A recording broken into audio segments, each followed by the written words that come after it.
Greetings, callers. What's happening? Hello, old chap. Yeah, mic check.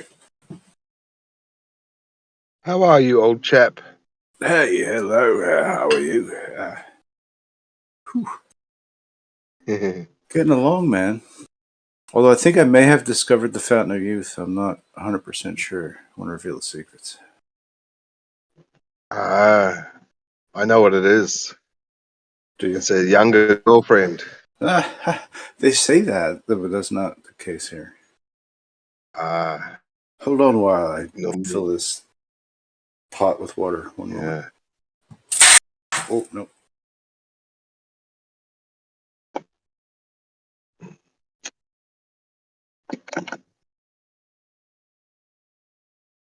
Yeah, younger girlfriend might make you feel young for about 2 days. And then after 2 days of that, you might start feeling old because of all the aches and pains and the sore back. Maybe older even, yeah. Yeah.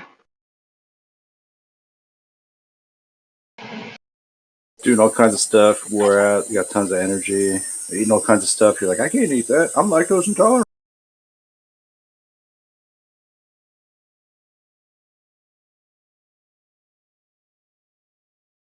Yeah. You young whippersnappers.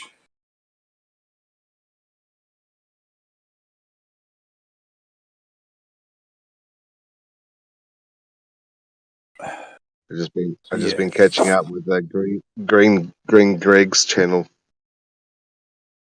Okay. How's he keeping it green? He's talking about the state of the world we live in.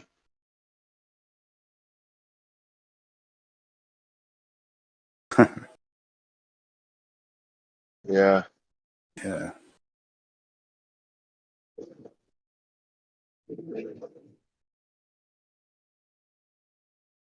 Yeah. Business has been really slow last couple of days because we've got an election here and people must be concerned about, the world.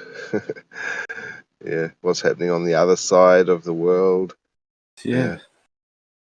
That's always fun. Mm. Well, I'm sure it'll snap on back pretty soon. Yeah.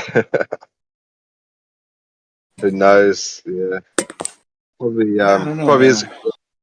it's probably a wise idea to start like collecting a few bits of canned food just in case. Yeah. A bug out bag or something like that. I think so. Nah. Fuck all that. Just be resourceful. Move. Yeah, I'd say. Be light. Move quickly. Some of the most precious stuff I'd say might be cigarettes, tobacco, and alcohol. Yeah. But in an apocalypse setting, all bets are off. Save your own ass. Head up to the mountains. Live off pine trees.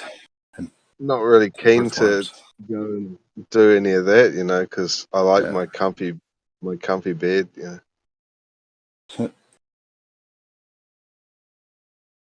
True that.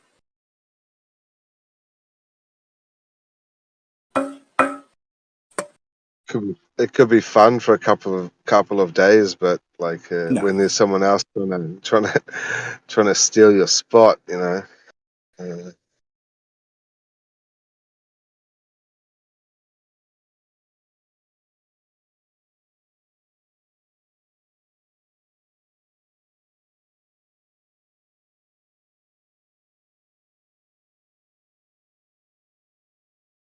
So did they work out? Did they work out in the end how to measure diverging plumb bobs? Like, no, you can't. You can't. It's funny. Like Zanuck always brings it up. At Slack. You remember? at Slack, something happens. He'll take you down to Slack. I don't even remember what it stands for, but it doesn't matter. And he's talking about going there, and I'm like, oh, okay, let me just check the area. You know what I mean? Let me just see where that is, and like, let me see like what are the magnetic anomalies in that area. And it turns out it's like it's pretty high in that whole area. There's like all these different diverging magnetic anomalies that are there, and like maybe 2 miles away or something like that is the National Rock Magnetism Research Laboratory. Yeah. And I just wonder if these two things are not coinciding. Like, why would you put the National Rock Research Laboratory where there wasn't magnetic anomalies, but then there are lots of magnetic anomalies throughout California? Sure. I wonder if he's just not feeding us some stuff he's not quite in full understanding of. But I'm sure he'd argue to the death about it. He loves his Slack. I understand. But don't you think that's funny? He's like the only person that really like claims that plumb line's divergent. He's seen it. You know. And the only other place that I can think of where that occurs is when it's been cited at the at the Cola borehole, maybe? Or no, I'm thinking of a different one. But it's plumb lines diverging over a deep hole, but there's a lot of copper in the area, and it creates these like fluxes or something like that. I mean, we can't be relying on these plumb bobs for Foucault effect to be seen, and then plumb. I mean, there's a lot we're putting on plumb bobs. Seems like ultimately.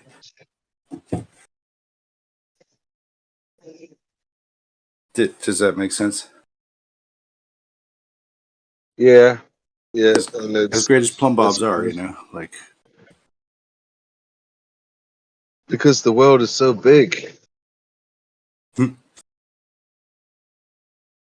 But I don't know how high you'd have to go. Like, if you were able to have a deep hole, like a extremely deep hole, and have a crane above the hole, and then have like a long pole about 8 meters long, and then drop a plumb line on the end of each end of that thing all the way down, and how the distance of the line at the top.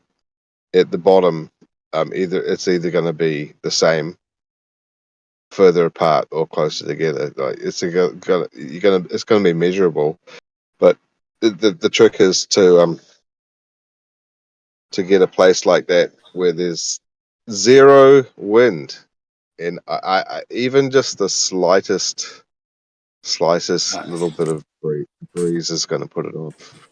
It's literally impossible. I don't think it's just not possible. Yeah. And what do you make the string out of? And how do you make it's just string? It And would you've have to got be obviously something strong enough to hold a heavy weight. That's to keep it, because you need to keep it as taut as possible. You'd have to have the plumb bobs resting like just touching the surface of the platform, at the bottom. Like you'd have to have some type of a level platform, so you could just touch and let them sort of just deviate until they come to equilibrium, and then do your measurements. But yeah, I just can't see that being possible. It's due to the atmosphere itself. It's going to be always moving. There's no way to keep. I don't think there's any way to keep these two lines dead still at all. Yeah, because like the discrepancy, we'd be talking in millimeters. Like even at an incredibly high, you know, at an extreme height. Like we're talking like maybe 500 meters. What I wonder what the difference is going to be for measuring is from that height. I'm just saying that the only other case I've heard about diverging plumb lines, I'm confident enough to say that it could be due to the fact that there's like a magnetic flux going on right there. Yeah. And I would say that, like, wouldn't people be posting that shit up like left and right if it was available to do? And it must be only an isolated incident where you've got like a mystery spot where it's doing that.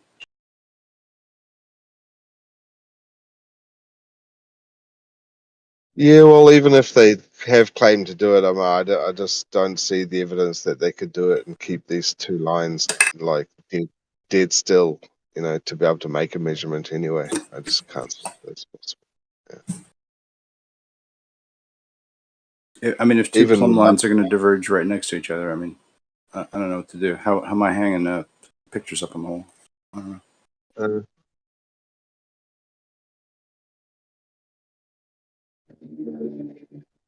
no, the only answer is I don't think this test is possible, and therefore the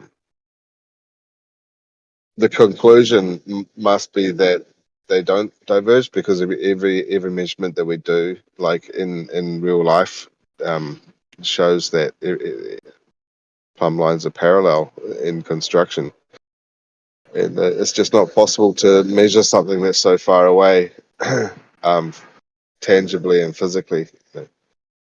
As soon as you start getting into just optics, I mean, it's all Yeah. there's no hard first order measurement there.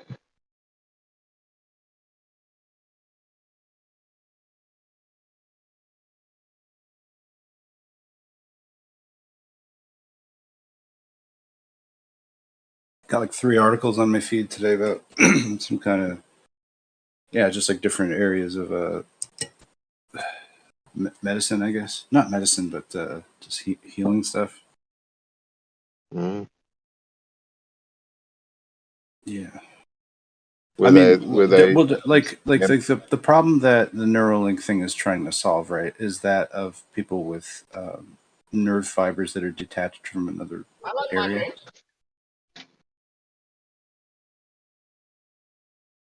Hello. Yeah. For some people, that works out, but it's probably only rare cases that that's going to be necessary or more preferred over a method that like you could just use to regrow nerve fibers.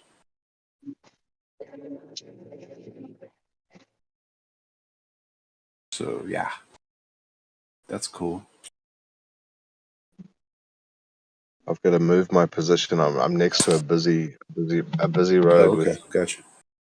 a lot of noise. I don't know if you could hear all of that. Yeah, got to Yeah, I heard move that my sound. yeah.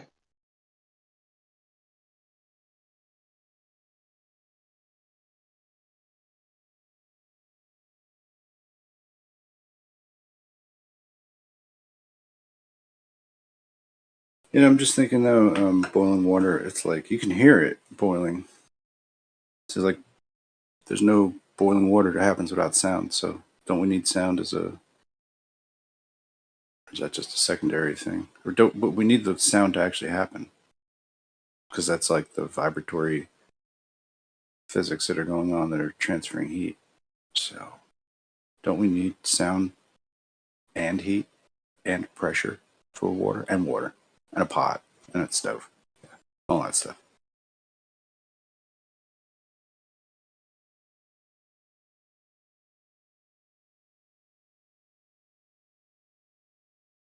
Deep questions.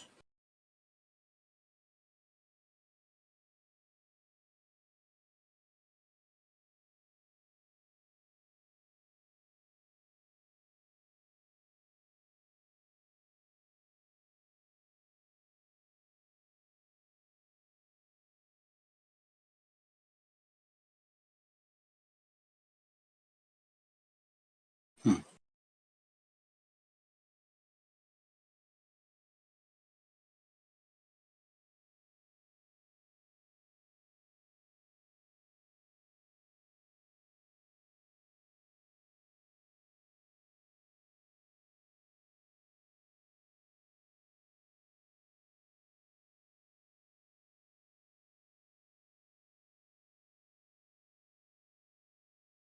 Yeah, the other thing, I always see these. I don't know. It's like some. I think it's just the one company. Maybe it's Redline or something like Red something, and they make I guess some kind of bio 3D printers, and they put them up on SpaceX stuff. They put them up on the ISS. They do. It's been years now. They've been doing. Why on the ISS? Like for what reason? It just makes me think that there must be some kind of micro electrics, microgravity. I don't know, microstatics. Something is lessened. You know, where in effect like that there are like some type of energetic shells that step uh, up in harmonics from where you get off the ground, or the increase in intensity somehow. The closer you get to the ground, the voltage increases as you go up.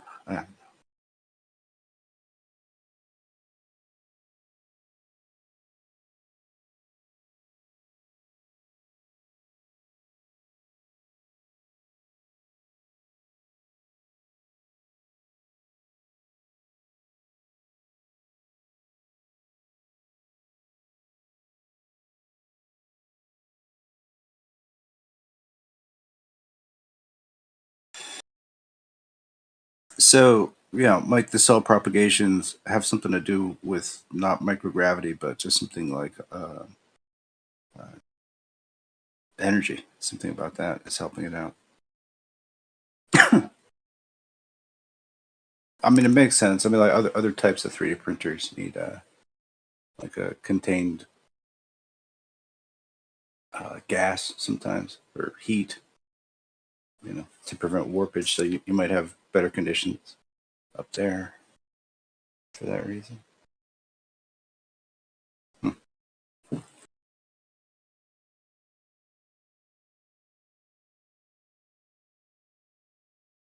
Hey, talking about the ISS experiments, it's like, yeah, Yeah. I guess Well, like you can. they can print. You can 3D print stuff on the ground. I don't know why the experimentation is um, benefited by doing it in what is proposed to be zero G, but we know that they have to use like harnesses. So is there even a zero G? You know, or is it just things get like a little bit less gravity ish? You know. Mm. Yeah, it's a good question. Let's make this French press. Let's get French. You take the top of the French press and we push it down. There's a coffee. That was very smooth. Have you got a manual coffee maker? Now we pour the coffee into the coffee receptacle. All right, here we go. And we're drinking coffee. Oh, it's hot. Is, Oh, gosh. What am I doing? Oh, so, wait. is that a plunger?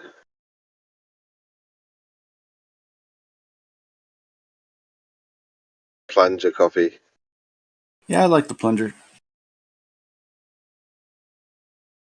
I have like a fancy vacuum one that I got, but I haven't like taken it out of the box yet. It's one of those upside down coffee vacuum situations. Nice.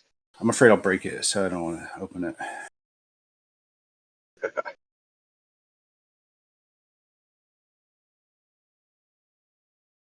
Do you have a good supply of coffee beans there? A nice sort of a Beans? selection that you can choose from, like I some should try to do single that. Maybe I'll upgrade and single I'll start doing beans and grinding them, but not yet. single origin, like Ethiopian beans. Well, I've worked at a couple coffee houses in my day, and yeah, man, there was like this one guy. He was in the business for like 50 years, right? And he would always come in. He would do the blends at the place. Like he'd bring in the coffee roasted, but he'd basically be putting in blends. And man, this one blend, I think it was like Kenya AAA, Ethiopian, and Colombian. I think those were the three blends. I'm probably wrong now. but it was like the greatest. I was like, man, it's so well balanced, bro. Like this is like it's rich and Yeah, there is an art to it, strong. right? Yeah, Oh just to yeah, get it just right. It's kind of like making wine. it's like not too acidic. You know what I mean? It's kind of bold.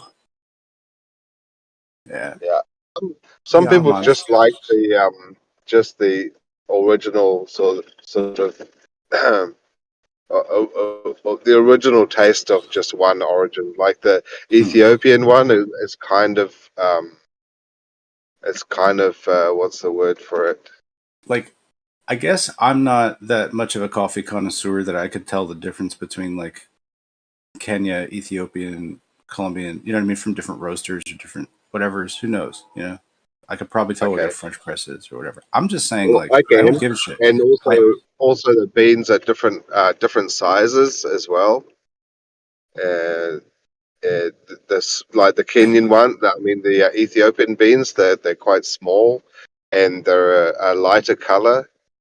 Um, normally, mhm, even if you roast them the same amount of time as you roast the Colombian ones, the Ethiopian ones will still come out lighter.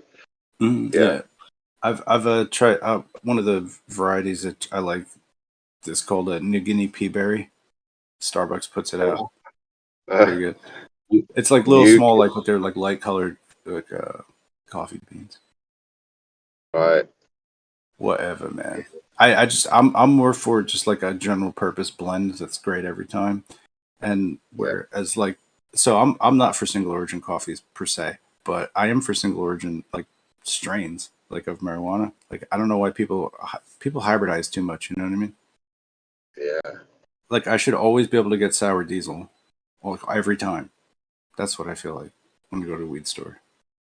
So you had a bubblegum one or something yesterday. Okay, maybe that's I'm just saying that there's like some standard strains, but like everybody's like just hybridizing the crap out of it, and it's like, yeah, this is what we got: Yeah. gelatos Yeah. and blah blah blahs. You guys are so spoiled. Just Are spoiled. we? Maybe. Yeah. If they just let us grow it ourselves, like I don't think there would even be an industry like this. Yeah.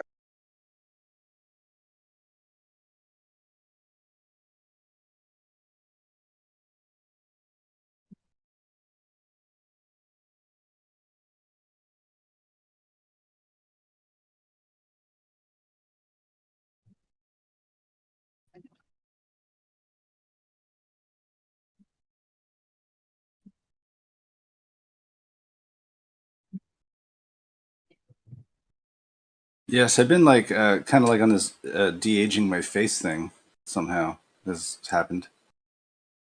I randomly picked up something I didn't even know what it was, but I was like, this looks cool, and so I picked it up, and it was an RF like skin treatment thing. I got it for $1, so it's like I don't know what you can get for $1 these days, but I was like, seems like a good deal. And Okay. Is it like some type of a yeah, it's like a what is it like esthetician sandpaper? sort of.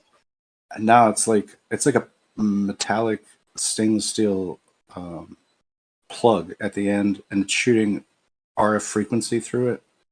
And Oh, okay, yeah. $1. Wow. it's like that's a good. I was like, I'll whatever. We'll see what this is. But I was just like threw it in a chopping cart, and yeah, just moved on.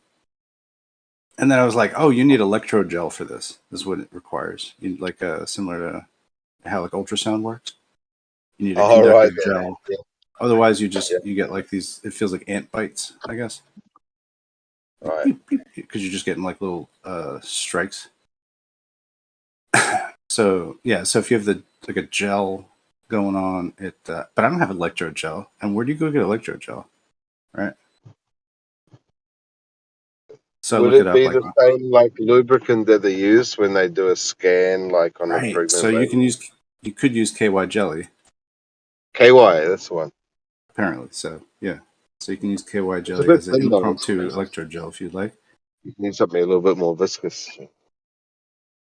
I'm not really sure. I mean, don't get the warming type. I don't know, whatever. But it's not something I play around with. So I was like, no. I was like, is there something else? And then read further that there were experiments done with basically like shampoo and conditioner have really high conductivity, Is that right? but so does like skin lotion. So any hand lotion will work too as an electrode gel, which is cool. So then How I'm about like, just some, well, yeah, go ahead. some Vaseline? Vaseline. I don't know if that's I don't think that that's conductive. So Vaseline wouldn't work. I don't think. Right. There's other oils that won't work, but basically what I just like got some just bought some like vitamin E like skin lotion from like GNC or something. It was on sale, and I just dumped some collagen powder in there. It's unflavored, whatever, just collagen powder. I throw it in my shakes and stuff, but because collagen like directly absorbs into your hair, it Yeah. like just directly absorbs. It's like it's weird. Anyway, since it does that, and basically the RF is signaling to your, it's opening your. Well, I don't know. It's doing some shit. So I figured maybe it'll just pass the collagen through. So like that's what I've been checking that out, and I'm like surprised at what seems to be happening.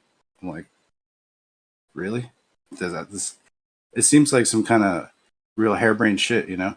But then you think about what's going on, you know, and what the RF is doing, and like probably that's like equatable for toning any part of the body. To be honest, like because what it's sending out these micro pulses basically, and it's like sort of reintegrating like tissue, uh, like the way that they fit together. So like if it's doing that to skin, then it's got to be doing that. So like something that's torn, like you could probably treat with like some kind of RF therapy.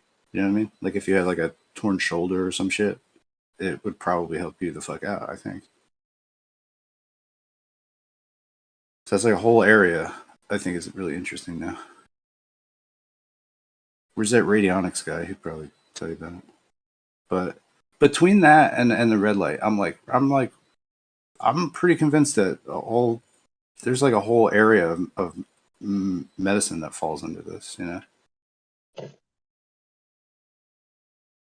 Shit that isn't like Violet Ray wand, but just like real real shit, man. Or you could just do like Michael Jackson did, and what do they do? The like the famous movie stars, they do chemical peels. Yeah, but you don't really need that. But that helps too. But you don't really need that. Those chemicals are really harsh. Actually, there's other stuff you could use. But yeah, it's not like okay, so you could exfoliate all day long, but that's not going to reintegrate how your face is. Like if your face is all cracked and whatever, it's not going to exfoliate that shit out. Like so there's something more basic, and that's what the RF is like hitting to condition it, almost like a massage gun is working to like beat up muscle.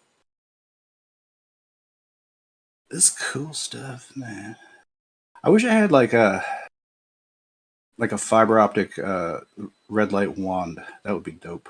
And you just like do all kinds of cool shit. Or the other thing too, with even though people do red light therapy, it's the benefits of red light are increased if you're also having like pressure applied to it. So if you had a massage gun or something like that, and you're hitting that area with red light, it's like doing double duty sort of. I don't know, man. It's probably a lot of people going in for surgeries that they could heal from for orthopedic stuff. They're going under surgery, you know, to do things they probably actually could just recover from. But we don't like emphasize any kind of quick heals for that. So like, you know, I think a lot of injuries, like even sports injuries, yeah, they're just like not uh, healing it up too well, man.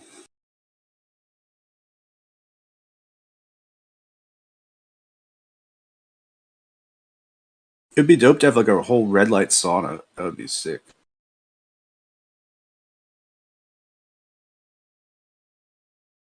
My my wife's family, her cousins in Beijing, they have a business where they a big part of one of the one of the major products that they sell are these saunas that you can buy, and they'll ship them to your house and set it up for you inside your house. Make a room into a sauna basically, and it's all the latest technology. Just like you wouldn't believe how Mhm. just like the Yeah. material that make everything, all this different type of material that they use, so that every bit of your experience is, you could sit on the floor and you have an experience from that. It's like they use special material for the floor, and it's all under heating. But like in China, the electricity is so inexpensive, and that's how, because like I think there's five. What is it? The small saunas are 5,000 watts.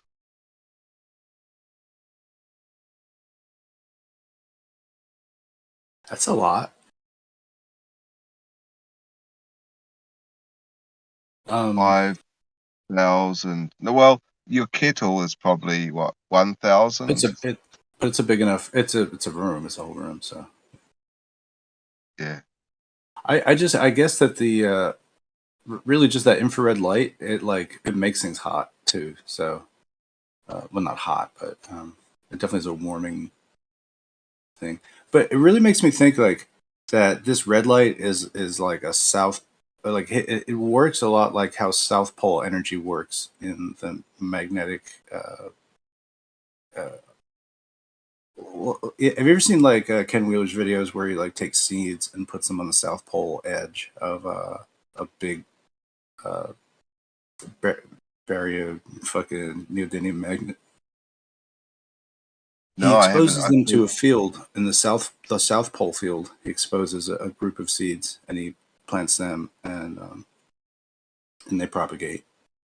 And he takes a North Pole exposed also, and he just measures like the rates of growth and traits and stuff like that. The North Pole type ones. I don't know if he continuously exposes them. I think there's variations on this experiment, but the ones that have the North Pole are almost like crushed. Like they don't work very well. They're like all crumpled. You know what I mean? They're just like make crooked turns and do all kinds of weird shit. You know what I mean? The genes are not expressed properly. But in the South Pole expressed one, they're like it blooms nicely. It like has volume. Like it's integrated. You know what I mean? It doesn't stink like the other one. Like it's obviously not moving everything through it properly or efficiently. So it's got like little pockets of things, bacterial starting to propagate in there. So like that's some interesting shit, right? It's very Yeah, interesting. well, I wonder Uh, if there's a correlation between the negative or the South Pole and negative ions, right. because apparently negative ions, that's the good shit right there. And that's why they put negative ionizers into Okay. into Yeah. So it's vehicles. weird now that's another reversal too, because we've got the reversal of magnets here. Where really it's like the South Pole is better. You would think it might be the North, but the positive and negative on a battery is a terminal. So the terminal itself, even though it's the negative terminal, it's allowing the positive ions to flow through. The positive terminal is where the negative ions are moving into as this exchange is going on. Blah blah blah. So I'm not even really sure like what we're talking about negative ions in the air. It's just like it's just ionizing through like you're basically pushing like high voltage electricity through like some kind of metal band and then passing air over it, and it energizes the air. So that pretty much ionized how air ionizers work, I think. As far as my teardowns will tell me. Well, you know about the negative, you know about the ionizing, like the drone that's powered by like ionic wind. Yeah, you've seen that one, right? I've seen like I'm familiar with how like an ion like propulsion thing's supposed to work. Hmm. I don't know why you couldn't do that in the ocean though. If you just had like metal inductor rings, because effectively, and some kind of power source. You know what I'm saying? Because you're really just discharging like electricity in this way that's pushing forward. So if you had like, yeah, like the boat and then something rear of the boat where you're pushing the electricity into, that's going to thrust you forward. Well, I think there is technology using that that method sort of like built into torpedoes so that they can um Yeah. push it like push through that amount of like that's a lot of water that it has to shoot through, right? Yeah. And they can go up to incredible speeds. Um, and it's not it's the wrong word to use aerodynamics when you're talking about something going through water, but it's not just the shape. It's also, I think, the tip of the torpedo. They use some technology which allows it to create like um a void. It builds a void Yeah. upon itself continuously, so that doesn't have anything in its way, and it can Okay. go straight without like if you're pushing something through the water, you think it might veer off to the side just purely because of the pressure. But I think there's this technology that they've got, and they've used that technology in aircraft as well, especially with these high tech black ops style aircraft. They've made them so that they can fly at incredible speeds and not be affected by turbulence. Uh, Mm. So it's yeah. not just aero. I think they have like certain types of conditions that they, yeah, or altitudes that are probably their, like, I think the higher up you go, you're going to experience like lower turbulence. Unless you're like hitting something crazy. But what do you think about these? Like, you must have looked into it in the past. Those giant triangle craft that people have seen up in And the sky, like the nobody's seen size that. Nobody's really foot. seen that. It's all faked. That's all Yeah. faked. Yeah. You take any standard hex aperture off of, like, most manual cameras will have like hexagon apertures or pentagon apertures. But I think either one of these, you can refold the aperture blades so that it's a triangle. You get me? And then all you do is you just take any plane and you change the aperture to, or you change the focus to where it's blurry, and it'll actually come through like a triangle, like an out of focus, like a Christmas light, like a whole Christmas tree. I could take that to where all those lights are out of focus, and if my aperture is a triangle, all of those things will look like triangles. So, so if I just take, so if I had a triangular aperture on my camera, and I'm photographing like a blinking plane or something, just that, and I have that out of focus, it'll always look like a triangle. So I don't know. So for those types, they're fake. So you don't think it's possible that there are a group of people that have managed to perfect like anti-gravity, for lack of a better word, like levitation? Yeah, like maybe with balloons. Yeah, Bigelow Aerospace.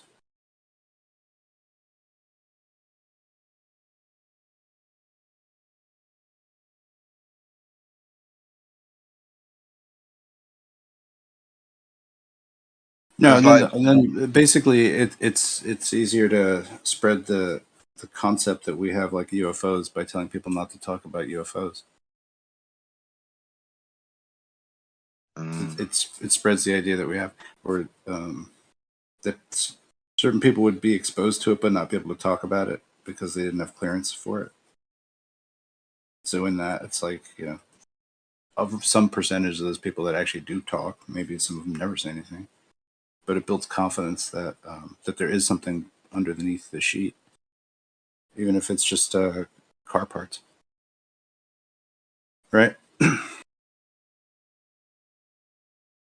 So if I'm taking you for a tour through Area 51 and I'm like a official there, and you're just like some civilian, and we have to walk by a hangar, and I say, don't turn your head, don't look at that thing, like, uh, it's like you do, you don't, but you think that there's something there that you shouldn't be looking at. I think I spoiled the shit out of that comparison there. Oh well. What do you think? What do you think's up with like that astronaut Buzzy astronaut and what's his other dickface Cheney and the other dude? Um, they all took off to Antarctica for some reason, and they had like a tour down there. Do you have any idea of what the fuck they were going down there for? Like Right. really, Well, and the timing as well.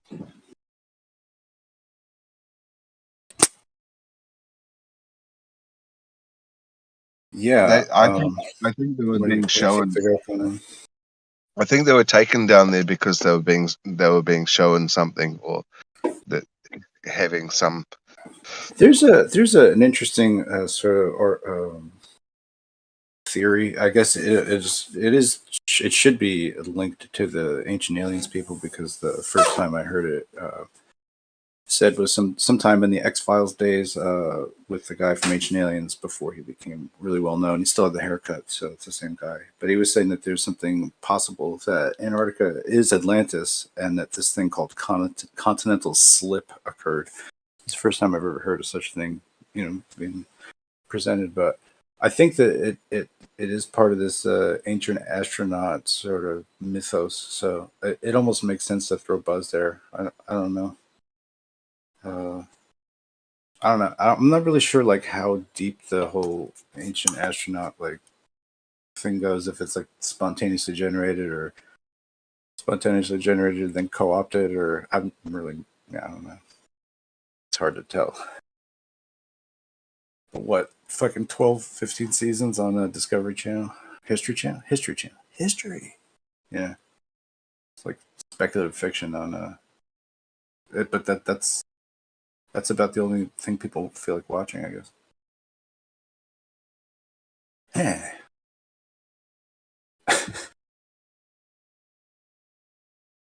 Yeah, I guess it's like back in the day before flat Earth turned up into my consciousness. We used to have all sorts of imagination, and it was really just based on the propaganda that we were fed. Um, in regards to aliens and spaceships and anti-gravity and off-world bases and that other Richard, what's his name, the guy that talked about Mars all the time and the anomalies on Mars and the face on Mars, Hoagland, Richard Hoagland, Hoagland. yeah. Yeah, and it's just these guys were just smothering the internet with Yeah. all this like propaganda, and it seemed like they'd discovered all sorts of stuff and they were the real conspiracy theorists, but in fact we find out that they're just, I don't know if they were suckered or they're just like blind or there's, you know, I, it's hard to tell if they were in on it or they really believed that what they'd felt like. There's so many assumptions, but like for real, these dudes, it's hard to tell if they're being honest or not. I mean, I haven't really caught them out to be, you know, lying, but so they're definitely deceived. I think deceived to such a level that they believe the whole story themselves. Yeah. Reverse osmosis of conspiracy theorists.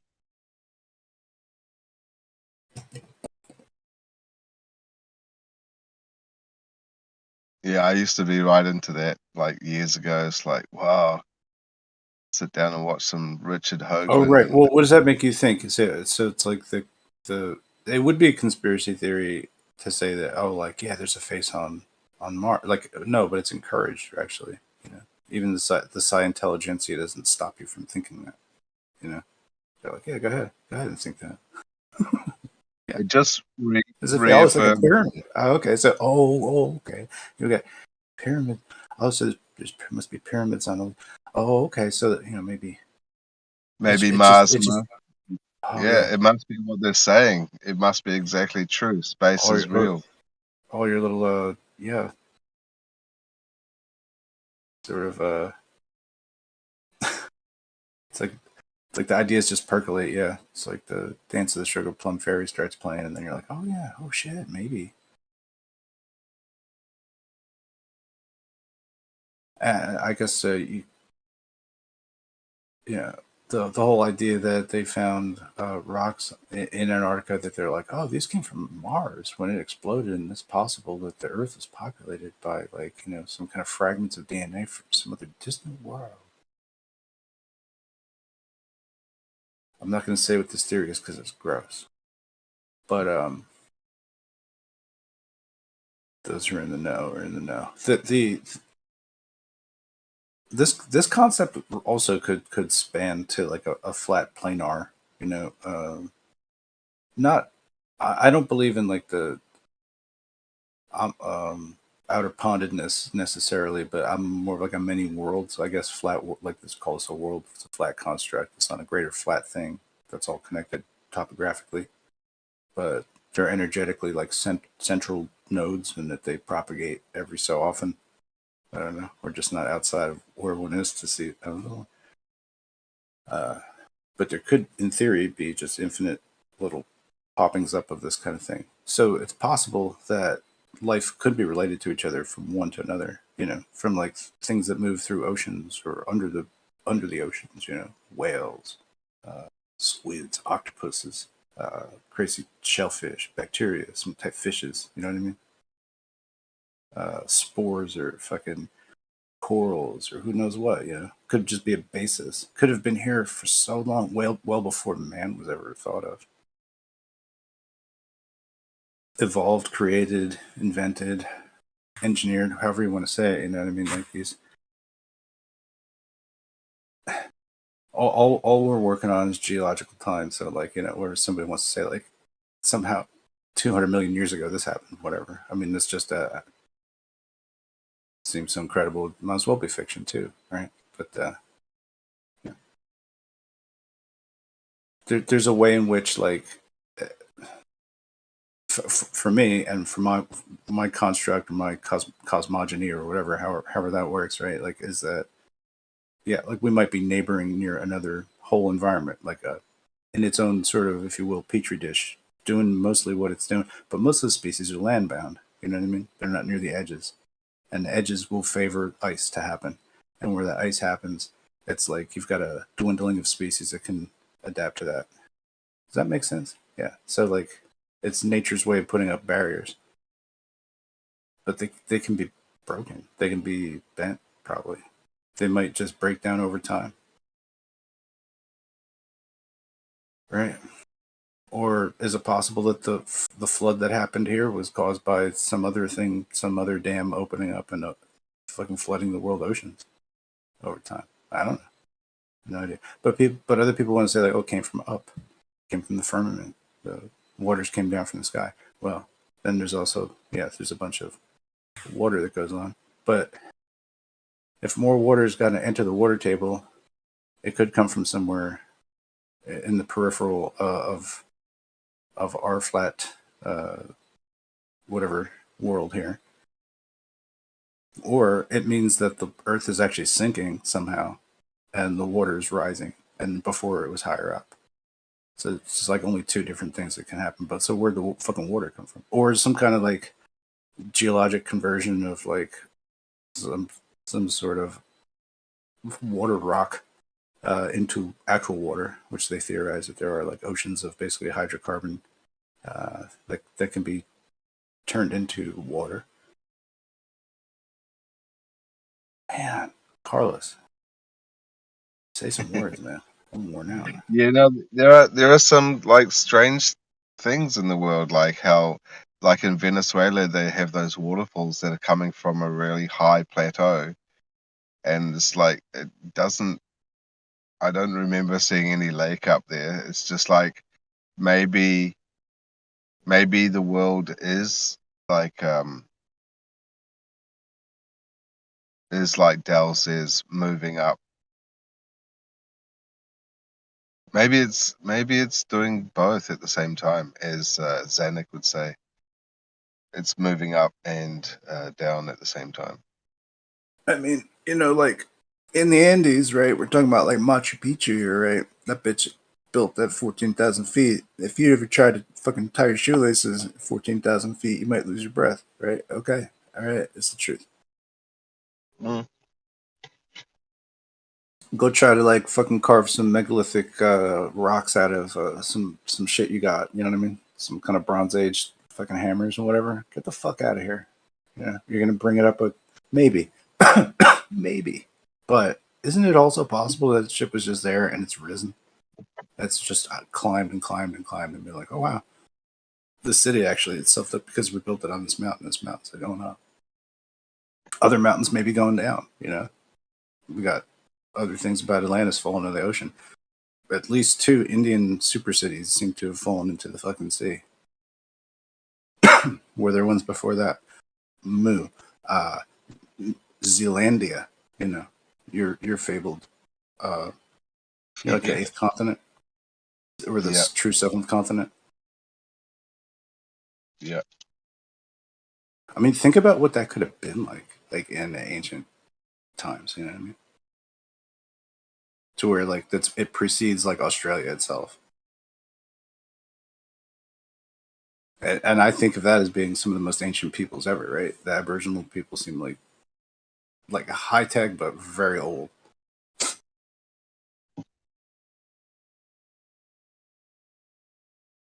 They're doing some kind of astral shit right there. They're in tune with nature at other level. We're still living in the time. Maybe it's quite possible where the oceans still haven't totally receded back to how they were, and it was just mostly land and not so much ocean. Now it's mostly ocean. And what we live within the conventionality that this is how much ocean that there's supposed to be and how much land, but there could be so much more land if there was a lot less ocean. Yeah, I think that could be the case. So when we say 78% water, that's literally just them fitting the oceanic volumes to match the land masses to fit with the atmospheric conditionality of the concentrations of water. Like the 78% nitrogen to 78% ocean. Isn't that funny? I find that's funny. And then what part of nitrogen is water, right? It's got to be that most of right? There's more nitrogen going on in the ocean than there is on the land at sea level, right? Just because of density. The density of nitrogen gets more the further down you go, right? Because of atmospheric compression.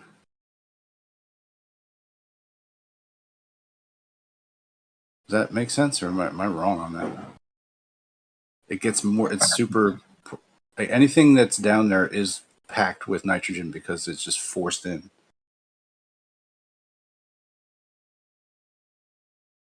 Anyway, I guess like it's well, if we just look at it like that, like this is a big chunk of everything, really. Nitrogen.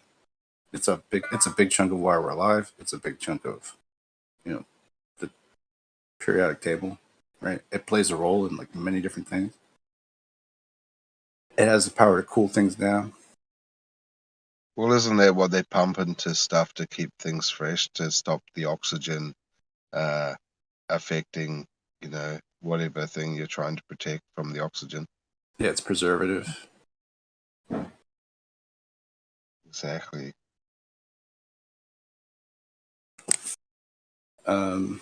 The ocean itself is also like, it you don't really need to have sunscreen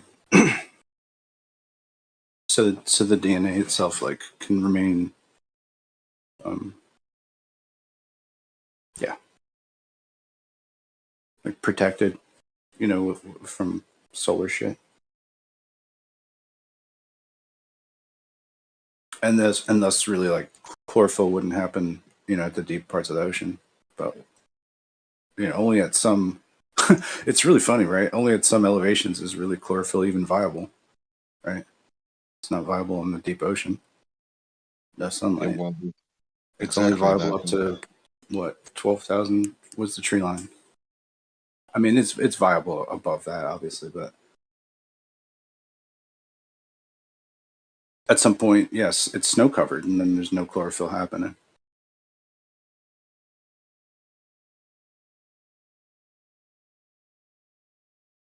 That's crazy, isn't it? Like it's just such a small like sliver of the totality, right? Of the up and down index.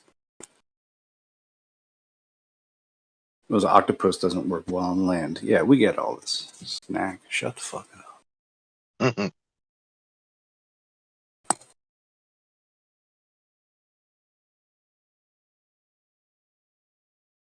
Yeah, it's like through evolution, the the firefly just decided to switch on a light on its ass, and they thought, you know, that that's a good idea. We'll just put a light on our ass so we can see where we're going at night. You know, Or like like oh, vegetables that have colors in them, like are there for sunscreen.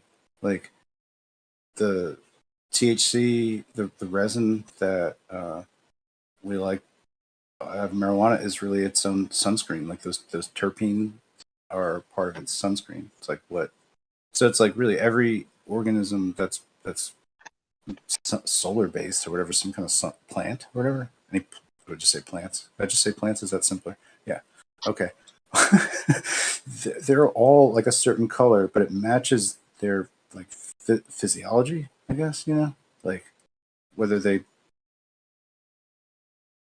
all those colors are there for particular reasons. Like they're almost like tuned, like microchips or something, like at different megahertz frequencies. Like their ejection fraction of whatever the sun energy, the electrovoltaic energy that it's receiving to like propagate itself. You know, but the fruits don't. I don't know. Do the fruits get like also some kind of benefit to it too? Weird, right? Because like an apple isn't solar powered, right? An apple doesn't actually get energy from the sun; it gets it from the plant. But it's got to be helped out too. It's like, yeah, fucking crazy, my man.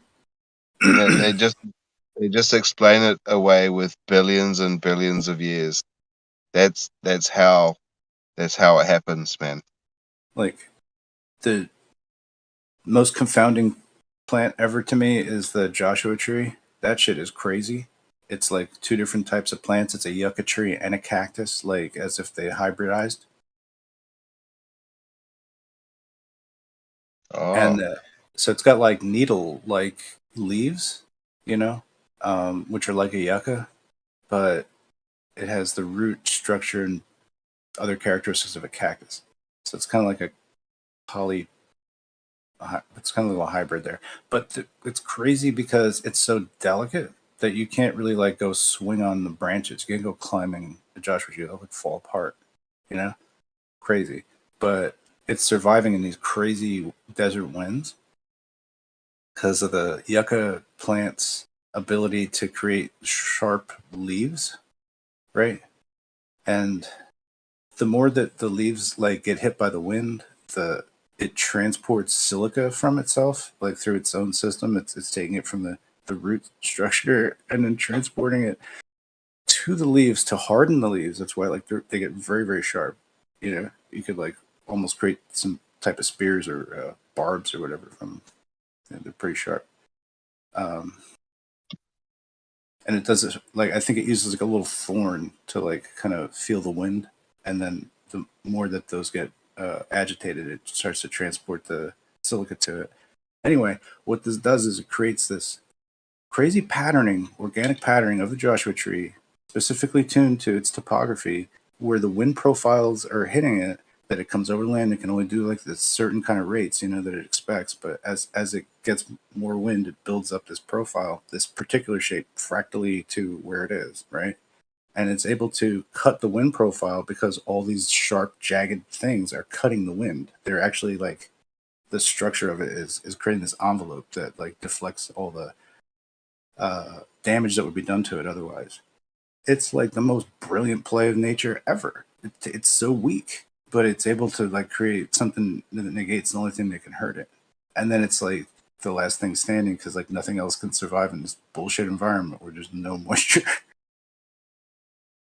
Oh, what if nature is a incredible problem solver? Wow. Yeah, I mean, even plants just have this incredible intelligence when you look at things like the Venus flytrap. It managed to come up with a great idea of how to catch insects, um, and insects are its food. You know, insect eating plants. I think that they even eat more than that. There are plants that actually eat like bigger things than flies too. I think there are plants I've seen on some documentaries in the past that will eat like a rodent. Yeah. And they know these plants, they know exactly what their target is, and they've managed to form themselves into such um, a design where that's their sole purpose of being able to survive by consuming you know uh, animals, or I guess can you call a rodent? Yeah, it's like, yeah. Oh no, it's billions of years. That's what they say. It was billions of years. That's why it Yeah. happened. Well, it's Yeah. a weird thing. Yeah, if you like actually watch just like a seed sprouting and then the taproot like finding its way and moving, it's like I've seen it at very high frame rate and it undulates somewhat like a slug as it like absorbs moisture and starts and the cells start to multiply. Right? It's just like it just like blobs its way. It's kind of like an animal. Like if you think about it, it's just happening really slowly. And another like the fly trap and uh, other types of plants that are triggered by motion. They've got like a somewhat of a nerve system that enables them to like actually telegraph like uh, something happening one place and it creates a like a motion reaction. It's pretty crazy that plants could do this. Yeah, close up like the axial uh, I don't know, structures. Cool shit, right? Yeah, and then Amazing. Yeah, it's just amazing. It's like what our nerves really is that anything to do with like static electricity or magnetism yeah. could, you know. Well, it's like what are plants too, or yeah. I don't know. I'm sure we're going to awaken some kind of evolutionary thinking here. So I don't. I guess I probably should just cease and desist at this point.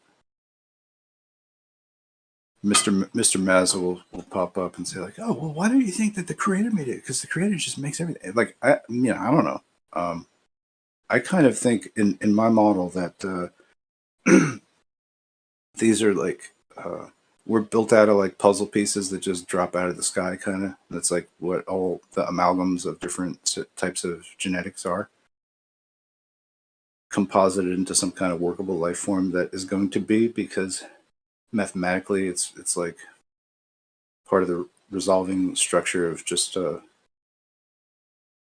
know the way that numbers fit together, Well, shapes well, fit it's together. only logical to think like we're in the atmosphere, right? We're in the atmosphere, which is like for a fish, the ocean is the atmosphere, and for us, we're in the ocean of a different type of medium. But it's only logical to think that we're the bottom feeders, we have to be the bottom feeders, right? Because I think it's that okay. So like, but there's different all these different types of life happening at different scales. Other types of life are aggregators of those types of other life. Like we harbor in and depend upon our whatever bacteria that are in our body. It's like it's working to hold us together. So we're sort of aggregating that. Like you could say, like a lot of the structures of our organs are resemblant to other structures that might be marine, like corals or other marine plants or something like that, or other structures, right? Or right. So I think you could make, or even like the jet of like a squid is not that dissimilar from like the way that our heart wraps. You know what I mean? Like this kind of right. It's sort of like a strip of organic.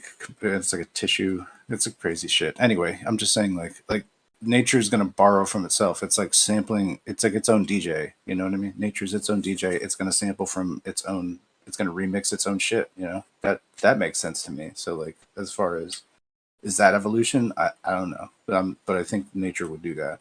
And you know essentially it's transmittable through like different types of stem cells that can be ingested or uh, sequences that could happen just through like I don't know bacterial things or things that have to do with the microfloras of the organisms. So like all these types of effects can go on.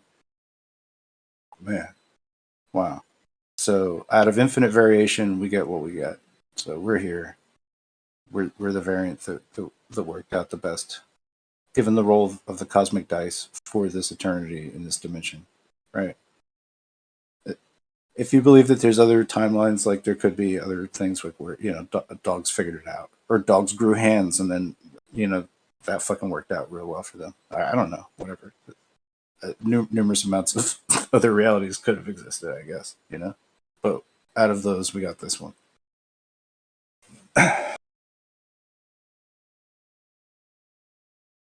That's pretty cool. It's nice to be on that. It's nice to not like live a life of a banana slug. That's cool shit. I'm glad we all deserve this. Or do we deserve it? I don't even know. As much as you could bitch about life, it's like, wow.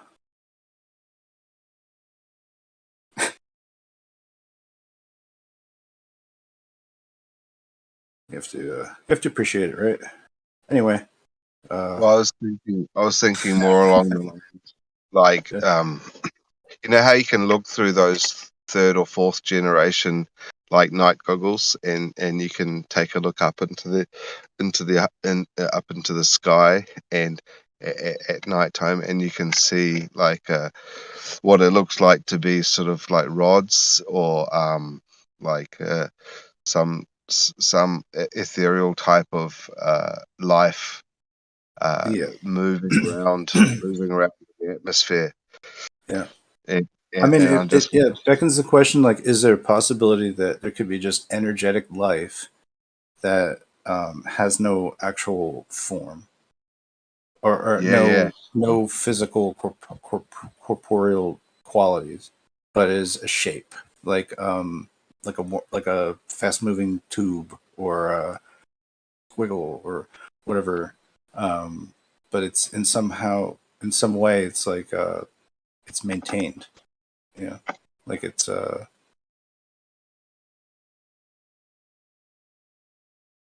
like some kind of eternal spiral doodles just being up there. That's pretty. It's pretty intense. It's a little bit like an angelic sort of idea, I suppose. Well, Or the yeah, theory was that there's a, like what they used to say, like Richard Hoagland, um, that they would go on about there being a war, like there's a war going on, and it's right, up there, it's up in the sky. That's where all the action is. That's what they used to say, yeah. you know. Well, if it's And, possible that basically we just have like emanations that occur, but it's within the rotational field, which is processing at the whatever 15 degrees per hour or something like that. And then these energies are essentially statics that are interphasing through the ether as it just shifts around. You know what I mean? And it looks like they're moving around or it looks like they're doing things, but it's just like a sort of a effect. I don't know what to even say. Like either we have like the most incredible drone program that nobody is knowing about is Well, you going were on, saying or there's some kind of like just lights just to fucking follow stuff. Like I don't know, like on night vision goggles, it's really it's crazy. And well, you were you know, saying everyone that life just drops from the sky, right? Life comes from up there, and maybe what you're looking at is the spawning of new DNA in the ether, mhm, and that's what slowly comes down, and that's how creation it comes about from yeah, just uh, this ether organism creating uh, sort of a medium that we're living in, and it's constantly creating new things all the time, and that's why we're able to discover these things all the time, and we never knew about them, but then suddenly, oh, what's this? A new plant? Oh, it's a new species. Where did the fuck did that come from? And maybe it's just we're in a we're kind of like the tortoise. If you walk past a tortoise really fast, because of its frame rate, it won't be able to see you. It won't even know that you walk past, just because of the frame rate of its eyes. We kind of could be a little bit like that, where um, the frequency of everything around us is just not able to be seen by our frame.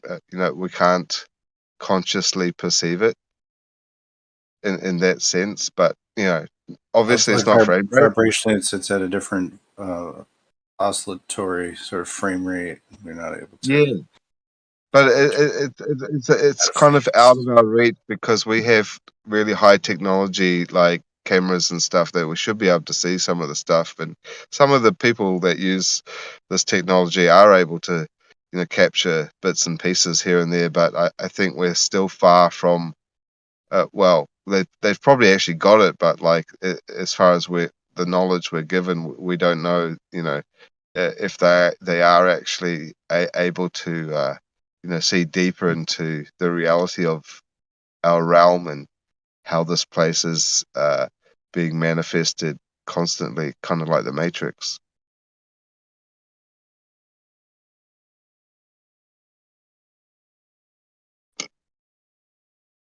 I think that life does come from. It's like Yeah, everything. Your boss I is at think the that top. yeah, The boss is at the top, the money's at the top, the power's at the top, the heavenly bodies are at the top, the creators at everything that is more like powerful in every way. It's definitely coming from top down. Like, and if you think about it like that, you'd think that logically creation must be coming from top down, and everything dies. That's why everything gets buried. It's like soluble coffee, you know. It's good until it's gone, and yeah, it's just my yeah. logical way of I thinking don't know. that Yeah, like the world is I guess built it's from like top down. if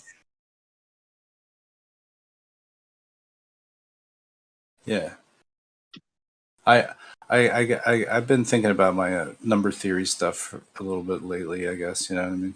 And I think somebody tried to just basically shrink all of my talky talk down to like 1 + 1 = infinity, and I guess that's true within the Fibonacci concept, you know.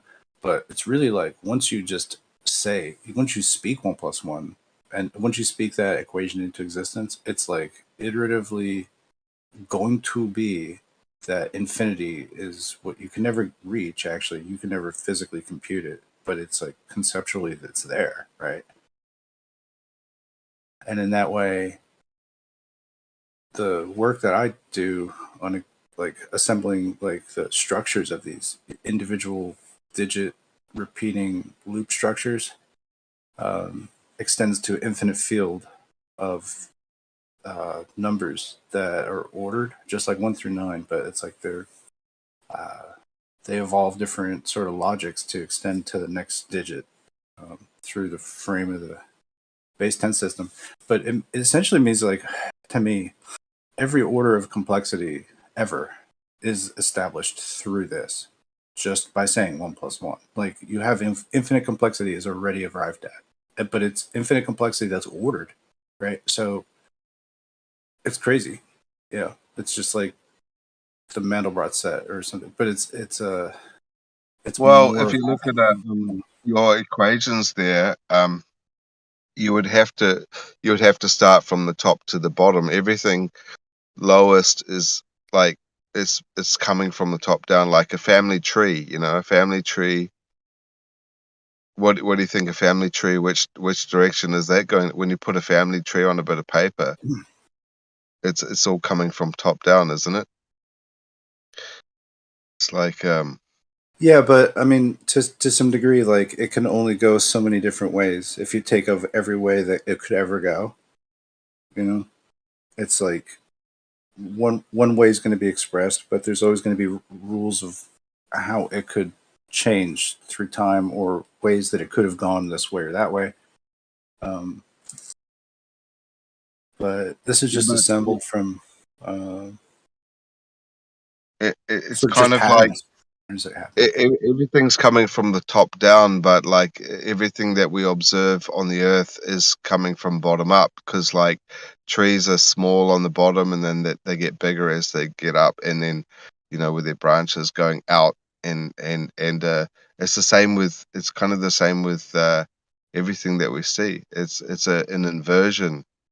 We're living in an inversion where the bottom feeders, and I think the inertial plane is probably much higher. Like, people say we're on the inertial plane, but in fact we're at another point in this in the We reside on the material plane, right? But then is that the that's at the inertial plane. convergence. But that's at the convergence point of the inertial and material. It would be where the North Pole should be, to me, right? That's where I think that's where we're getting Yeah, but if you have a North fish Pole tank, orient if from. you have You a know, fish tank, you're going to have the basement, right? You're going to have the bottom of the fish tank, and then you're going to have the midway point, which would be the top of the water between the two atmospheres, because there's air above that. So, and then you're going to have that space going up until the roof of the fish tank. So, what's the midway point there would be the division between where the air and the water, right? And because so, the like, ceiling is the opposite to the earth, mm, right? And the water is the opposite to the ocean. So I'd say we're not in the center, we're at the bottom. so, yeah. We're down here. It's like, if we go up through this atmosphere and keep going up through this atmosphere, there's going to be another medium, and that other medium is going to continue. That's the Right. Well, division until okay. the So, steel. as far as, like, We're at so the here's bottom. like this. We've got this.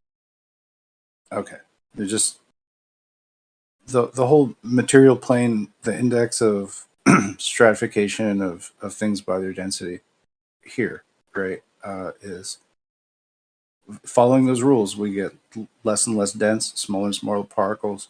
You know what I mean? To a point where we either have to suspend the rules of where things are even going to consider falling down. You know what I mean? Well, that's Like, why I definitely can't see that space is a thing that goes on forever. Like, I do believe that since there's a medium underneath the ocean, and then there's the ocean, and then there's another medium, which is, well, you've got the you've got the land, but then you've got the atmosphere, and you keep going up, and then there's going to be another division, and just like a fractal, it's just going to keep on dividing itself. So this idea of space that they have, well, which is an endless infinity of void, of nothingness, I doubt that. maybe there is something like that, but it wouldn't go on forever. It's going to have another division and another medium, and it's going to keep separating itself. It might, right? Yeah. So there might be like another bubble atop, like where we, yeah, I don't know. Like an onion, like peeling back, like going through the layers of an onion. Every layer is a different medium. Yeah, or yeah. Well, the way my model has basically that there's material being generated by the sun, and that goes upward and actually maintains the energy constant of the spinning, turning business that's going on. Which is that it's basically venting off pure lithium fused directly from its hydrogen, helium, uh, basic particles. It's fusing direct, like burping lithium gases, like throughout every time it's crossing over the center of the equator line. I think it's causing these flux patterns that occur and create like kind of spectacular things, but they also are causing these venting sorts of events that are happening. Yeah, that's kind of what I said. Like it's putting out exhaust. It's fuming out lithium out into above it, which is it's pretty high up there, but it's not 3,000 miles away.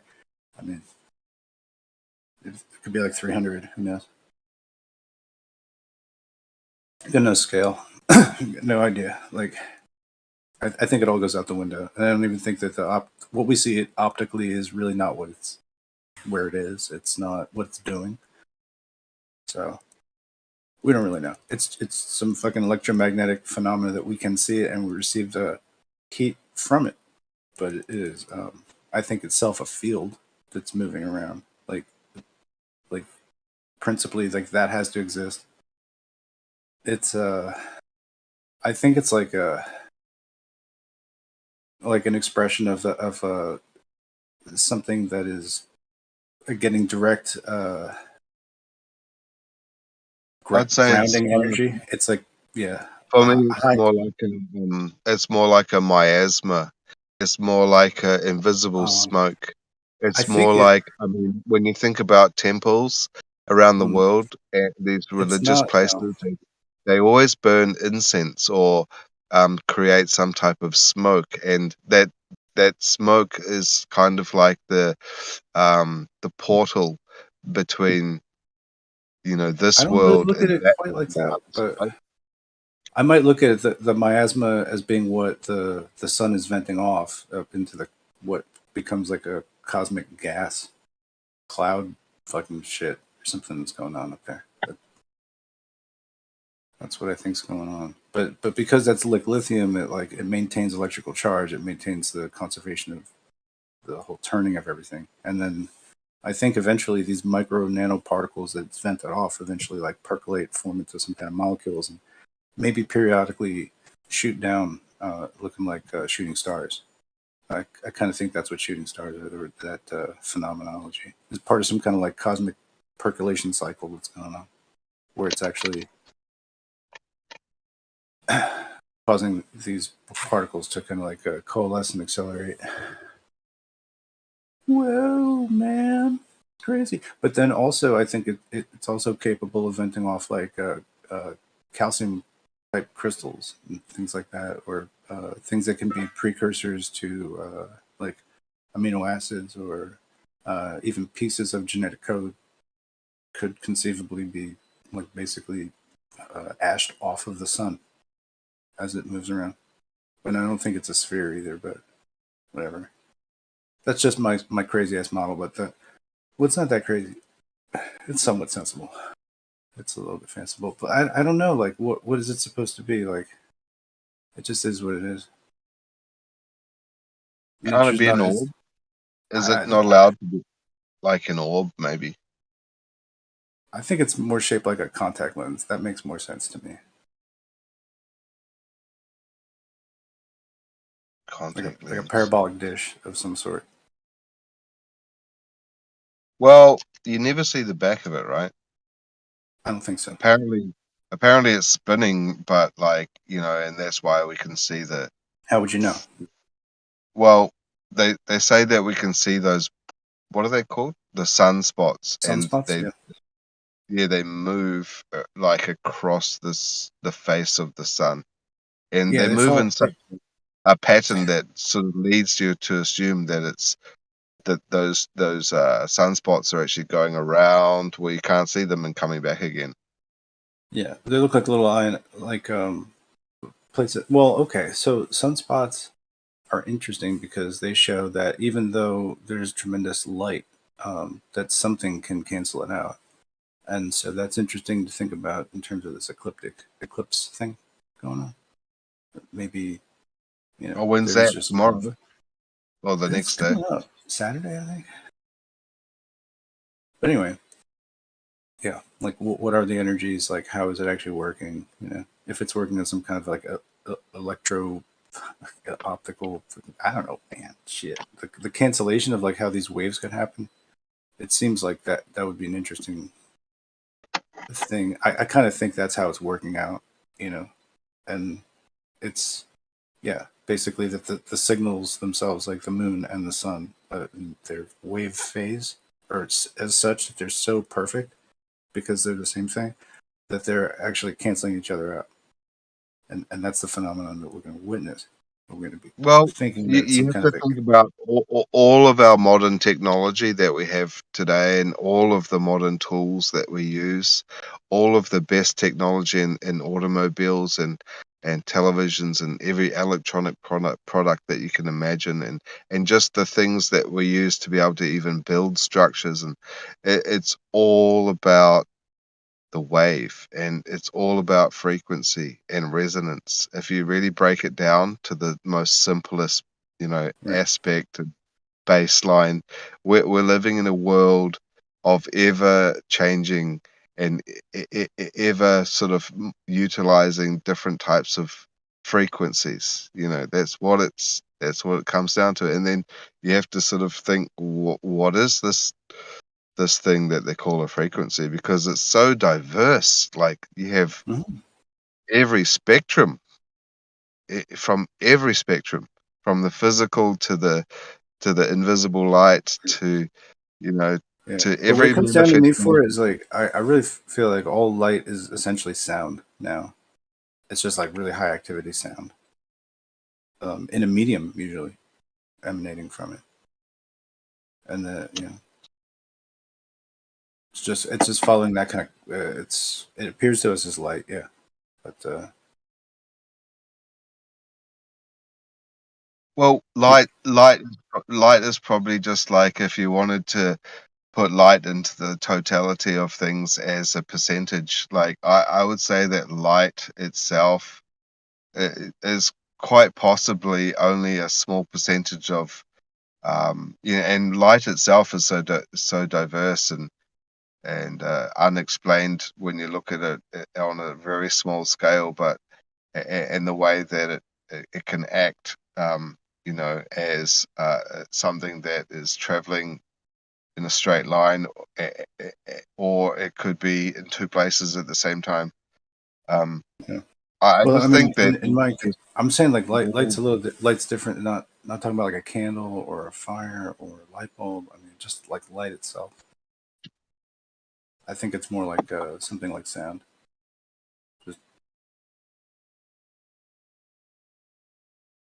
and this makes sense because like for where my solar position is, where I think that the sun thing is like it's within some shit that is basically trihydrogen superfluid, and that abhors vibration and it will shit light out when it gets it. So it's like if the thing is shaped like kind of like a resonant bell or lens or something like that structure, then it could always be resonating and then therefore always like perturbing the H3 in there. you I'm just sounding like Chase invented the now. black you just invented the black hole, right? Because that's what's like repelling light is a black hole. And then basically those sunspot activities are something like um, oscillations within it, sort of like a cymatic interference pattern that we Actually, perceive as something else. they say a black hole just absorbs everything, and it's doing it so fast that I'm just saying you just Kepler would be digging me. Kepler would be wanting to rub my feet right now. That's some good shit I said. But yeah, it seems like sound is underlying language everything can talk in. You know, like light works too, but it's like light sort of has its emanations from sound itself. but doesn't sound get its overall like structure from vibration.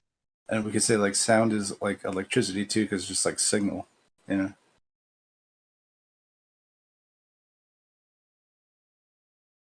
But you have to have some type of a movement first, right? So Before. it's really more of a qualitative thing. Is like what is an auditory or what is a visual effect created from that transform of that said sound.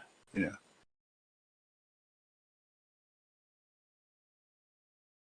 that's pretty crazy.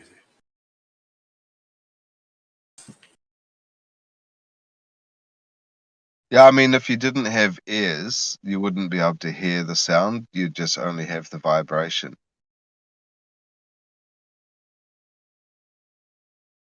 So you could still listen and communicate like if you didn't if you were deaf. Like, I mean, if everybody was the same, we We would just all. like we hear faster than any other sense. I think um, our rate of update, our range of attention that we can pay to it is really it beats actually what we can do visually or Well, by taste or uh, smell. like like deaf people are actually at a benefit sometimes. I think because they can communicate from one side of the luxury airline lounge to the other side of the luxury airline lounge.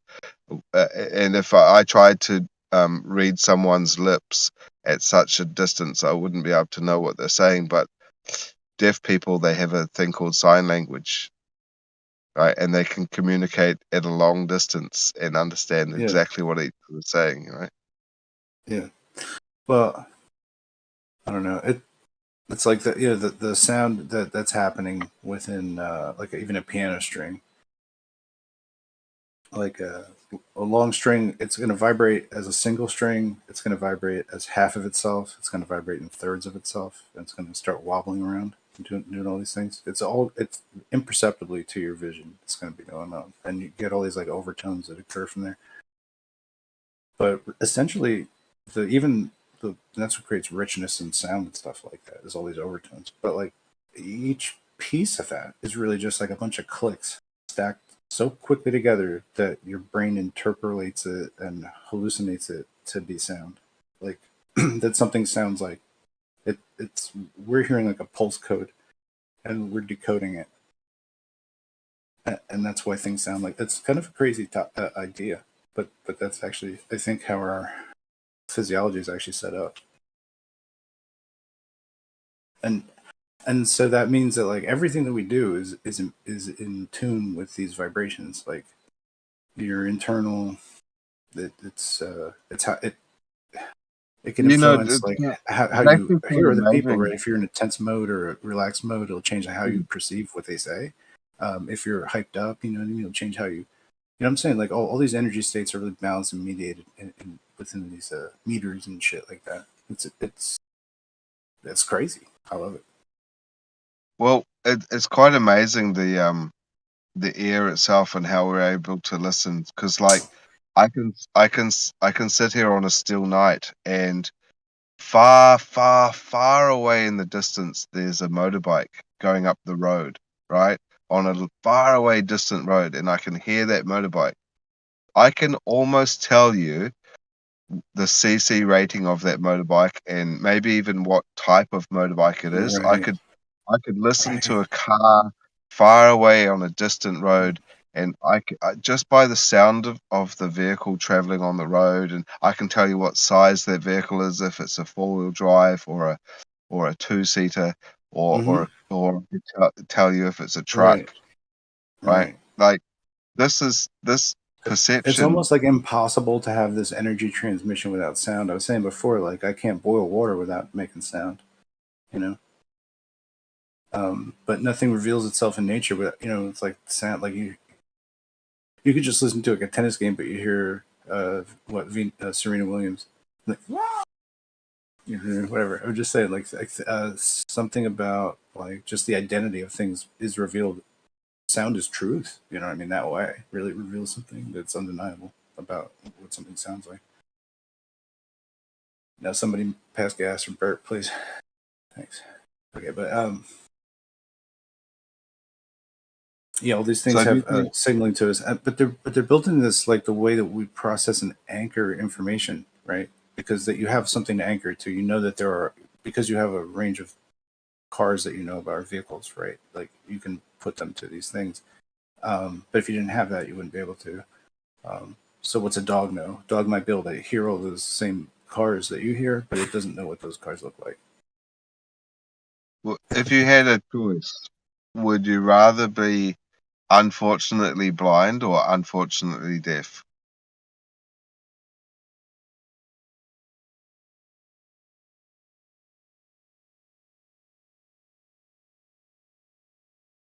Yeah, I don't know. Entertaining either one of those would probably mean a whole different change of life. So I really don't know.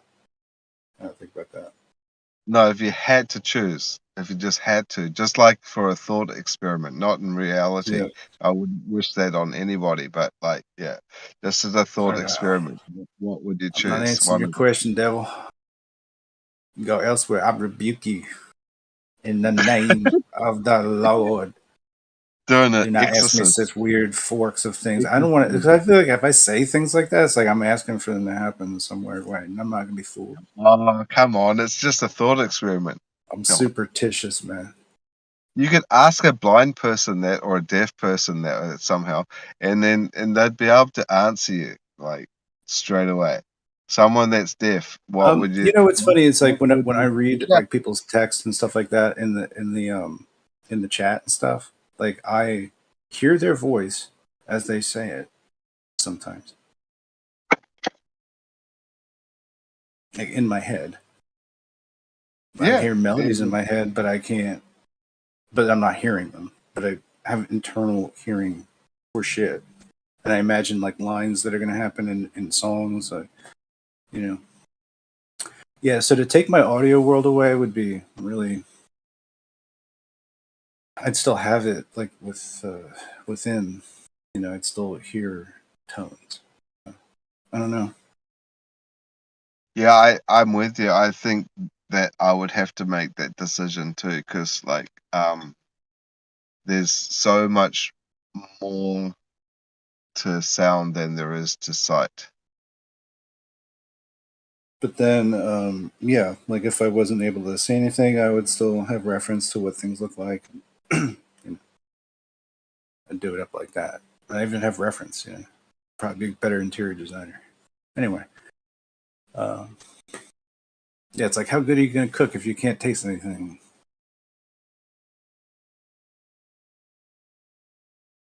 Mm, that's a tough one. Yeah, I like doing interior design when it's when I get to decide like absolutely everything. So I want to be the one that takes control of the design. So I'd rather someone pay me for a project and just let me do whatever I want, and then they're always happy. So they just give me a sort of a basic blueprint, and then I'll just go to town. That's fun. Yeah. Yeah, it's like who was doing Stevie Wonder's hair, in the Yeah, 80s. yeah, and especially if they've got a good It looks budget, good. It looks good. Yeah,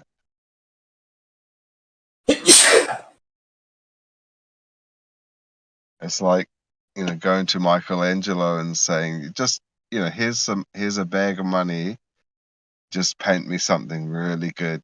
and just trust them that it's going to be worth that 500 francs that you just gave them in a bag. Yeah. Or whatever currency they were using back in the day.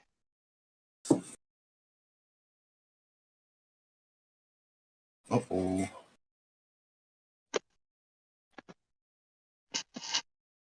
I think I broke my mug. I want to change. I want to change my ringtone to the sound that it makes in the airport. Dung dung dung dung.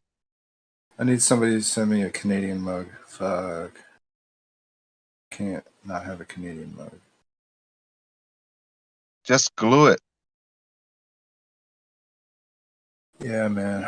I'll put it in the broken pottery box. You got it. One day I will get really good with kintsugi. Kintsugi. This fucking so cool. You know what I'm talking about? The Japanese art of plate reconstruction using animal hide and glue and gold leaf. Gold? I don't know. Gold powder. Oh, yeah. The cracks make it stronger, mate. But don't drink on the chip. That's a bad idea. You'll cut your lip. You'll cut your lip on this chip.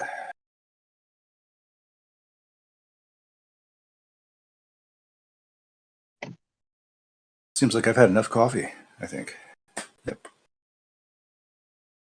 That's a sign. Man. I really want to start fucking doing some 3D printer shit, man. I'll get lost if I don't do some stuff with it. What have you made on it so far? Well, I mean, I just want to get like to building other setups and stuff, you know. Like I used to just kind of build them up from scratch and stuff.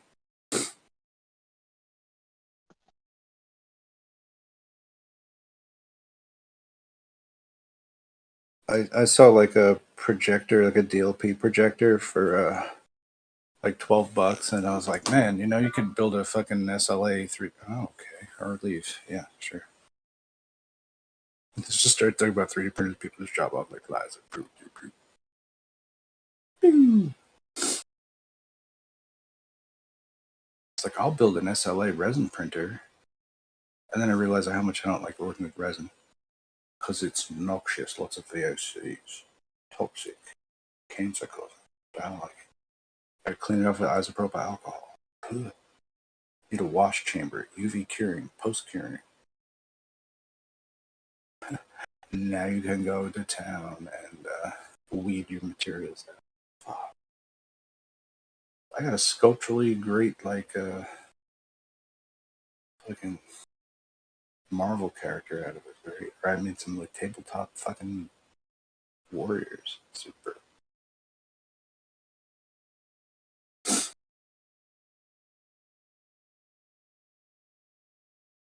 But the ultimate shit ever would be to create a large scale SLA resin printer that worked and just fucking make car parts and pull them up like it was fucking Westworld. Pull them out of goop. Body kits. You know what I mean? Turn your Blazer into some shit, look like a Bugatti Blazer. You know what I mean? Saying.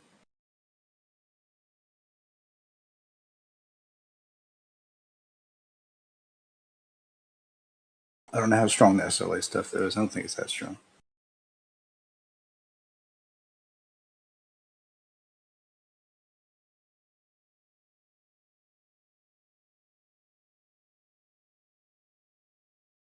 But you could probably fiberglass it.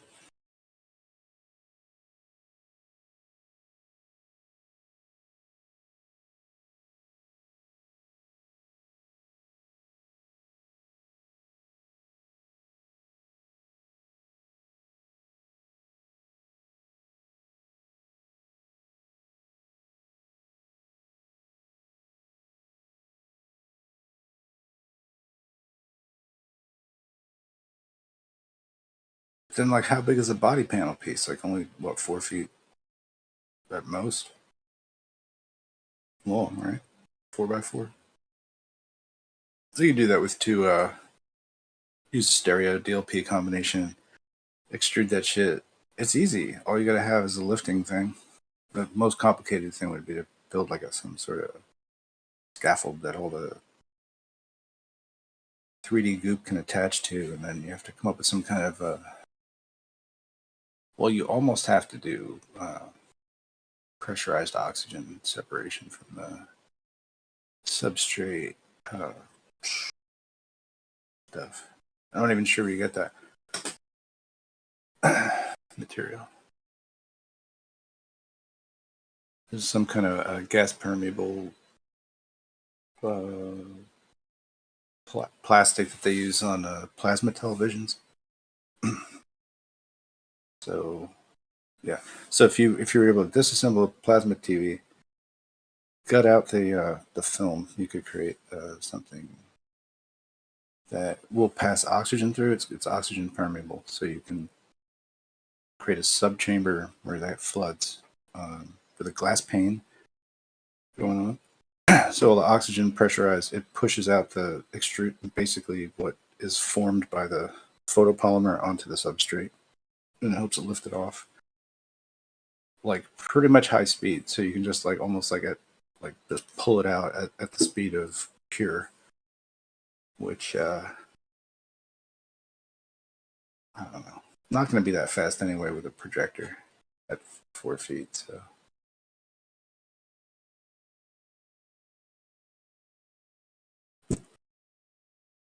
yeah, high speed SLA theorizing is what I like to do in the morning.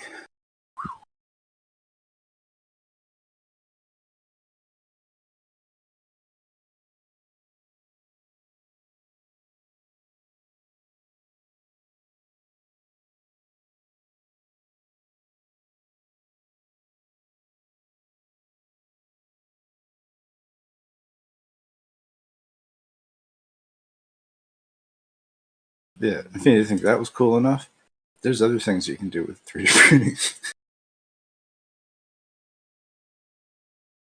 uh, powder based deposition is neat too. Uh,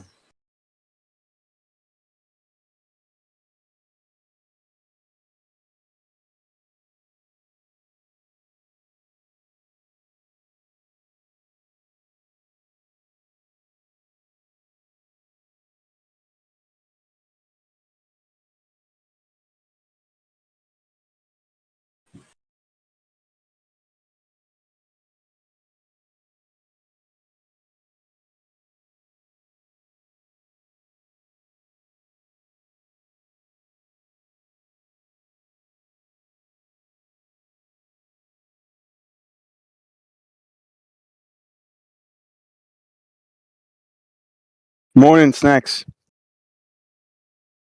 yeah, Carlos left. yeah. I was just talking to myself about 3D printers, and I was like, Yeah, I'm pretty I thought he awesome. was here, bro. Yeah, I'm No, just I was carrying on. listening. So Yeah, either way, I was listening.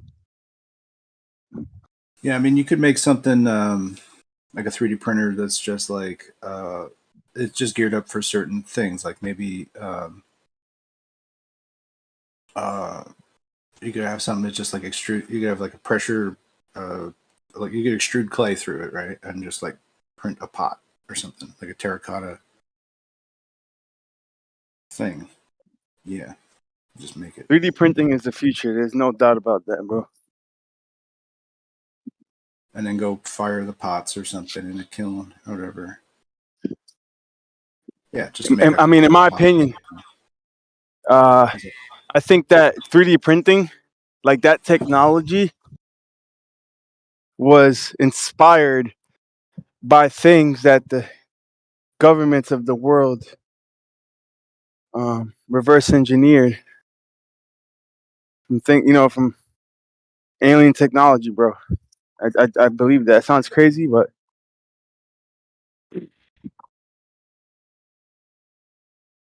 I mean, yeah, it sounds crazy. I mean, it's just like that. The same idea is it's just 3D printing is like an additive manufacture, and yeah, it's just like the same. You can basically do 3D printing on a photocopier. If you had an image, you can just like run it through, like, I mean, with the layer lines on photocopier really really thin, Like, but you can build up shapes off of it.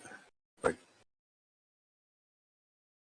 you could actually build like a topographical 3D printed like flat Earth map on a piece of A4 paper with a photocopier. Just run it through like 1,000 times or so.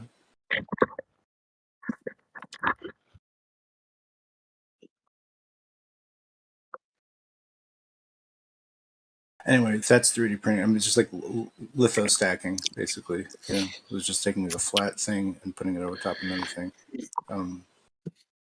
But yeah, I mean, right now that's what we have, but like it's gonna get more complex, no doubt. Because like I heard people talking about this before 3D printing even existed, because they were finding technology that looked like solid state, like it was just one solid piece of aircraft.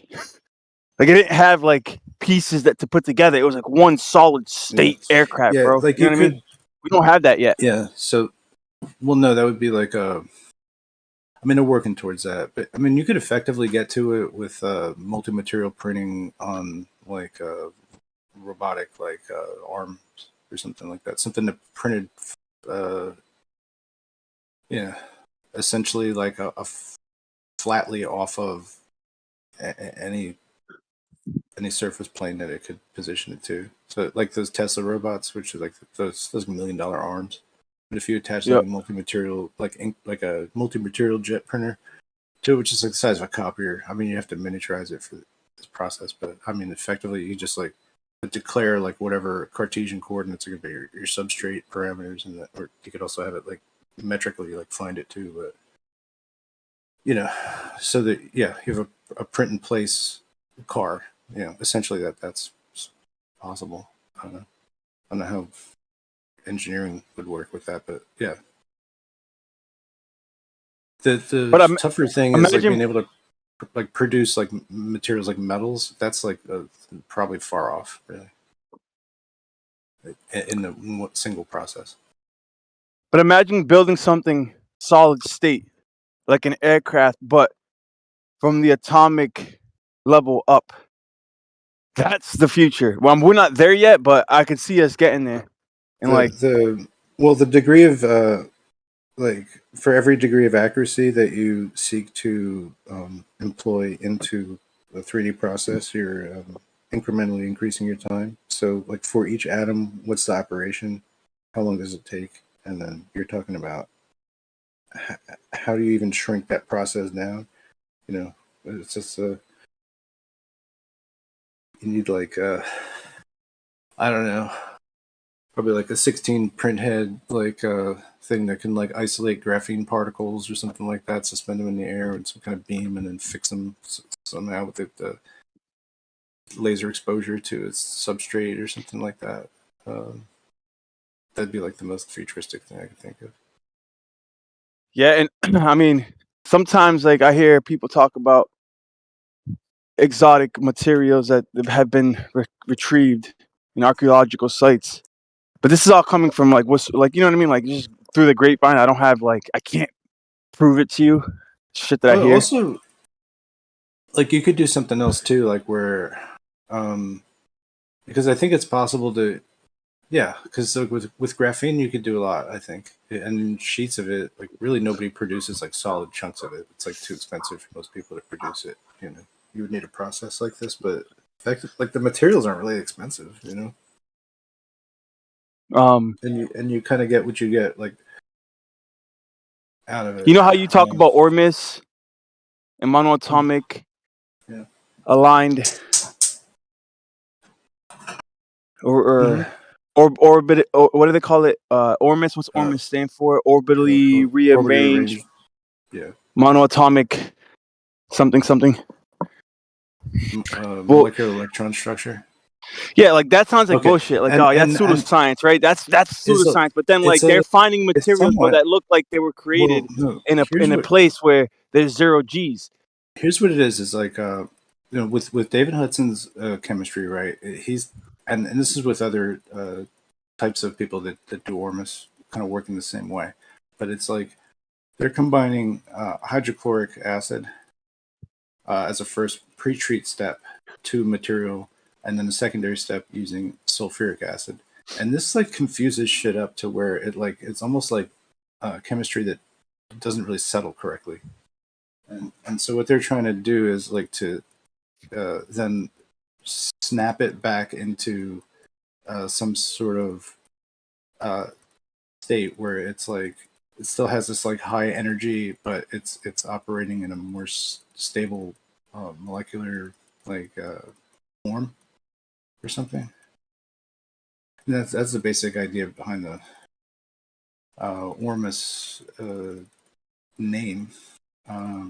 But also because he observed this with like soil compounds from like black alkali soil extracts, which he found to be hydroscopic. He couldn't grow any cotton there, and he was like had a cotton plantation or something. So he had gotten basically for some reason that the U.S. Agricultural Department was basically donating a whole bunch of sulfuric acid. They had tankers you just like load it up and take it. So he did this. It didn't work. Eventually, like he found that there was some kind of runoff from it that was when he extracted it, it was like assayed to have higher degrees of silver than he had ever witnessed it within the previous assay of the Earth, or maybe he didn't even do it then. But because I don't think he was interested in it as a mineral bearing, because I don't think it ever assayed for it. The key here is that like certain molecule like things that we'll find naturally have within them silver parts of silver that or gold or platinum group things that are bound to other molecules that do not assay because they don't burn off at the same temperatures because they're like compounds. Some way it's like either going off early or it's shielding it from the gas chromatograph ability to burn off the sample correctly. So pre-treating it like this reveals more silver within the sample per assay.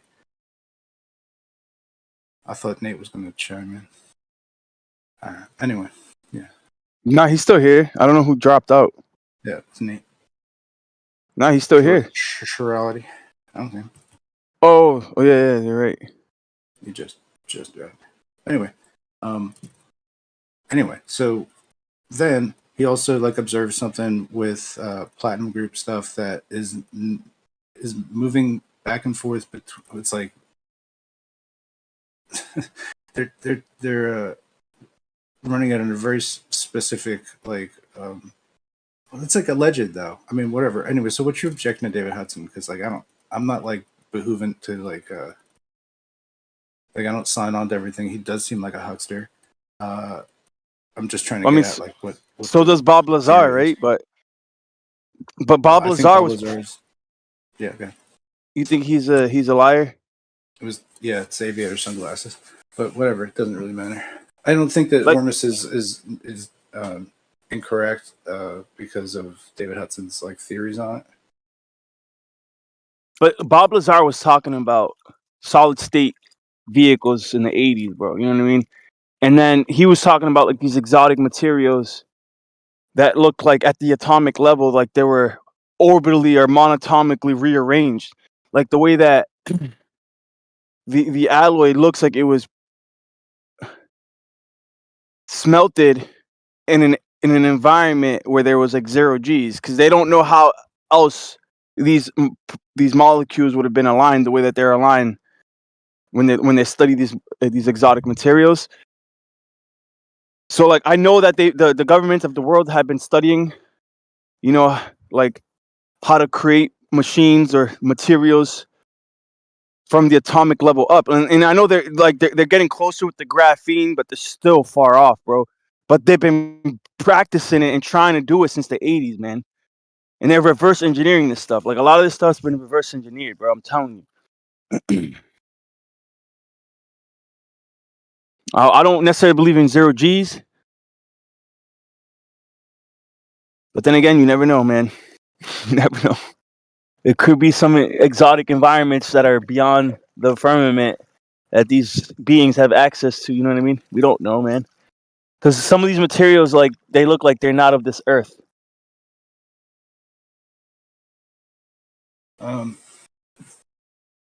Yeah.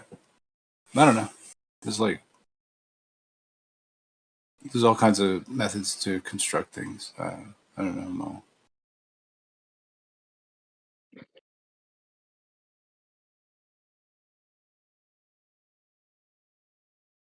You do things with like vapor deposition, like that are crazy. Nitric acid etching, like from like electricity. It's like, I don't know, man. Yeah. Imagine a phone, and our iPhones are getting pretty close. They keep condensing the architecture, but it's not solid state just yet. You know what I mean? Like, if they could build a phone completely solid state, I'd be insane. You know, like just one solid piece. Yeah. Well, I don't know. There's all different types of materials, that are used because they're more efficient than something else. So yeah. So if you wanted to produce something like that, you need something that can handle like laying down like a screen, But that's not going to happen. Or even layers. Like, even if, like they're doing now with 3D printing, if you could 3D print an iPhone from the ground up, Okay. that'd be pretty cool with the different elements already incorporated into the 3D printer. You know what I mean? The circuitry, all that, they could just print it out. That'd be crazy. To whatever degree that they can automate the process, they are. But even the screen, right? That's a robot that's just like picking up chips and putting them down, and then picking up that thing and putting it through like into an oven or something, like for the chipset, or something similar to that, right? It's not a person actually like wiring those chips in. And no printer is going to be able to just make every type of chip. You know what I mean? Like, you can't produce a chip from nothing. Yeah, that's why we're not really to that level. Like, the stuff that they found, bro, we're not even close to that technology yet. Like the RAM, the processor, the camera, the screen, it all would have to be printed.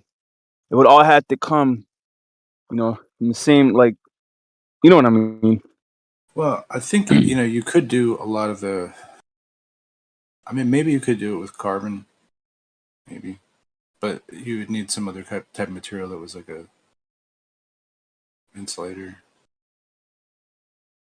You just need a multi-material printer to be able to make it, but I don't think you're like laying down glass. You know what I mean? You'd need some other type, like. Yeah, from laying down silicon to laying down glass. Maybe there's a way to do it. I don't know, but I mean, silica and glass are kind of like, you can make glass out of silica, right?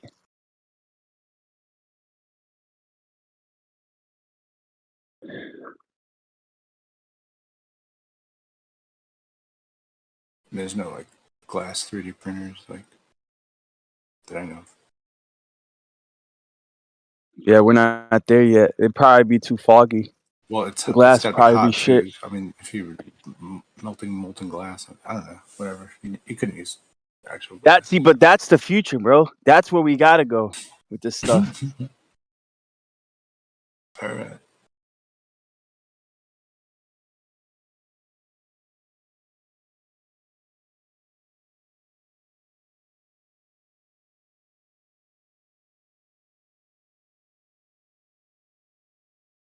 Yeah, I mean, like, computers haven't gotten. I mean, they've gotten faster, but they're not like orders of magnitude faster than even we're in like, I don't know, 2010 probably.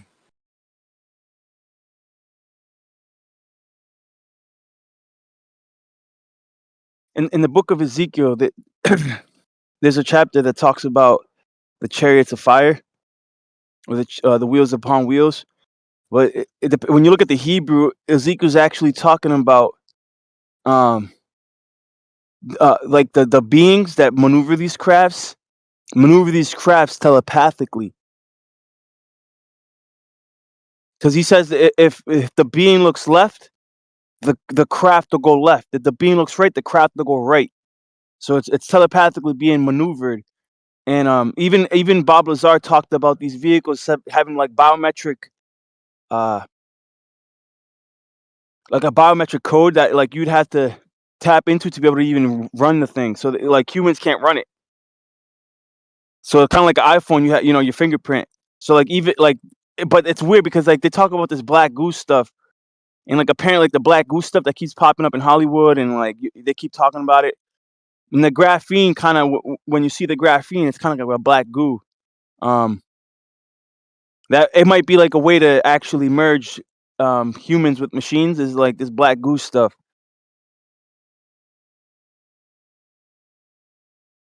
I don't know, man. That's just a lot of conspiracy, but intriguing. I mean, it's just like crystalline nanocarbon.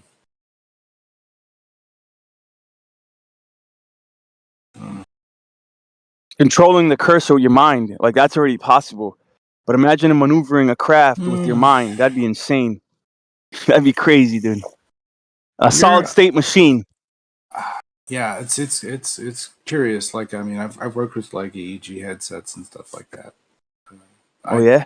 I'm not like 100%. I don't. They're not like reading your mind. They're reading like neural activity, which is just like effectively like if you were to almost like you could just move your eyebrows around and kind of like or your forehead. You tighten your forehead a little bit. You're kind of like putting more pressure on some your part eyeballs. of your cranium. You know what I mean? Like there's ways to kind of flex your muscles in your head around a little bit, like your right. So like that's basically what's going on. It's almost like those things are really what it's noticing. Like you're not actually getting like. I mean that's with like what's commercially available, or even like other EEG headsets. I mean, look, it's. I don't think it's necessarily it's about where you're trying to remember to focus. That is the cue, right? So like, because it's not like yeah, like so when I was doing programming or something like that with it, it's like I made something to basically search Wikipedia through, where it was like tracking your head, so you could like actually make the cursor move around with just like the position of your head, and then there was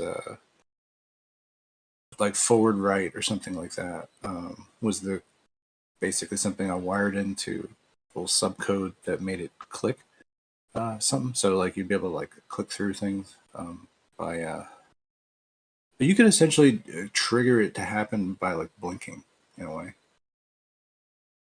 Yeah. So it's like, what was I really measuring? Yeah, measuring a brain or measuring some muscle potentials and some electric. Um. So nothing really works that way. You know, it's about your associations to what it is, whether you whether it works or not. That was a weird project to be for me to be in on, but Sweet. that led to other weirder projects too, I guess. We went to a planetarium to interface it with a planetarium. What? Yeah, because the planetarium essentially runs on like Windows. So just loaded up the EEG headset into the planetarium, and then the planetarium basically is a projector, like a 180 projector. Yeah, had all kinds of satellites that were out of commission. I was like, man, it's got those satellites on it. How's it update? I didn't know what was going on there. And then the person that runs the show is like, yeah, well, most of these are dead. They're not actually there. You know, just like shows that they're there. That's why I don't know. It's one of the things I was like, oh, later when I was like, oh yeah, there's flight. It's funny because I told you I got to work at a planetarium too. There's a place called the Ecotarium in Worcester. I never got to see it running though, but I was a part of building it.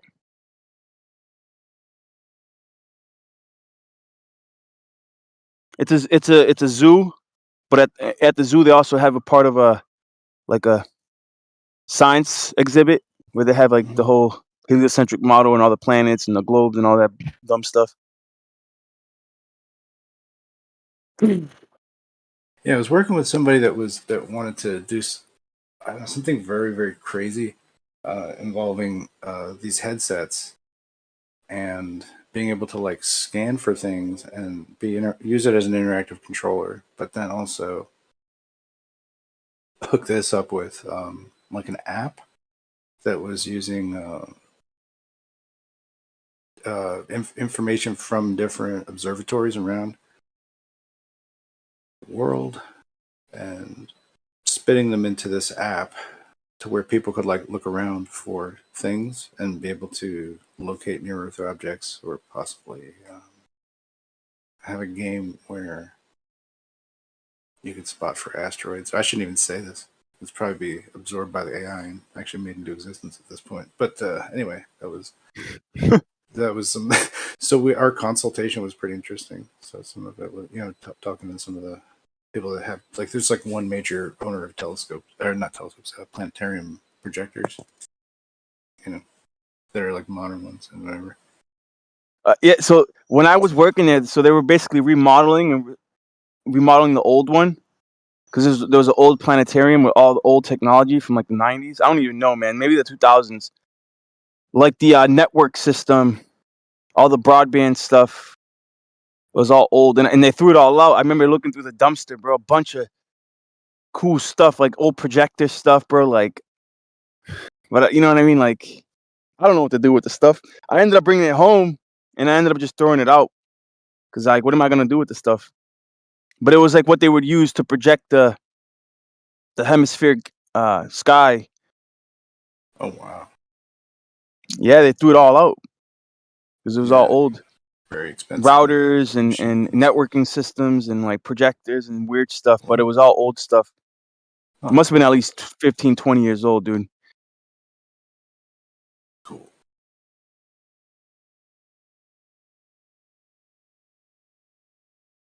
Yeah.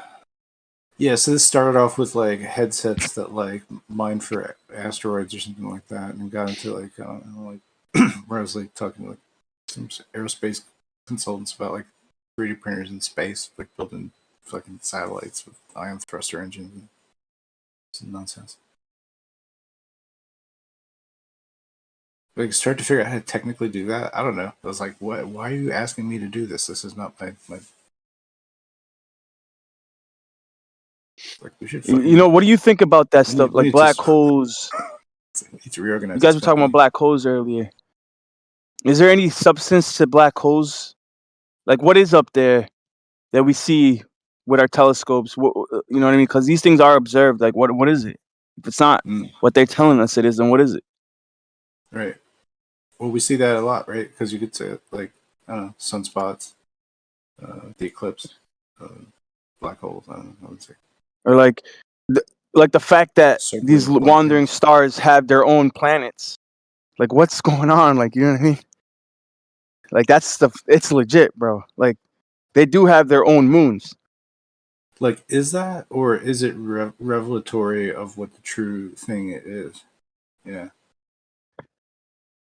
Like, And then people talk if I about believe that asteroid there's only belts. one light, basically my belief is that there's really only one light in the sky, and those other ones are just like pieces of it. So I think that the real thing itself is going to look like we got things rotating around it, but those are just like the field. It's the field procession, like made visual. It's not a real thing.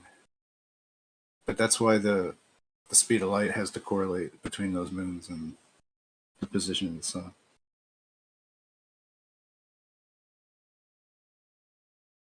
I hope that made no sense. Nah, yeah, I didn't understand Well, so the like speed of light regarding the moons. that video that Travis posted earlier, Army of Copernicus, with that girl talking. It's like I never knew that there was like the guy that proposed that they could find Neptune, and that they did find Neptune, also proposed that Mercury is not by itself, but that there is another planet there called Vulcan, because its eccentricity matches not the rotation of Mercury.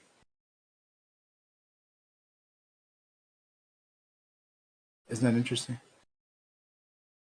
Yeah, the fact that you brought up the word Vulcan. There's some. I was yesterday. So there's these. My boss bought a shovel, a metal shovel, and on it is a big label called Vulcan. It's a Vulcan shovel, and for whatever reason, that word hit me, Vulcan, and I'm like, what?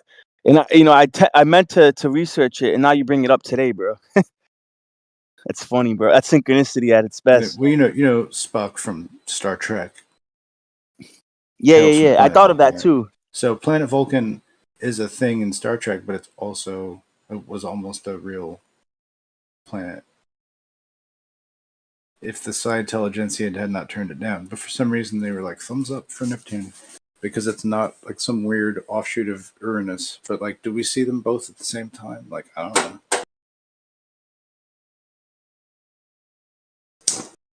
Who knows? Like, it might just be like some part of the year it appears to look like different. And so we're like, oh, it's a different planet. Yeah, You the can't see asteroid it. belt too. What's up with that? What? Is it there or is it not? The what? Asteroid belt. Theorized.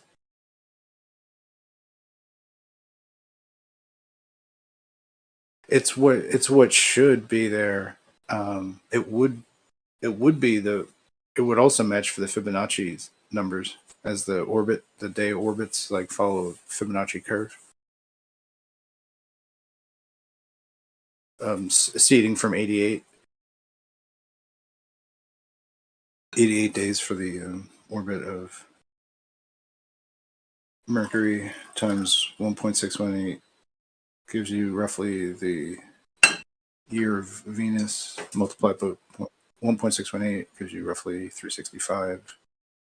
So if you multiply, then 1.618 times us gives you the Martian year, which shouldn't be because it's about 2 years for one full cycle around us. But anyway, regardless, so goes the theory. Yeah, the asteroid belt's there. That should be 1.618 times Mars's orbital cycle.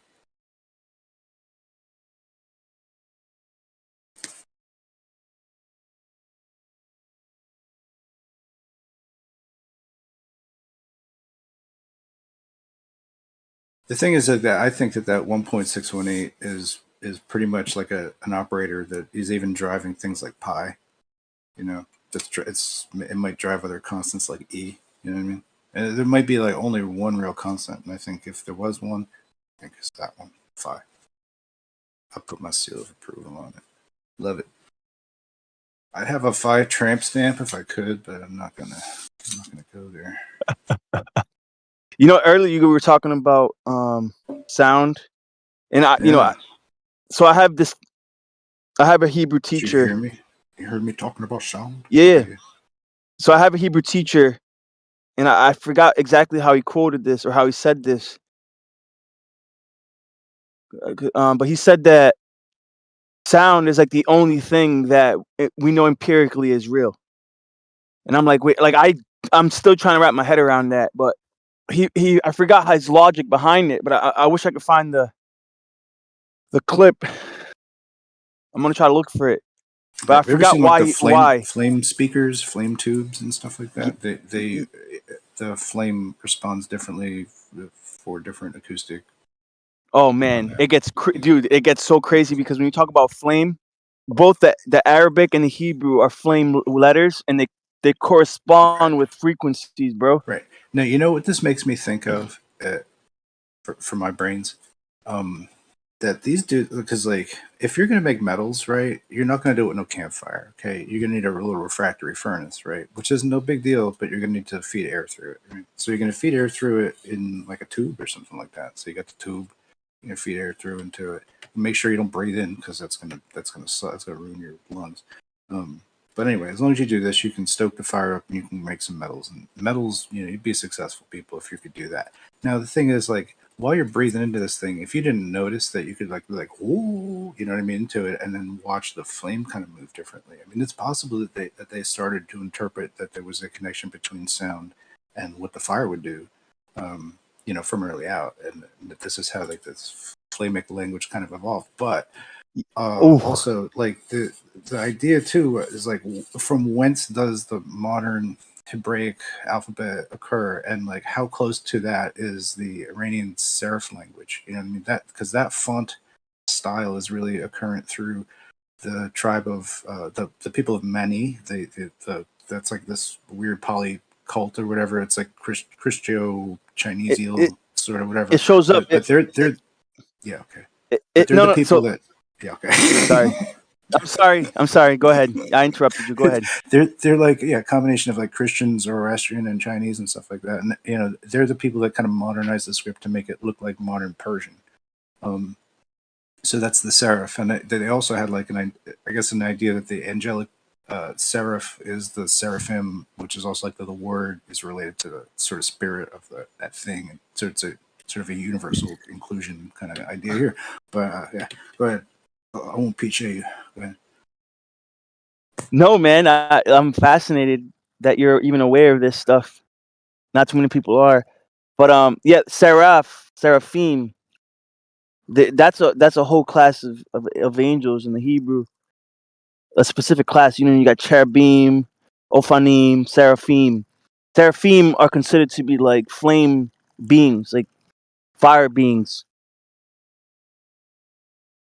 But the the Iranians in the Zoroastrianism, Arabic. I mean, they all came from the same patriarchs. Were in my opinion, when you go all the way back, they all came from the same people groups. So I'm not surprised that there's crossovers with the alphabets and stuff. So Clearly, yeah, the so the Phoenicians. flames in some the but it just signifies to me that they're seeing a resemblance in fire, and they thought that oh we'll make our characters emblematic of these because these sounds translate to certain kinds of ways that the fire moves. Like we make these general waves. These wave patterns are going to evolve into some kind of shape, and then maybe they wrote that down. They're like this is the general shape, you know. So like that's maybe how they defined it. Possibly, maybe they were like, we're going to leave all this other shit behind. You know, we're making a new alphabet. It's just based on what we do. When we're about the fire god because he makes the metals for us. I really think it's about metals because otherwise, like, why are you breathing into a fire to fucking start with? Or if you do, you're going to notice that like, oh shit gets way hot. Start feeding it air. Anyway, But yeah, so like money. That's a deity. It's where we get the word money from, and that deity does show up. Let me see if I can show you. And what you're saying is true. Uh, See, I'm gonna try to pull it up. yeah. So I just think like if the Hebrew flame alphabet is a real thing, or if the Indo-Persian alphabet, yeah, if it is like that, then yeah, that's what it is. But that would also make sense to why that if you look up the sort of iconographic, pictographic, or alphabetic connections between the that was a lot of words, Hebrew and I think it's maybe the hiragana alphabet. I want to say in Japanese, and it's like, wow, these are like very similar. Like they mean the same thing, the same symbol. So, and then there's like other sorts of Hebraic traditions that seem to have like permeated into some sorts of, you know, they're still there, you know. So these monks like still basically chill with like boxes on their heads and wrap like a cord around their arm and stuff like that. They're carrying on these like sort of Judaic traditions. And I think that's like pretty weird because like the samurais also like knew steel, right? Like they knew the secrets of making really good steel. But the sword makers did anyway. So yeah,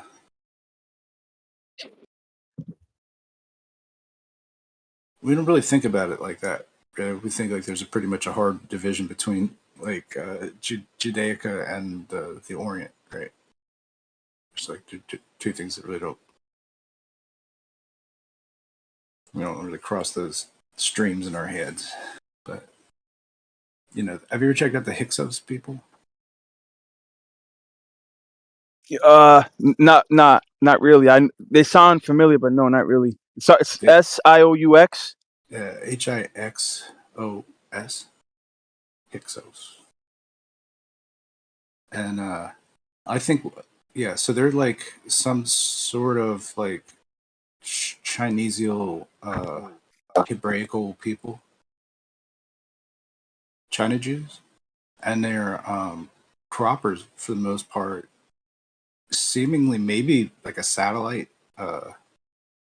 city or a sister city from somewhere in China, and they're like for sure growing all the blue lotus for Egypt at this time, and it's possible that all of the Asiatic exaggerated eye makeup that we'll see like in Egypt is from this period onward, where it's after the period of the Hyksos people having been in power, and it's like that the rulers will ceremonially like be like, we're descendants of that shit. So it's like a whole era. Basically, it seems like story goes like the Hyksos people basically sieged uh, Egypt over hundreds of, or maybe 150 years or something like that with Blue Lotus, and getting into all of the areas of like political authority, and then eventually politically taking over the place eventually until they were part of the world line. So anyway, yeah, that's around biblical times, so I would check it out. It's a little side alley of history. Sweet. Because some kind of like shit was really going up in like northwestern China at this time, and it's hard to like kind of know like what was going on when you know what I'm saying? Like it's Dude, the not just that first we need a Chinese timeline. dynasty. What's that? The first Chinese dynasty, according to Google, 17 BC, 1700 BC.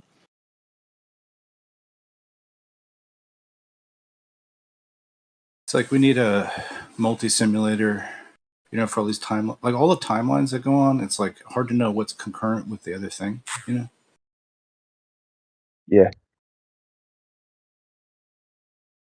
There's a early YouTube I like. It's called like a brief history of everything or something.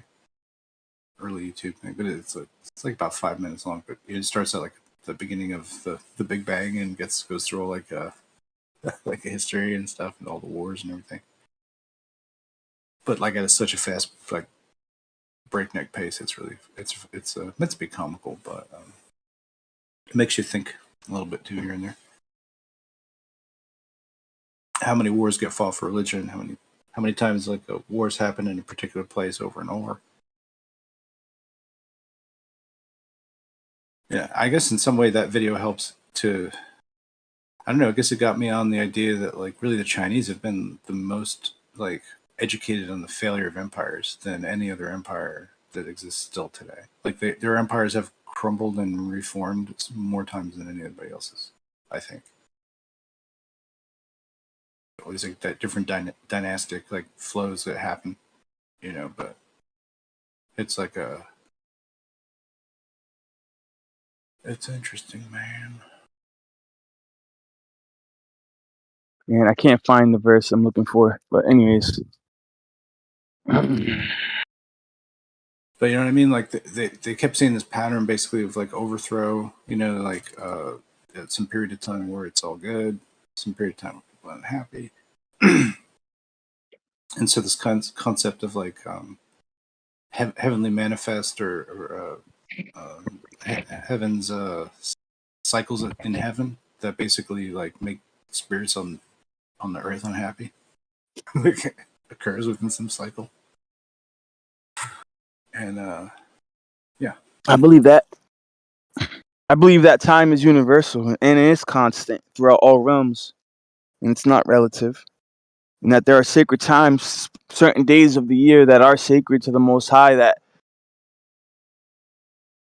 like, even this week, since Hamas has attacked Israel, do you know that not on the Jewish calendar, but on the Zadok calendar, this week is very significant, and all this just happens to be happening at the same time that the Zadoks reckon tabernacles. which is a sacred week. The first and the last day are considered Shabbats, and this whole week is a It's all sanctified Shabbat week. to me, bro. It prophesies that him tabernacling amongst us.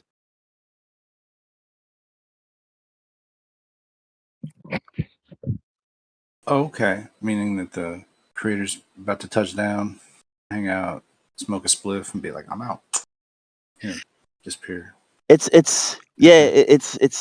when the kingdom comes down, but it clearly hasn't happened yet. But it's supposed to happen. Yeah. Time is What about fixed, so it's supposed to happen in this time. Did you see? During this time, you don't watch movies. what's up? What movie?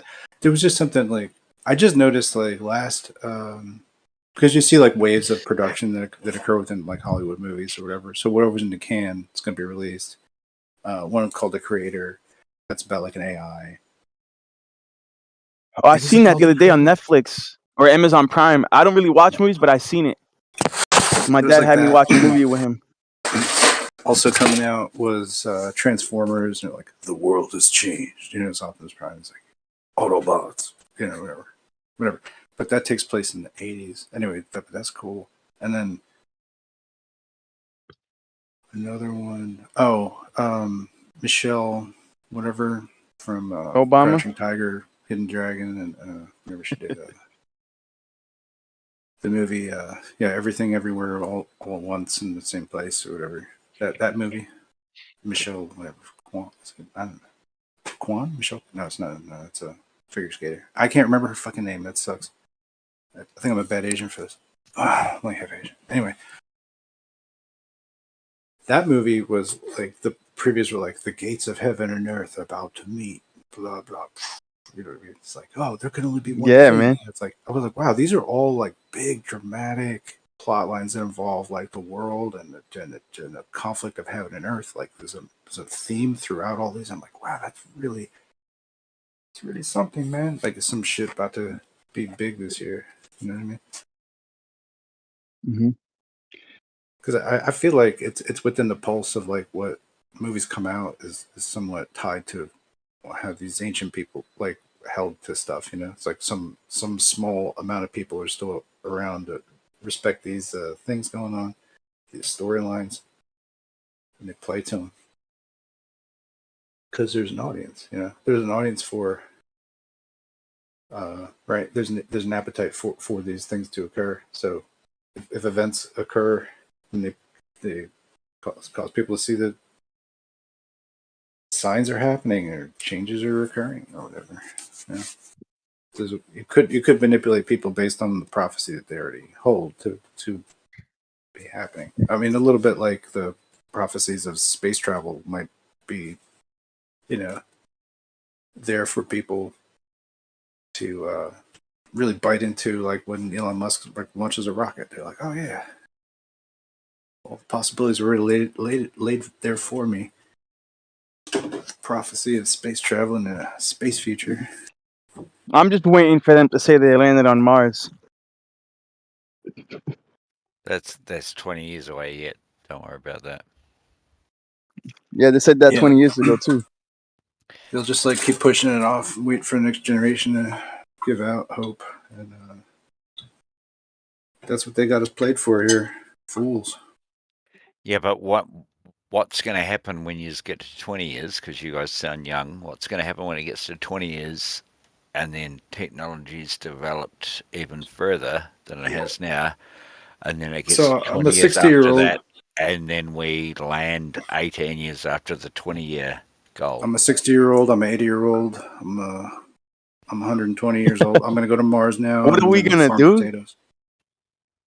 No, he is still going to be on your computers going, oh, no, they fucking didn't fucking land on Mars. Jesus. Well, I'm hoping that they have commercial flights to at least low orbit. I mean, why affordable tickets. Why the fuck would you think they'd have that? That's fucking crazy. In 20 years, if we're landing on Mars, I mean, you should have commercial flights to at least low Earth orbit. It's taken 100 years to fucking fly from New York to London.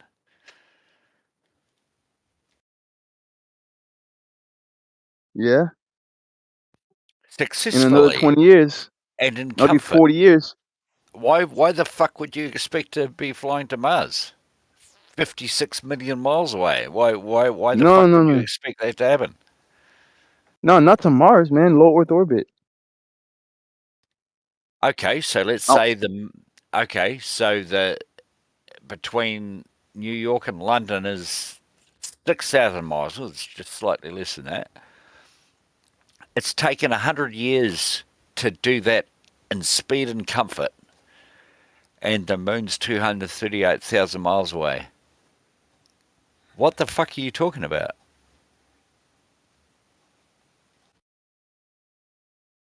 I just want to go where the space station's at, bro. What's wrong with that? 62 miles up in 20 years. You don't think that's possible? Oh no, it's way more than that. And yeah, in the next 20 years, there already is. If you've got No, 85 million dollars. no, the space station's 62 miles up, bro. Okay, if It's it's not even. 80, You know, it's funny because they call it the space station, but even amongst the Globers themselves will admit that the space station is not truly in space. It's only in low Earth orbit. okay, that's great. That's well and fine. It is in space, technically. It's above the Kármán line, and that's because there's a pressure gradient within the atmosphere, which you don't have in a fucking cylinder here on Earth. Otherwise, it's not under gas pressure, which for some reason you guys don't get, but you keep fucking routing it. But anywho, Pressure gradient is a social construct. it costs a lot of money and gas to get to the space station. And so $85 million is what the last three people paid, or he shouted the last three people because he's a billionaire, as you can do. And so I really don't see what your problem is. You guys are really barking up a tree where more and more private shit is happening. You can't keep blaming the government agencies anymore. I mean, you can, and you're going to keep barking up the dogs that misbehaved in the neighbourhood that don't understand shit. But the well-behaved dogs, the golden Labradors and shit around the neighbourhood are going to go, holy fucking flying fuck train.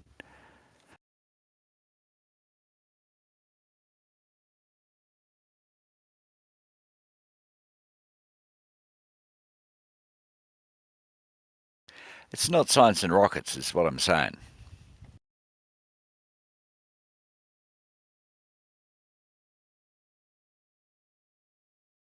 The moon ain't that far, bro. It's only about 6,000 miles up. Well, if the moon's 6,000 miles, then we should be able to see 6,000 miles. No, hang on. I'll even give that to you. We should be able to see 1,500 miles across the flat earth water to the next country, but we can't do that.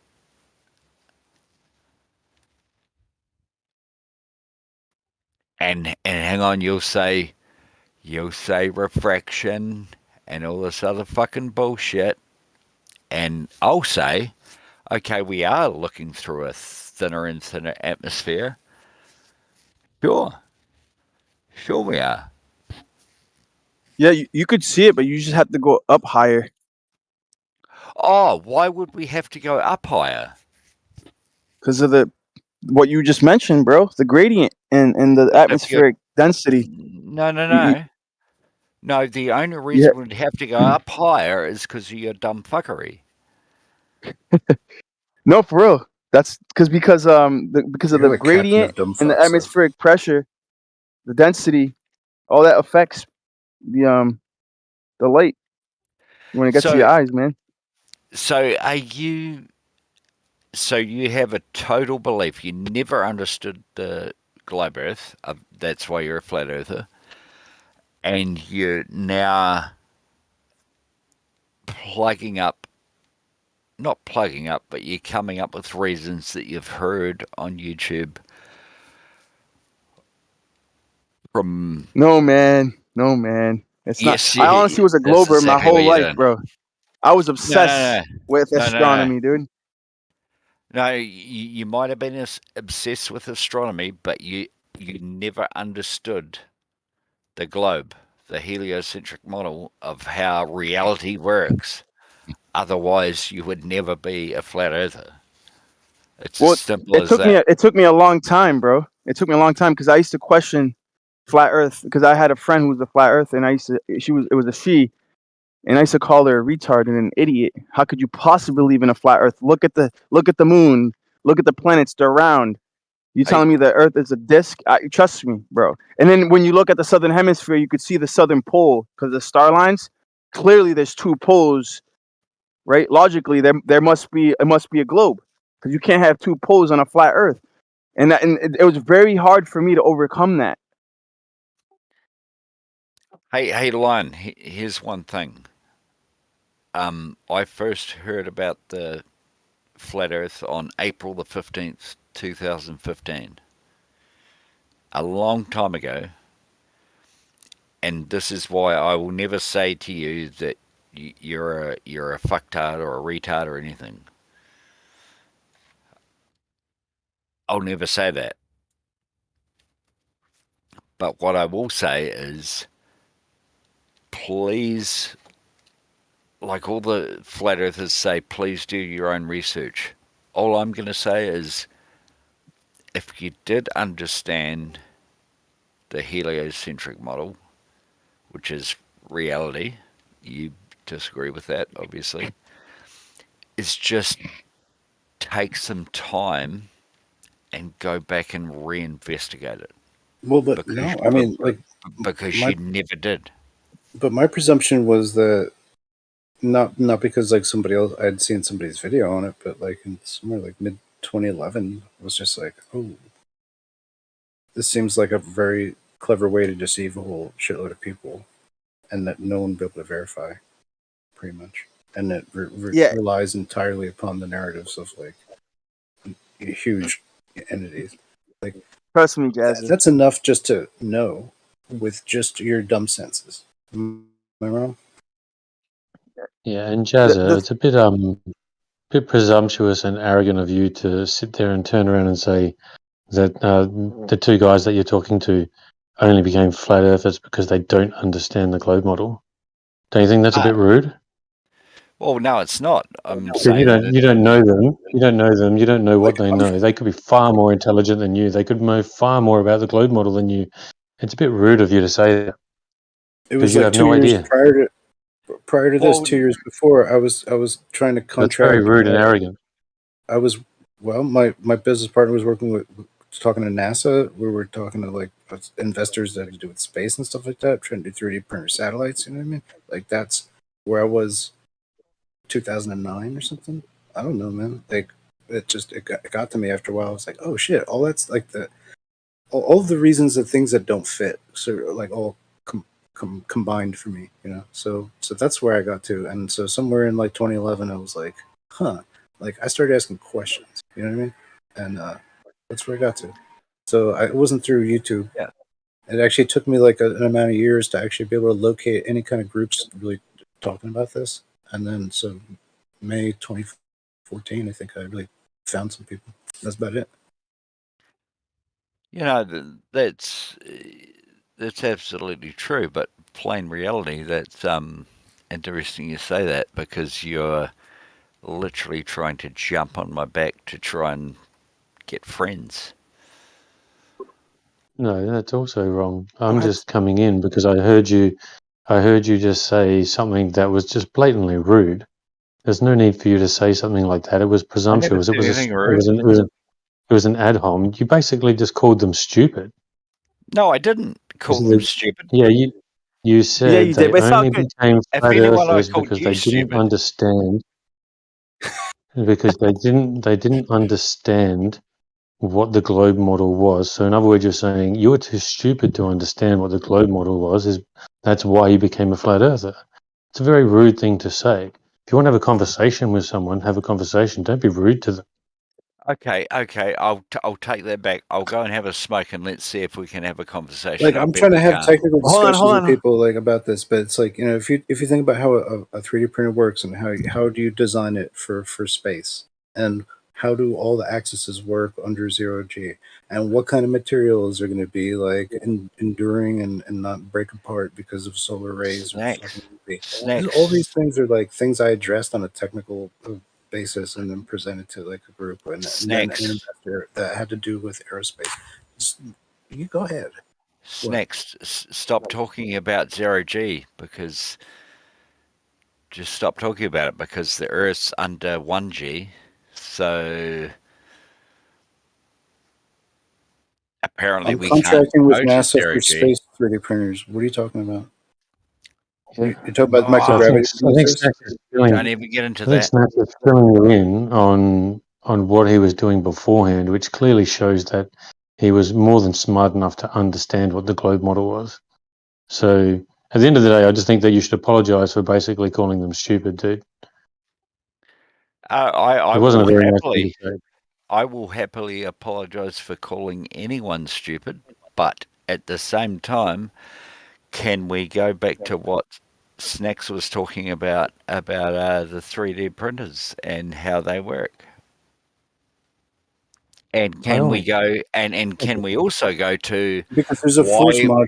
There's a Hang force on, modulus. hang on. Plain Reality brought this up, and can we also go to why helium and hydrogen rises in the atmosphere? Well, When did I bring that up? When did I bring that up? No, you You just, didn't. But you just brought it up. No, but you didn't. But are you worried about that, Big Dog? What? Well, because that goes against Can you repeat yourself? It Can you goes repeat against yourself? your. Why does helium and hydrogen rise? That goes against your gravity. Fucking gravity doesn't exist in its density and buoyancy. Fucking bullshit, horseshit. So we'll talk about that. Are you putting onto me, Snacks, and Lion that we believe that it's only density and buoyancy? Are you assuming that? I'm not assuming that. I'm saying if you're a flat earther, then you have to. You guys have to have a common ground.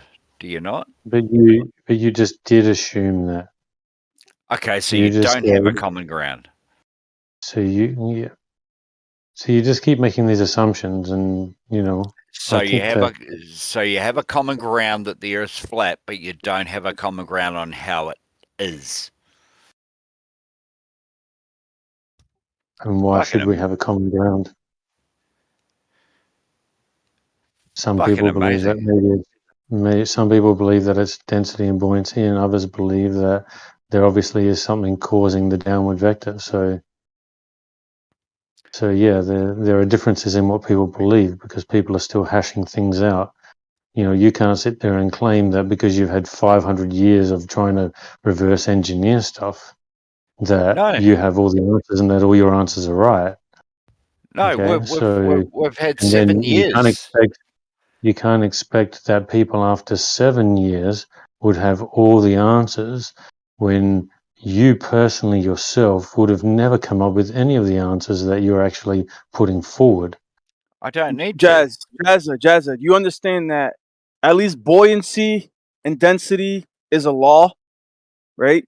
It's called the 'Cause Archimedes principle. Gravity Yeah. is not a law, bro. It's still a theory. That's You know that, right? no, dog. It's called the Big dog. theory of Big gravity. dog. Big dog. There We don't wouldn't need. be Well, hold that on. We don't if need. there wasn't We don't need gravity. gravity when we have buoyancy and density that it can explain why things go up and go down. The only thing that we have not, as flat earthers, discovered is why there's a downward vector bias. Why is there a bias, right? A downward vector. Why do things go down? Because of gravity. No, it's not because of gravity. Well, put your same shit in a vacuum and see what happens.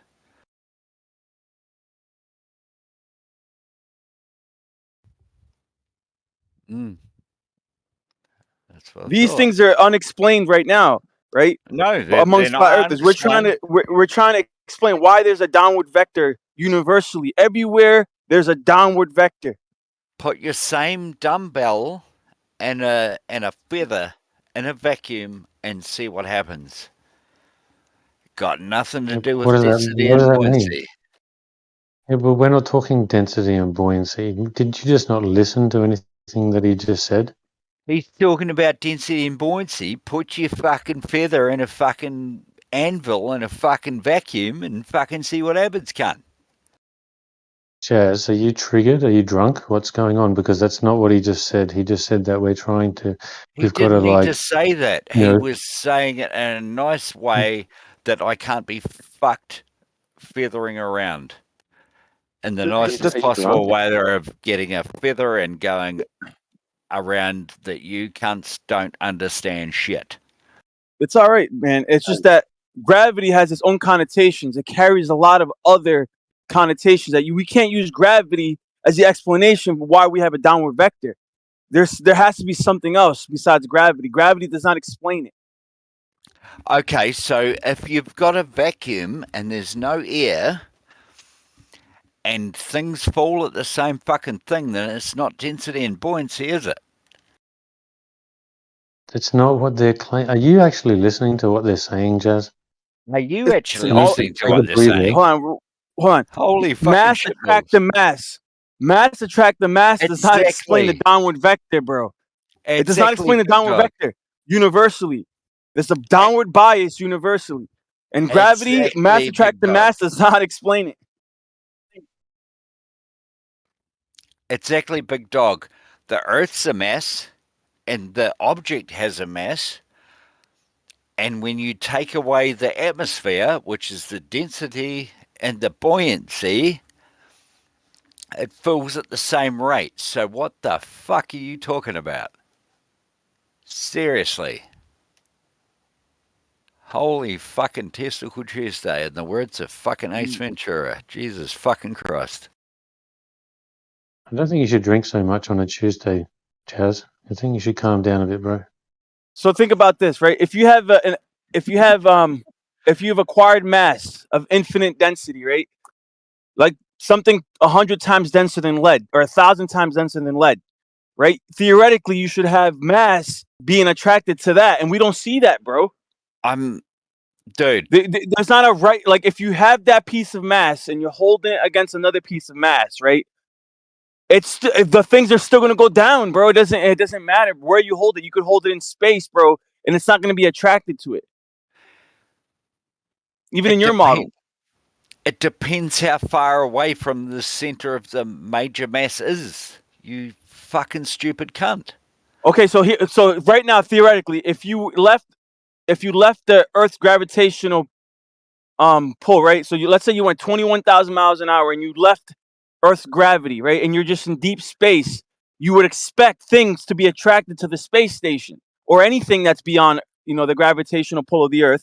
You would expect things to be attracted to it because if mass attracts to mass, then the lighter mass would automatically be gravitationally pulled to the heavier mass, and we don't see that. That's just a theory, bro. It's never been proven. It's just a theory. That's why they call it the theory of gravity. And it doesn't work, bro. It's already been debunked many times.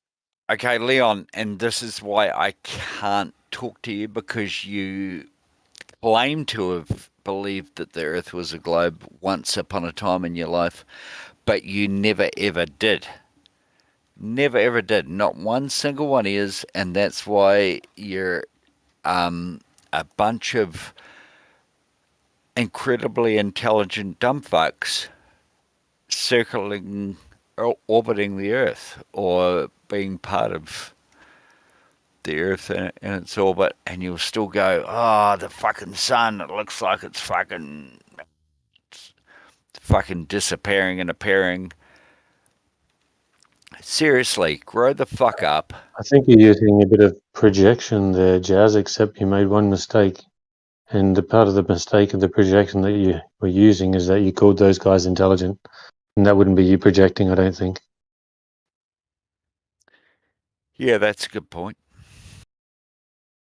I mean, I admit I'm not an astrophysicist, bro. I'm not a rocket scientist, right? But what's your point? You saying we're dumb? No. I'm not saying you're dumb. No, he's just projecting, bro. I am projecting that you're. I am projecting, and I have every You're right to, projecting your because own ineptitude onto other people. That's what you're doing. no, I am You're being projecting. extremely rude at the moment. You're being extremely rude at the moment, Jazza. That's why I think you obviously you've been drinking or something, because you don't normally behave like this. So you're being pretty rude. It's all good, man. I'm not offended. It's all right. Let him do his thing.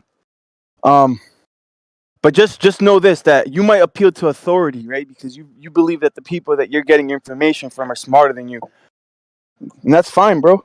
No, I never ever once said that.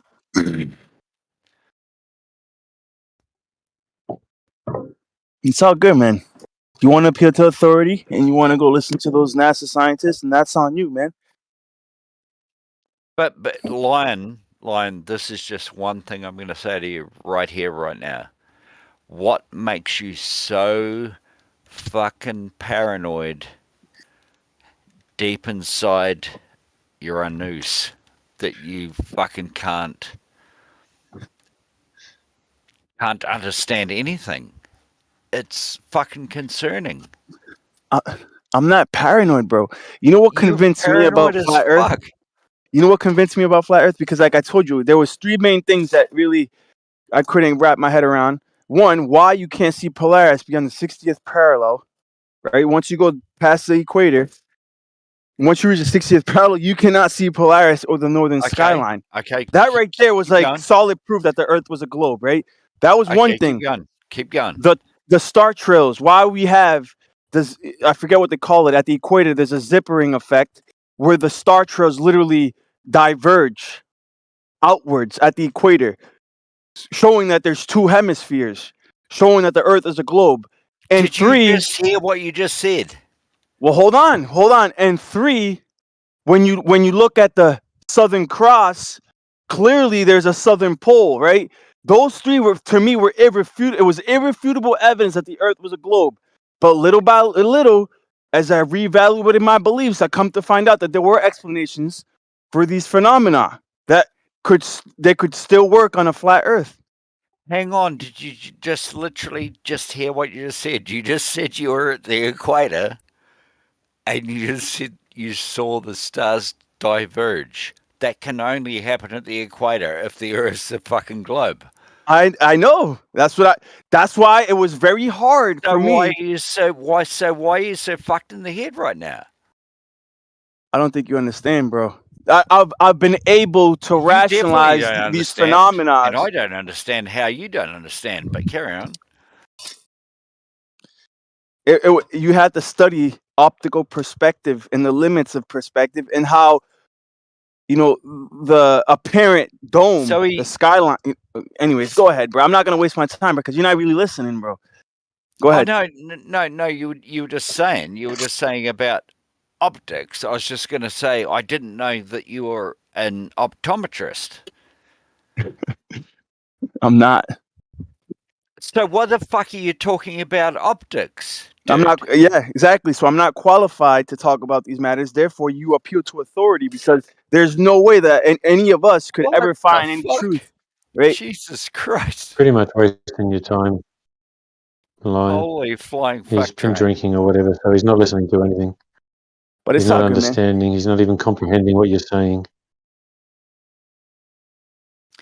All right, I'm gonna whoever's saying I can't understand anything, I understand fucking everything, and I understand. You haven't understood a word that they've said, dude, because you've got everything wrong that they've said. Whenever you've repeated back what you thought they said, you were 100% wrong. Okay, so you haven't understood a word they've said. Okay, plain reality, that just means that you don't understand everything because 99% of the fucking world doesn't agree with you. That makes you wrong, you dumb cunt.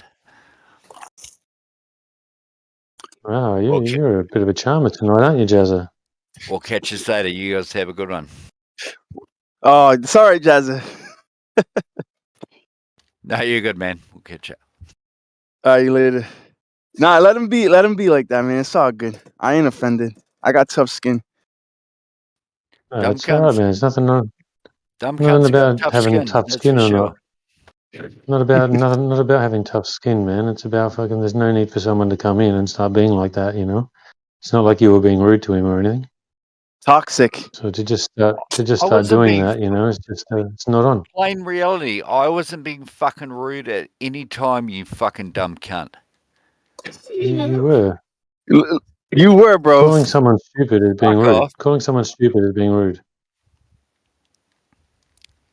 Calling someone stupid. Yeah, it's being rude. I find it comical. I'm not offended at all. Trust. Well, It's all right. maybe, I find it kind of maybe, comical as well. maybe at But the it's end of the it's day, still rude. just don't be a fucking dumb cunt. You done? Well, we're not the one that thinks that the getting jabbed is a good idea, man. So the only dumb cunt around here would be you. Ooh. Oh, and 8 billion people have fucking managed to survive, and fucking quite a few of 8 you billion, haven't. 8 billion people. 8 billion people got jabbed, did they? Isn't there only 8 Okay, billion people on the earth? okay, let's And billion. Let's call it a billion then, you dumb fuck. yep, and all the smartest people I know who got jabbed in the first place and now no longer doing it anymore because they know. Right? They've been through it. They've And looked at the all the science. Many smartest doctors I people know. you know are Quantum Eraser and fucking Miggy, or whatever the fuck his name is. You've got no The idea two who I know, dumbest dude. cunts. Fucking The hell. two dumbest cunts on the fucking globe. Yeah, anyway. You got I no would idea. I would have to give credit to Shane and Witsit for that. Oh, Witsit, he's the third dumbest cunt. First dumbest cunt on the globe. Okay. I'm sure he'd run rings around you, my friend. Yeah, only because he's a dumb cunt and he thinks he's right when he's not. So that's not running Oh. rings. That's just being a dumb cunt in general. So Well, I don't think he'd even bother wasting his time debating you on anything. It's a little Well, bit below yeah. his pay grade. Oh, so he's your are you blowing him or something? You sound like he's your best man at your wedding or some shit. He's the dumbest cunt You're in the being a real world. charmer tonight. Okay, good on you, man. Yeah, you're All a right. real good judge of character. Yeah, no, I am. What you drinking, Jazza? Scotch? No, I'm drinking water at the moment. It's actually really fucking good. But anyway, we'll catch you later.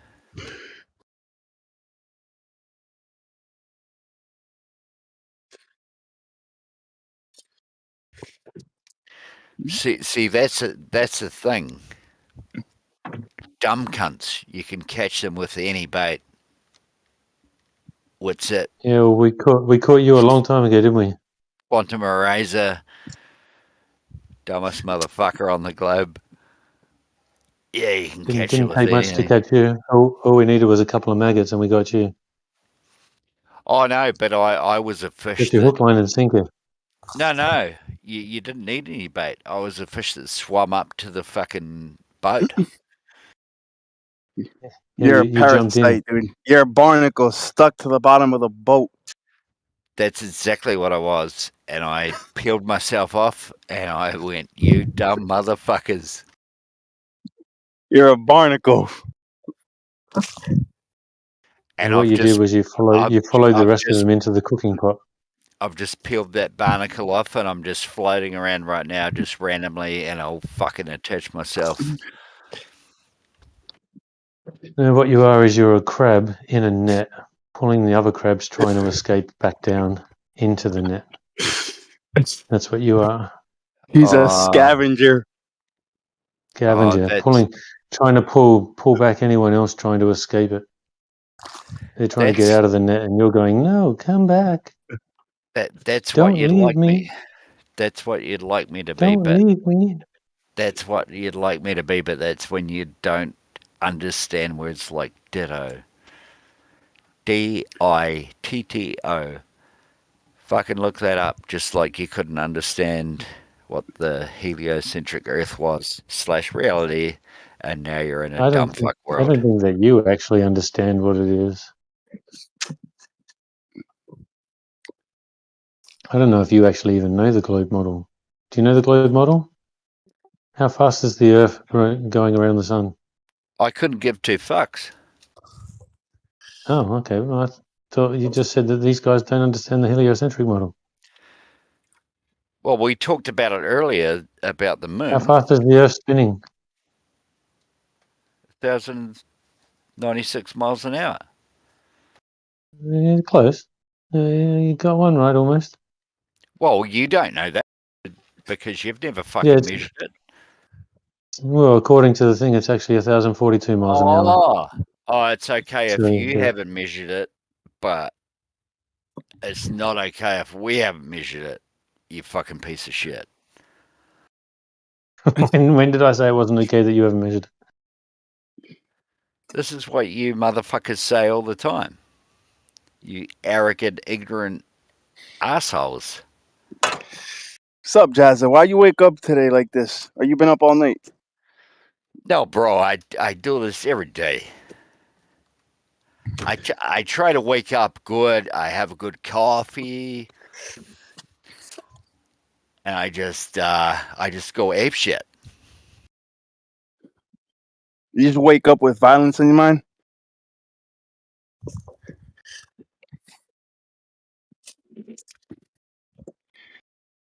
Who hurt you? Who hurt you, Jazza?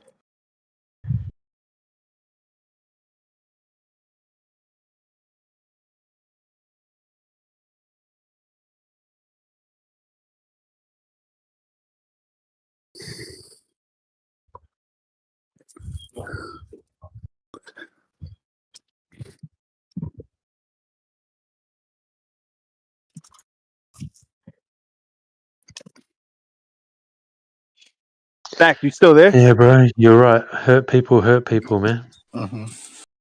Is that dumb cunt leaf? When I say dumb cunt, it doesn't mean I want to hurt someone. I just mean you're fucking fucked in the head.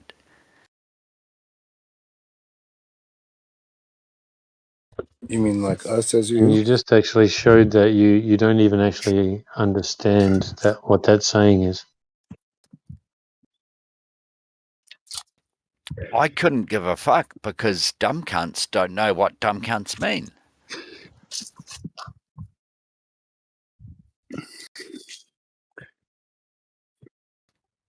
So, This is a progressive discussion. I'm really glad that we can have a contributing panel from all over the place. It's really great. Jazz, I think you're definitely speaking up for your entire country. You know, anyway, I'm going to go because I'll leave you to it. That's what you said 10 minutes ago. All right, so stop being a dumb cunt and do something good for your fucking country and your people. Like you what? Fucking dumb cunt.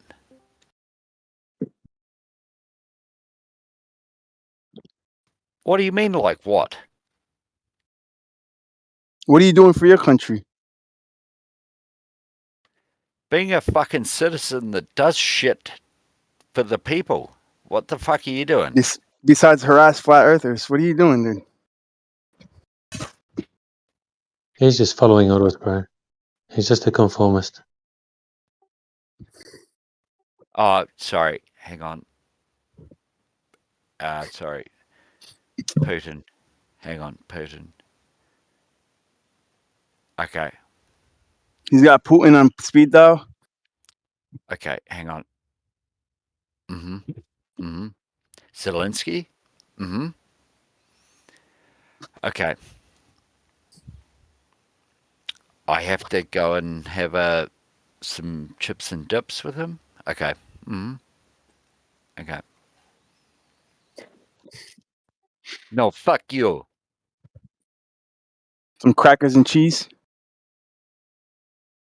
As a relaxed anything. Sorry, man. I don't know how to fucking deal with this shit. Deal with what, dude? Just come in here and have a normal conversation for once, please. You know, I'm Like, out. we don't always have to be at each other's necks. Thank you. You know, I'm out. You guys have a good one. Good talks. Later. No, man, what happened? How? I don't know. I'm about to get on a private jet, and I feel like I'm about to get shot down. So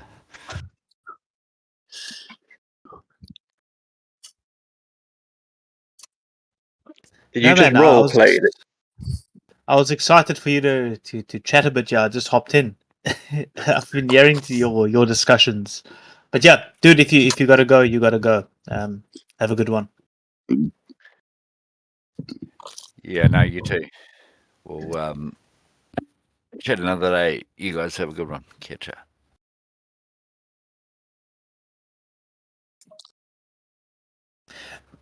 Plain reality. Are you there? Yeah, bro. New perspective said I need to speak to you or something. Man, I've had a super long discussion with New Perspective regarding the work I've been doing, and my recent research has showed me that there needs to be some sort of an obstruction with the observations that I've been doing and the measurements. He's been giving me a couple of suggestions of not using predictability. I haven't replied to him yet. I should probably do that. I understand that I haven't replied to him yet regarding that, but I'm going to mention it. Yeah, he listens to the live stream afterwards. But currently, I'm going to use the word. I'm able to predict where I would see an inferior mirage. I'm sure I'll be able to use the same mathematics or calculation to measure or predict a superior mirage. Each time I'm doing that, it is accurately predicting where I would see the mirage, which is suggesting physical obstruction. What is your understanding of miraging and the cause of it? Well, and how are you predicting it? What are your measurements? Well, how are you getting to that thing? So if I was to give you the temperature, like what do you need? I would preferably need the index of refraction at a certain height, the observer height, and then the index of a refraction above the lowest point. So, for instance, on a road mirage, if you can measure the index of refraction right above the road, about 1 or 2 centimeters, you're welcome to measure it about 10 or 15 centimeters above that, but preferably about another, say, 2 meters above the road surface. You give me those 2 index of refraction, I will tell you where you at what distance you would see the mirage line start at the observer height. And how would you suggest that we get the index of refraction? There's tools that you can do that. There is a standard index of refraction per temperature, which is not 100% accurate, but there are devices that measure refractive indexes of the atmosphere. And then I can tell you right now that where the inferior mirage quite often starts is impossible for it to be where the Earth curves.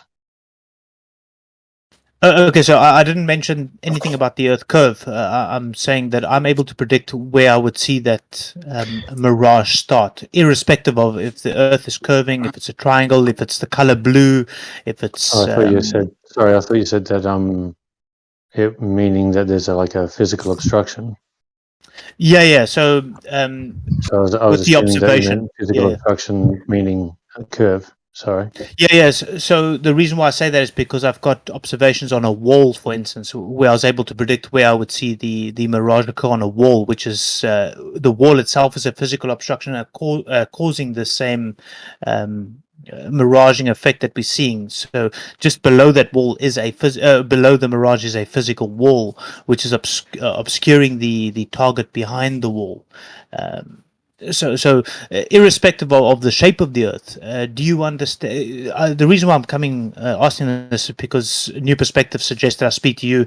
I know these Discords are probably the wrong place to have these sort of discussions, but yeah, I'm just trying to get a more better understanding besides of what I've done myself. Apparently, you're the guy to speak to when it comes to mirages. Yeah, well, I'm not necessarily the guy to speak to when it comes to about like all the ins and outs of them, man. I just film them all the time. Oh no, So, same. Yeah, I film them a lot as well myself. Okay, cool.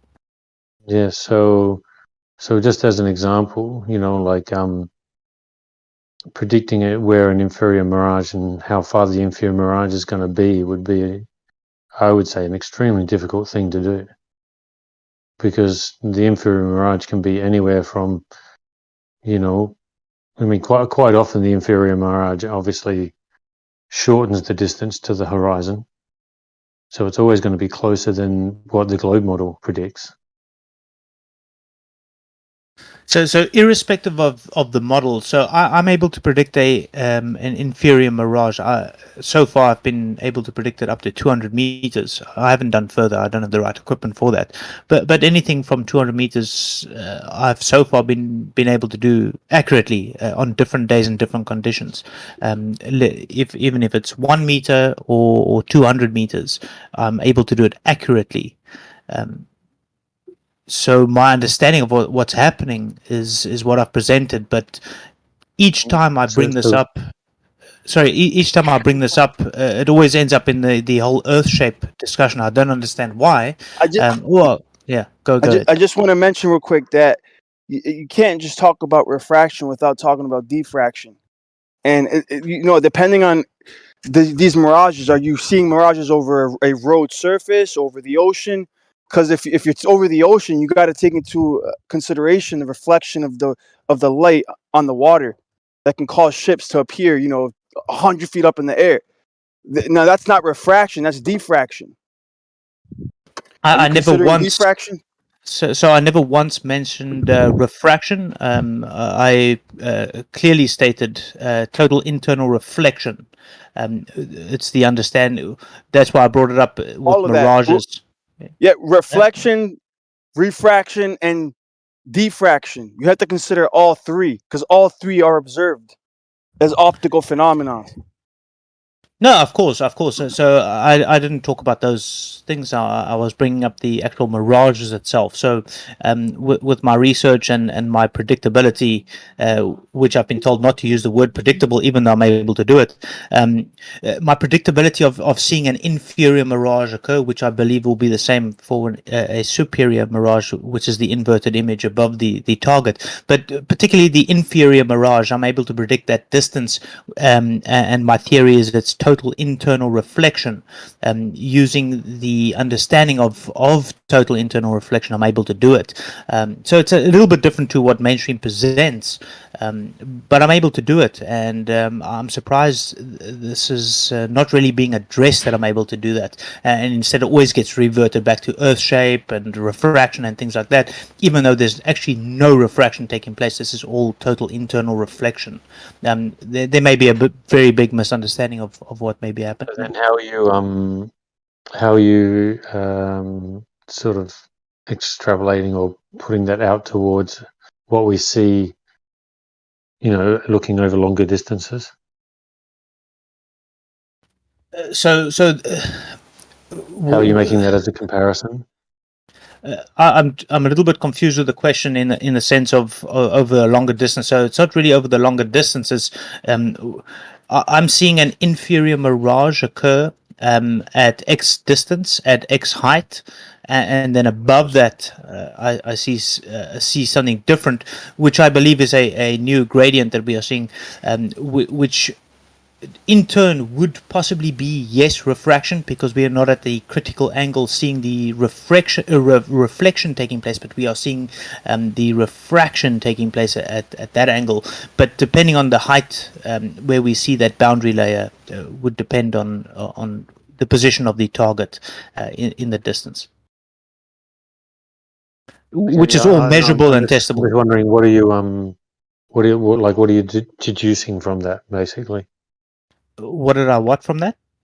So what are you getting from that? I'm just trying to sort of understand where you're coming from. Like, it's really interesting how you're saying that you can predict it. That's pretty cool.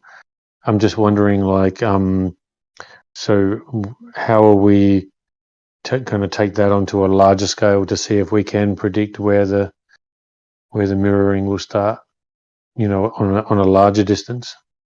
Yeah, sure. So it appears that over a body of water, like I say, I haven't done these longer over a body of water. I haven't done that distance myself. But on road surfaces I have, and on smaller distances over water I have done these tests. But over water it is generally further that we see the inferior mirage occur, and that, for me at least, with my research that I've been doing, which is all testable, measurable observations, is due to the water and the air being very similar at that location. So that that index of refraction between the air right above the water and the air just above the water are very similar. So you have to be at a very severe angle to actually see reflection occur, and that's why we don't see an inferior mirage so close over a body of water, but we do sometimes see them, if the conditions are right, over a longer distance, and that's because at that distance the angle is at the right angle for that reflection to occur. If that makes sense. I've done a long presentation. I've shared it here numerous times. No one's addressed it. Very surprised, because I think this hits on the grey area of what's been presented when it comes to this discussion, where people say, "Oh man, refraction this or refraction that, and black swan this, black swan that," but there's no fucking understanding of what's actually being seen. Yeah. Well, so then, what do you think the inferior mirage is? What the inferior mirage is? Oh, so the inferior as well as the superior mirage. I'm claiming that it's total internal reflection. So the inferior mirage would be the target. Sorry, can I just what do you mean by internal reflection? You are within a medium. So, for instance, you sitting behind a computer or in front of your cell phone now, you are within a medium. Below that position that you are in, there may or may not be a new medium or dense refractive index. For instance, in my room now, there may be one very, very low, but yeah, generally it's all the same medium that I'm in my room. But over a tarred surface or a body of water, the air temperature just right above that water line or right above the road is a totally different temperature and index, a refractive index, than the air 1 meter above it. So there's a boundary layer between those two mediums. Yeah, Oh, internal boundary reflection. layer. What's that, Internal Jazza? reflection. I said Would a you rather hear boundary Jazz than what I layer. got to say? Sorry, no, you go ahead.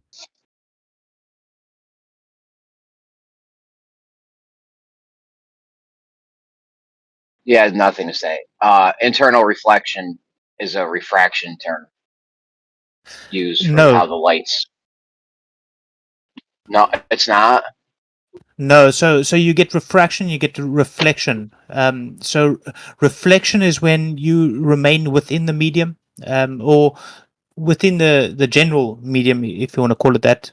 So for instance, if you take a fish tank and you inside of that fish tank and you shine a light from within that fish tank, and you try shine it to the top of the fish tank to get the light out, and it doesn't leave that fish tank, and the light remains inside of it, and it reflects off the surface, that will be reflection. If the light hits that boundary layer and actually leaves the fish tank, the majority of the light, you would see refraction. So the majority of the light has left the fish tank. So that's the difference between refraction and reflection. But they both follow Snell's law, and yeah, this is all testable, measurable, provable, objective. I don't think it's fantasy at all.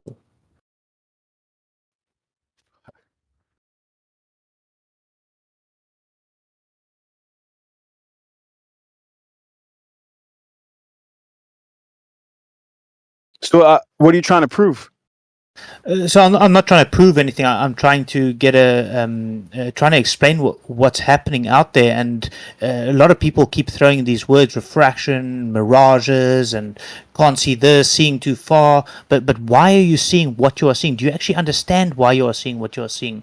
Recently, I have started to understand what I'm seeing, and when I bring it up, it just doesn't get addressed, which is beyond me. I really don't understand why people aren't addressing this. And Bearman, this is what I've been trying to bring up recently is, are you a fucking optometrist? No, my grandfather used to make lenses, though. So it's sort of in the family, but myself, no, I'm not. But I have been researching and understanding and studying it as best I can. Okay, you can understand and manage it as best you can, but you're not an optometrist. And every flat earther claims to be an optometrist because they always say the optics. What a load of fucking shit. Oh my god. Back the truck up. That was profound, Jazza. So this internal reflection, you're seeing it. There's no refraction going on there. Then you're just seeing the thing where it is. No, that's not what I'm saying. So when we are seeing, for instance, an horizon line, every time actually we are seeing, and eventually we are going to be seeing a boundary layer because of that angle, and at that distance, unless the medium doesn't ever change, and it's the same from ground zero all the way to the top. But that's not the case. So above water, above the tar road, there's a temperature change, and it is measurable, and it's testable, and it's predictable.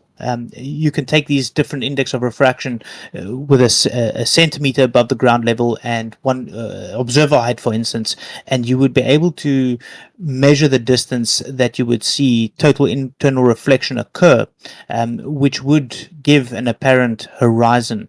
But when you go So measure this that internal distance, reflection. Hold on, real quick before you go yeah. on. This Yeah. internal reflection is causing the object to not be in its actual position.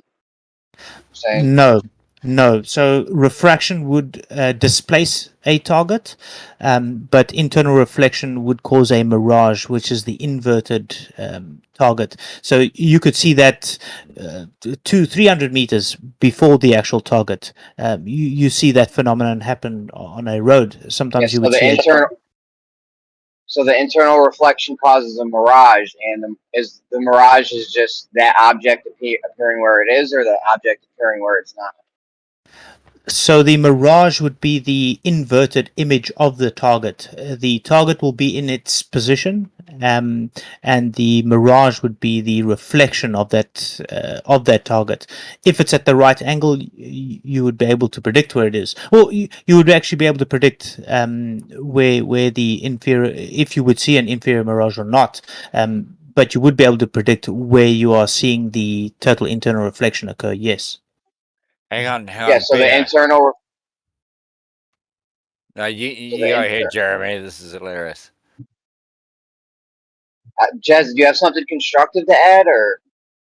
Oh no, I was just going to say that it's hilarious that I can just sit back and find this hilarious that you're literally sitting back as literally a fucking nothing, and you're trying to act as an optometrist. This is Jez, literally fucking Somebody's too hilarious. drunk to be here. Jez, just stop, Guys, please. Beer Man's not a flat earther, and Oh, his observations are confirming globe Earth. So sorry, Snacks. I didn't know that Jeremy was an optometrist. I'm sorry. Yeah, bear man. So this internal reflection is causing things to appear where they're not, where they aren't actually at, right? So it's the same as a mirror. Are you actually in the mirror? No, you're not in that mirror.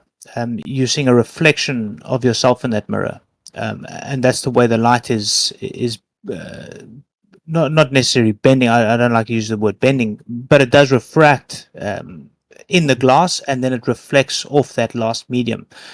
So the miraging, when we see an inferior mirage, would be the actual reflection of that boundary layer.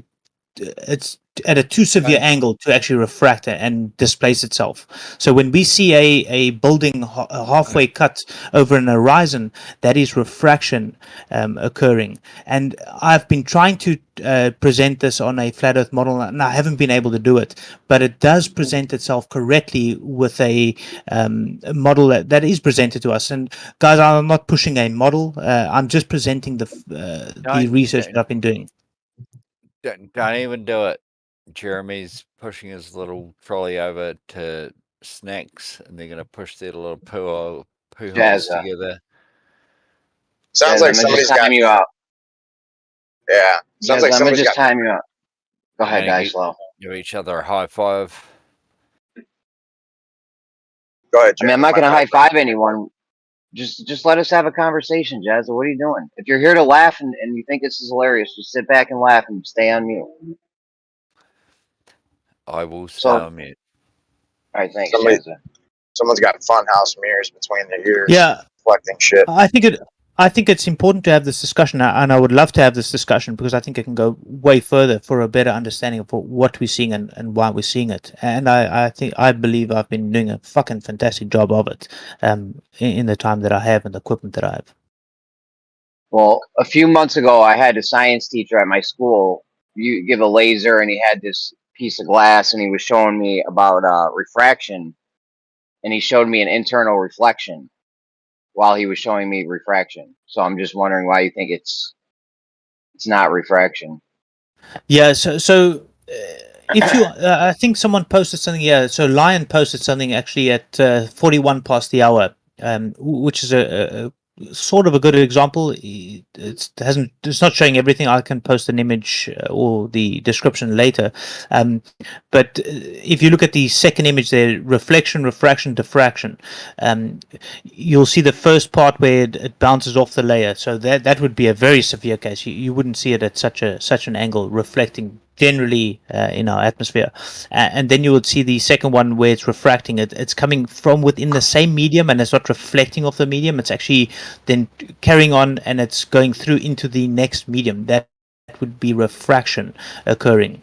So if you're looking over over a long distance, or not even that long, I've done a few now of 18 meters over a tar road, but I'm at the right angle, so I'm really bringing down my observer height to lower that angle to see reflection. And like I say, I'm able to predict that distance, so which is telling me this is total internal reflection occurring. And it's been absolutely amazing doing these sort of things and being generally accurate of saying, of which I've been told not to use the word prediction, but I would say it's a prediction where I say at this height, these conditions, you would see a mirage occur at so and so distance. Okay, so Beerman, you're saying that what you're doing seems to work more on a globe than what it does on a flat Earth, yet everything that you've done has been at a maximum distance of 200 meters. So how I are never you then want- turning and going from 200 meters to a globe? So once again, I did not once mention the globe. I really You did, hate just the fact before. that. No, I didn't. No, Beerman, just before you said that this was seeming to match the globe, not the flat Earth. That's what The you just said about observation. 3 So minutes the ago. observation, not the actual measurement. So no. So what I'm saying, what I've said is that when we're seeing a half building that would match the globe prediction, I didn't say that my predictions are matching the globe prediction. I'm not using any globe math here. I'm using basic math. I've presented the calculations.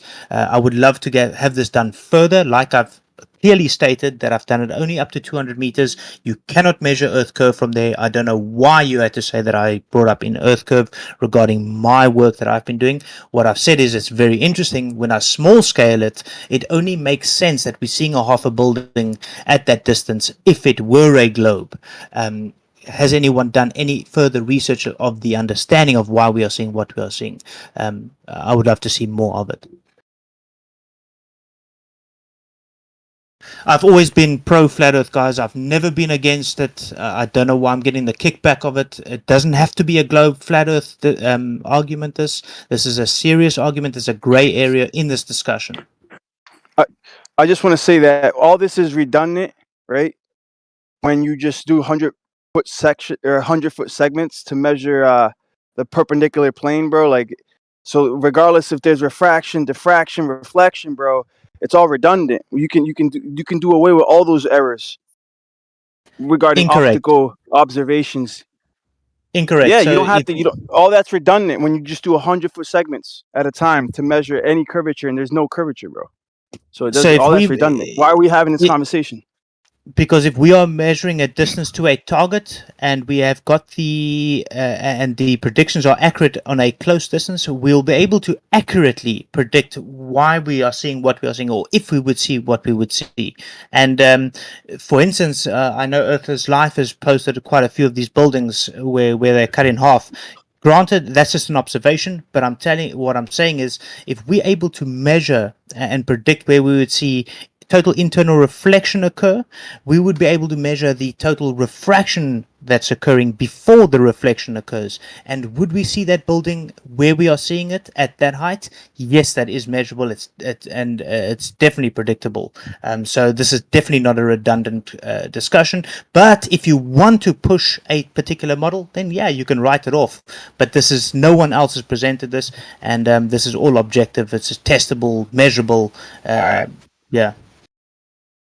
All right, hold on. So, Beerman, you're telling me because of this internal reflection, you can measure the amount of refraction and figure out where the actual position is of an object in the distance? Correct. Yes. Correct. Nope. I'd love to see that, how that happens. How do you know where the internal reflection is actually occurring? Because if you can't tell where the reflection is actually describing the object, then how do you even know where the reflection plane is that's going to where that actually is? So I'm going to try and make it as basic as possible, but yeah, we can go into more depth for it. But to give it the easiest example is I measure a temperature above the road.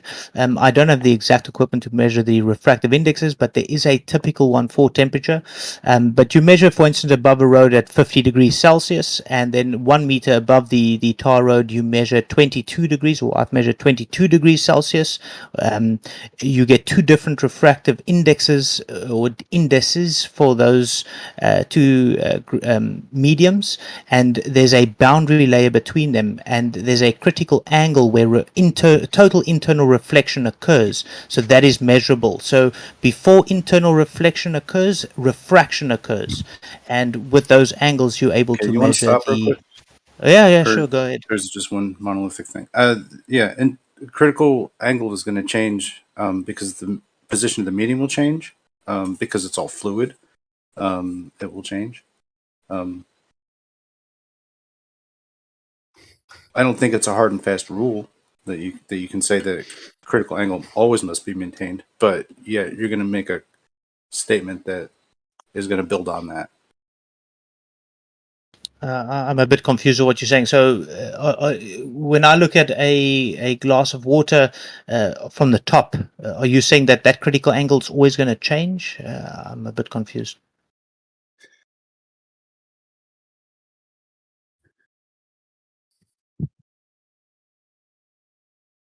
It's sort of a presumption you're making. I'm just saying because it's a moving thing. The air volume is moving. No, it's not a presumption. I've done the measurements myself. I've been doing quite a lot of research recently regarding the temperature above tar road, and then the distance that I see the total internal or the reflection occur, and it works along the distance of the road. Do you think it's really any?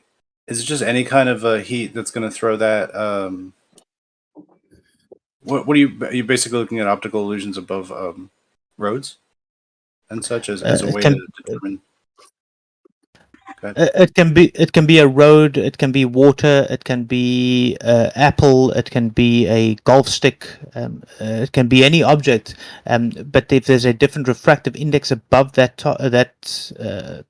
object, and the air is different above that, you must see reflection or refraction occur, because there's two different index of refractive indexes there. It's two different mediums, and like I was saying, it's been accurate so far. Are you saying what? Just the difference between like a water surface and the air? Yeah, you're gonna have two different refractive indexes. But No, that's not what I said. you're saying the air above water is going to have its own Correct. refractive index. Correct. But then that is also due to the fact that each of these independently have their own refractive indexes, and that they're not the same. Because if they were the same, we would have no difference. No. Okay, wait. Let's the water we can use. I don't want to steer away from the water. I'm just. I try use the tarred road because I think that's a very obvious one that's occurring, and I don't know why people steer away from it. So can we stick with the tarred road, for instance? Are you saying the reason I wanted to go further into the tarred roads, because I feel that the tarred roads, because they're off-gassing a type of asphalt petroleum product, that they're actually like increasing somehow the amount of wavering that you see, because you don't really see it above other objects quite as clearly. I agree. Thank you. Okay, so like I say, I personally went to go measure these things. I was chatting a lot with Travis when we looked into the whole refraction thing, and where we got the hiccup is with my recent findings and predictability, and it presents itself with a physical behind, if you want to put it that way. For instance, I did a recent one. So what I'm trying to say is that basically, if you're trying to say that the air above a road surface is just like all other air, I would argue the point that maybe it's actually like off-gassing a considerable amount from the road surface in some sort of aromatic hydrocarbon. Okay, and what happens on a wall? Do you just want to throw away my point? Or? No. We weren't chatting about that. We were chatting about my observation. Road surfaces. Yeah. So the same thing happens on a wall. The air above road surface. Yeah. So the same thing on the road surface happens on a wall. There's no tar on a wall. To the same degree, it happens to the exact same refraction. Correct. Yes. Okay, because I don't see it everywhere. Which is why, like, when I'm driving, I will only principally see these heat lines above the road surface and not above everything. See what I'm saying? So you're saying you can reliably... Hold on. I filmed it on a wall. On numerous days, I presented the evidence. It's on a wall as well. Numerous people have actually done it. I think Travis has actually done it himself. There's a few people that have done it on a wall as well. It doesn't have to be tar. It's just a very easy way to explain what's going on the tar. I see it coming off the tops of vehicles. So what? Correct. Same thing. Same thing on the vehicle. It's different though. Just to clarify, bro, we know that there's all kinds of diffraction, reflection, internal reflection. Dude, we know that these things happen, whether it's on a road surface, a wall, the ocean. We know that this happens, bro. But your claim is that you can reliably predict a mirage, right? Using whatever formula you've come up with, right? That's what you're claiming, regardless of the surface. You can reliably predict the mirage. Correct, with the index of refraction above that surface and the index of refraction that the observer's in. Yes, I'm able to do that. I have done it. I presented it. I thought it was distance that you could predict. I didn't. Okay. Yeah. So the distance is to measure the angle. Because of the height, you have to see the angle that you are from to get that past that critical angle to actually see the reflection occur. Otherwise, you would see refraction. Yes, it's all predictable. Yeah, I'm just curious how I get Zanuck to admit that he can't get an actual position, but you can. Like, I'm finding that very strange. So I haven't spoken to Zanuck. I'd actually love to. Like I've mentioned earlier on, the papers with the university actually at the moment, which has been there now for almost 2 weeks. But yeah, very, very interesting. Getting some positive feedback on the stuff. Hoping to get funding to put this on a larger scale. last time I talked to Zanuck, I got him to admit he can't get an actual position of an object in distance. So I mean, we should go over this with Zanuck together, and then maybe you could show him how you do get an actual position, because I'd love to hear that. Yeah, dude. Jeremy, if you're serious about this topic and not looking for an argument, and an actual discussion of what's been done and that you can go do yourself to verify this, that would be awesome. I'm up for it. Zanuck probably doesn't bring this up because this is new, man. Even the universities didn't know it was possible, and when I showed it was possible, they said, "Wow." But like I say, it's only been 200 meters. But within that 200 meters, been accurate at any other distance before that 200 meters. I just don't have the equipment to go further.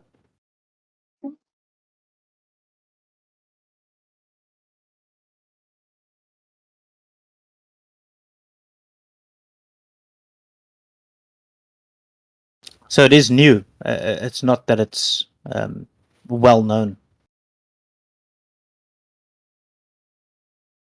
Another question much is as- the formula that you use to predict a mirage on top of a tar surface in the ocean, is it the same formula?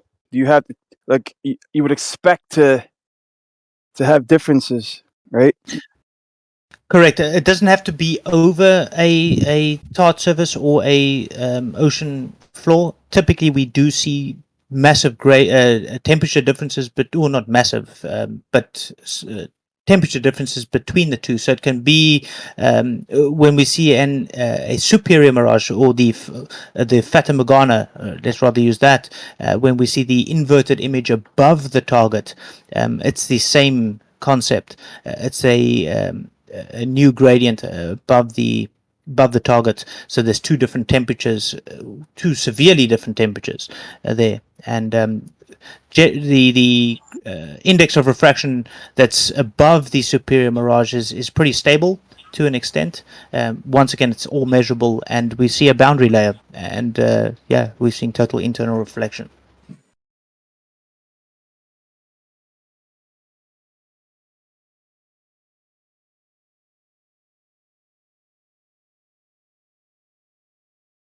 So no, it doesn't have to be on a physical surface when we're seeing a superior mirage, because we are below the target. So, that's why it's superior. But when we're on ground level, yeah, when we talk about the target below, would be an inferior mirage. And yes, it's below something physical. Let it be water, a baseball bat, ground, tar, a wall. Whatever it is, yeah, it's measurable, testable, predictable. So let's get to the point. So if you can see the base of a building 30 miles away, and you take observer height into consideration, how would you explain that?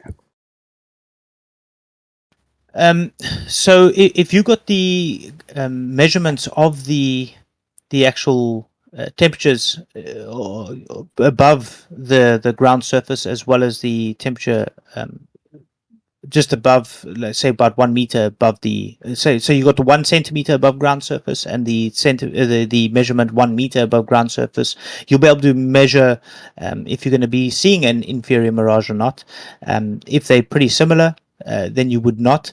But then you'd, if you are seeing the target further on, yeah, that's interesting, and that's why I want to have this discussion. But if there's a gradient or a boundary layer just above the ground surface, say about 30 centimeters, you may be seeing a refraction occur. But yeah, you need to give me an example to try explain it visually. I don't really know the distances when you're saying when I'm seeing a building at this or that. Give me distances and I can try explain it. But yeah, just give me an.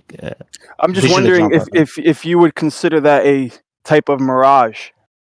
If you could see the base of a building 30 miles away, and you consider observer height, you'd probably rationalize it with some sort of refraction, right? Is Okay, that what? yeah. I got you now. I got you now. So 30 miles away, yeah. Okay. That would be refraction, yes, but that would be a superior.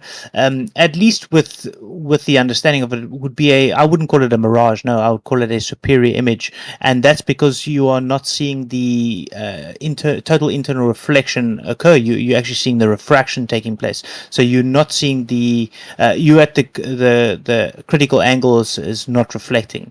I've done a demonstration on it on a glass of on a bowl of water actually of what's causing that. But yeah, I would love to get this further, and I would love to.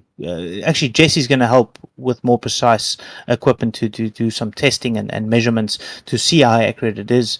But yeah, if you want to post something, I'll try explain it. I've done a few drawings with observations. I don't know if you guys follow Mila. She did a beautiful sunset video recently.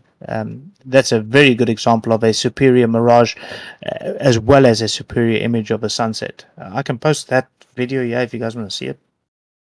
I did a few drawing mixes with it. And I can post the math here as well if you guys want to test. And you know which way the light's bending because of the temperatures through the air. So the temperatures is it helps for a basic understanding, but no, it would be the refractive indexes that are the most important, because you can have. Oh, what's this say? Bierman's accent making me nauseous. Okay, guys, I'll stop talking. No, you're fine, dude. Don't. No, don't fuck even... that. Fuck that. I will leave that. Thanks, man. Thanks for the fantastic comment. No, man, it's all good, dude. He was just joking. No, he's not joking. It's because it's fucking against this flat Earth fucking bullshit, man. No, Why man, can't we it's just have all a good, serious bro. discussion? It's all good, bro. I know Nobody- this is. Yeah, this is a serious discussion. Don't even listen to them guys in the chat. No, in the fuck text that. chat. I'm gonna If leave they it. want to I'll say leave it. Not everyone's capable of having a intelligent conversation, beer man. So don't put blame on yourself. I will put We blame need- on myself, my accent, and all that shit. So if anyone wants to have a Oh. serious discussion, let's pull this out into a private discussion somewhere else. Nah, your accent's Beer fun. I Man. actually like your accent. Beer Man, we need people like you. Jeremy's got half the temperate, chubby listening to that you. maintain their composure. You're a good guy, bro. We need people like you to challenge us, bro. Don't worry, man. Stay. I'm not Please. challenging you guys. I've always loved the discussion. I've always been for it. But my recent work has put everyone off it because it's showing something different, and it could be a tourist field or whatever. But now my accent's the big fuck up. So yeah, No, I love rather. your accent. By the way, Yeah, sincerely. your accent's So don't dope. stress about that. People talk shit all the time. Trust me, I know. I Ignore had it, babe. like a case of morning wood, and I couldn't figure out what was going on. But now it all makes sense. It was your voice, Oh beer my man. God.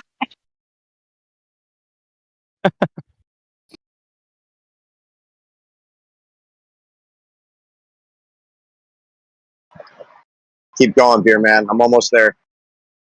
Dysa, you and I can have or whoever wants to have a real discussion about this, regardless of the shape of the Earth, and actually get a better understanding of what's actually being seen and why we are seeing it. It could prove a lot of other things. It could prove a tourist field. It could prove that we live on the color blue. It could prove that we live fucking under some ocean. But if you want to push it, if you really want it to be flat, then this is probably not the discussion to have with me, because I'm not pushing any sort of model.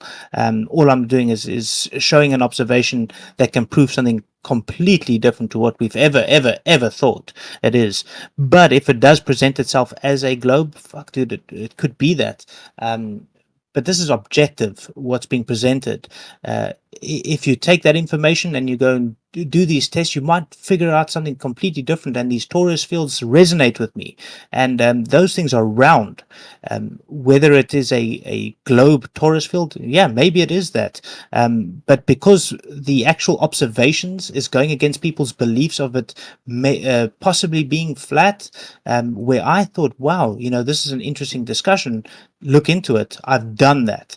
I'm not trying to prove anything. Well, possibly trying to prove something. I'm not trying to push any model. I'm just presenting real work that someone's actually doing, where a lot of people just have arguments on this fucking Discourse, and it's absolutely disgusting when you get these sort of comments in the chat, yeah, about people like Snacks. Damn, Beer And Man, I when did you get respect so Snacks. tough? When did you get so angry and tough? When did this Because happen? it's frustrating, man. Like, I've always been pro flat Earth discussions. I've really loved the research, but when I presented something a little bit different, it's just I had so much kickback. I've lost subscribers, etc., etc.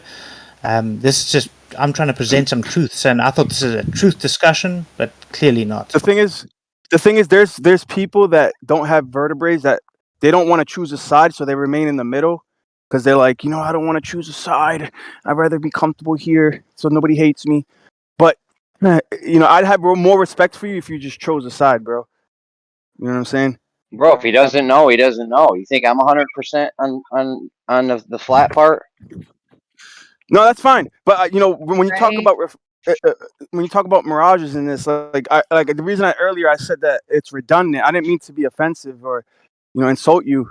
It's just that like when you do experiments, you want to eradicate any errors, right? And optical observations of the horizon is prone to errors, bro. Whether you're using a device to measure the horizon, which involves some sort of binocular, you're gonna be prone to errors, right? So to do away with any miraging or any refraction, in order to do away with that, you have to do 100-foot segments to measure plumb and perpendicular to plumb, and there's no curvature, bro. So all this is redundant. Were you there when God laid the foundations of the earth? Have you seen the entirety of his creation, Lion, in a single No, view? no. Okay, just making sure. So Lion, you're correct, yes, but you're saying a lot of things, but you don't understand. Oh, I don't want to say you don't understand it. I'm going to say it sounds like a lot of people don't understand why they are saying what they're saying and why they are seeing what they are seeing. So what I'm trying to do is trying to explain, guys, we are seeing what we are supposed to be seeing to an extent. Then we are seeing total internal reflection occur. When we are seeing a superior mirage, that would be total internal reflection in the reverse on the boundary layer above. But why are we seeing that? Let's see. If the Earth is planar and we put it out to that distance, would we see this? No, we wouldn't. Okay. If the Earth has a curve, would we see this? Possibly, maybe. If the Earth was a square, would we see this? Yes, possibly, maybe. If the Earth was blue, would we see this? I don't know. I don't know how to measure blue.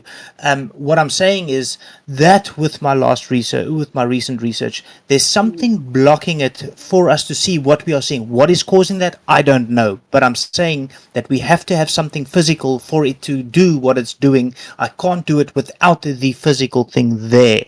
Whether it's a globe, a triangle, the color blue, I don't know. And Sounds like you're describing concaved Earth. could even be that. I don't know. And yeah, Taurus field resonates with me. But yeah, I really don't know. But it hasn't worked on what's being fought here so much, which is why I brought it up. Why doesn't it work? Because I've tested it. And I've tried to test it the best I can, and I've presented it here to the guys that could look into it, say, okay, here's the information that I got. Guys, would you help me test it? And it just gets fucking hand waved. Because if they're unable to do it, then cool. Or if they're able to do it, they'll be amazing. All I'm doing is I'm saying, guys, I've done this. Can you guys look into it for me?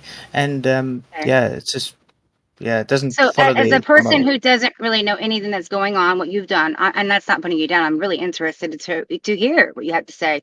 So for me, say I'm a new person on the street, don't know anything about any of this, and I'm saying, wait a minute, I went to the UK, and I saw the Isle of Wight 25 miles away. I saw the water hitting the shoreline. Why is that? The island Why hitting is the that? shoreline? Yeah, so Well, I'm seeing it 25 miles away. yeah, so the understanding of at least what I've been doing now recently, once again, I hate to use the word refraction, but that was one topic I've dug in now for 4 years when I was introduced to Flat Earth probably 8 years ago. And it's one topic I really delved into to get the best understanding of why we are seeing what we are seeing. And yes, there's a part of refraction that is taking place, but to understand why we are seeing it, it's not the bending, this continuous curving, bending light going around a corner. No, it's the light that's actually hitting a boundary layer, or it's like looking. It's the way glasses work, for instance. My car window refracts light. It makes clouds appear in different locations. My car window, the top of it. There's that boundary layer where the light is actually refracting, but there's a point where you would see total internal reflection where you just don't see beyond it anymore. And a lot of the sunsets we see, that occurs, at least here in Cape Town, South Africa, it happens where the sun would set way above the waterline. And that is because we are seeing total internal reflection on the superior side of the boundary layer. It's fascinating. It's interesting. Like I say, it's all measurable, testable, and I'm looking for people to possibly help me take this further. Besides well, you know, the universities. Fundy said something similar.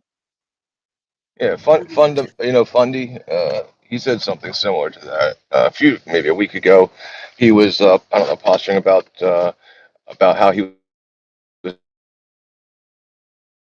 in reality that was transparent, right? And then most people would say, well, air is transparent. But then even if you stack up air, it's no longer transparent, it's opaque. Zero button for everyone else. So, I mean, what would you say about the... Yeah, it's roboting. All right, robot, no tanks. All robot. No robot. Guys, just to mention another thing, I'm a snowflake on these discords, man. I feel like I'm a normal dude. Hold on. Yeah. No, I just wanted to try it. Jeremy does that all the time when he's robot. Okay. I just want to try it. So I just want to put it out there. Dysa, we've had this discussion. Dude, I'm a snowflake on you. I can go speak to my friends about this, and they got no issues having a normal discussion with me. I can speak to my mother with this. I can speak to my inverted commas father-in-law, which is a doctor, about this stuff, and we can have a civil discussion and say, wow, this is interesting.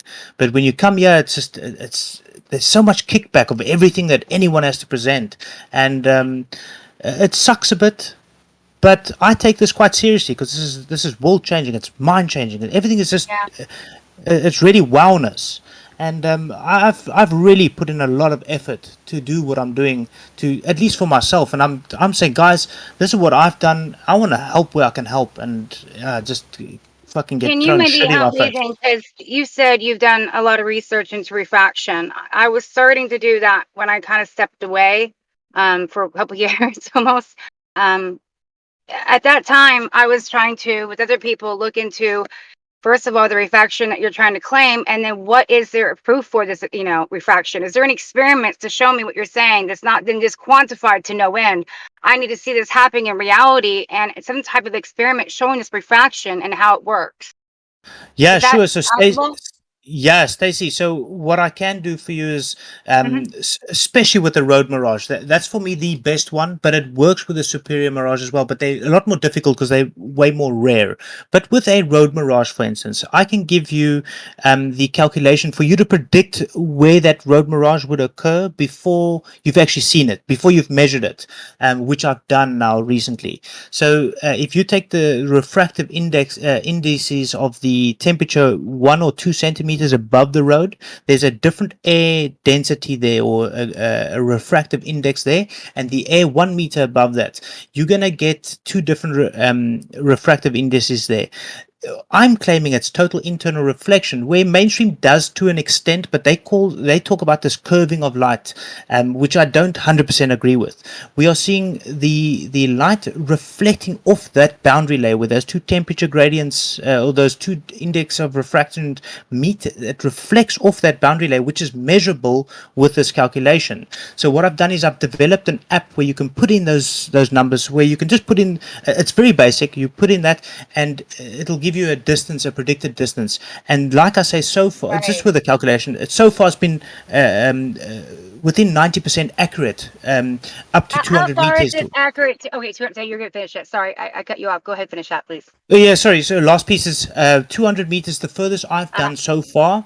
But you can do it anything from 5 meters or from 1 meter all the way up to 200 meters. Every time I've done it has been accurate on different days. I've saved the data.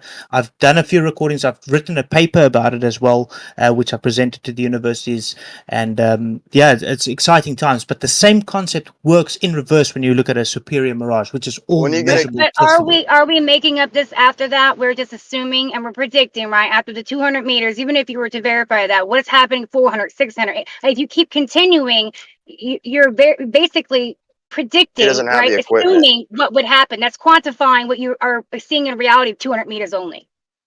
Correct. So Stacey, Okay. you are 100% correct there. So that's my issue as well.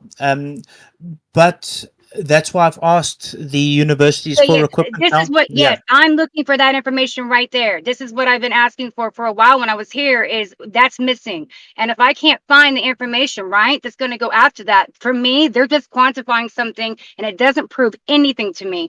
And like you're saying, I'm actually happy that you're questioning this. It makes me feel amazing that someone is saying, well, I still believe, pretty much that we're on a globe, but I don't agree with the mainstream supposedly science, because that's not real science then. And this bullshit.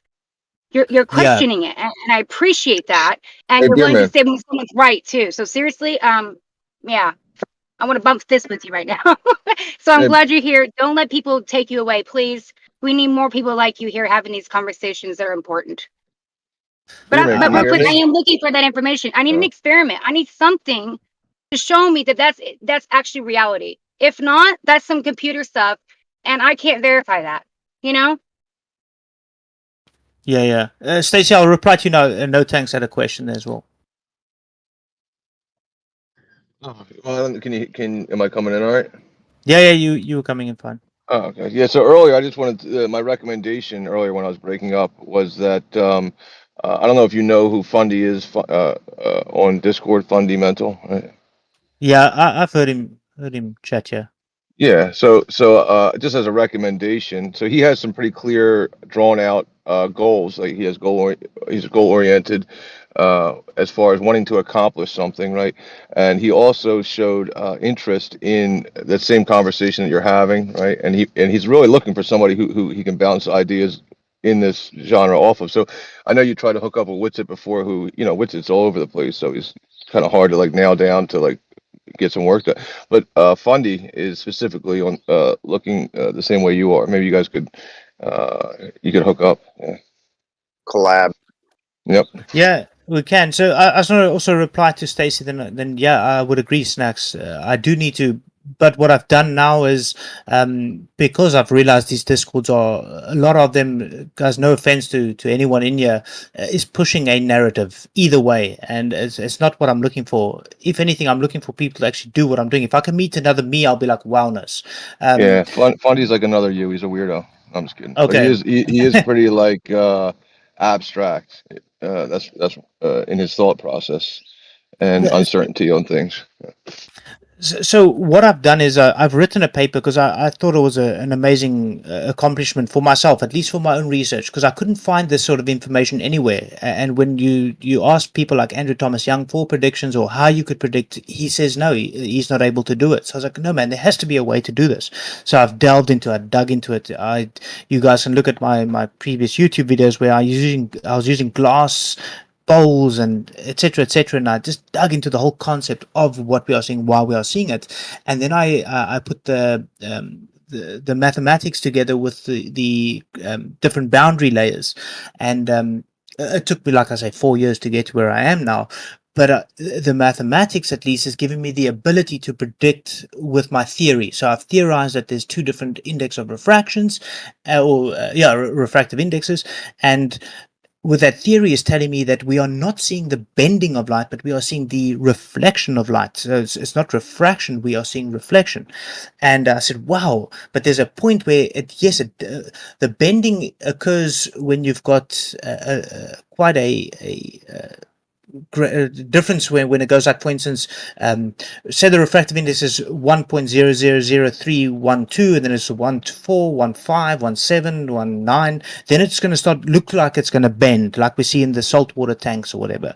But that's not what we get in reality. When I measure it, it's not what I see. What I see is I see 50 degrees Celsius, and then within 15 centimeters, it's 22 degrees Celsius. So it's a very quick bend, but before it's actually bent, it's reflected already, and we're seeing total internal reflection.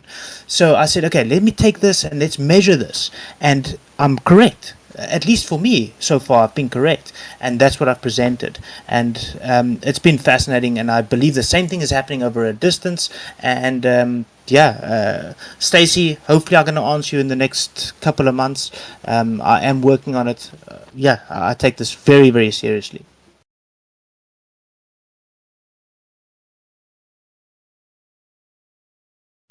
But like I said, it's been very accurate, at least for me with the equipment I have, up to 200 meters. I've gotten Jesse. I need to contact Jesse again to give him some sort of to give him a scope of work, because he's got amazing equipment to use. But the universities is obviously, well, not obviously, at least here in South Africa, it's been a choice for me. They're pretty humble this side, but to get the funding is what's difficult, because I would love to get better equipment. But so far on small scale, close distance, it's been accurate, and I do believe it explains why we are seeing what we're seeing. I'm trying my best to get the best explanation.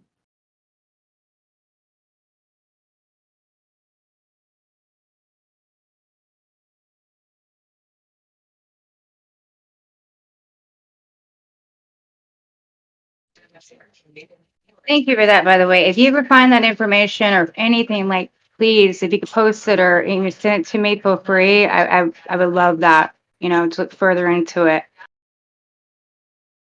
If you want to get an idea of what I'm talking about, I will DM you a presentation I did recently, of the explanation of why we're seeing what we are seeing. But it's not it's got it's got the math in it as well, and then the application that I developed, also Windows application I developed. I haven't shared it for the public yet. I use it for myself, but yeah, the math is in there that you can do it for yourself when you're out there. I know we don't live on a math model, but the math just helps you predict. So if for instance I say what's 2 plus 2, and it's 4, you predict I'm going to have 4 apples, for instance. So it just helps you predict. And that just tells me that my theory is correct, that we are seeing total internal reflection. Everything else is measurable, testable, observable, it's objective. So yeah, I'll send that through to you.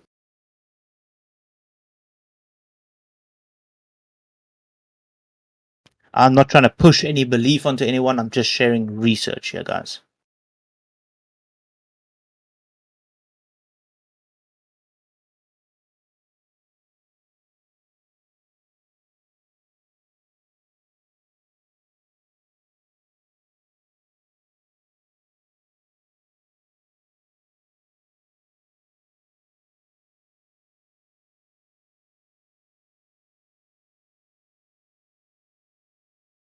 So yeah, Stacey, I DM'd you the video or the presentation, and you will notice my previous videos were all pushing a planar model, not necessarily a planar model, but I was looking for an understanding on a planar model, just using what I called lenses. I was under the assumption that the atmosphere acted as a lens, which it does to an extent.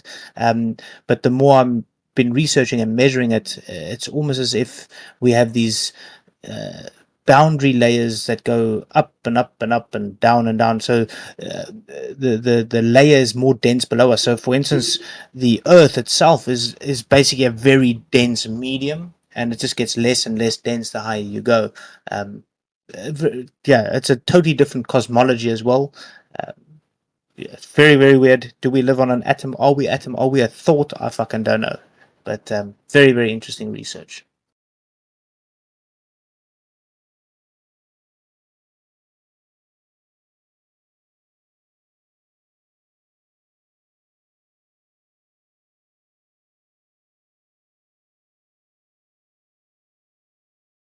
Well, Beer Man, you know my stance on this, right? On standard refraction.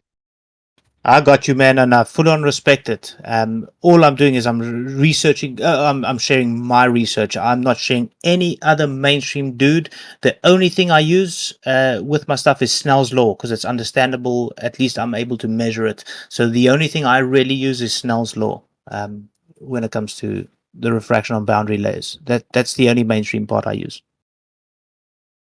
Yeah, I want to see. I want to see for myself. If you can predict something that could come true, I'm with you, bro. But I take the position that there's no such thing as standard refraction. So I'm willing to be convinced. No, but you're correct there. I 100% agree with you, Essie. There isn't to get an accurate prediction, and that's why I've mentioned before. I think Snacks asked something about the temperature, or someone asked me about the temperature. So you can use just the temperature, but it's not going to be 100% accurate. It's something that I've been using. It has been to an extent accurate, but it's going to differ. Yes, there's 42 degrees air here is different to 42 degrees air in Durban, for instance. That's 2,000 kilometers up from my place. The air refractive indexes are different, but in the same area, it'll give you a rough idea. So the preferable method But is to that get the cannot be quantified. We're talking about less than a mile. And then if I'm looking at something that's 25 miles, that air, that quality, complete, all that atmosphere is different. So to only not do less than a mile, we're not even doing a mile.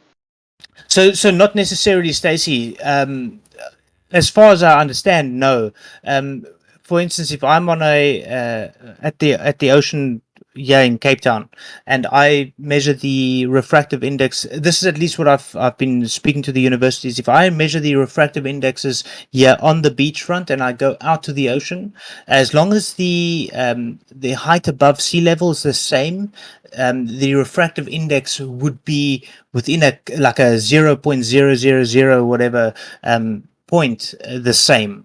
So there's a slight difference, but it would not hinder the measurements much different. So that's why But can they show us that? yeah, so that's what I'm hoping to get now. So I want, so Right. if I'm not mistaken, Jesse might be able to get it for me. It's too expensive for me to buy it. I want to get it's a refractometer or something like that. Yeah, fractometer for the air. Not you get ones for wine and liquids, but you get one to measure the air's refractive index. For me, it's too expensive. It's like 1,500 rand or something. But for you guys, it's damn cheap. I have to order it from the US. It's like 4 times the price just to ship it to me. But for you guys to buy it in the US is damn cheap. But that would give very, very accurate measurements for the refractive index. Refractive index. That'll So be awesome. you would agree, though, if that refractive index was to change and the universities are wrong, right, or being telling you wrong, whatever, or that whole thing that you're doing doesn't work anymore, right? Because it changes. So I don't believe that my explanation is the same as what's being presented on mainstream. Mainstream presents as bending of light, Right. which I would agree to an extent, but not in the method or the way that they show, because it's not what we observe. What we observe is total internal reflection from the medium that you are in. There is a bit of bending, but like I say, it's within a 15 centimeter. Within that medium I'm in, and I do believe if you continue down 20 miles down the road, that medium is going to be slightly different. And then that whole calculation then would be wrong because you can't quantify something that is less than a mile and to 25 miles if the index changes. Correct? Yeah, but Absolutely correct, Stacey. Absolutely correct. So Stacey, to an extent, yes, but think of No. To an extent. Sorry, I shouldn't correct you. Go ahead. Go ahead. Yeah. So when I say to an extent, I'm meaning it's not exactly. Let's use simple digits now. For instance, at the tar road, we're going to use 1, okay, and just above the road, we're going to say 1.1. But now 1 meter above the road, we're going to go 1.52, for instance. When I go along, it's only going to be like a 0.0002 difference on that same height that you're going. It's like pouring water into a fish tank. I'm not seeing more thick water at the top than at the bottom. That water in that fish tank is generally the same, but it's definitely different than the air above that fish tank. There's no water above that fish tank. There's air now above that fish tank. So there's a distinctive boundary layer between it, and that's why when we look at a superior mirage, or typically the Fata Morgana, it's a very wobbly, malleable observation. It moves up and down and does all sort of weird things. But the inferior mirage is typically stable. It's most of the time it's a very stable inferior image that we see, a reversed image that we see, and that's because that boundary layer is so thin. It's I call it a pocket of air. Is so thin. It's a very stable pocket of air, and on the road we see it break up every year and there. But yeah, like I say, it's still early times for me. I'm using very basic equipment. But Stacey, if you are interested, I'm doing the best I can to get the best, most accurate personal information. Okay, yeah, absolutely good. Thank you. Just for me though, that still has to be presented in my reality. I understand that they're saying this could happen, but if we've only got supposedly experiments up to a certain, certain mileage or less than mile, I cannot tell me that 20 miles down the road is going to be different. There could be fog, there could be other stuff happening in that atmosphere that has to be taken into account of that calculation. 0.00, whatever, doesn't matter to me. The point is it will be off. And until we can get an experiment showing this, because we're quantifying it. I mean, sometimes we're quantifying 54 miles. We're talking about Chicago. That's a big difference. I'm pretty sure that things change along that way. So for me, this doesn't work until they actually have an experiment showing that this can happen. And here's the problem. Refraction, everybody keeps claiming. But when you go down the refraction level and the experiments, there ain't shit.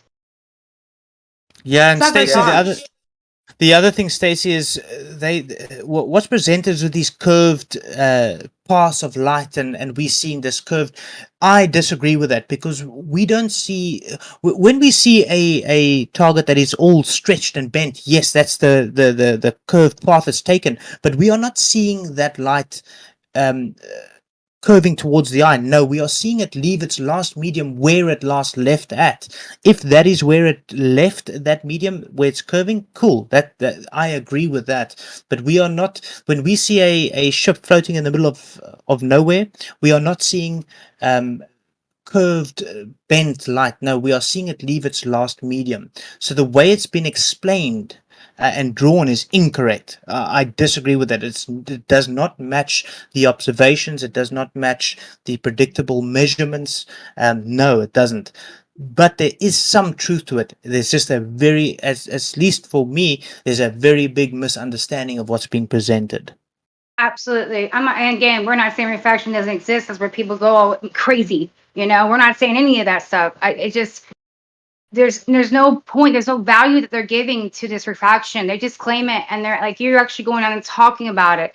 And the fact that there isn't this stuff, and we're talking to universities, right? We're talking to professors, and they don't have it, but they're still going on this, claiming it, and making it our reality. For heaven's sake, seeing 54 miles of Chicago, I'm not going to think about that refraction. I'm not going to think about any of that, because you know what? Chicago's right over there. The fact that I have to put myself on a ball that's 54 miles away and claim refraction and all this nonsense that actually is not in my, like you said, in my actual reality, and experiments only go to possibly, like you said, a mile away, even less, I've heard. And then they're going to quantify that for 54 miles. That's a huge, huge problem. But for some reason, that's the answer. And that's ridiculous. The problem is I can see way too far for that model, and we're making up excuses for it. Not you. I just want to say, what Beerman is doing, the research that he's doing is constructive, because you're setting the record straight. Yes. Right?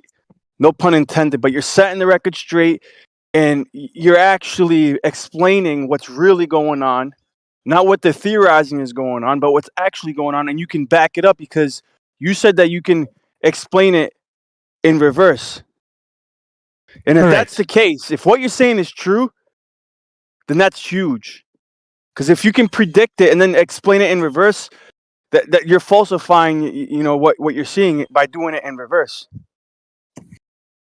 Correct. And this is why I'm getting a lot of kickback from FE's side. No offense to anyone that does push that narrative or that path.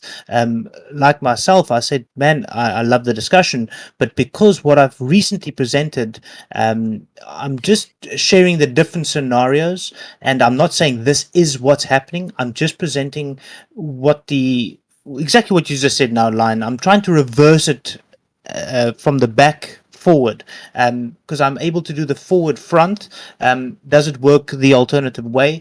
It possibly could, and that's all I've been presenting recently, and I lost a couple of subscribers, which is fine, dude. I don't have that much subscribers. I'm not really worrying about the subscribers, but I'm worrying about for people to actually understand why we are seeing what we are seeing. So I'm going to share it from all angles, whether it's the color blue, whether it's the shape triangle, whether it's a globe, whether it's flat, whether it's pink. I don't really care. I'm going to share as much information I can.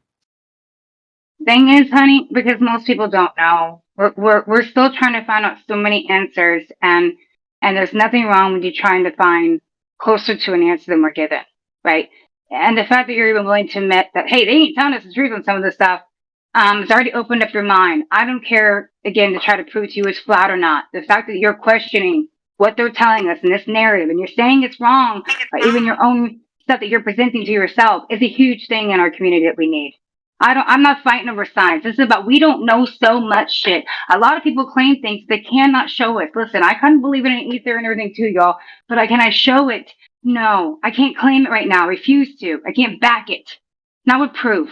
And this is the problem. We need to start getting back to what we can prove. But the only thing with that is, we realize we've been lied to on a deep level. You can't even do refraction unless you figure it out yourself. This is ridiculous. Not you, honey. But, a good person you need to speak to, by the way, real quick, is his name is Travis. He was the one that was talking to me a lot about refraction in this community and trying to do the research and doing tests himself at his house and other places. So I will send you or shout him out in the chat so you can see who it is. But he's a good one to help you out with this too. I think you guys would be great coming together. He's really nice as well. I appreciate that, Stacey. So you also mentioned ether there. So I've heard about the ether discussion, and I find it absolutely fascinating as well, especially when the people will bring it up, and where people in the past brought it up and tested things like that.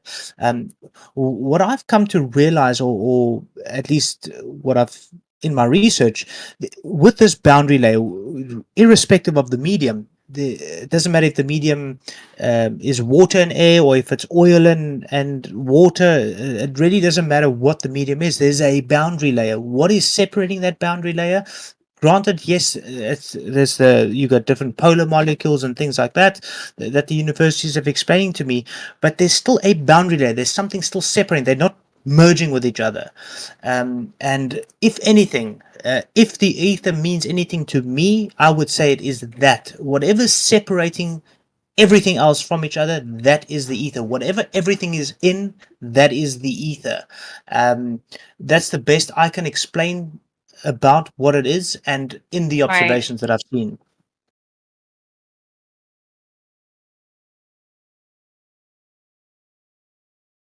If you want to give it a name, that would, that's at least my understanding of it.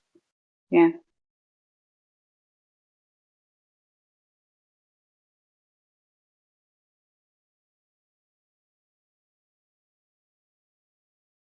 But yeah, I'm trying and I'm presenting what I can, and I'm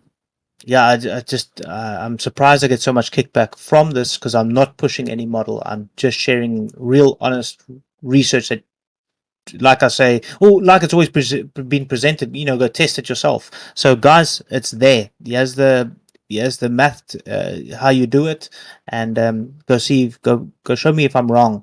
But so far, when my wife and I go and do these tests, it's been accurate for the past 5 days. I think we did 5 days of data collecting, in different conditions every time, and it's proven pretty accurate, and shows me that it's total internal reflection that's occurring.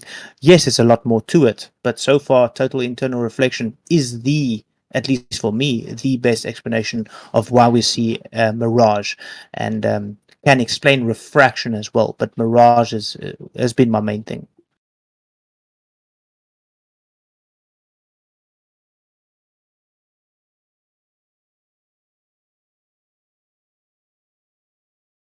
Oh, Zanik is here.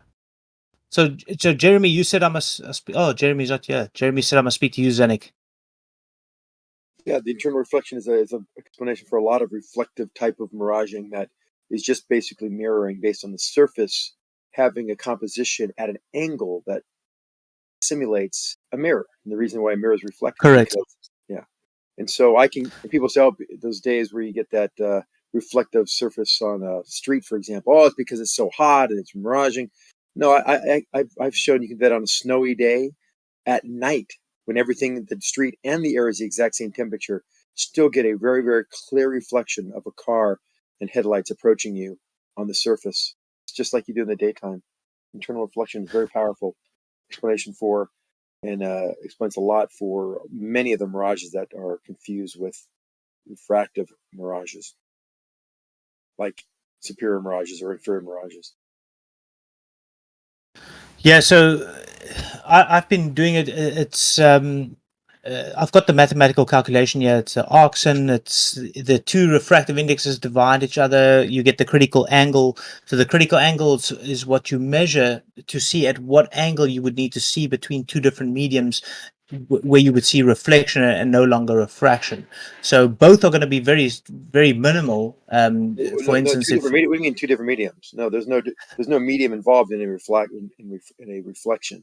In internal reflection, there's a boundary layer, so it's two different refractive indexes. So I'm going to call them two different mediums, just for a lack of better word. So there's two different refractive indexes or indices. One can be refractive indices only apply when you have angles of incidence of the light going through the differential medium. You cannot conflate the reflection and refraction. It makes no sense, and it sounds like gibberish to me when you say that. So if we use Snell's law, would you agree Snell's law would come handy in this calculation? Not if it's talking about a reflection, no. So how does reflection occur then without Snell's law? It's just a transfer of electromagnetic radiation from one source to another via a surface, or a surface that's created by the surface qualities. So if you have a rough surface like dirt and you have a high angle of attack on it, or high angle of incidence to it, or high angle to it, which is not even angle of incidence really, you would have a very little reflection. You would have just light reflecting. You can see, yes, I have concrete, but I don't see anything past the concrete from like the trees that are not reflecting off the concrete because the surface is too coarse.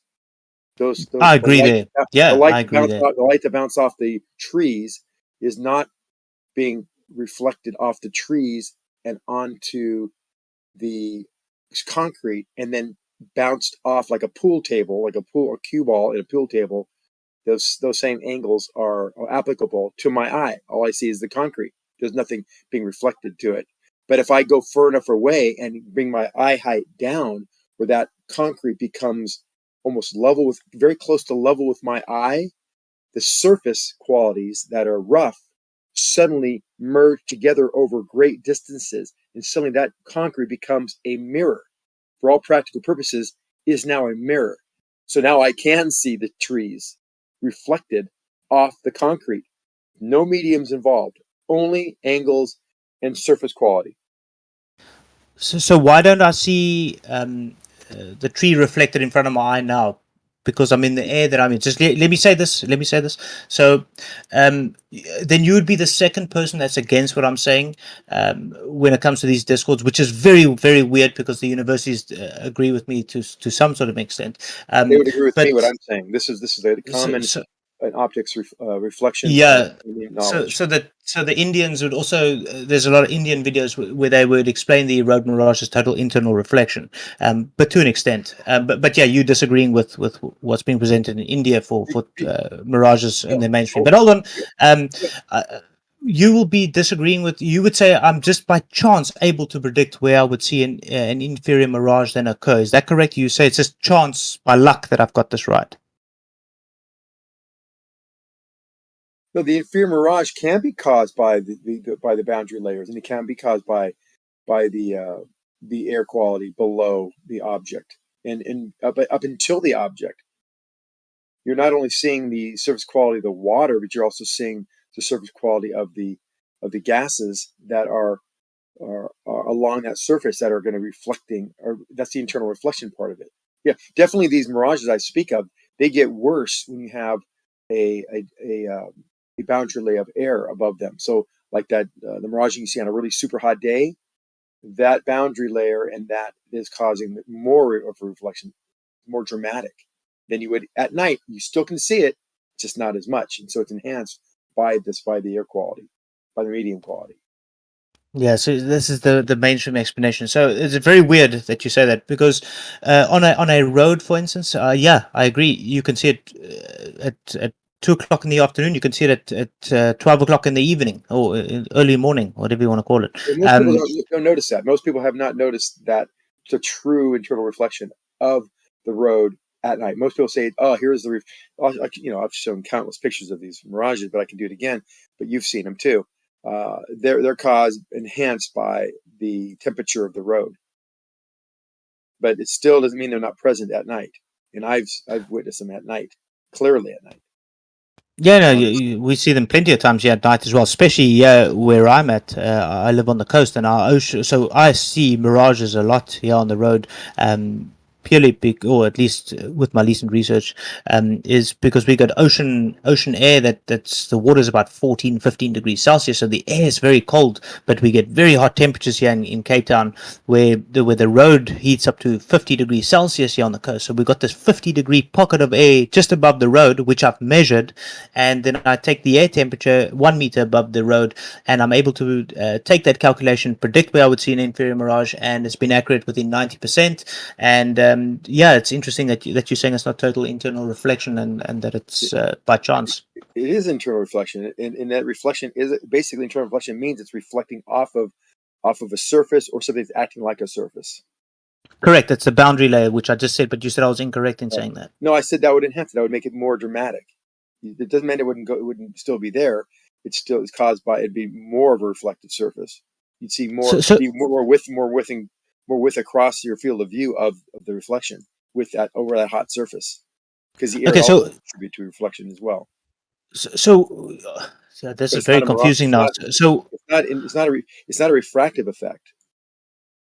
No. So, what would your explanation for an inferior mirage be, and what would your explanation be for a superior mirage? When I talk of mirage, I'm talking about the inverted image of the target itself, both inferior as well as superior. When they're inverted, what's your explanation for that?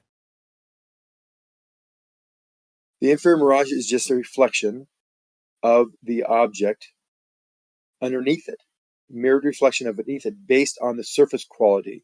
The surface quality or the gases that are along your path of vision.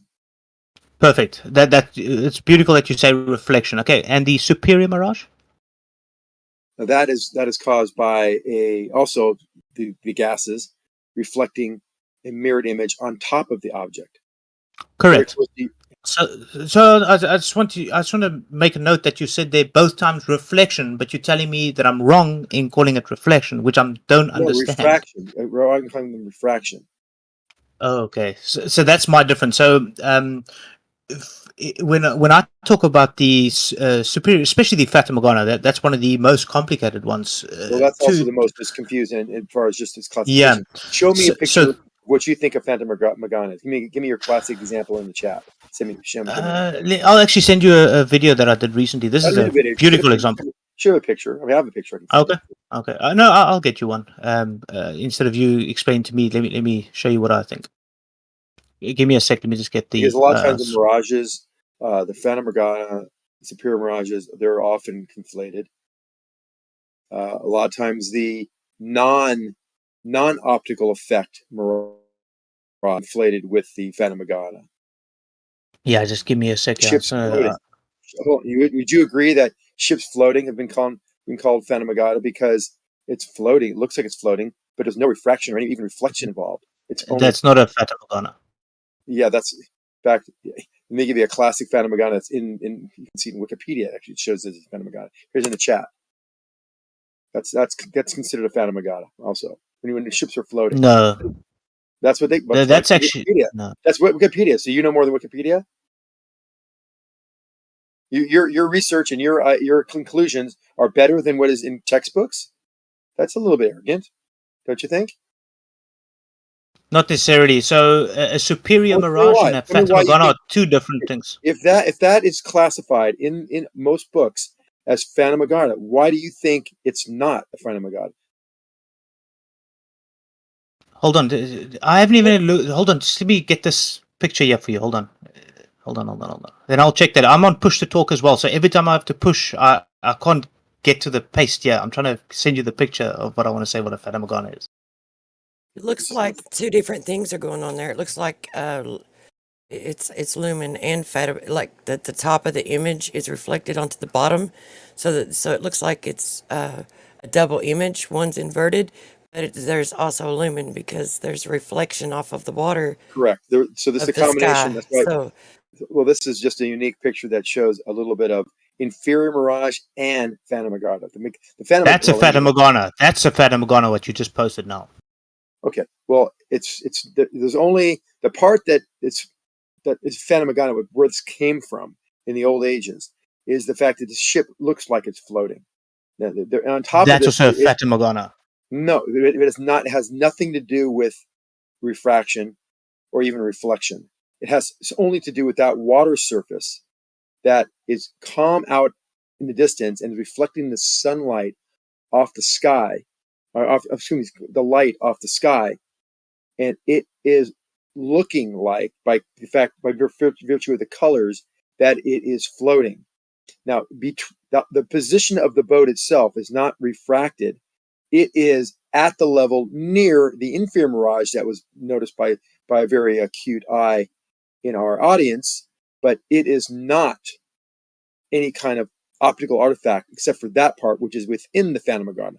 Now, let me give you another Phantom Agata if you want to see another one that's more traditional. The boat how when can I you was say there? How can you say that there's no reflection going on there when there's an image yes, of the the reflection sky, is the image of inferior mirage. yeah. That's not inferior mirages are not Phantom Agata. Keep what I say straight. What I'm telling you is that there is a Phantom cut her Agata, off. which is But both of those things are going on there. yes, they're both. I don't. So I maybe don't that know was who a bad told example. you to That was talk a bad You Sanic, cut her example. off but again he's there. just going to You're confuse you, you're man. getting pedantic. You're missing the You point. kind of cut her off again, and you're being pedantic.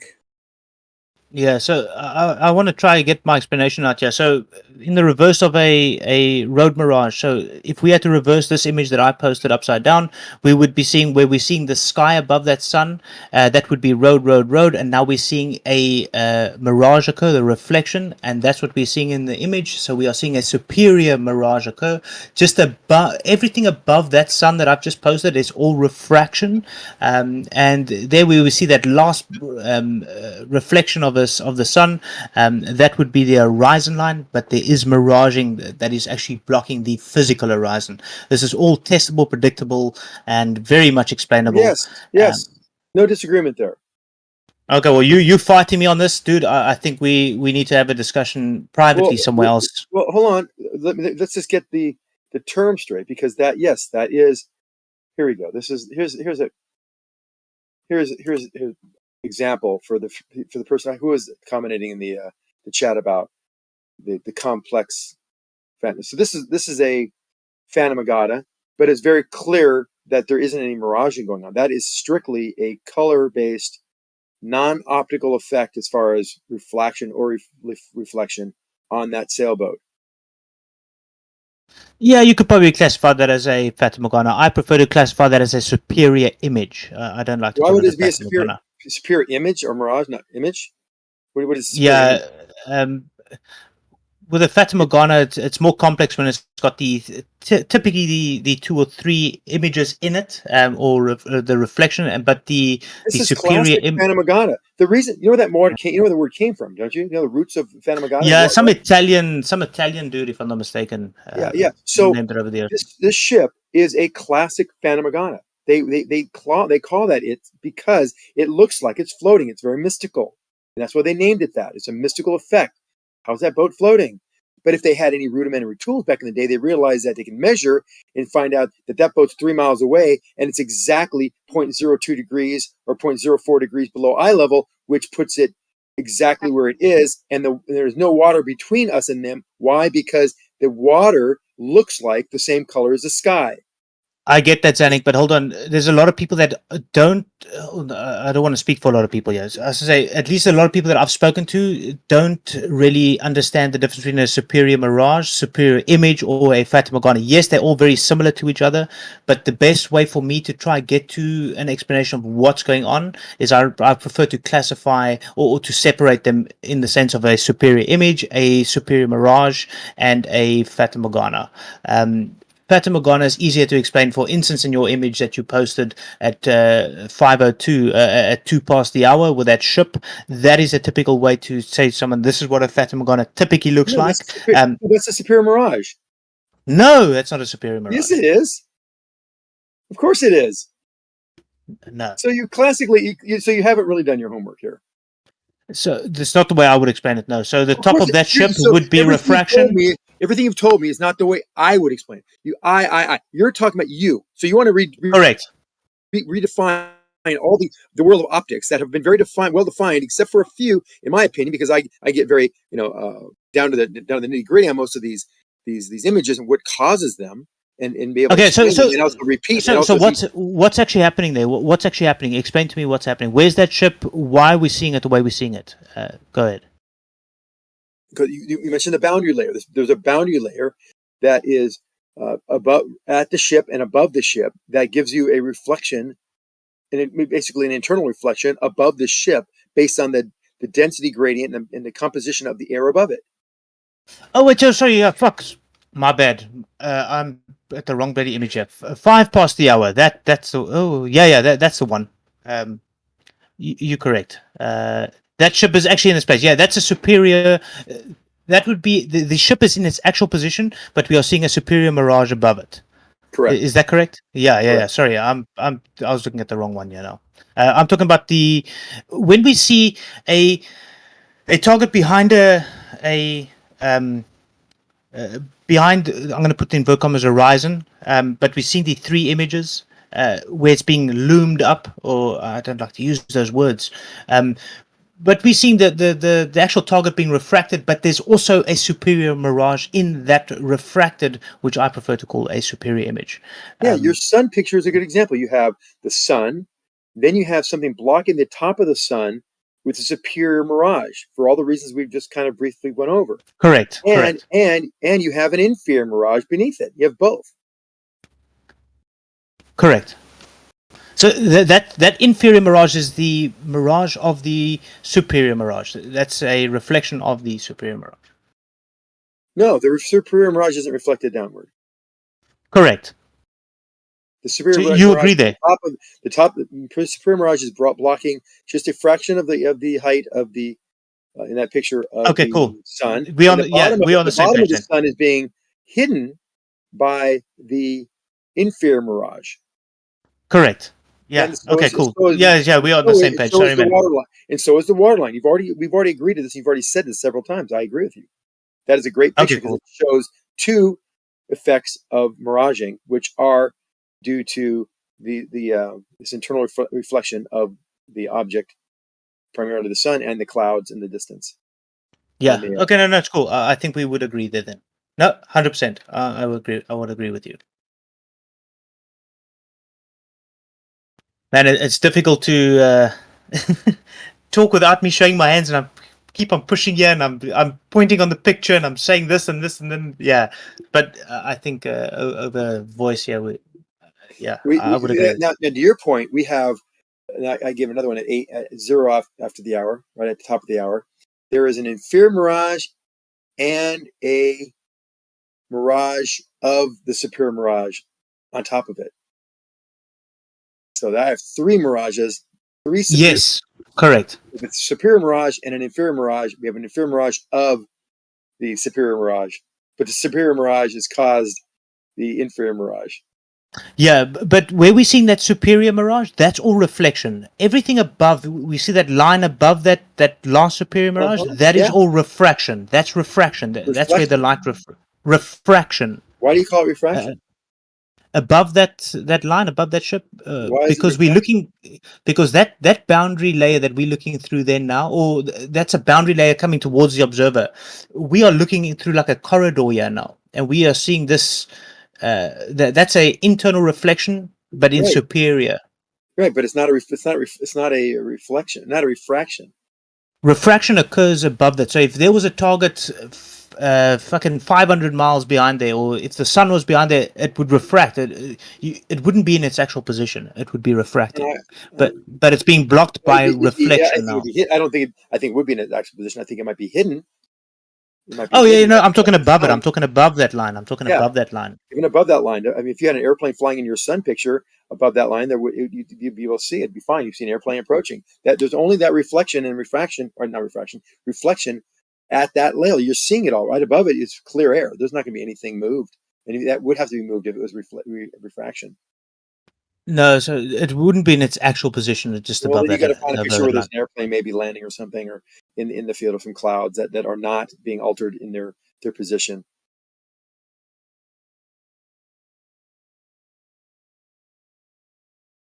Because I would disagree with that. So, what do you think's causing that reflection Can I then? ask? Yeah, go ahead. Go ahead. Yeah, it's just a quick question. So, what do you think's causing that reflection? And just and all of a sudden, there's now a boundary layer just there in that position. I highly doubt it, man. Look at my picture. I'll be able to explain a little better if you look at my picture 8 at 02 after the hour. Yeah, I got it. So, what do you see there? That's the ship with the internal reflection. 02 after the hour. Yeah. You got a car at 02 Yes. after the hour as well. Yeah. What do you see there? Explain to me what you see there. That would be a pocket of air above the road, and we are seeing light reflect off that index of refraction towards the observer. So we got air that the observer's in, and there's a very, very hot or different refractive index of air about 1 or 2 centimeters above the road, and we're seeing the light reflect off that boundary layer. No, that is a surface reflection. You have a surface reflection of the car on the road. On the road, it's definitely touching the road. You see it reflecting off the road itself because of the surface quality that has been, and also the boundary layer of air. That's both. Now, if this is on over the ocean and you had this type of density over very long distances, like maybe 3, 4, 5 miles, like some of your pictures shown, and some of my pictures have shown, you can see the same quality of this reflection through the quality of the air. The water drops in the air could actually cause this. Now, but that's bouncing off the air then? No, this is bouncing off the street. The street is reflecting. The actual tar? The street is reflecting this. Oof, okay. Oh, yeah. I'm going to disagree there. Because it's far enough away, and you're at an angle of the observer where the particular piece of road in 2 spots kind of looked like a little angled, and above it are both flat enough. Surface quality flatness. We're talking about surface quality flatness, not flat as far as like horizontal or vertical.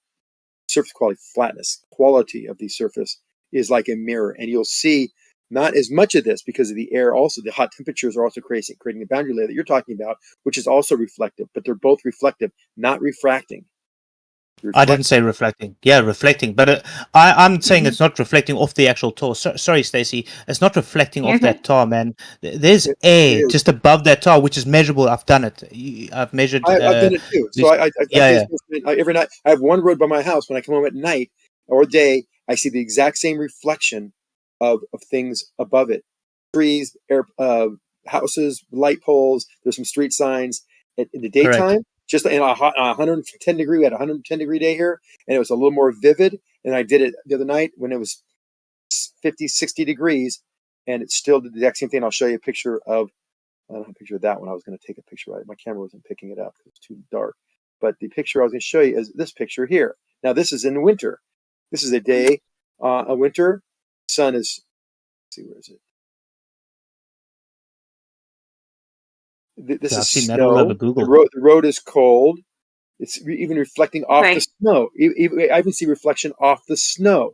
You've seen the light poles reflect off the snow. So what happens on a wall, Zanik? What happens with a wall? What happens if a wall?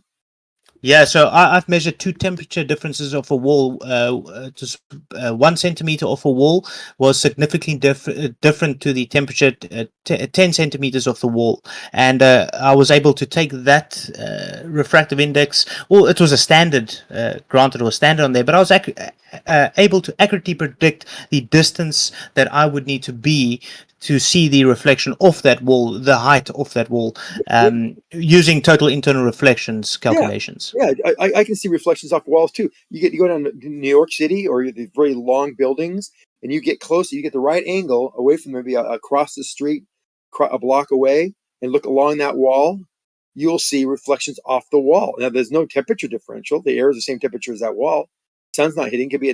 And you'll see reflections.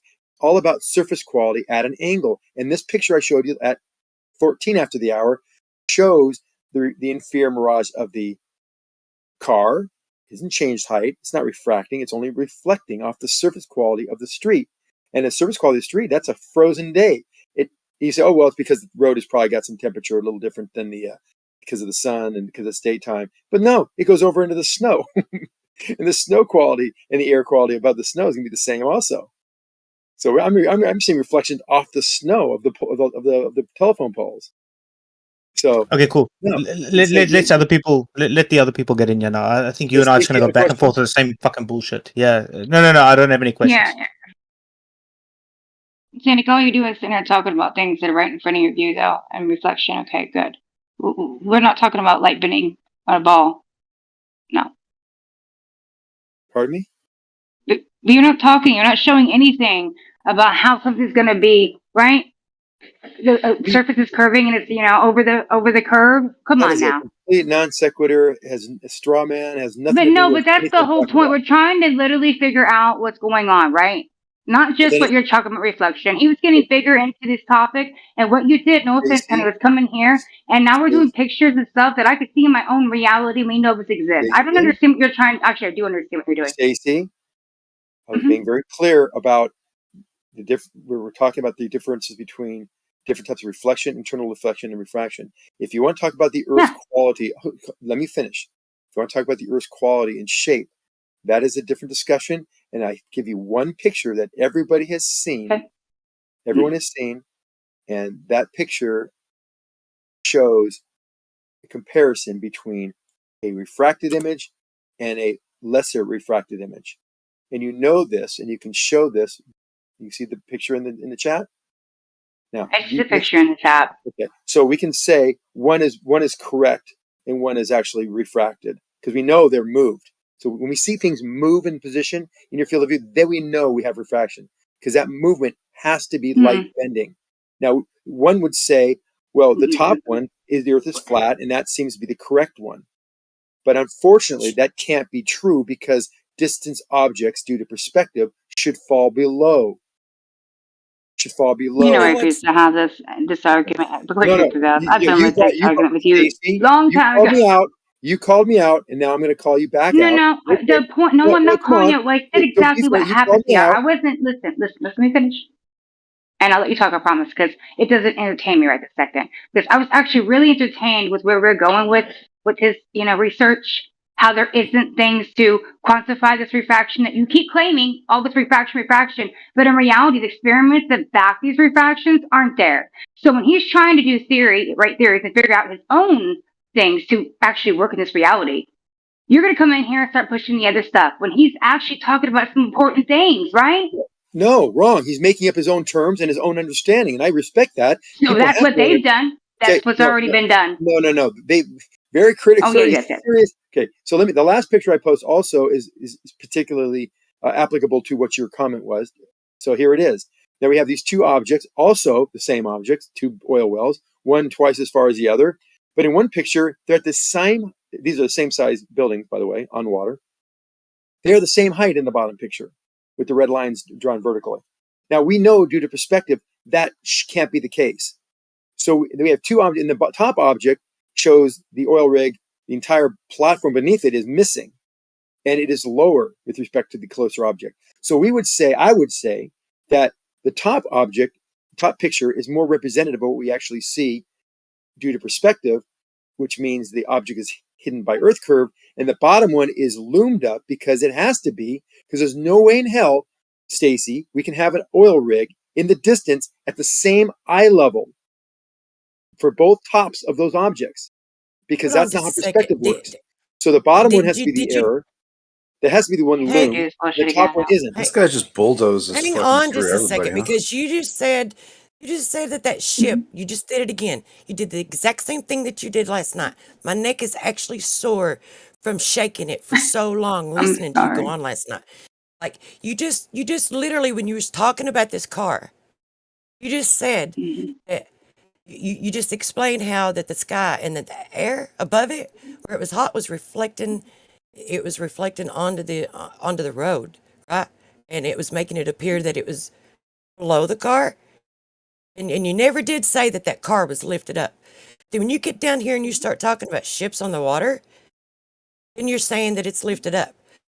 When in fact any lumen is just a reflection of the atmosphere onto the water. The ship is still right where it's at. And it can be distorted, it can be wobbled. Things on the horizon can be moved in many different ways, but that ship is not being loomed up. If you're having a reflection of the atmosphere onto the water, and that's the atmosphere, the image of the atmosphere being moved onto the water, shortening the horizon. That's not the ship being moved. And you just did it again. You did the Nope. same thing that you You did missed. last You night. missed the Yes, entire. you did. No, I didn't. I gave the car. I gave You wouldn't even be I, thinking this way, Zanuck, if you didn't can think about a I ball. please? If you Can didn't I think you were on a respond? ball, none of this would work. Can I please respond? Thank you. So no, the car picture doesn't look like it's floating because you still see its reflection, and you can still see the road, which has got a stark contrast to the reflective area, which is reflecting the sky, just like the ship. But because the water is over much greater distances, and it also is the same color roughly, it doesn't have a road there, that it looks like it's floating. Those are both reflections. There's no refraction involved because the object in the distance is not changed its position vertically. The oil rigs Exactly. show a vertical change in position where refraction has actually loomed the object up. Even the surface of the ocean is loomed up. That's why it appears to be flat. Okay, Oh, Xanax. We know it can't Okay, be Xanax. flat. Okay, Hold on. Xanax. You do Okay, this. You okay. say the thing, and you say it wrong, and then you go on with all these freaking. It just fucking pisses me off, man. You just go on with all these fucking explanations that are Yeah, not that's why I can't do explanations, and then you turn it around into fucking circles to where whoever's listening to you, if they're following what you're saying, you're so far off because you just literally said you just double speak. Right? You'll explain what's going on, and then you'll conflate it into something that's not going on, and then bring it back around full circle to what I is didn't do actually any of going that, by the on. way. Yes, you I didn't do did. any of that. No, I did not. I was very clear. Sweetheart, you reason can that say you you see, didn't, but when said you the have reason multiple people saying it, yeah. you said that the reason that you see the car is because there's a stark contrast, and that the reason that the shit and that the cars got the image of the atmosphere reflected onto the road, right? But then you come down here to this ship, and you say that the reason that it looks like it's being lifted up is because it's being lifted up because it's not got that stark contrast, because things are a little bit more fuzzier and they blend in together more. But the same shit's going on. You still have the Exactly reflection. the same. The I ship didn't say is it any right different there. than that. I didn't say it any different than that. It is a reflection of the sky off the surface, which is Okay, the so is same that ship color right as the where it's at? sky, which makes it appear to be floating. I said it clear. No, there's no refraction involved there. That is just an optical effect, a non-refractive mirage. And that's the beginning of what you said, and that was correct. It makes it appear to be floating. Right. Why? I haven't Because said the anything different than atmosphere that. is because the sky is reflected off of the water, and then you carry on and say it again and use different form of explanation, and then you end up within all of that saying that the ship appears to be floating because it's lifted up. No, I didn't say it was lifted up. I never said that. I told you it's the exact same thing as a Yes, you car. did. It's not changing position, so it's not being lifted up. It looks like it is, but it's in the exact same position off the water that it would be if there wasn't a mirage there. Yeah, can that happen on a spherical object? The phenomena you're Of describing right course now it can. so clearly. If the Can sphere it is happen very, over? Okay, we heard you. Can it happen over a flat plane? Dun, dun, dun, dun. of course. Oh, here we are. No, the differentiate. No, that was my point the whole time, Zanuck. Is if it can You know happen what I on a say? I flat plane. say You're it. just bringing in bullshit. No. You know what I The say? only I way we say can on the determine whether sphere. it's flat or I say round, on the not sphere, it because can't happen. the only It reason you can't can happen tell it's because the only way it happens is if it's within your line of sight. You have to have all these effects going on. It's happening to something that you're actually seeing. If it was supposed to point over a curve, you wouldn't even Exactly. freaking see it to begin with. Exactly. So it can only happen on a flat plane. well, obviously you didn't hear what I had said. You're misinterpreting what I had said, and Shut it up. can happen both on a flat. It's not determining whether it's flat or round. These phenomena are strictly reflections, but we can determine whether it's flat or round by the angle at which this object resides in the distance, based on the distance from us and the height above the surface.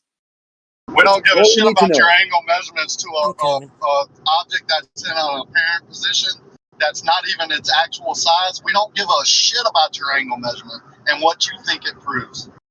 It proves Well, when I have nothing. an object, Rakia, that is further away and is the exact same height above the surface, yet the tops line up, that Yeah. a reasonable man will suspect No. there's something optically going on, because you cannot have two Yeah, buildings the optics. same. Yeah, God we damn it, agree. Rakia, I'm still talking. Please. Yeah, I know. You made one point and you keep going. I want to talk about what the angle measurements you took to the optical Yeah, effect and you take the can't same have two measurement. buildings the Yeah, same height. you cut me off now. You You're come back done. on a different day You as better I'm stop, making my Sammy. point about your optical effect. Come back on a different day and take the same measurement. You're going to get a different result. Yeah, that's what I've done. Because And I it was is in Santa Barbara. optics. Okay, you stop, then I start talking, then you start talking again. Come on, give me a break, man. So you stop. I'm I'm on gonna say real mute, quick. dumbass. I immediately started responding, and you started talking again over. But that's okay, no big deal. Well, you can do what you got to do. I've done that, and Santa Barbara is a great example. So I was down there for a long period of time. I was able to measure those, see those oil rigs on most all days. They're hidden. The ones that are 10 miles away are half gone. And the only time you see both of them is when the rear one is loomed up to the point where the tops of those buildings are in line with each other. And that can't happen due to perspective, flat or round surface. Either way, can't happen. So we know when that happens, they're being loomed up. We know it. We absolutely positively know it. Please stop. So I can address. It's not just because of perspective. Hello. You've been here 8 years and you still deceive the audience by saying we're just thinking it happens just because of perspective. Really? Is that where the deceptive point you want to make? He just did it Never again. once. He just did it again. He said because the object's being loomed up as if it's being lifted, and it's not. Lumen is not the lifting of the object. You just said this and admitted this 3 times or 4 times earlier, right before you turned around and went full circle and talked as if it was being lifted up. Truth, come on. We're not talking about that. We're talking about a different picture. We're talking about the loomed up oil rigs it has nothing to do with the reflections. You're conflating the reflection discussion, which was the Fatamagana, which is what the boats were floating. Let me finish. The boats floating was a whole different discussion, a whole different phenomena, a more of a mistaken identity than the oil rigs, which are physically looking. You can physically look at them and see they're all lined up. And Rakia, please tell me how a object I'm talking twice about the when you were distance away talking to can be the same. Rakia. God damn it! You're Please. going on too long, damn it. Let me fucking respond, dude. I only have 2. I've got to go. I'm actually already here too long. You just said it when you were talking to Rakia just now. I don't care about all this other shit that you want to go on about. You just did it again. When you were talking to Rakia, you said it's obviously loomed up. You said it's obvious as if it's being lifted. And now you're saying Yes, you it's didn't being say it. lifted. It has to be because the position has changed. The boat's position is not Okay, so changing. is it being lifted or is it not being lifted? Does it just Thank you for appear the to be question. lifted, Let me or is it be very actually being lifted? let me be very clear. It is being lifted in the oil rig picture. Yes, the bottom picture, it is lifted up, loomed up. The boat picture is not moving whatsoever. Every day that boat was anchored out there, it would always be at the same position in your field of view, not loomed up, not moved. That's not true. No way. Yes. No. Don't tell the audience that. That is not true. The audience can go do that themselves and get an anchor boat for that's there for a year and it's going to be in all types of different positions. Well, yeah, no, that's true. That's not the point, Rakia. Yes, that's true. We can have a day where it can be loomed up and changed. But generally, the difference between the Mirage I saw, Oh, it says it's that going to Mirage change picture, over the year. the Mirage picture is not being loomed up. It is in the same position, and you see a artificial optical effect of the water reflecting the sky, making it look like it's floating. It's not moving. Whereas the oil rig picture is a looming, because we can definitely see a comparison between two objects that are always there, fixed. They never move. They're not boats. And one is in line. Rakia, why is it in line on one day and not in line another? What would cause it to move? What are you talking about? That's just an optical phenomenon. You know what? Tell me why it moved. Why is raises in your field of view? Why are they in line one day and not? You can't even let me ask the question, can you? Very quickly. Yeah, you're talking about two different things. You can have perspective and you can have optical phenomena. You can have perspective and optical phenomena all at once. Imagine that, Zanny. Yeah, I agree. No argument. Okay, well, that's what we're seeing. When What things is appear, okay? hang on. When things appear to be floating, and we know that boats don't float, that's an optical phenomenon. When that same boat on a different day appears to be below the water, we know that doesn't happen because it floats on top of the water. That's also an optical phenomenon. Wow, what a shocker. Okay, Rocky, I heard you just said going to the oil rig so it's more clear. One building, the same height, twice as far away, is exactly the same position in your field of view. It looks like it's floating. You're saying that rear building has been lifted up optically, and I would agree with you if that's what you're saying. Is that what you're saying? If an oil rig appears to be underwater or floating in the sky, that's an optical phenomenon. It's not floating in the sky. If you would let me finish, I said if. So if you have an oil rig that's closer to you and one that's further away, you would expect, as a reasonable man that knows anything about how the atmosphere and perspective works, then you would expect the further oil rig to do more optical phenomena. And if it's beyond the perspective limit, i.e. the viewer's horizon, then of course it's going to be a part of perspective. But it also can be an optical phenomena and do away with those perspective values. It can be in a different position due to perspective because it's going through a optical phenomena like a mirage. I don't know how, this ain't hard. How do you try and confuse it and say you're only talking about perspective to the audience? And then when I point out that that's not true, the audience can go do it themselves, and you say, oh, well, that's true. It will move, during the year. Yeah. Let's just move on. It's amazing, man. Mm-hmm. But it's easy to refute you now because we all know. We've all been out there. I'm passing a Lake Marpole now that connects to Lake Pontchartrain. I've spent hours filming these phenomena that happen very close. Within the foreground. You don't even get to the background sometimes where the optical phenomena is making something appear to sink, be below the water, or appear to float, be above the water.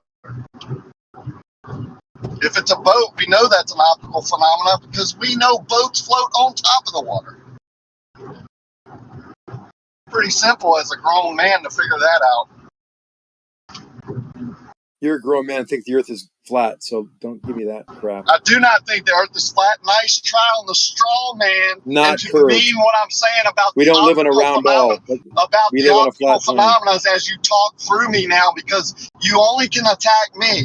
The earth is the land only. I can measure it very easily with the tools that I can measure the flat water to not be flat. The earth being the land only can easily be measured with a theodolite not to be flat, to have very many elevation changes. We're not talking about that. The water, however, can't be measured to have elevation changes with the same tools. Strange, right? Wrong. We can measure all sorts of curvature of water very easily. No, you can take a one shot. I'm still talking. You do this by differential measurements. You can take a measurement of anything on the water and take a measurement at one height and continue to progressively increase the height of the observer and get a differential measurement. You'll get a set of values of differential change of the position angularly in your field of view, which will determine very accurately with repeatable and predictability qualities of the refractive value at any height. You've never done that. Until you do, I suppose you should be quiet. You don't know that. If you're taking measurements to objects at a distance in their apparent position, it ain't telling you jack shit except you're measuring a mirage. You missed the point exactly. The change in the position, this differential of the position, will determine the refractive value at any value. I'm not talking about the apparent. Yeah, you're looking at apparent position at all those, but the change you see from one measurement to the other, that will over multiple measurements, that will determine what the refractive value is. This is a known quality and technique in any kind of discipline that involves measuring and determining what you're actually seeing versus what you apparently are seeing. It's called differential measurements, and you don't know anything about it, and you just show me you don't. By explaining you don't, by showing me you don't understand it.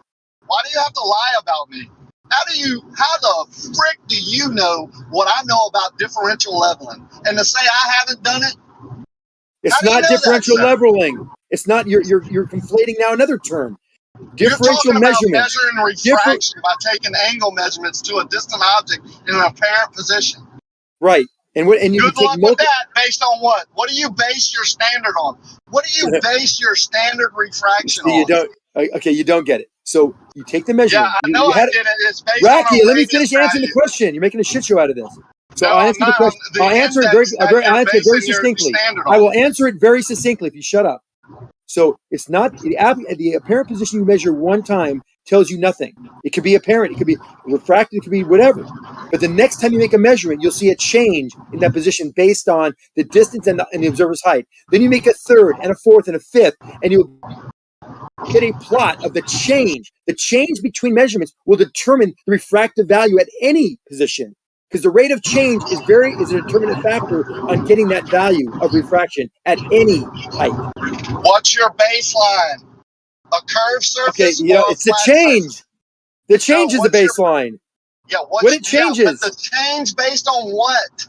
Oh my God, the prior measurement. Are you okay? And what does that tell you? You're saying that gives you a okay? So you don't know a differential measure. So you don't know anything about differential measurement. I'll bow out because this is like banging into a wall. I'm banging my head into a wall. I'm sorry. I got to go. Yeah, I know you're going to leave soon because you don't want to tell the audience what your baseline I do. You're not getting it.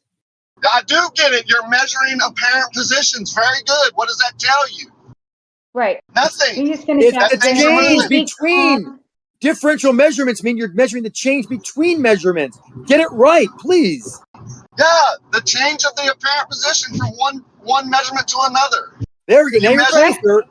Successive, more, not just 2, 4, 5, 6, But it's from the base value of an apparent position. What the fuck are you on about? You certainly don't understand it, Stacy. So I'm not going to go. I don't care. Don't tell me what I understand or don't understand. I'm sitting here listening, and you just told me you're using apparent position, and you're going from that mark to another thing that's an apparent position. All you're doing is literally making up nonsense. From what? Stacy, it's all apparent, hun. It started from a base value, even it's all apparent. Now, Stacy, let me respond to you calmly. You make a measurement. It could be an apparent position. You make another measurement, and yet another apparent position. And you continue to make measurements by changing only one independent variable, the height above the surface. You will get a plot of how much change there was where this object should be and where it's actually measured based on either curved or flat. That measurement, those successive measurements, will give you a refractive value because based on the change from one altitude. We know refraction is with incidence of angle. The angle of incidence is critical. It's the most important element of refraction next to the refractive index itself. And by measuring successively, let me finish. You don't even have it. Okay, so you don't want to listen. You don't want to learn. Okay. No, I'm serious. I'm just trying to stop you there because you're going to keep rambling. No, you can only calculate that it's on a curved surface from those measurements. That's what he won't say. He just said you can differentiate between curved and flat surfaces by doing these measurements to apparent locations. No, you can't. That's a lie. That's not what I said at all. You can't even hear what I say.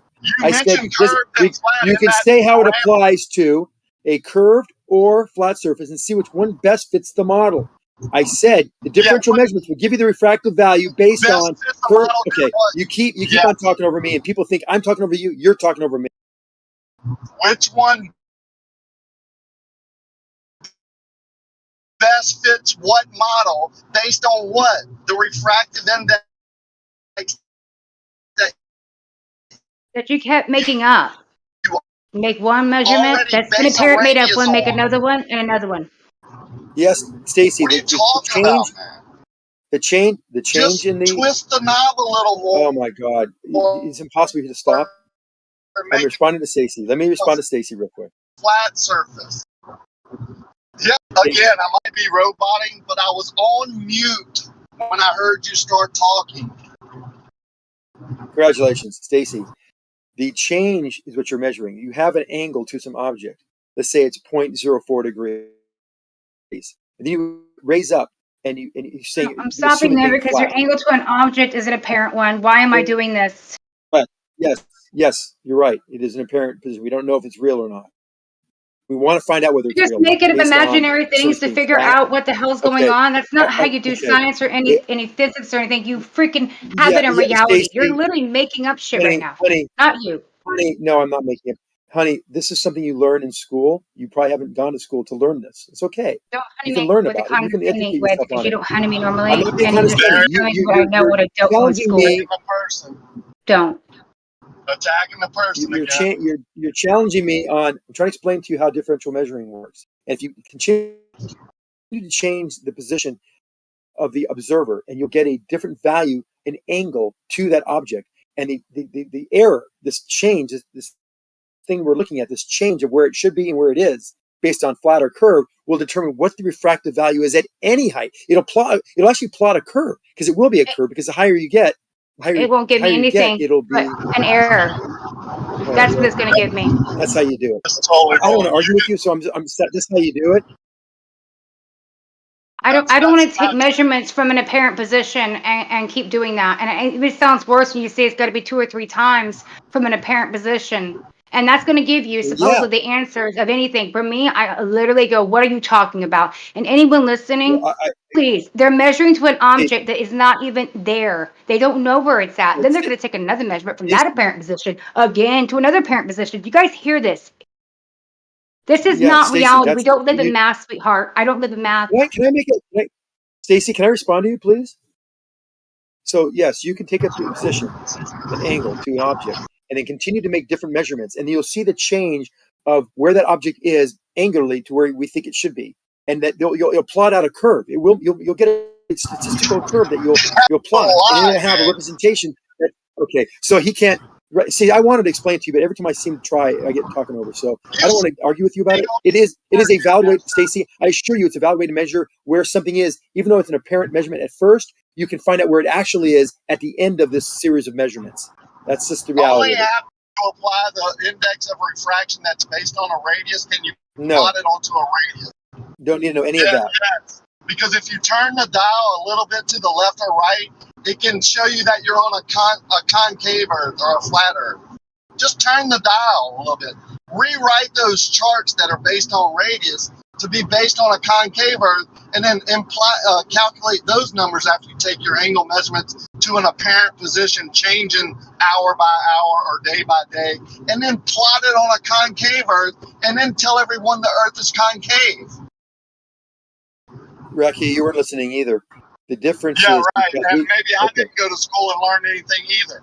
Maybe obviously, it's not differential leveling, it's differential measurements. And we can do this and determine which model best represents the data by the rate at which this change occurs between measurements. And I don't want to have to explain it one more time. So let's just leave it at that. You're fighting me on it. I don't want to argue. I didn't come to argue or to belittle anybody. I'm just saying this is how you do it.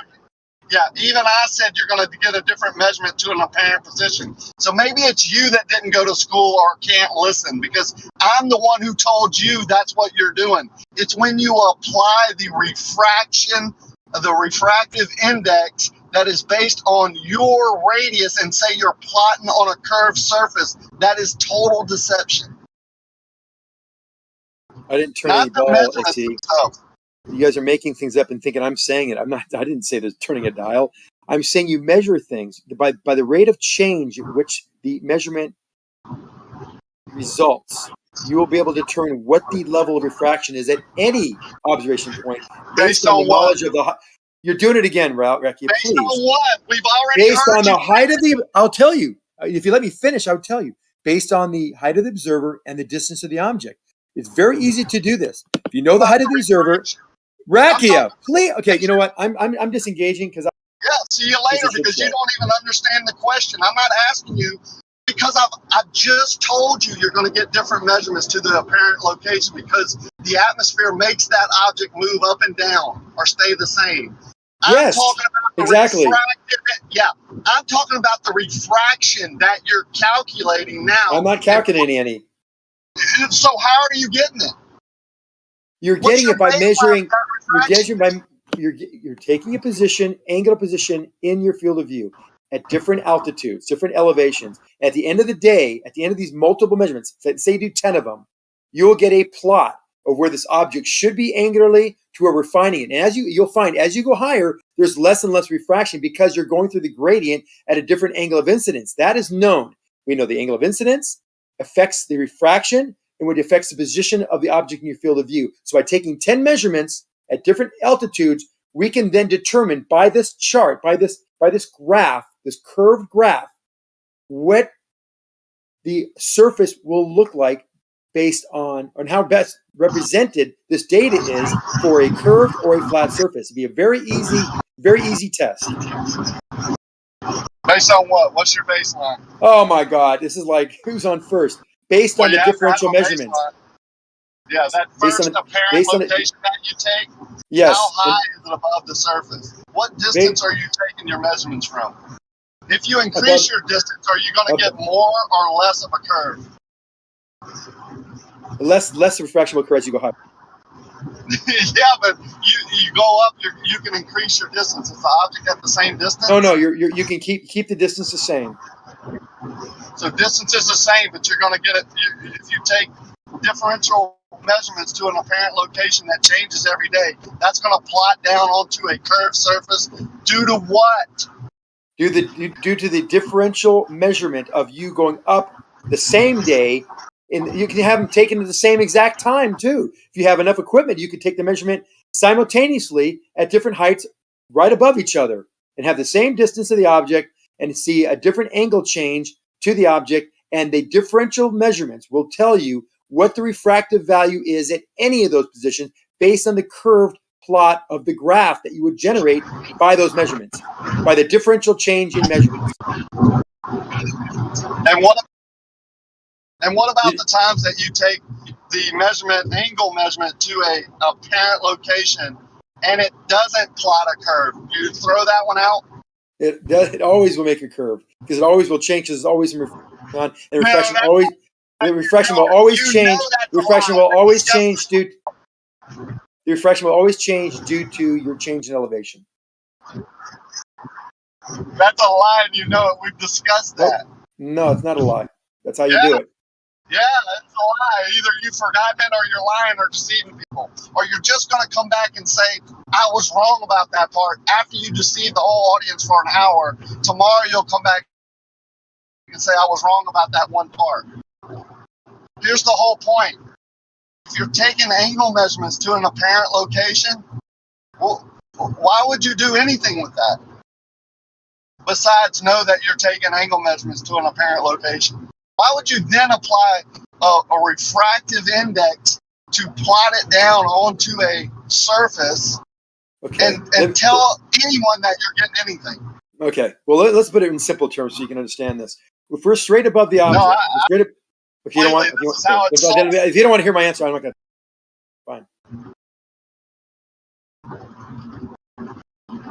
Could you change the refraction to make it plot on a concave? Just say yes or no. Are you going to let me answer? I'm not going to say yes. So I'm going to give you my ansor question, and if you talk over, I'm going to stop and go away. If you were to talk, okay, forget it. You obviously don't want to hear my answer, so I'm.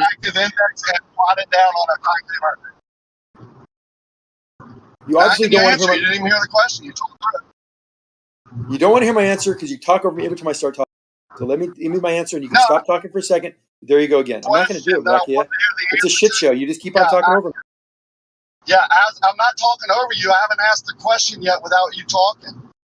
I would love for you to answer this. I can't wait to hear your answer. Ready?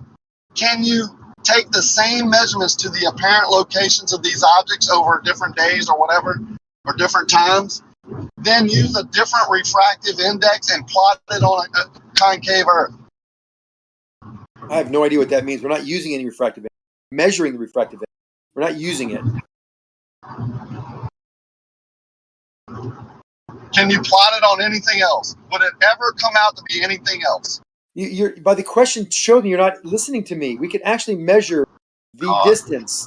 We can measure the distance. Know it. We can measure the height. We know that. We know the position of the object in the distance with respect to us and level. We know that too. And all we have to do is make multiple changes to our elevation and get a plot of where that object is in our field of view and look at the change from where it should be to where it is. Now, if you don't believe that's possible, you can make it extreme where you are above the object where we know looking down is no refraction. And as you go an arc to the surface where you'd be perfectly parallel to it, then you would get values along its path. And if there's refraction, it'll change progressively as you get closer to the surface.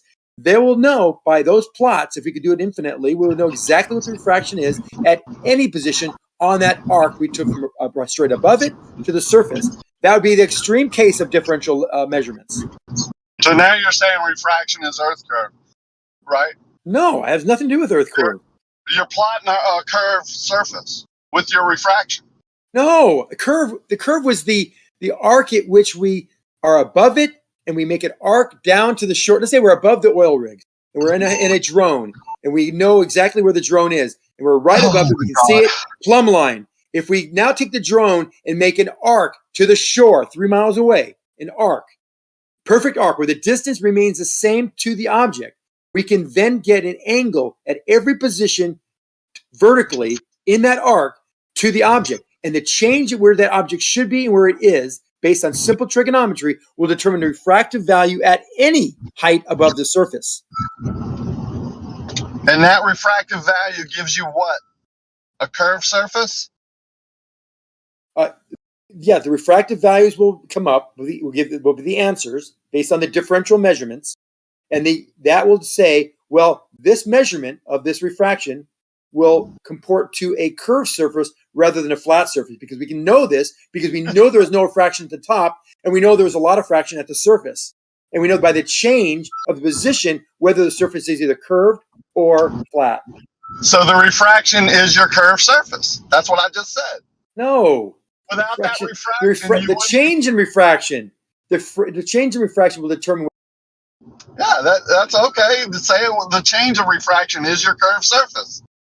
Well, the curved surface is determined by the position in your field of view, the angle of position in your field of view, based on this differential measurement. Are you talking about measuring with a theodolite, like crosshairs? Yeah, if you can have any kind of measurement that can tell you the angle. A theodolite really. Anything can measure an angle to an object in the distance. Yeah, theodolite. To an apparent position, the angle to an apparent. Yes, because we know right above it. We know that with the drone looking straight down, we know that would be no refraction, because there's no refraction looking straight down to something. And you can verify that too. Drop a ball, see if it hits it right in the bullseye. Okay, yes, we know we're right above it. And now the big arc goes from above this. Let's say we're 300 feet above or maybe 1,000 feet above this oil rig, and we take an arc with the drone, we can program it to make a perfect arc to the shoreline, also a mile away. We can tell whether the object in the position in your field of view is changing and is comporting with a flat or round surface. And if it isn't, there's a refractive value. And how that refractive value, okay, it's too complicated to explain over this. Yeah, you keep repeating the same thing, but as soon as you say you can change your elevation and get a different angle measurement to an apparent location of an object, and then apply it to say what the surface is the issue. Because you're forgetting one. You're forgetting one key point. It's not just the measurement of where it is with respect to the other. The change of the position with the other based on a flat. That makes it worse, sir. No, it doesn't. It allows you to determine the refractive value at any, not the index, the refractive value at any position above the surface. No, because you can be 10 foot above the surface and have an object appear above your crosshair on one day, come back the next day, be set up in the same position, and have that same object be below the crosshair. And what surface are you on again? We're talking about the same day, Racky. We're talking about either simultaneous measurements or measurements within a few within the hour to say what the refractive value is at any altitude above the surface. Yeah, but I'm saying come back at a different time, and that object is above the crosshair. We can do the same. Yes, yeah, and by doing differential measurements, same angle measurement to an object that's at a different position, but you're going to apply, say that refraction is on a what type of surface again? So full of shit, man. This makes it worse. I never even imagined it was this bad. Like before every day we could make a measurement that would have a different value. And you're right, we could do that every single day. But the change in refraction would determine the surface shape, flat or round. The surface shape would be determined by this change in refraction by the differential measurements. That's all I'm saying. You can trust that if you want. I disagree. I don't think that tells you jack shit about the surface. Okay, fair enough. That tells you that you might be conflating something. First of all, if you're taking an angle measurement to an object that's in an apparent position and then applying it to some type of truth of the surface, then it may be you that needs to rethink things and what school might have taught you if they taught you that.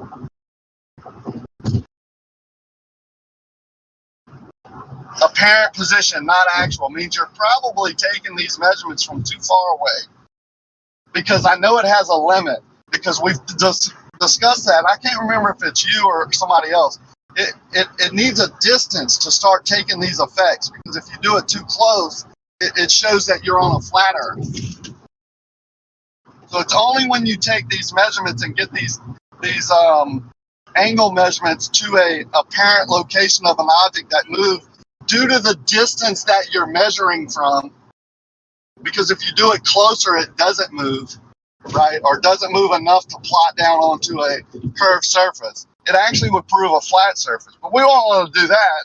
We want to get far enough away, just like the guy that did the measurement of a half a mile over a lake and got somewhat close to the radius of the Earth, but not actually, after he adjusted for tool and human error, said that he needed to take a longer measurement to get a more accurate radius calculation, which is totally ridiculous.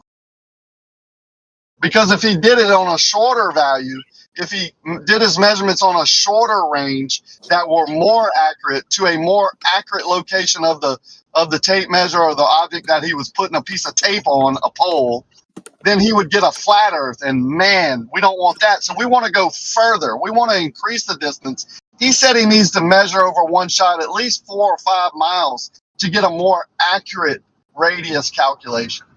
This is how ridiculous y'all's group have become. If they're teaching this in school, that you need to increase your distance of point A to point B to get a more accurate measurement of anything, then you're going to the wrong school. I hope that's clear for the audience. This not only applies to optical tools, but even to like steel tape measures and stuff. The longer you take a measurement, the less accurate it's going to be. Every measurement. And every measurement has tool and human errors in it.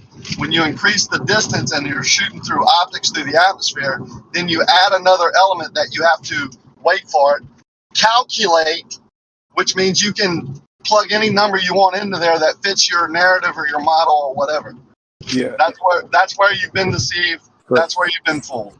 And the deception continues because, like, basically the precision of the measurement calculation is actually greater when we estimate it to be really big, right? Because then we can just like bullshit whatever the middle numbers are going to be, you know? Yeah, just turn the dial a little bit. Honestly, that's exactly what it is. It's amazing, man. I mean, this has gotten like comical. I get aggravated sometimes at the people who come back and who have stated one thing on one time, come back a month later and state another thing just to I don't know why. I mean, I don't even get it. Zanuck does it within his own like talk.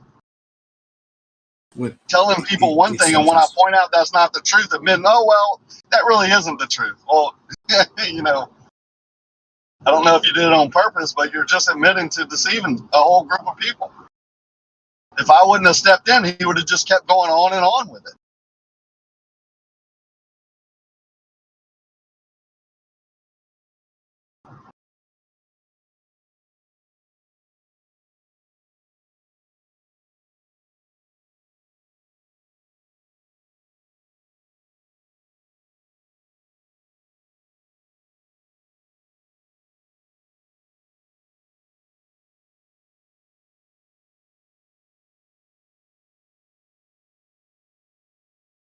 Yeah. Well, Yeah, a lot of these. Good. As I say, the reason I brought that up is because it is a very accurate way. It's not only in this discussion, but others as well. Differential measurements are very powerful. You measure the change in where something should be to where it actually is, and the result is something that the answer of these measurements and the cumulative value of the differential measurements will tell you the actual refractive value at any measurement. Not initially, only at the end of the day when you know you have a rate of change along these measurements that gives you an answer to what the value is at any of those points. It doesn't happen with one measurement. It's an apparent position. I would agree. You don't know. You don't know how much refraction you have. If you knew the surface shape, you would be able to determine that. But that's in discussions. We can't use that to be affirmative consequence. So we want to know what that quality of the or shape of the object of the surface is, and we do that by differential measuring.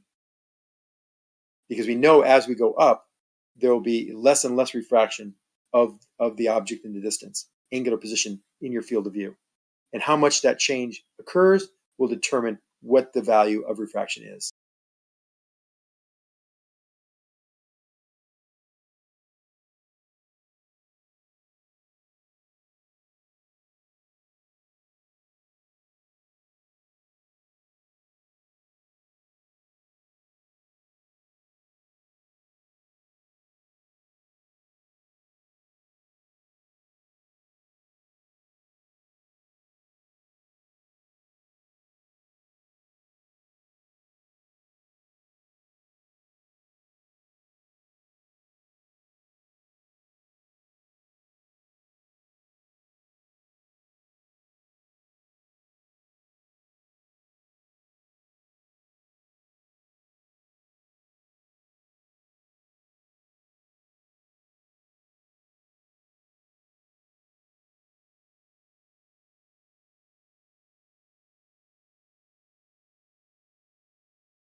We're all loaded up here. Nobody's talking.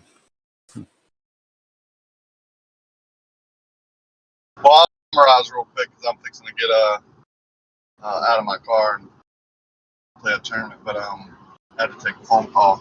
If you go out and view with a camera or your naked eye a boat appearing to float in the sky, just know that's an optical phenomenon. On the opposite of that, if you go out with your eyes or a camera and see a boat at any distance, half a mile, 20 miles, whatever, that appears to be below the water, like underwater, just know that's an optical phenomenon. As far as the refractive index, if you're ever taking a angle measurement to an apparent location and then having to apply anything to tell you something, to come to a conclusion, maybe decrease your distance of measurement and get a more accurate feel of what you're doing. If these tools can so accurately produce a curved surface after you apply these unknown locations, these angles to unknown locations like apparent locations, then surely they can establish a horizontal plane above the surface, and then you would be able to plot that with stakes or string or whatever, and then measure down to that surface, whether it be water or land, and see what the water or land is doing under that horizontal plane. I'll make a prediction. If you do it over water, you won't get an arc or a sphere-shaped water curved surface. You'll get a horizontal surface if it's static. And if you do it over land and you get some type of up and down, but a general slope to one direction, just put some water on that, and I will predict that that water will run from high elevation to low elevation. Very much. Been a wonderful audio.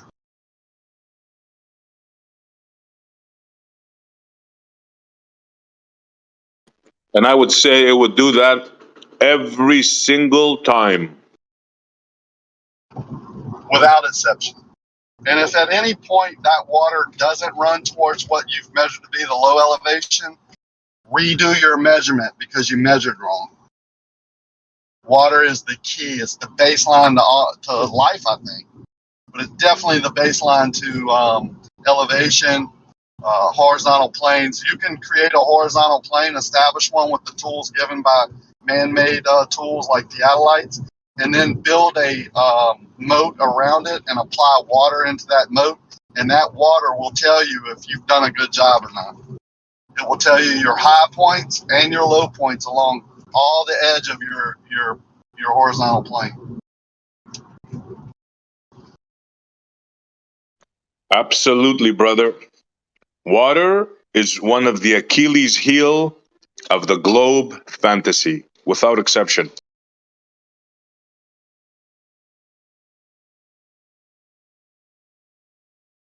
One thing is like, or maybe a part of the subject is, I mean, I don't have a boat.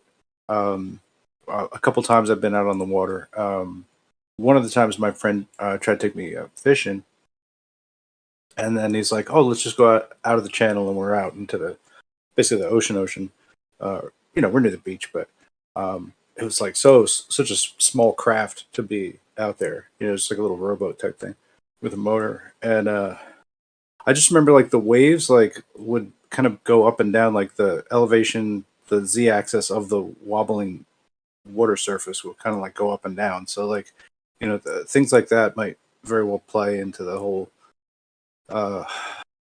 ability to resolve the surface image if you're trying to get something at water level, to resolve to the eye. Like, I don't know. I would think that those kinds of, we don't really talk about it much. I'm just saying, like, the turbidity of the water should play like a pretty big role in like how accurately we can cite the object. It does. That's why they have to take a mean average when they do sea level, because it's always going up and down. But static water, like in certain lakes or canals, man-made canals especially, don't have flow. The only thing that really affects them are barometric pressure and wind. and you can get days that it's not affecting hardly at all. So that we call that as static as you can get, and do your measurements based on that. And you want, I mean, I don't know what you want to say. Like as a Glober, I did this expecting to measure the curve, and was totally shocked that the water didn't curve, because all my life I'd been taught that. I'd actually seen it, you know, the apparent curve of water over Lake Pontchartrain. I was definitely, you know, not trying to prove that it was flat. I was trying to actually measure the curve, and you can't. Now, if you want to use some of the ways that they say, take a one shot over 2 or 3 miles, then you're going to bring in, you know, these optical effects. And I will agree that most of the time the water or your tool will appear lower in the distance, but not always, which proves that you shouldn't do that, for one, because optical effects come into play. It's an illusion of where that tool is, even if you can see it, or the object in the distance is.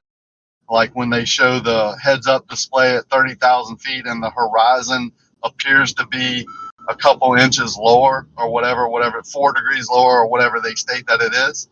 Yeah, of course, because you're seeing an apparent position where the sky meets the ground, not actual, you know, and it's more standard, I would say, or more the same as you go up. I would agree with that, but it's still the standard of the apparent position of the sky meeting the ground, not actually, you know. So I don't know what else to say. Like, if you can't understand that, then keep on enjoying what they tell you in the fantasy that you've been living, because it's not the truth.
Hey, Jace.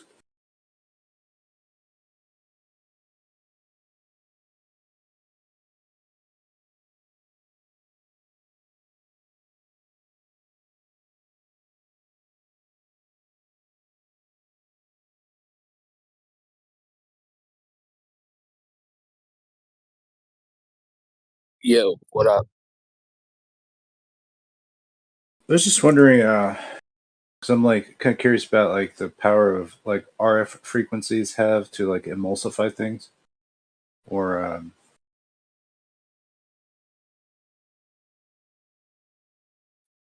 do you use any kind of like radio frequency devices as emulsifying machines? I don't personally, no. Usually you're using some kind of, if you want to emulsify something, you're using some kind of substance that has a polarity kind of different than the original substance. Okay, cool.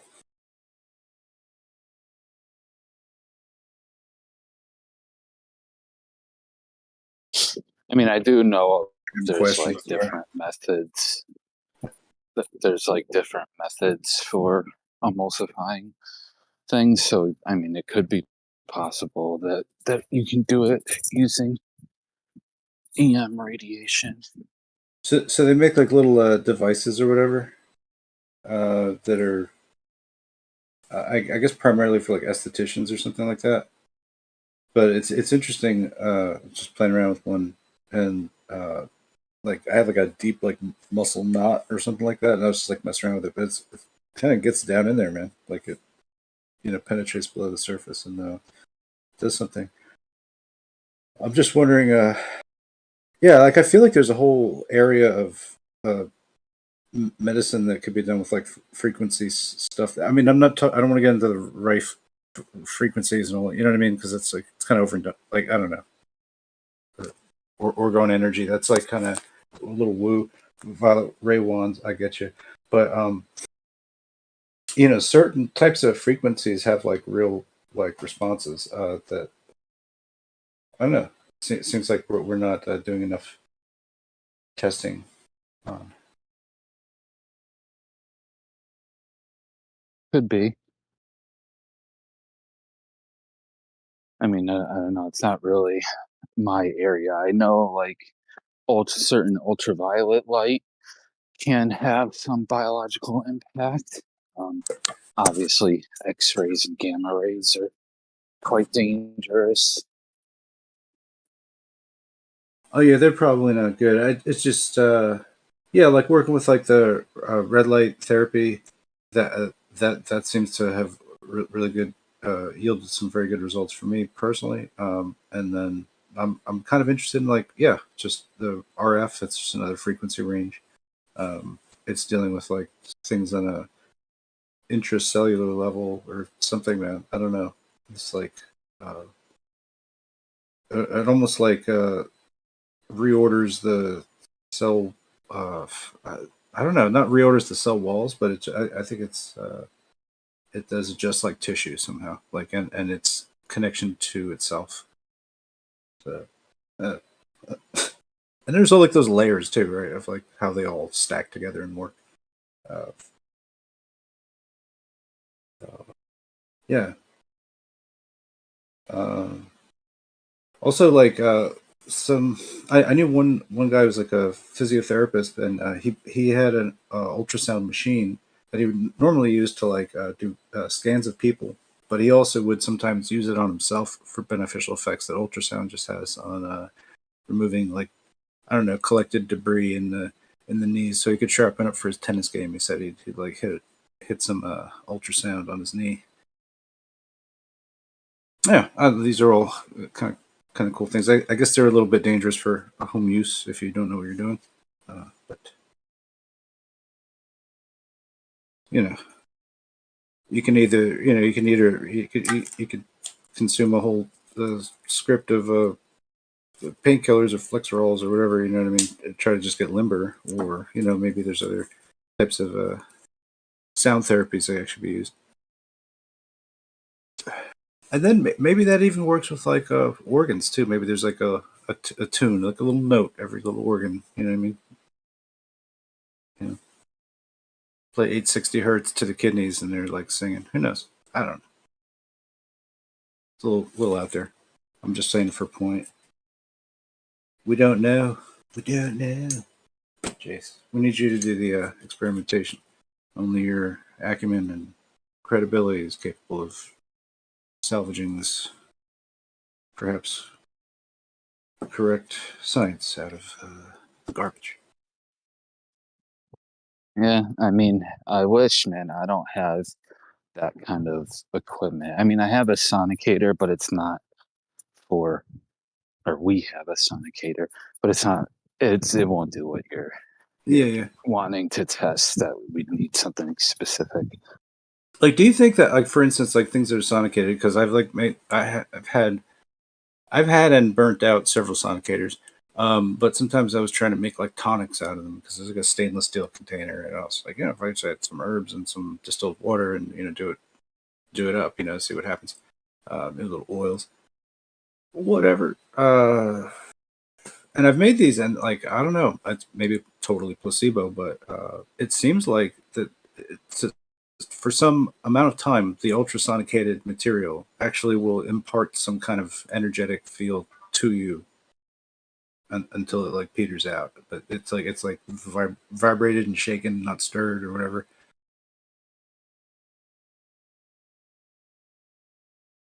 Yeah, I mean, I haven't noticed that, but I mean, usually I'm just using I'm using the sonicator to try to get some substance to crash out of a solution, to precipitate out, or I'm trying to get it to come off the side of the flask so it can dissolve into a solvent, things like that, or I just need to dump it out. So, and I don't want to use a spatula, so I'm trying to sonicate it off the side of the flask. That's typically the purposes that I'm using a sonicator for.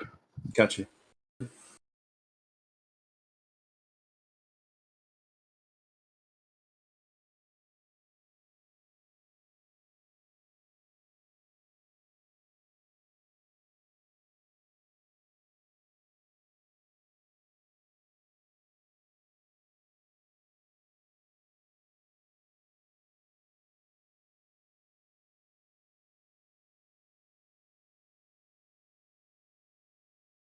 Or I don't know. Is it also? I wonder if you could like force things out of solution with certain tones, like make a solution drop or something out of a reaction, or use sound as a precursor, a catalyst, or something like that.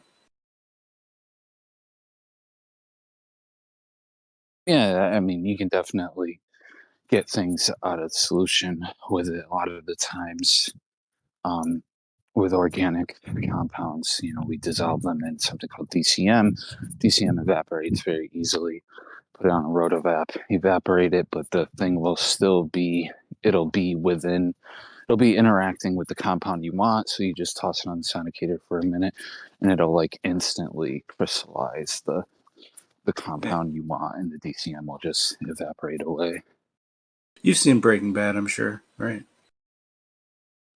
Yeah, I've seen some episodes. I like the first one or the second one. I don't know, but it's like the guy Jesse is like really impressed because of the size of the crystals that Walter White is able to produce.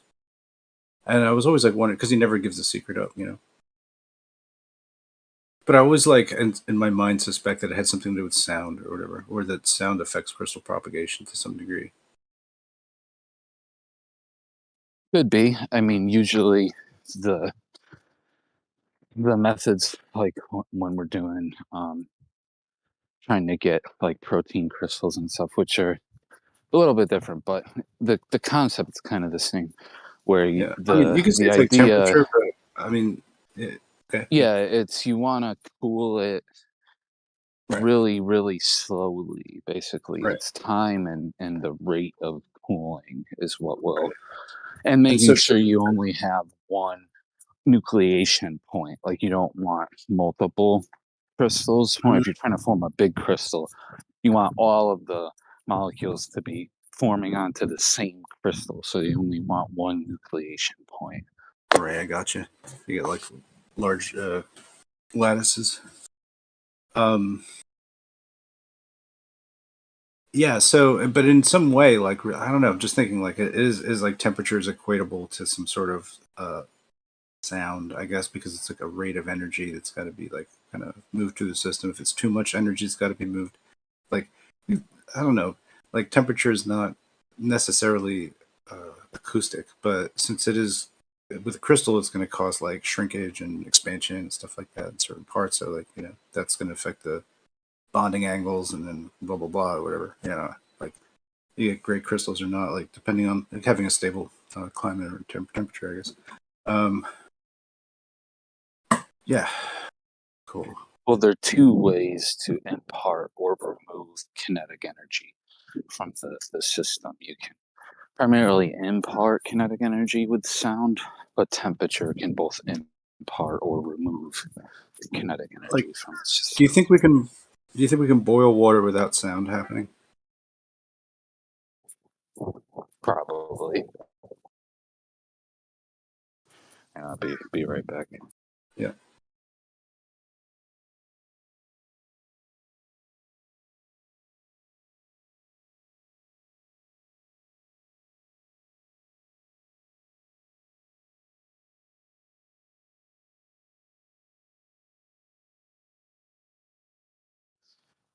All right. Back. Yeah, boiling water is it's usually basically temperature and pressure of the things, which really is that it comes down. Other when people say that heat or temperature makes water boil, that's Right. technically not I'm just saying, true. like, It's energy. because displacement is happening within the medium with the air bubbles and stuff passing through it. It's and it could be bubbling also. Like, how could that even occur without sound occurring with it in concert? And it's just like, I just figure like to some degree, even though we're paying attention to the water boiling, we also should be equally paying attention to effects that pair with it. And in this case, I think it's a constant. Until somebody proves me wrong, maybe, I don't know. Yeah, well, I mean, like I said, sound is a way of dispersing kinetic energy. So if it's under just regular atmospheric pressure, that's how the water loses some of the kinetic energy that it has through sound, or it can gain some through sound. But if you have it under a vacuum, then sound isn't. The density of the air molecules present aren't really statistically significant to be exchanging energy in that case.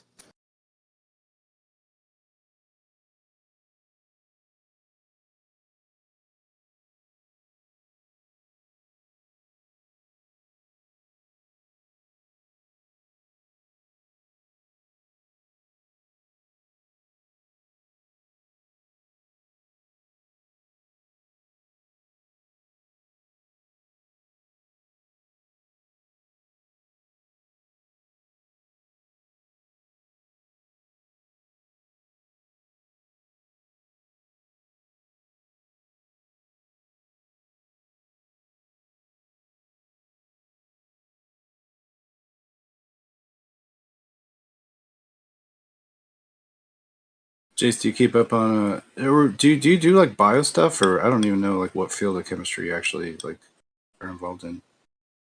Pharmaceuticals Yeah, or I'm more of a molecular biologist. Like I do, it's like a cross between molecular biology and biochemistry. So I do like genomic sequencing and like actually elucidating the molecular structures of proteins and DNA and RNA, certain carbohydrates and stuff. And then I see how other proteins, other nucleic acids, along with like drug molecules, so organic molecules or hydrocarbon based molecules, how they interact with proteins and nucleic acids as potential targets for drugs. So you play with Legos that deliver drugs? Yeah, like I'll build a molecule using just chemistry, an organic compound, and then I'll test it against certain proteins, certain enzymes, certain receptors, certain nucleic acids, and see what effect that. That's cool. I figured since you're into like the synthetic biology stuff that you might be interested in 3D printing biogels and that kind of thing. Yeah, those are quite interesting. Yeah, there's some. I know some are being developed for like uses in the kind of pharmaceutical industry. Some are kind of like SDS page kind of applications where you're doing electrophoresis. So it has like a wide range of possibilities, potentials. It's just like us, dude. Yeah, like stem cells and stem cell culturing, and then basically come up with a geometric plan for how to deposit the stem cell sites into some kind of organ or whatever. Yeah. Crazy shit. Yeah, there's a lot of stuff like that. There's a lot of like drug delivery vehicles. So I don't know if it still is, but that was the big hot thing for a while. People were trying all these different like nanotech things and like you said, certain kind of gels and other kinds of things to figure out, because a lot of the cell toxicity that happens is because the molecule you developed is interacting with something you don't want it to, right? So if you can develop some kind of vehicle to put that molecule inside that will only interact with the target rather than some kind of cytotoxic other protein, that was a big area people were looking into for a while. I don't know. It just seems, well, I'm like curious as to why I keep seeing this one company that seems to be like associated with SpaceX and or ISS. It's like a bio printing company. Yeah, I mean, I guess like those companies definitely need kind of like 3D printed stuff. Some biopolymers are good structurally; they'll hold up under a lot of different conditions. So I could see that they may utilize that. I mean, it's a couple different things here. I mean, one of them is, well, it's like super challenging to do such a project in zero gravity. So I've always kind of wondered, and I feel like walked through the concept of like how to actually do it. Like because you'd have to basically tune the printer in space. I mean, you'd need or like a homing system to figure out how much it's actually slowing down or moving, through these. It doesn't really matter. But then you've got gravity, which is like you're trying to do deposition based stuff. It's like I can understand with like a thermoplastic because it cools and like it's all continuous and stuff like that. But a hydrogel, I mean, that's a horse of a different complexity. So I'm curious about all that. But aside from that, I'm also interested. I mean, there's another. It looks like just a rocket that they sent up to the ISS, but they were bringing samples. And it's like there's silver nanoparticles spontaneously developing into dendritic trees. And so this was observed. I don't know what you make of that. I'm not sure what I make of that. It's an odd thing just to make up to insert. So I don't think it's necessarily meant as any kind of hoax or anything.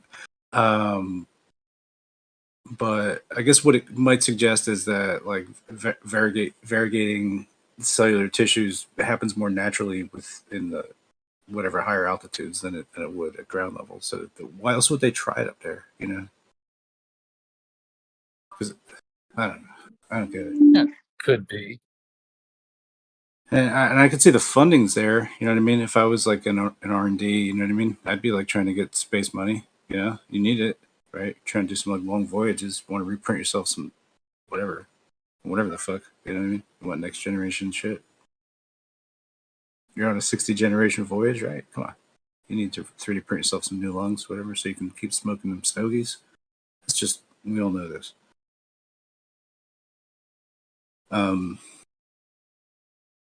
But yeah, essentially, like SpaceX, I think from the get has like controlled 3D printers in zero G like tech, and really no other like bidders get to do that shit.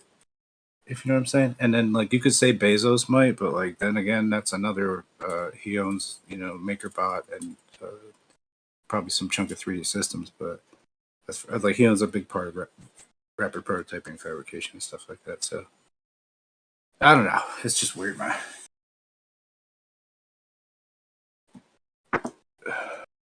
SLS rockets failed.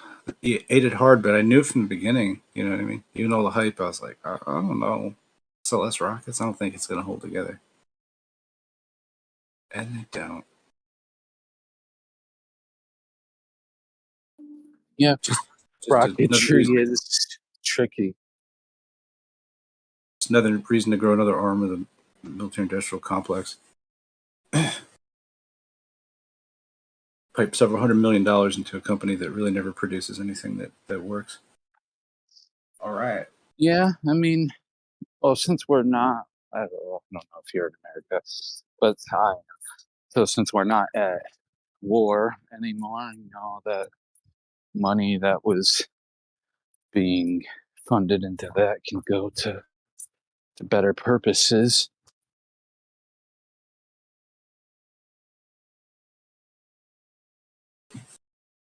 The noble art of But hiding for some money. reason, we always have to stick our nose into places where it doesn't belong. But That's how we maintain our interest in this market.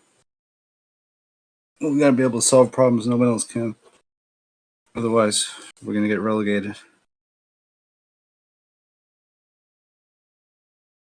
We're the quarterback hero of the. I mean, they have a slick system where literally they pay the military to destroy things because they make money off of rebuilding it. It's like how pretty slick there. Yeah.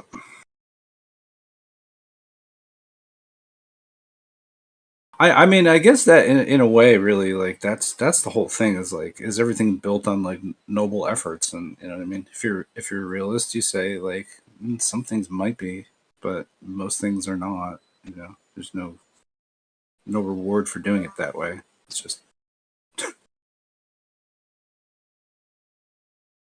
And we inherit so much of these power structures, you know what I mean? Like generation to generation, people actually can change quite a bit, but the money doesn't change much. So like the machine never changes, and then we're flat earther types. We like change, positive change. I think 90%, 99% of us want positive change. But so that's why like change too. I think tons of things need to be changed with. But that's just first wave hopium, Jace. We got to put us all aside and just understand that the world has got its weird ways. Yeah. So as a new flat earther, Jace, I mean, I'm going to just I'll give the handbook. You can read through it on your own time.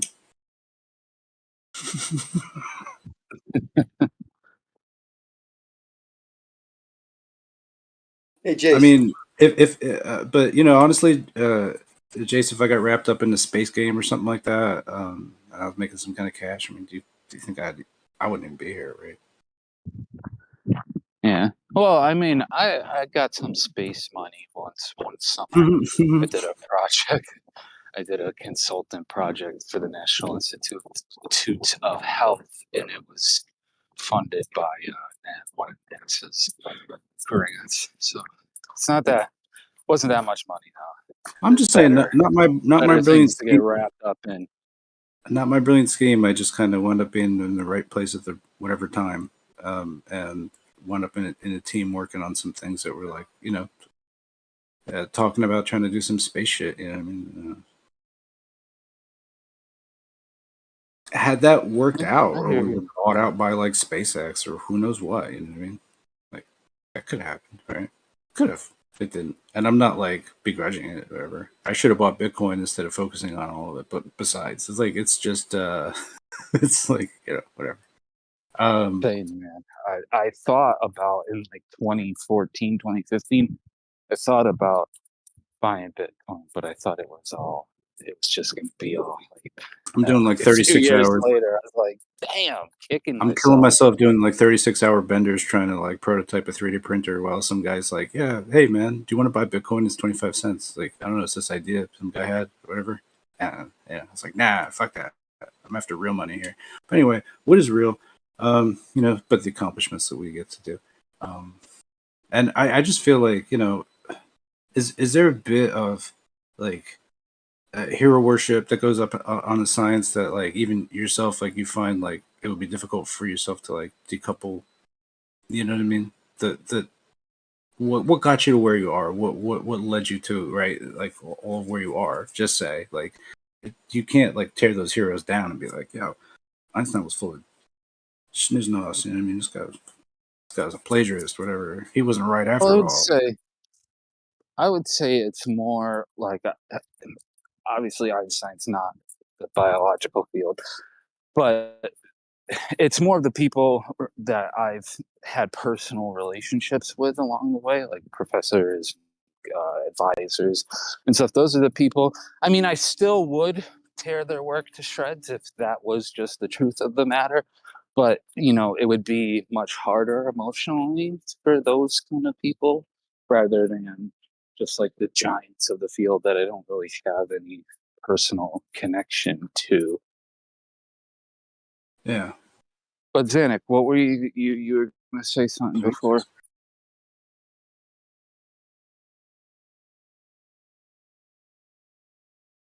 I didn't hear him talking.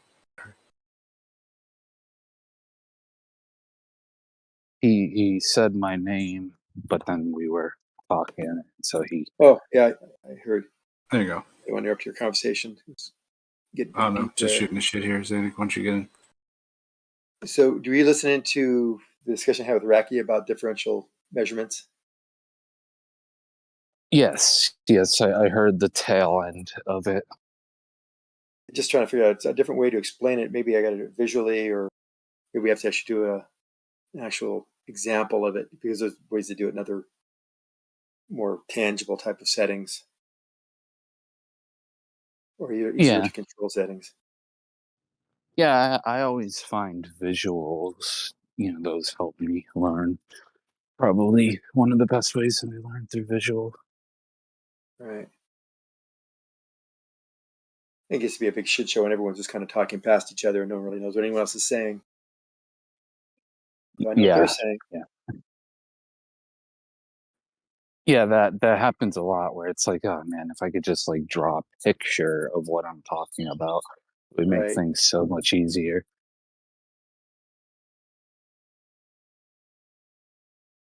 Just trying to think of another example that might be able to be used of that type of, even I guess even refraction of something in the water. You could do position change and figure out what the refractive value is along its path by the change of refraction, change of position as you move your position, your observation position. Yeah, you could, figure out it won't be the absolute value of refraction, but if you do like from position A to position B, you can do like a relative refractive value from those observations. And that's all I was telling him, is that the data will be a curve, will be a plot, and that plot will be best represented. The data will best represent the actual value by a high level of confidence, by doing the measurement, more and more numerous times. And you can predict with that curve where the refraction would be at any position away from the original measurement point. But they didn't kind of grasp onto that concept very well. Yeah, right. Like you could use that as your hypothesis and then make predictions with it and test them. You can say how best fitting the the data fits the actual model. Yeah, yeah. I mean, there's ways to get the absolute value, right? But then you have to assume the or what they would call assuming the radius of the Earth and all that stuff, even though it's just, it's going to give you the accurate answer, but Well, we could say you could have 3 or 4 different radiuses, maybe, and then have a flat surface, and then have the data and see which model is best represented by the data. That'll pretty much tell you true. predictive qualities. If it's a radius of 2,000 miles, that doesn't work. 20,000, 30,000 mile radius, that doesn't work. If it's flat, it doesn't work, but it fits for the model of the 3959. Just coincidentally? Probably not. Statistically, there's significance of this model being fit by the data that's actually been measured, and the known factors, which are the distance of the object and the height above the surface. And of course, they're going to object to every idea we have. That's how they operate. Yeah, I mean, but that's how you go about it, right? You make models or hypotheses that have predictions, and you do tests to rule out which hypotheses are incorrect, and then whatever is left standing is what's plausible.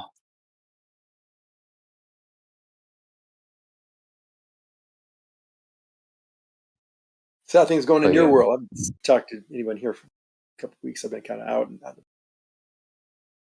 You made any progress? Oh, I mean, in my real life, yeah, but of course, I don't even know what progress is here. Right.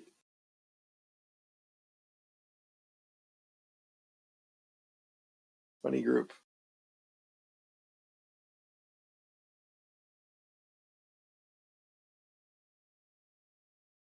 What's been the topic du jour the last few weeks? Jeremy usually brings up things which is kind of interesting. Then the baby galaxy thing has primarily been what I've been sticking my nose into lately.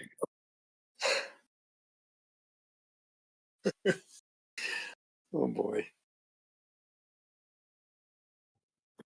Cosmology is in shambles, and they don't know what they're going to do. Mm-hmm. Well, the whole body of science and physics should just close their doors right now on so many things. Just pack it up, go home. Back it up. Find all your answers in the Bible, and should be good to go. Yeah.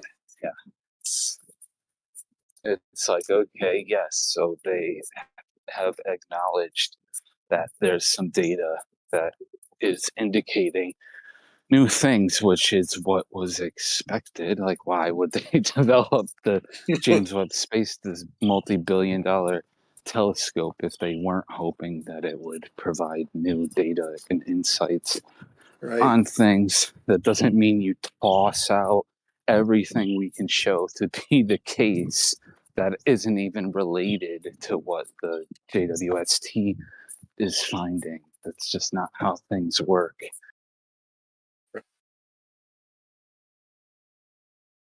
Interesting.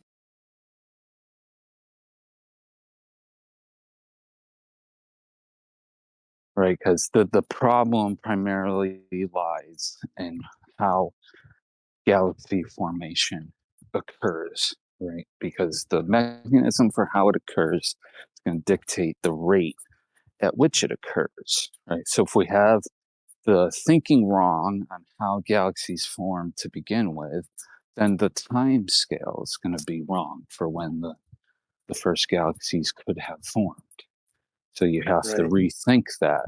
But that has nothing to do with like the main aspects of the Big Bang, which is like the symmetry breaking processes and the group theory of the forces or the interactions and how they separate, how the symmetry breaks, and how quarks condense, and how how the nuclei form from baryogenesis and leptogenesis and all of that stuff.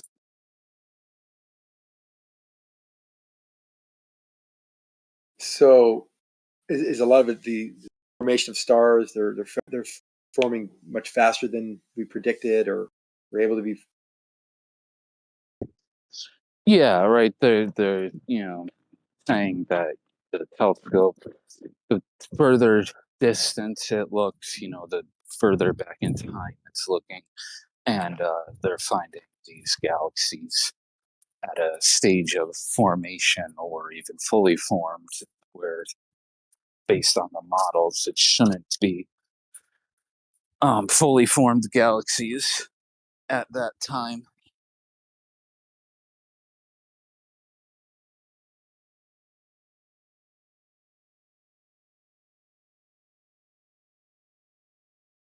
Even things like black holes appear to there's Right. like some black holes that are out there, but I mean, people have been kicking around that idea that black holes can form through different processes other than star collapse. That's been an idea for a long time.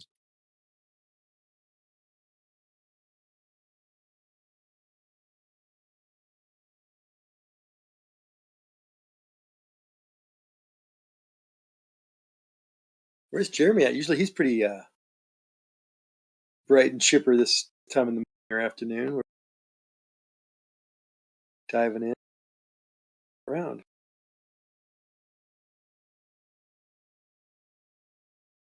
Crowd today.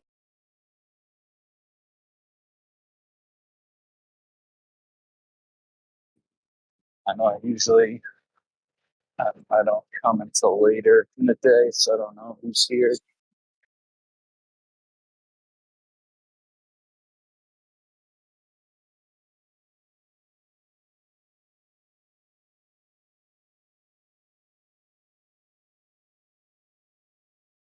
Anyone making progress on those over canal tests? The millions of feet of fishing line and all I did. I don't know. I haven't heard anything about those in a while.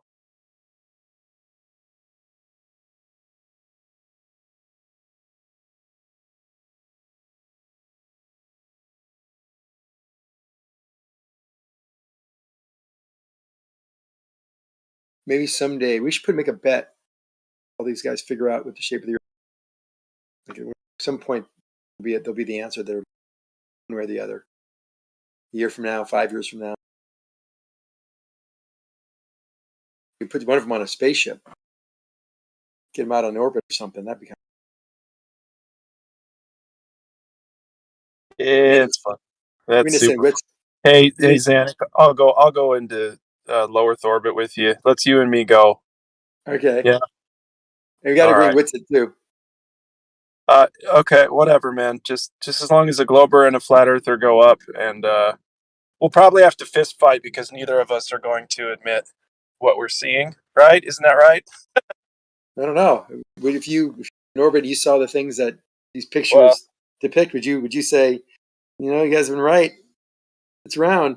Would you say, it's this hole I'm looking at. It's a curve. oh, here's what I need to do. Glass. Here's what I need. Here's what I need to do. I need to go up there and then be able to see it without any obstruction between my eyeballs and the Earth. So you I don't know open how your that's. eyes right in the so you open your eyes into the vacuum, have your head. I mean, and then you'll for that hold split on. second I'm not before you die, you'll say, "I get it." And I'm not claiming a vacuum. So there's number one, but number two, I would love to see. Here's the thing. You don't think there's a vacuum up there? I've never been there, sir. I can't tell you what's up Well, there. why would it be logical to say as you go higher? You interrupted me. I go to Tahoe, and I know that I got 10 psi. You interrupted me, dude. And I know You on an interrupted me to airplane, talk I have about vacuum. 3 or 4 psi. I've measured that. Are you not hearing me? Please, I have 7 minutes and less. Literally, I just went to a doctor's appointment, and you're still rambling. Go. Let him talk because I really want to hear what he's saying right now. Pretty, please. You know what? If you only have 7 minutes, you go ahead, take the floor. Zanuck will probably ruin that for all of us anyway. I have Oh, something to let do. me I love talk. you guys. I'm I'll just talk to you in a listening, sec. y'all. I got 7 Go. minutes where I can check in. That's We all. were talking about going up in an airplane or in a spaceship. Yeah, spaceship. Yeah, you said Spaceships. spaceship. Okay, go ahead. So forget about the vacuum. Go ahead. Yeah. And Let's forget about the non-existent medium that you can't test for. So called the vacuum. let me get this straight. Now, if you come up with me, and we're both going to see the Earth from a certain altitude, and I'm going to look and I'm going to say, "Gosh, that's flat," and you're going to say, "You wouldn't expect to see it from this altitude," and then I'm going to say, "How high do we need to go?" And you're going to say, "Higher than this," and then what are we going to do? Well, remember, there's a difference between Earth away from you and Earth around you. Big difference. Well, that's true, but we don't see it left to right or near to far. So you shouldn't. Why would you? Exactly. If you shouldn't on a curved surface, you should only see flat. You're right. Now you're conflating the curve around. Not at all. I just made you look like shit. I'll be back. What does he mean? Medium you can't test for. It's quite easy to test. Right? I know. That's why he he didn't like me going into the high altitude or even opening a window or 30,000 feet. What happens? Measure it. We have instruments that measure it. If it continues to go down at that exponential rate as you go higher, why wouldn't it continue as you go? Accept that. They have a problem with vacuum. They think vacuums suck. And if we had atmosphere, it all gets sucked into. And they can't, and they post those pictures about containers are needed to support pressure because it's defined in the dictionary, Webster's dictionary. Pressure is defined as the collisions of the molecules against the container. But they fail to add, which is more correct. It's no difference between collisions against the container as it is each other. And as long as there's a force, there will be pressure. And that force is the weight of the molecules of the air. Yeah, there's a spectroscopic relationship called the Beer-Lambert law that will tell you based off of the absorbance or transmittance of the signal you're measuring what the concentration of the gas or particles, molecules, atoms, whatever you're measuring, what that is. So when you get readings that are like 1 atom of hydrogen per every few square kilometers, then I don't know what can be more of a vacuum than that. I know, right? They even in a high vacuum on Earth, they still fail to realize that the distance between these particles is a perfect vacuum. I mean, they're not everywhere. There's only I forget what the number was. There's 1,000 something, some kind of recognizable number, not something you expect to see at atmospheric sea level things. But they fail to realize that between these particles is an absolute vacuum. There's nothing between these two particles. Yeah, exactly. And there's ways to calculate the correspondence of how many particles there is based off the pressure, like at atmospheric pressure 14.7 psi, that's 22.4 liters of gas particles, which is 1 mole of gas particles, which is Avogadro's number, 6.022 times 10 to the 23rd gas particles. 602, 6 trillion. And so from that relationship, you can, at like a pressure of 10 psi, you can figure out how many gas particles that corresponds to. Right. What was the volume of that? 22.4 liters at atmospheric pressure and 25 degrees Celsius, which is 1 mole of whatever gas particles you're talking about, which is just Avogadro's number of those So particles. one mole at 14.7 psi would by 27 liters. 22.4 liters. 22 liters. That's interesting. Yeah. It's just it's like the standard for thermodynamics and chemistry. Like at 25 degrees C and 1 atmosphere pressure, 22.4 liters of a gas corresponds to 1 mole of that gas. Right. Got it. And then you can just start dividing it from that point.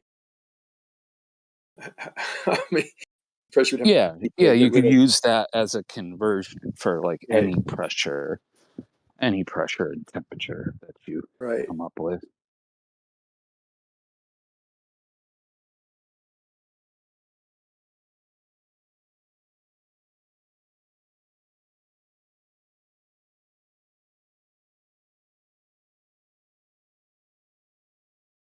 But the other, I mean, you can do it that way, which that would be like a prediction for like 10 to the minus 17 torr, whatever, how many particles would correspond to that. But the way to actually measure, like if you were to do it from the ground, would be the Beer-Lambert equation, where the absorbance or the inverse transmittance is equal to the path length times this constant that corresponds to the gas here. Measuring times the concentration. So you get concentration using that law based off of what you're measuring. And that will tell you the density and the pressure from that. Right.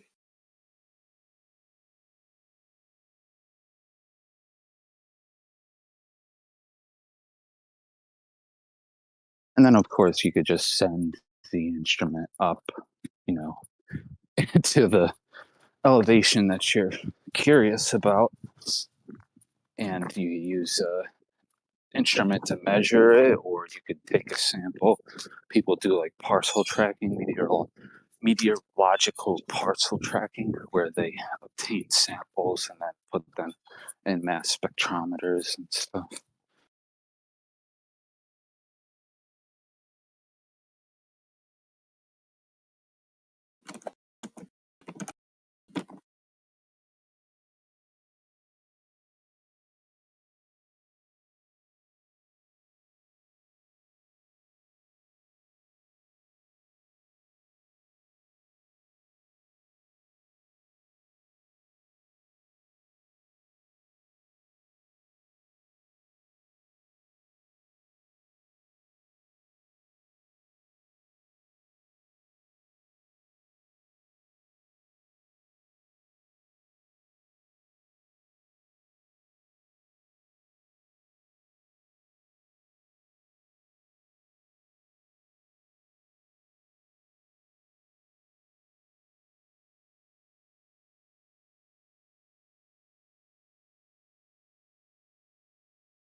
So it looks like 0.3 particles per cubic meter, 10 to the minus 17. Pretty interesting. Sounds about right.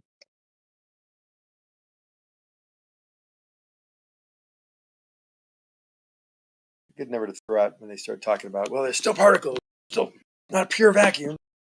Well, between that one and that cubic meter, 3 cubic meters, which is cubic meters, it's a pretty good size, almost a room.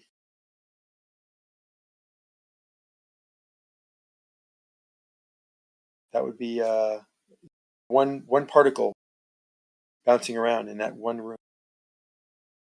box. Everywhere besides that particle, nothing. Absolute vacuum. That's going to blow their minds. Which I knew about that. Last time we talked about pressure. That is some intense pressure. What's that? That's some intense pressure. One particle. One particle.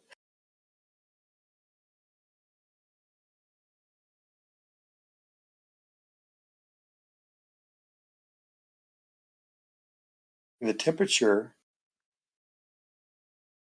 the pressure would change with the temperature, right? Because if you could have one particle and have it stop at absolute zero.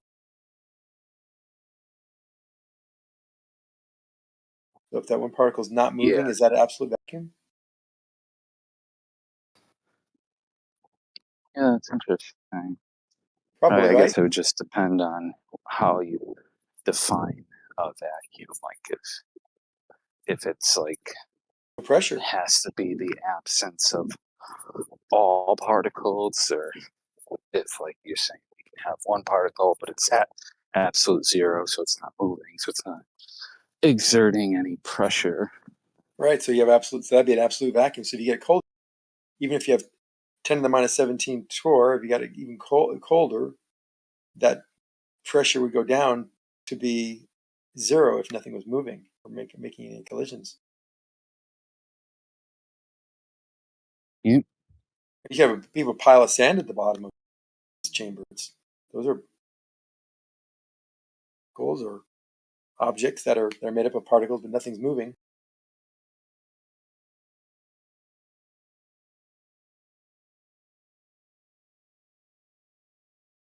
Yep. One of my favorites is the whole atmosphere extends to the moon thing. Oh yeah. And it's like one hydrogen atom per like every few feet. I mean, right. I personally wouldn't call that an atmosphere, but They latch onto that like a dog on a bone. Up, so you're wrong. There is something out there. There are particles. It's not a perfect vacuum. Yeah, so what? What does what does that have to do with anything?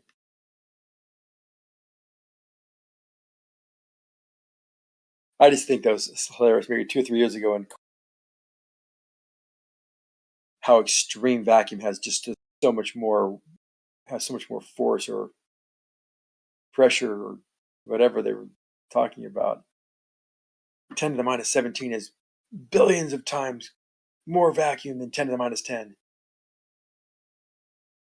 Certainly wouldn't be able to be supported by a simple ISS wall. Billions of times more vacuum. We were just saying, no, it's just zero. This is getting close to zero. It's a big deal. Are you debating yourself now, Zanik? Is that where we got to? No, we're just talking. Jason and I were just talking about how simple mathematics and physics. Yeah, he was, Andy. Just yeah. Jesus. So who won the Zanik versus Zanik debate, Zanik? we tied. Sweet. I mean, I can't verify any of that shit. I mean, yeah, sure, I can send something up and yeah, I can find some sort of pressure. Yeah, I see that, but I can't verify some ISS shit. Jeez, can I? Why not? What, me personally?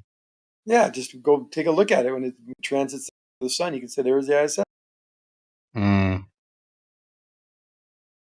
Man-made. You see the solar cells. You can actually see. In the old days, you got pictures of the shuttle docking. What more evidence do you need? There's your evidence. Exactly where we expect to see it, when we expect to see it. These people go up in a spaceship. They don't come back for months, and then they come back. Where do they hide them someplace? Are they going to some hiding? The rocket falls in the ocean, and they climb into a submarine, and they stay in the submarine ship and then have it land and then pretend that they're inside of the rocket. Pick them up. Everyone, all these people are all involved with this cover up. Yeah, it's funny when you actually think of like what would be required for this massive conspiracy just falls apart. Maybe they brainwash them, like they knock them out so they don't even know they're not. They were, or they do some kind of brain The implant. problem is though, it's not Yo, like don't overtalk. it's Zanuck not. wasn't done. I don't think Zanuck was done. Hold on. Were you finished, Zanuck? Yeah. Oh, okay. It sounded like He he sounded clipped done you. to All me. right. Well, it sounded like he clipped you to me. So, all right, go ahead, Jace. The thing is, like, it's not even like NASA who's making the claims about the Earth. I mean, they make some of them, but it's primarily just researchers at universities who are the ones obtaining the data and making the claims about different parts of the Earth and the shape of the Earth, etc.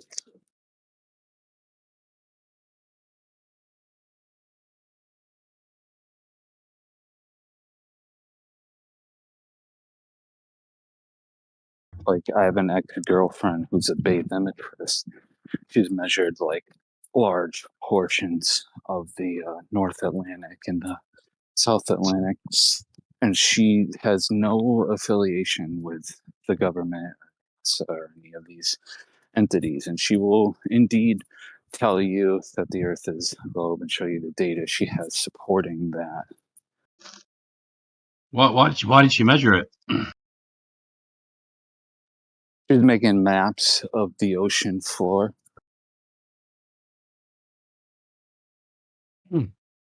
For Yeah, I her would have thought they'd PhD needed. thesis. I would have thought they'd needed that stuff for the underwater cables. That data should Yeah, I mean, already be there. yeah, but technology updates, right? She's using newer technology to get better resolution, stuff like that.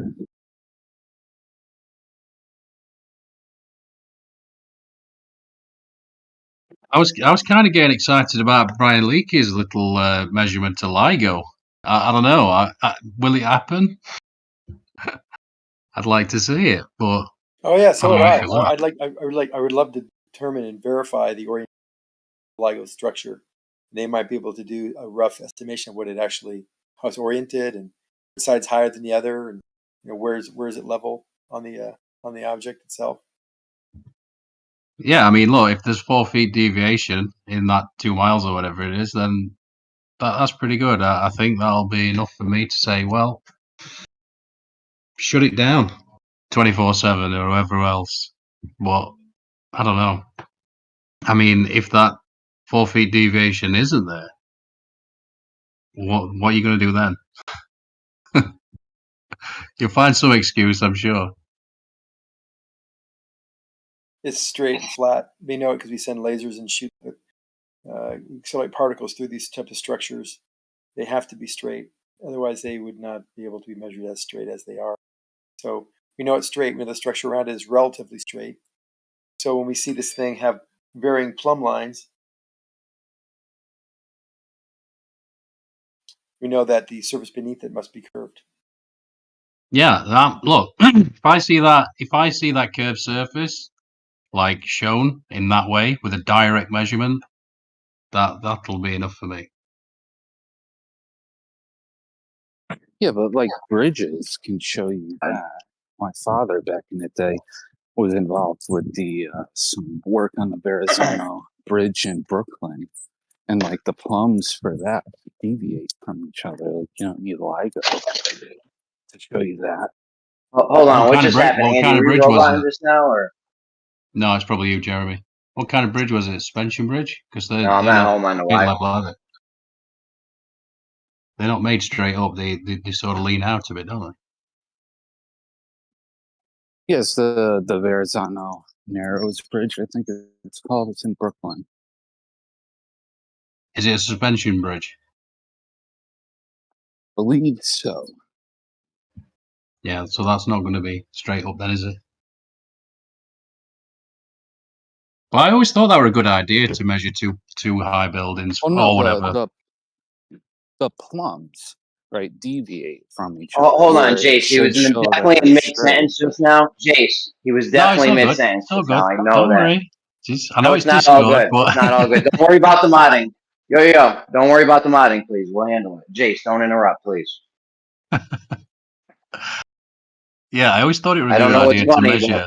we got this. Go ahead, Andy. Finish it up. Yeah, what can we measure two high buildings like in New York, one from each other, from the top and the bottom? I mean, that doesn't sound too difficult. Then again, Well, hang on. This isn't modding. He's saying an entirely new thing now because he was done. I started speaking. You He wasn't done. stopped You him. interrupted him. Yo, oh this my isn't god. a debate about Saying my an modding. Hold on a second, entirely guys. new thing. Hold on. Listen, if you think you got modded wrongly, you can file a ticket. Okay? He was clearly not done that time. You interrupted him right in the middle of his thing. I know you did. I heard it. You always say you didn't interrupt when you did. When we mod, it's not a debate. Like, just accept it and move on. You can file a ticket if you think you were wrongly modded. And they're taken very seriously. All right? Thank you for your time. Wow, that was intense. Yeah, I'm not gonna waste my time. It's just a with that, constant. But, ay.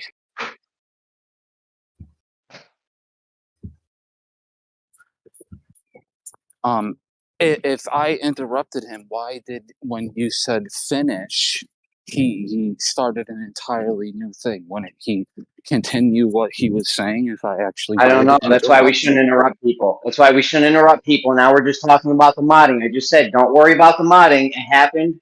Don't please stop interrupting people. That's all you need to worry about is not interrupt people. We're good. You can go back and listen to it. This is all recorded. Right? You can go back and listen to it on the YouTube. So take a breath and just calm down. It's all good. All right. Well, nonetheless, where the bridge should show that it's just planar and the Earth's flat, it doesn't.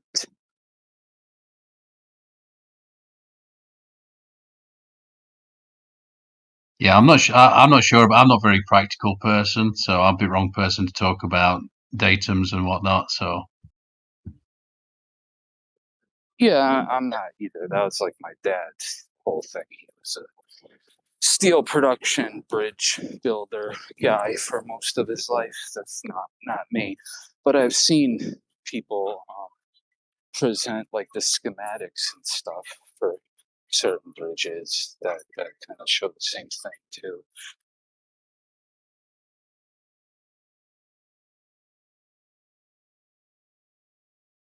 what they show they're working with Earth curvature. Is that what you're saying? Yeah, I guess in a way, the thing with the plums and where it should show that it's just flat, it doesn't show that.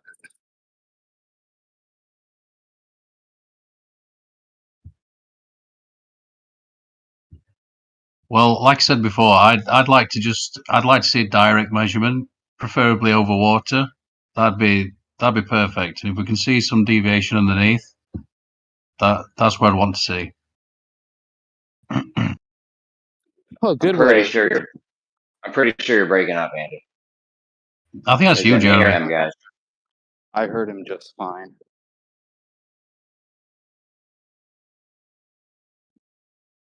A good way to go about it, Andy, I don't know if you're in America, but you should still be able to access these things anyways. Or you can do the measurements yourself. But each state has like a database where they post coordinates from surveys that they've done. And you can just do the measurements yourself if you want to, or you could just trust that they've inputted the right coordinates. You can take those and do a cartographic map with it, and what you'll see is that doesn't even really take that long of a distance. But if you don't convert either the measurement to the map from the measurements being the Pythagorean theorem metric and the map being the law of sines or the law of cosines, if you just use the Pythagorean theorem to the map as well, it will begin to deviate. from your measurement to your scale will be, that should be a good indication to you that the surface is actually not just a planar type of thing. Yeah, I mean, it brings to mind, I was thinking about what AI said on 24/7, but I never saw the data, the actual data, which was that the military shot 3 lasers across a 25-mile bit of water, which is a pretty good sample set, 25 miles of this Earth, the size that they tell us it is. They use 3 different colors to take into account refraction, and they all 3 hit the target. So I'd love to see that data, but I did ask him. I said, "Can I see the data?" Because obviously, 25 miles. I think there should have been 400 feet of curvature, and yeah, I'd love to see that data, but I never saw it. So I don't know though, because with light, that's also a bit funny, isn't it? You start talking about different refraction and stuff like that. So I don't know. I don't think all 3 should be hitting the target though.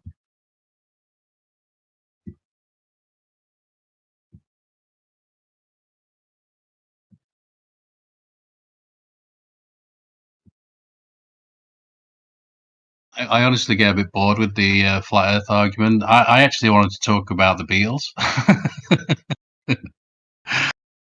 because I was watching. I was watching a show the other day. You know, I've seen it before. I've seen it a few times. The one they did in Germany, and notably they did Nowhere Man, because they don't usually do that one.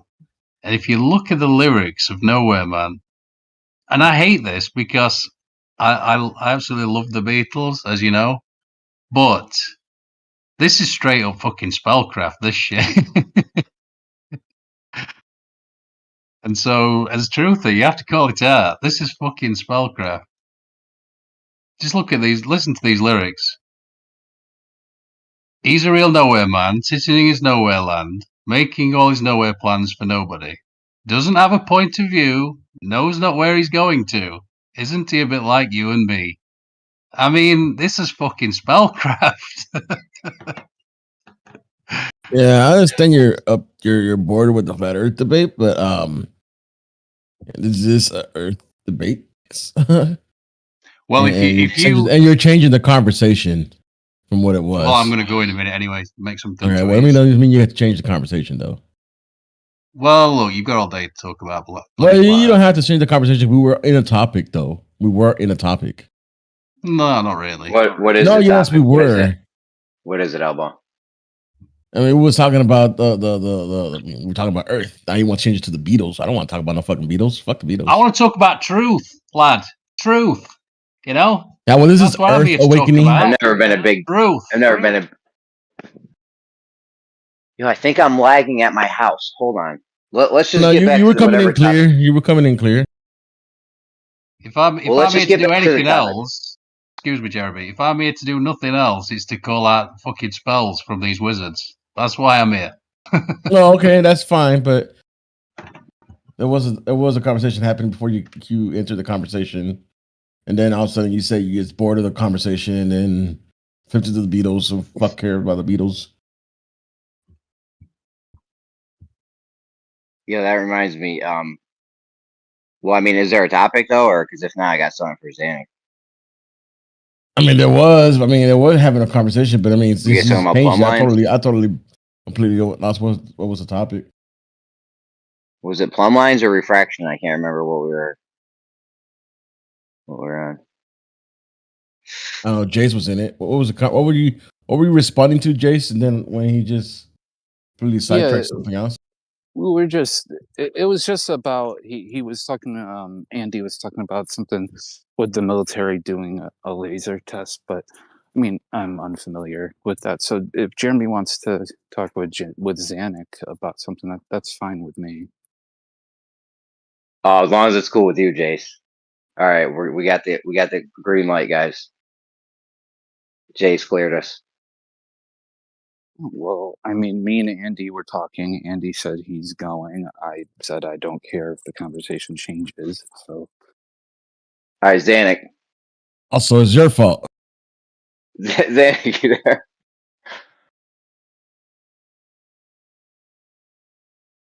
All right, maybe not. I thought he might find it interesting. What's up? No, I was apologizing to Andy because I was kind of rough on him. Well, look, I was going to compare it to the Orlinda book. I'll do it another time. I'm going to talk about that book some more because it's just literally a fucking book to live your life by. Like, even if like there's a lot of people saying it might be fake and this, that, and the other. I don't know if it's real or it's not, but I'll tell you something. I'd recommend anybody look at it. Either way, even if I knew it was fake. And here is like a way to, just like the Bible, I guess, just like a way to live in a good moral way.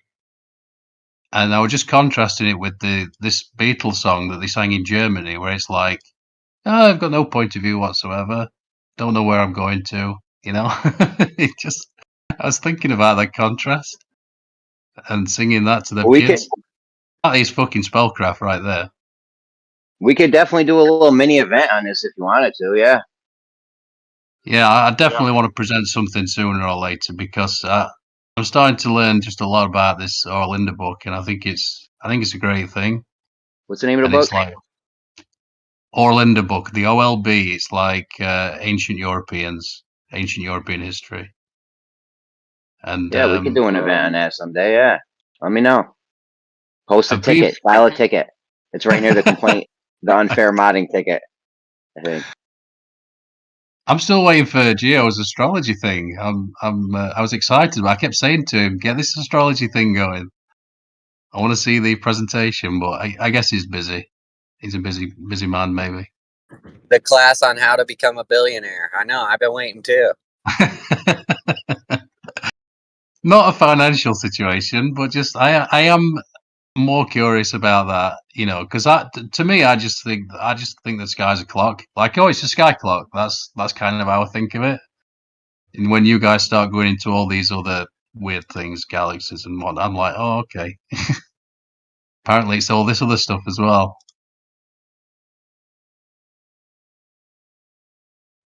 the baby galaxies. Yeah, I don't know too much about that, so. Shout out to SC.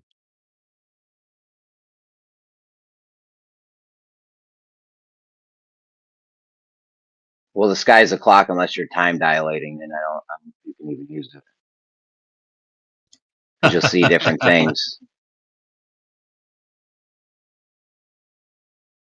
Actually, that's kind of interesting too. It's a little bit interesting. I'm not sure I believe it, but it is interesting. We'll say that. I don't see why we can't find a static position in the universe. Wait, what's interesting?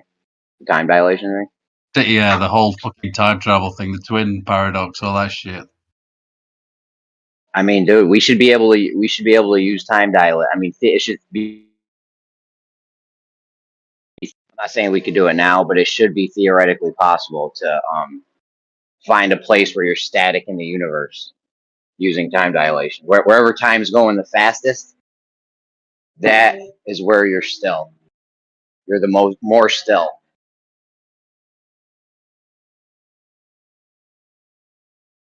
If it was possible to time travel, though, wouldn't like someone have already done it then? Because we don't know the future, but there would be someone in the future that already figured that out and came back here. Yeah, but no, time dilation doesn't work like that. You can't go back. You still, everyone still goes forward in time, but some people do it at slower or faster rates. I guess you want to say that. I gotcha. I see where you're going. You know what I'm saying? You can't go back. No one's ever going to go back. From right now, no one's ever going before right now. Maybe.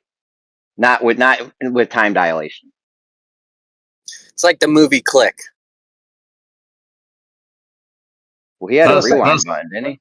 That's a funny idea. Sorry, go on, Crypto. Jeremy, effectively what you're saying is that some people are slower than others.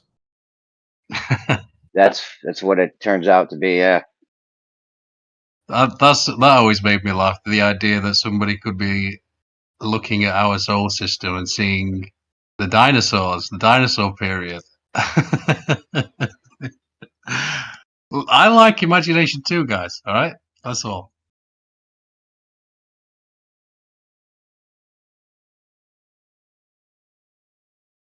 Well, that would more be what light they're receiving rather than time dilation. Yeah, but I know it's funny though. It is funny, or it's funny to me at least. That is claimed, though, isn't it, Jace? Like that's he's not making that up. People say stuff like, I'm with you, Andy. That was just real. I have imagination too. I'm with you. Oh, that was funny.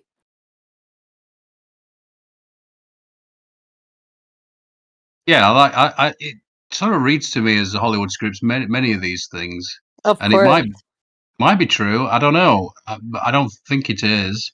But I do Mhm. like that clip of William Shatner when they ask him what's the difference between sci-fi and IRL, and he's like, they're both the same. Yeah. what's the clip? I can't remember. It's something like that. What's the difference between NASA and basically your TV show? It's the same thing. Exactly. The chat. Oh man. Yep.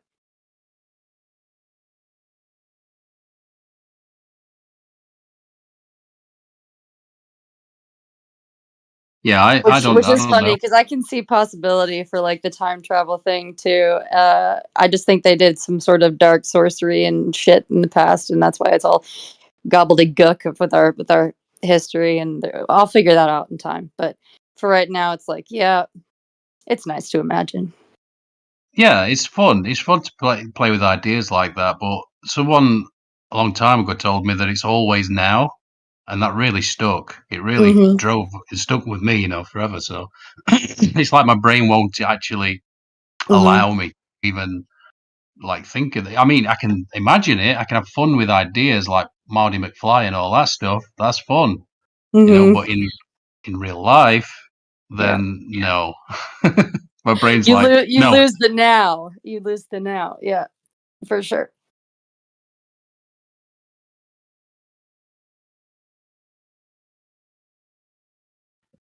Like I had that. What's his name? Steve Faulkner from what's they called? Space Busters. I heard him the other day saying he was talking about. It's funny because people. The reason why we say that it's always now is to cut through a lot of bullshit. It's to cut through the bullshit, and it's more of a pointer to your true nature, right? And this Steve Faulkner, he's talking about. It grinded my gears a little bit, but it's okay. I heard Slow do it the other day as well, or a couple of weeks back, where he kind of missed the point of it. Steve Faulkner said something like, "Oh, there is no now because we've just missed it, and there's no future and there's no past, but definitely not now because we just missed that. So it's all a psyop. This is what he was saying, sort of thing." And I'm like, dude, you missed the point completely. So anyway, I've talked about that quite a lot. I'm with you, man. They're chomping on this apple way too loud. My bad. If you're with me, Sydney, I might have to rethink this whole thing. That's why I'm here. I said that about new perspective the other day. We were talking about what were they talking about? Oh, I was talking about everything being one. Bit of a hippy dippy stuff, sort of lends into this idea of monism. And then Dave did this whole speech on it, and he mentioned me. I can't remember exactly what he said, but he's like, I'm in agreement with Andy and all this lot. And I just had to chime in and say, I might have to rethink this whole thing then, Dave. I take that as a big compliment because man, I'm figuring out mine now, minute to minute, to be honest with you. But sick in bed today, and I just got like, you know how the mind races, and I'm just like, can't really do much from this perspective and this state of being, but hopefully I will be better soon, and it's always good listening. A bunch of people I know are sick.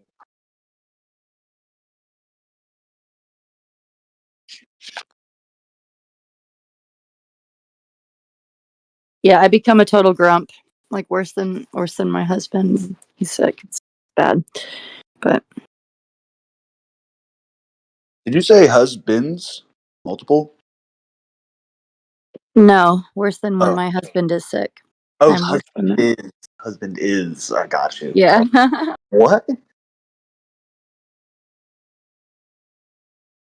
I hope everybody's been praying for hummus. As you know, the conflict in Israel is probably going to put a massive stranglehold on the price of hummus. Make your own. I don't think we'll be able to once Israel's done with once it's all said and done. It might be against the law. We'll see. That is I so did watch. funny. I have nothing to add to that because I refuse to acknowledge that that's happening right now. You I'm think the so chickpeas sorry. are going? You think chickpeas are going up in price? I just know if two groups of people are willing to start a war over a bean dip, we probably aren't getting any. You know what I'm saying?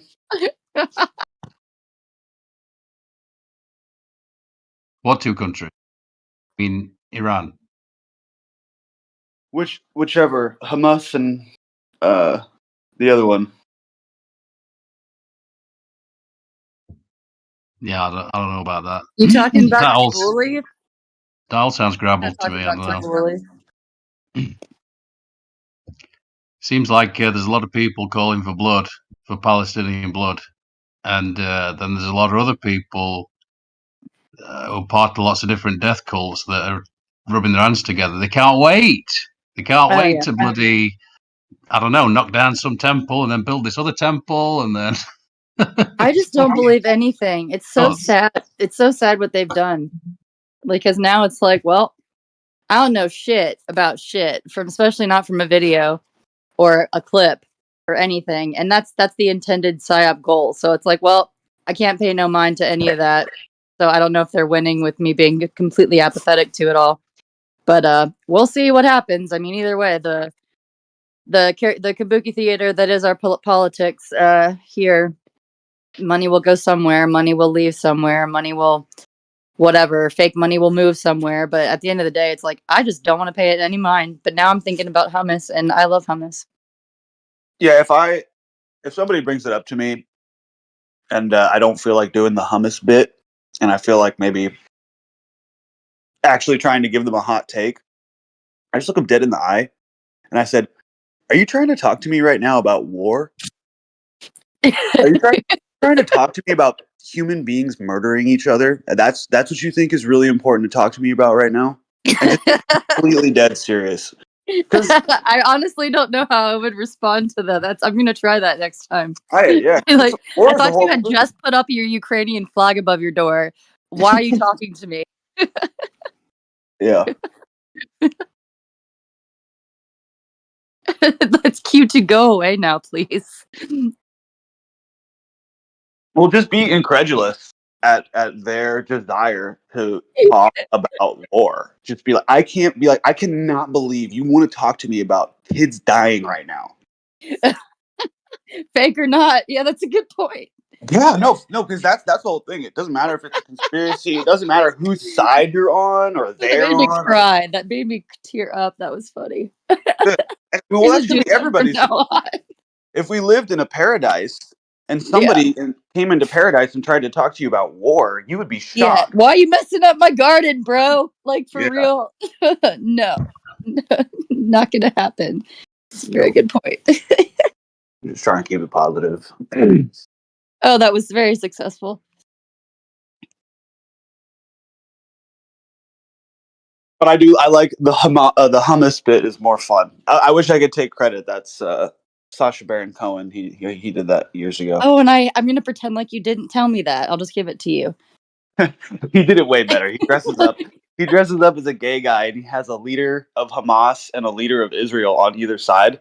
And he's like, "So, you guys, why don't you like Hamas?"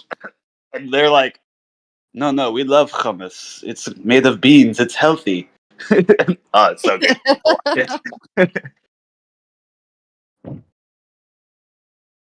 Either way, I know what to say in the grocery line like tomorrow when I'm there to the next person that tries to bring up that shit in the Middle East. I'm gonna be like, "Are you really trying to talk to me about war as I check out my hummus and my checkout?" Yeah. For real, because you know I'm gonna buy some now. But You're like, I've heard hummus is great. I'm buying some right here. You can even throw that in there. I swear that got me through the day. Thank you. Yeah, share it with your friends.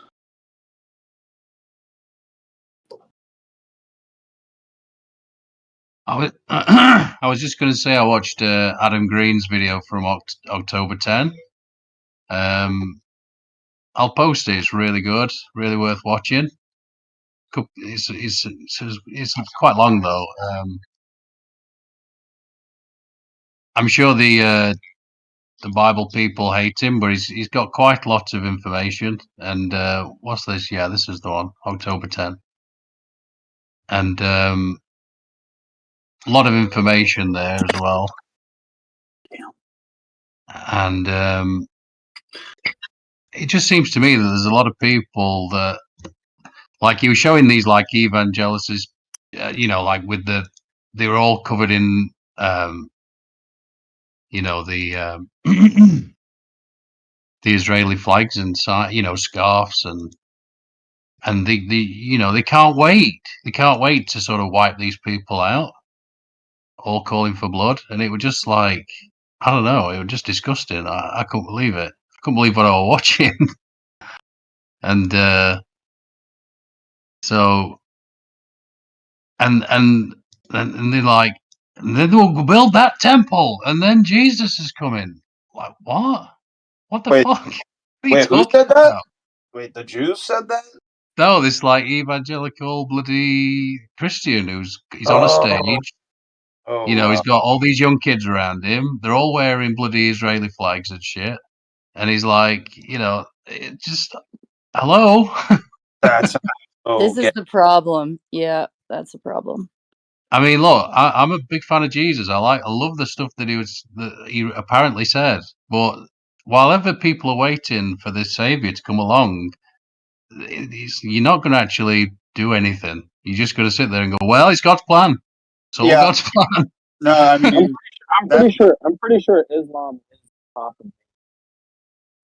You can't really hear Noah. Yeah, no, you're kind of muffled, bro. Hello? There you go. Much better. Yeah, I'm pretty sure Islam is the top of masonry, like the 33rd degree. They reveal to you, essentially, Allah is like Lucifer or something like that. And the Quran is his like message or whatever. So, I mean, it has deep ties to masonry. And then you see they all have to wear the fez from the Middle East and stuff. And then like the whole shit came from the Templars who went to the Middle East and met up with these assassin guys or whatever.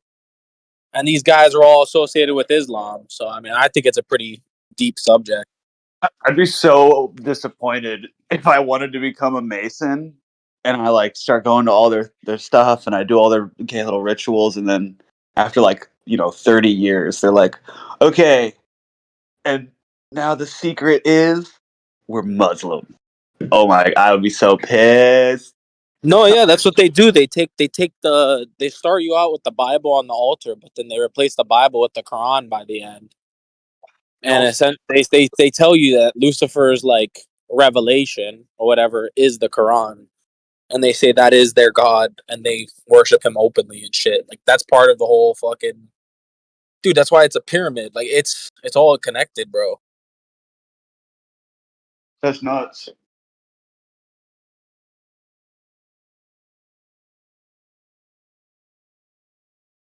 They say like when you enter the temple, you're entering Egypt or something like that. And who runs Egypt? A bunch of fucking Muslim Arabs. Willie Nelson wrote a song, and it's like, who'd have thought the Arabs would have bought the USA just to give it to the Jews? A great song by Willie Nelson. It's called 2003 minus 25. The Queen of England said that she was a direct bloodline descendant of Muhammad, the false prophet. Queen Elizabeth breath? Yeah, I bet.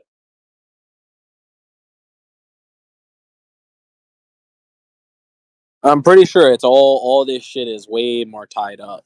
Like,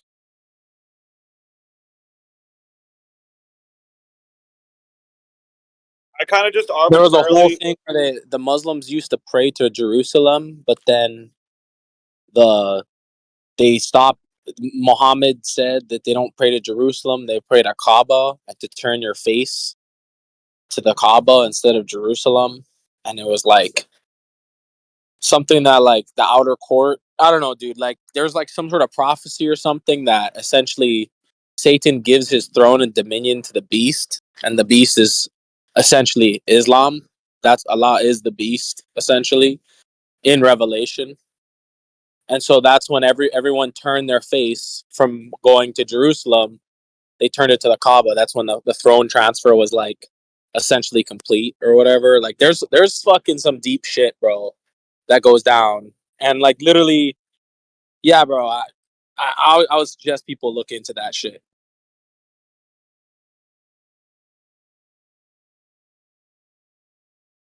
I just don't like people saying that it's God's plan. I mean, it was God's plan for these people who were probably put in power by the wrong sort of people. I'm talking about Hamas. They were probably put in power by the Grabblers, in my opinion.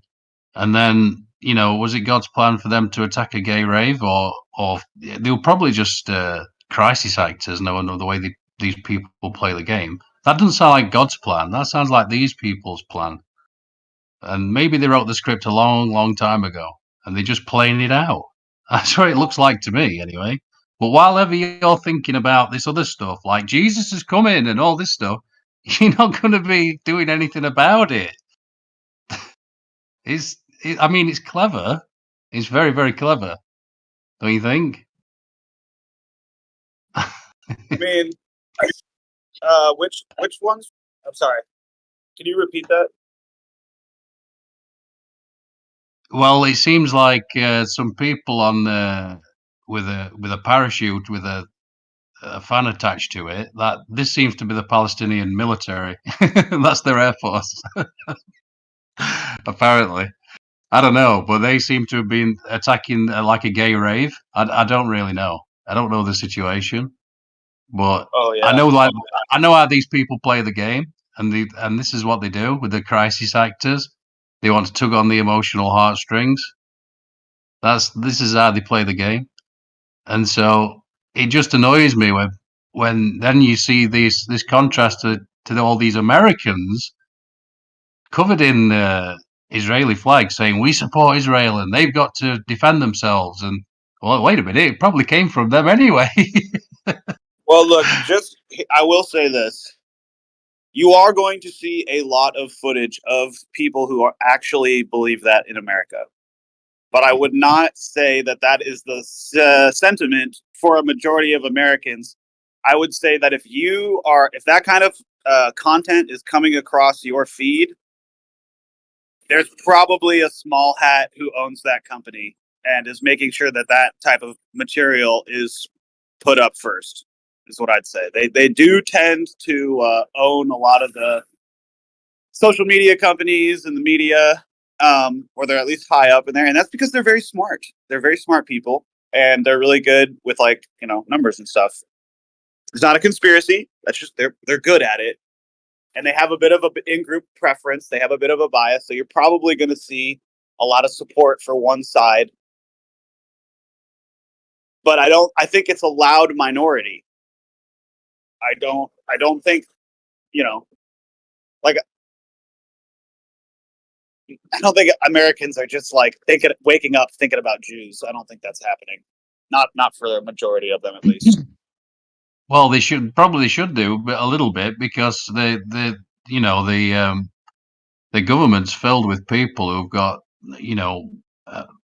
multiple allegiances. It's treasonous. They shouldn't be thinking about Israel first and America second. That's all wrong. Well, I fully agree with what that guy just said. Yeah, no, that's fucking fire what that guy just said. I agree with you. I will say, though, it tends to happen in history where people get the governments that they deserve. Am I saying that Americans deserve to have a leadership where 80% of them are dual citizens with another country that doesn't share our interests and wants to use our might, our military power to defeat its enemies? Yeah, for sure, that's happening. But the American people seem to have forgotten that the government and its people work for us. They work for you and me. If you're an American, the government works for you. And if you don't like what's happening, you should probably do something about it. Otherwise, people like Andy here has every right to just, say what you're saying. And I don't disagree with what you're saying, Andy. I'm just trying to wake up some Americans. I mean, look, they obviously need the final excuse to wipe out a lot of people, kill a lot of kids, basically. They say the average age at Gaza is 17. 17. Yikes, indeed. Fucking hell. So, this is obviously their final excuse to... They're calling it like Israel's 9/11, which is fucking laughable in itself. More like the average age of the Hamas terrorist is 9 to 11. Sorry, that's fucked up. But they want an excuse to wipe these people out. I mean, it is crazy. They're like picking a fight with a bunch of teenagers in the desert. Wow.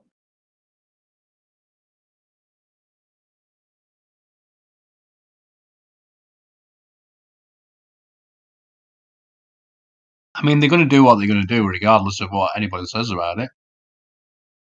And then they're going to make up their own story and paint some people as heroes, like Benjamin Netanyahu, I'm sure, and a few others. The people that finally cleared the West Bank, or whatever the fuck they say. Dude, and just when the world needed Kanye West the most, he disappeared. I don't know if you ever watched that cartoon, Avatar: The Last Airbender. Yeah. Where's Kanye, dude? We need him. We need him now more than ever. Yeah, what the fuck? What the fuck, bro? You're right, Platypus.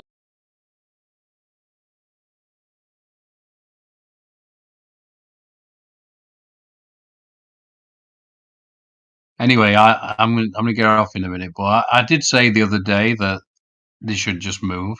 Those people, the Palestinians, they should just move. I didn't realize, of course, that they can't move. They're absolutely surrounded on all sides by war.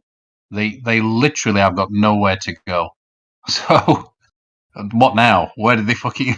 They're going to go and live at Dead Sea, or... They're completely fucked. Wait, why doesn't the fucking people who are just fucking was randomly placed there by Britain go somewhere else like Ukraine? Why don't we just fucking exile all of the fucking... Why don't we just exile all the occupants of Palestine into Ukraine, as well as the ones that are occupying our government with their dual citizenship, 80% of our fucking bureaucracy asses, ship all of them over to Ukraine, and they can all fucking go cold, and we can cut our funding to Ukraine. They can all go live there without us, just by themselves, and not get our funding, and they can go deal and take money from Russia or something, dude. Like, because this is fucking bullshit. They can't just come to our place, take money, and make us have wars with people and invade countries for them so that they can live in a new, like, what the fuck? Are we dogs? Like, we're literally like their dogs. They just put us on a fucking leash. Well, that is funny. What's funny about that is, well, then they'd paint that Zelensky character as the hero, wouldn't they? Right? And he's like a comedian or something. He's some kind of entertainer. But what's funny about that is that these people that they'd love to, I'm sure, call me anti-Semitic, they're not even Semitic people. They're Bolsheviks. And they're from literally that part of the world. They're from Ukraine.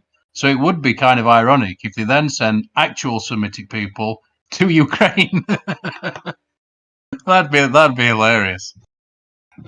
It'd be like a switcheroo. Oh, we're sending the Israelis to fucking Ukraine, and Oh, all right, of the okay. ones in our country too. They all get sent, all of them. So they'd be over to basically just Ukraine. going home then, really? Because if Putin's gonna say Nazi, Nazi, Nazi, Nazi, Nazi, Nazi, if he's just gonna keep shouting, if Putin's just gonna keep shouting that, okay, Mister fucking whatever Jewish supporter, here you go. Here's all the Jews from every country on earth, all in Ukraine. You can have it. Here you go. Here's Ukraine, packed with a bow with all the Jews. They stay there. You stay there. You take care of it, and we send no money to any of y'all.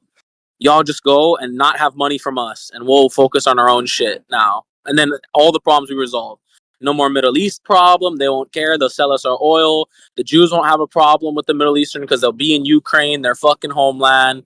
The Ukrainians can go fucking live with the Jews, and the Russians, since they're there to defend the Ukrainians from Nazis. Like, you might as well have the Jews there, right? That's the best place to defend them while you're at it. Like, there you go.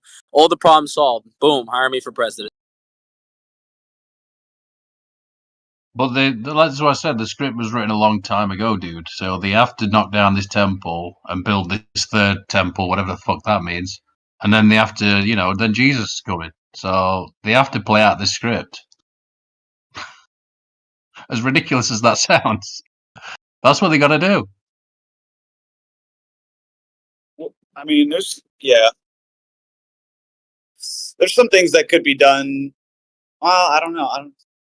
So you're saying they can't just go live in another country, considering the country they are in, they've just occupied and essentially like genocided an entire people. They just moved in and essentially, if you look at the maps before and after, they just essentially genocided an entire population, like with our money and guns, and like fucking approval. And you're saying that they're not gonna leave the land for a new free Ukraine where Russia gets to guard them and protect them and give them their money. No, they want to stay in that place and do some sort of ritual with a temple instead. Like, why are these guys calling the shots when we're the ones giving them the money? That's like if I went to 7-Eleven, gave them money, and they're like, yeah, you're going to drink this and smoke this. And I'd be like, listen, I don't smoke cigarettes and I'm not going to drink that. Like, it doesn't make any sense. How is the guys that's getting paid telling you what to do? Like, it's backwards.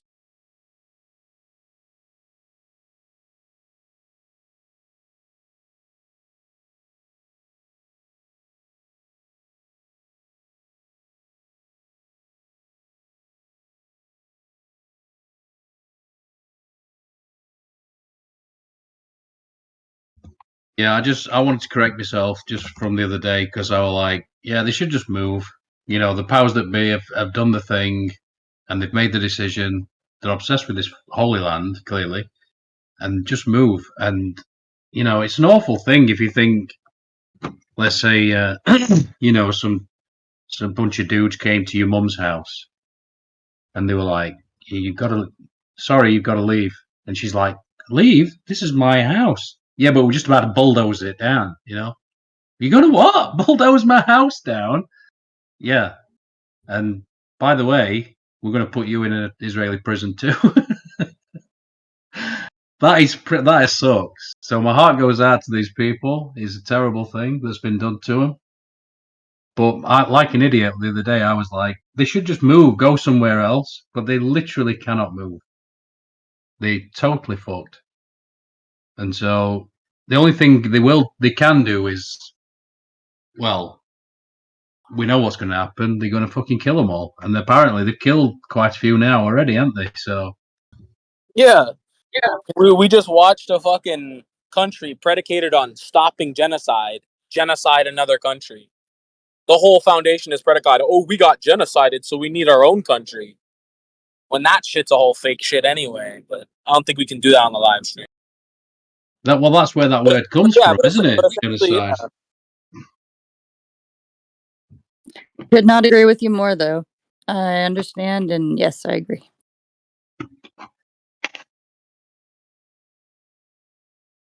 I mean, when the powers that be set their mind on something, and they've clearly been setting their mind on this for a long, long time, that's it. It's just done. And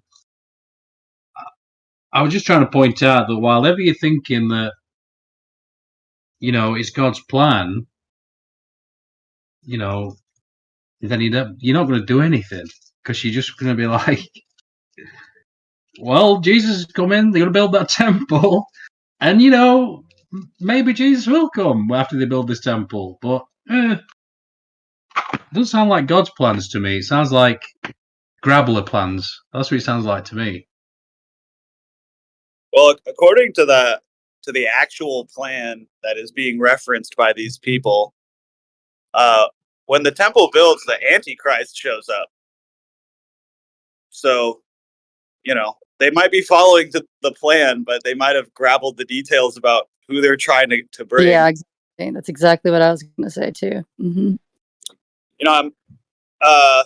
I called my buddy who went to college in Israel and is Jewish and has Israeli family members, and it turns out his cousin's wife was kidnapped in this whole thing, and she is still kidnapped right now. They don't know if she's alive or what. And I was kind of shocked to hear that, because I like to auto hoax stuff and be like, yeah, this is all green screen, but that's my friend. I've known him for like almost 20 years. Pretty sure it's legit, which is awful. It's terrible, terrible thing.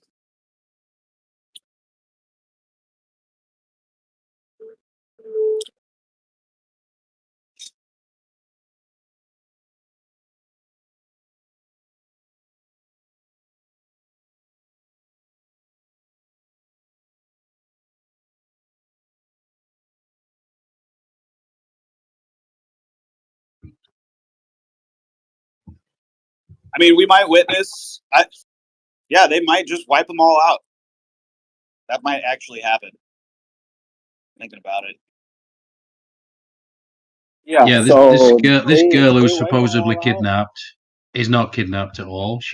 That's on Owen Benjamin's channel. Twitter will let this video be posted. Oh, Owen Benjamin's saying they're not kidnapped? No, it's some other fella. He's sat there going, a mum's saying she's fine. They won't let that information get out.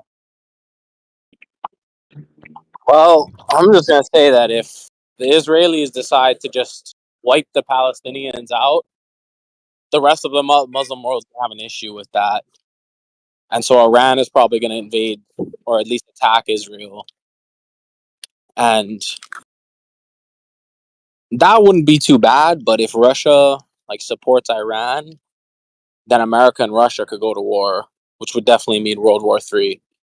So it's essentially of Israel versus Hamas, but Iran wants to fucking jump in and help Hamas.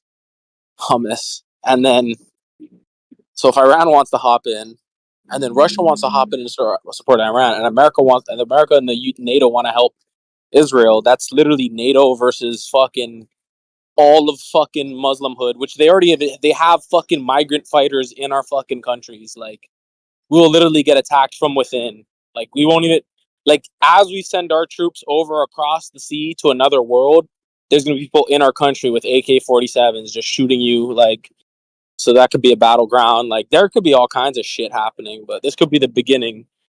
I think it's already begun. I think Russia's starting up. They're doing their Ukraine thing, and then next they're going to be expanding the Middle East. This World War III could be starting, getting ready, boiling up, heating up. Yeah, I completely agree with that. Actually, this looks like a ticking time bomb to me. And like Iran, I mean, you see the protests in Iran. It's wild. It looks like millions, but I don't know. Could have just been easily 10,000 or something. Just looking at them aerial shots, it's like this is going to kick. I think, and if Russia gets involved, I mean, it's going to be a huge shit show. And I've said this before, and I'll say it again.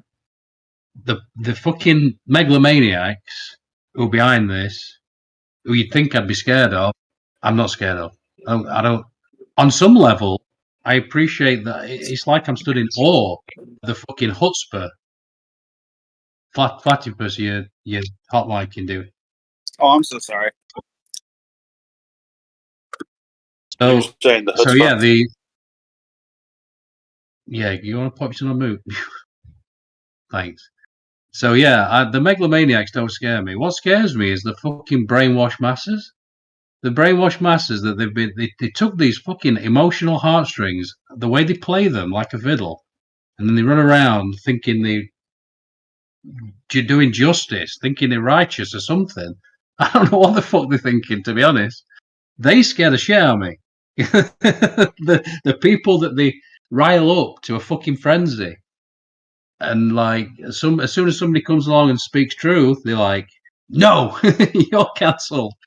So yeah, they fucking scare me. But the people behind them, the grabblers, no, they don't scare me whatsoever. But it's difficult sometimes not to be stood in awe. I don't know if that's the right way to put it, but just like you see the cleverness of it, and you're like, "Wow." What people buy into, I don't know.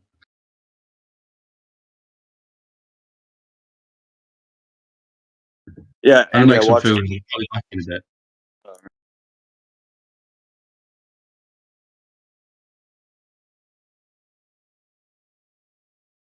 That Adam Green, he does some good content. I mean, I definitely get why the Jesus people will hate him, but he's well informed and he's been doing it a long time. So I don't know. I'm same with any political commentator. I'm like, I always try to see what angle they're trying to take, and he seems pretty genuine to me. I don't know. I don't know. Who knows?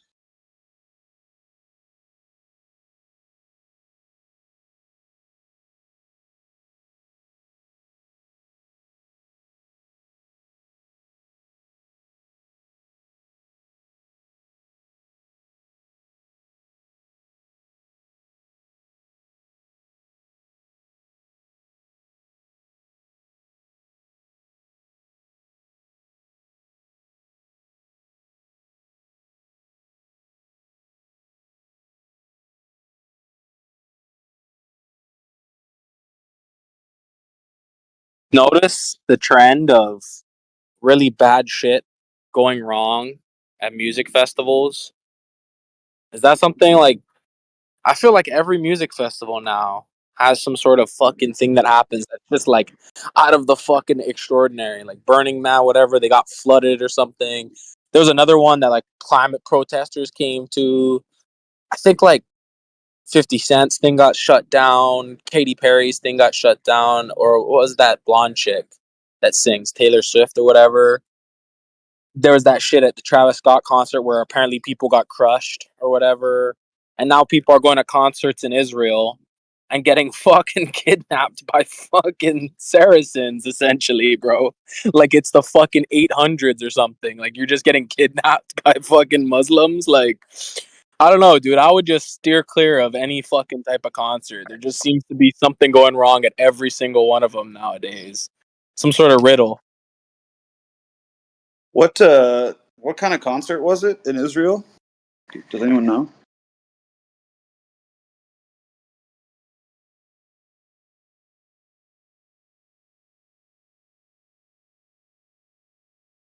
Yeah, I saw some footage of it. It looks just like Tomorrowland, like a electronic music festival.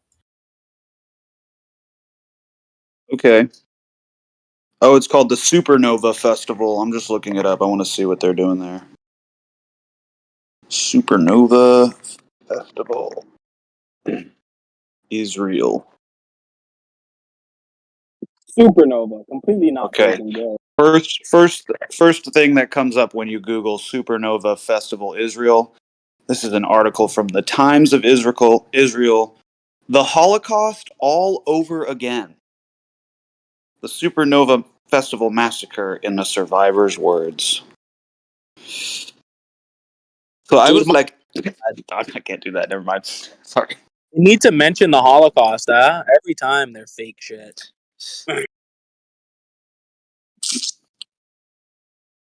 Oh, it's an all-night rave. So they had been on ecstasy all night, in the desert, listening to electronic music, and then they got. Wow, that's nuts.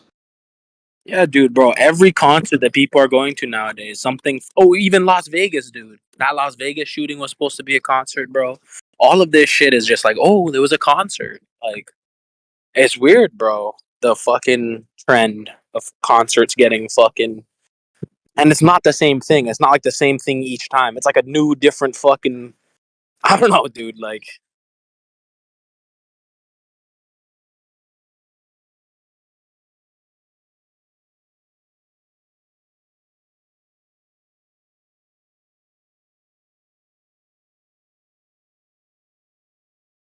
what say you, Pete, about the Metascript?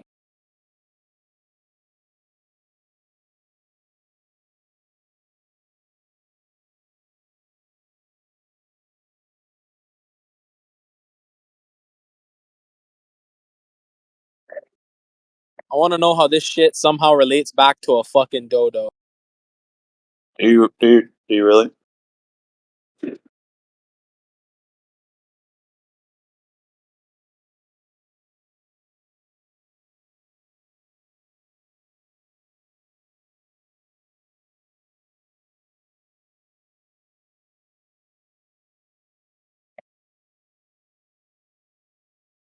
want to know what's going on that we're being distracted from. There's probably something happening right now. Some kind of legislation being passed, Dude, or it's fucking extreme migrants by hundreds of thousands pouring in. is that what it is? The southern border is just open.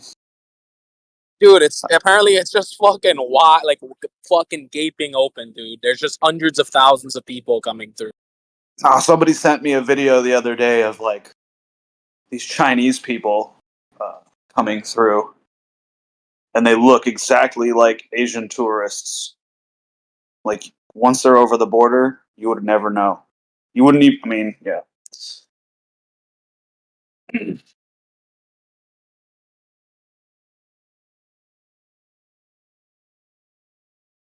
Got to deploy some Bigfoots to the southern border.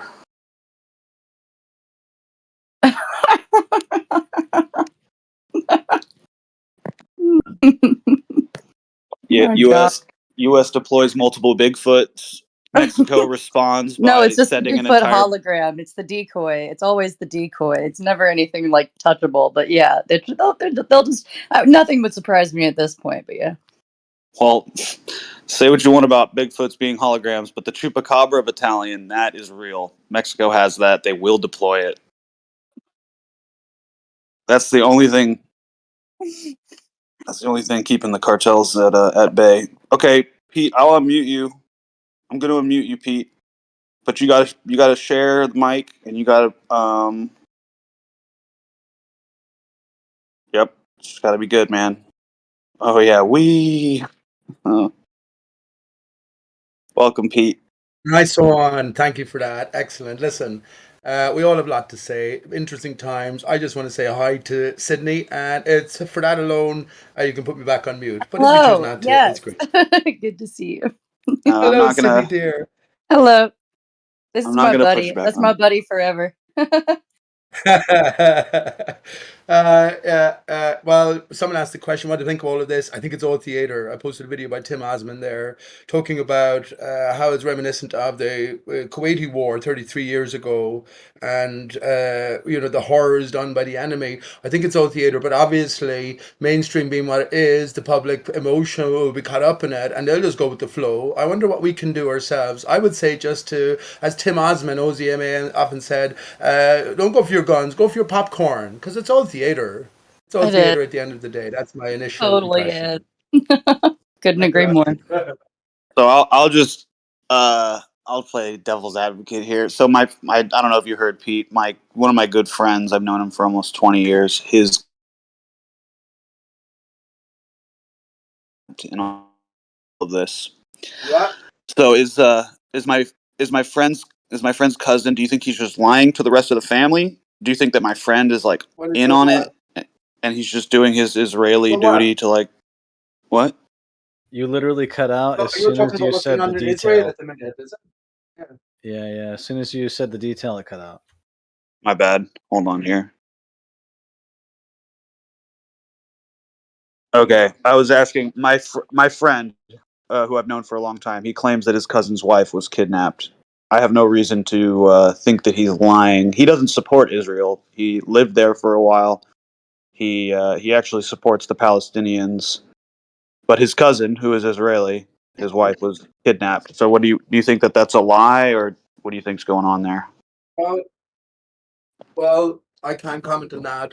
I don't know what is actually going on, but it seems clear that the stories that we're getting are completely fabricated. So I don't know what's going on in reality. I'm not someone like John LeBon who denies all wars and all deaths, because I know that, well, at least I feel I know that. No, real shit does happen. But what I'm trying to say is, in order to facilitate what's to come, they're going to deliver all of these sort of emotive stories. No one hates, I'm sorry for laughing here, but no one hates the thoughts more of innocent babies being hurt. So by presenting this sort of aspect to the general Western public regarding the evil nature of the opponents, this is, well, I think we all have to see through this, but what's going on the ground, I don't know about. I have no idea. Maybe you should delve more into it and maybe present some of the fakery information. Ask your friend what he has to say about that. Just post him to Tim Osmond's latest show there. You know what I'm saying? Probably won't be. He's, even though he doesn't support the Israeli side, he's definitely like shooken up a little bit about his cousin's wife being kidnapped. I'm probably not gonna be sending him any videos like just out of like it's like not. I think this is like the Ukraine-Russian thing, right? So all the conspiracy people, of course, I'll be careful what I have to say here, only because there's so much censorship. But of course, most of the conspiracy people would have seen beyond the official narrative and rested maybe on the Russian side. You know what I'm saying? Realizing that there's loads of fakery attached. Even with the president of Ukraine being a prior actor, a comedy actor, or something like that. But I think maybe the same thing is going on here with Israel, Palestine. Which side do you take? Now, what I would say to you, just because it's on the world stage, is listen, when we come back to Holocaust denial, if you want, or when we come back to 9/11, official conspiracy story, sort of blame, when the Jews, or the banking system, the Jews are plays front and center, you know what I mean? So in a sense, if we go by that narrative, well, what side do we take? Who is right and who is wrong here? I have much more to say about that. 1948 representing 1984 in a sense, with the creation of the Jewish state based on sort of historical literalism and that manifest destiny, if you want. But yeah, what do you think? Whose side should we take? Which side should we take in this? The side of the widows and orphans. Like the side of the widows and orphans on 9/11, and well, it was all a symbolic hoax. No, I'm just saying, during any kind of conflict, I believe that you are supposed to support the widows and orphans. What about the trannies? I think they're allowed to be on the front lines. No, I think they like doing that. If there was an evacuation, would it be trannies, women, and children first? Are you being serious right now? I'm being deadly serious, because if we think back to the Titanic movie and the story as well, that certain people dressed up as females in order to get on the lifeboat. So, yeah, I'm being deadly serious. Oh wow. Yeah, I mean, obviously, I'm talking about real women and children, not men dressed as women. You're just after upsetting a whole load of LGBTQ plus contributors in this forum and listeners throughout the earth. People in Namibia now are disgusted. No, not at all. If anybody said that I was being weird, I'd be like, no. I believe that men and women are equal, and women should be on the battlefield, especially.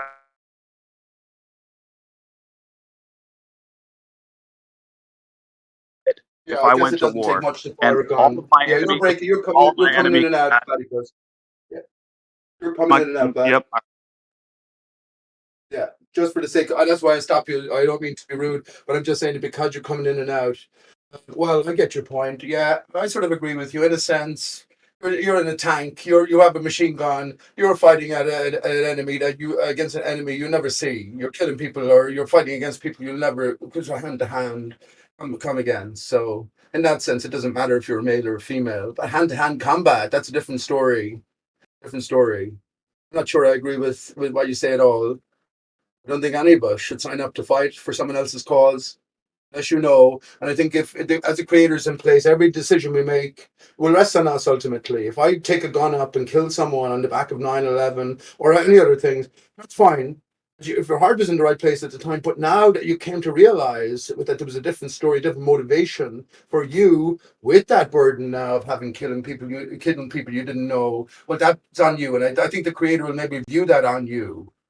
You know what I'm saying? Because you made the choice, the uninformed choice, the fooled, you were fooled, but at the same time, you still made the choice. So, yeah, I don't think anyone should be fighting.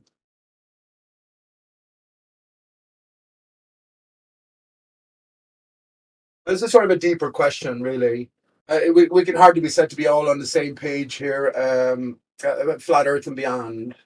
I agree a lot with what some of the things I've heard Sydney saying. That we got to look beyond the sort of the fakery and delve into maybe the greater story being told through the fabrication itself. Oh, thank you. Yes.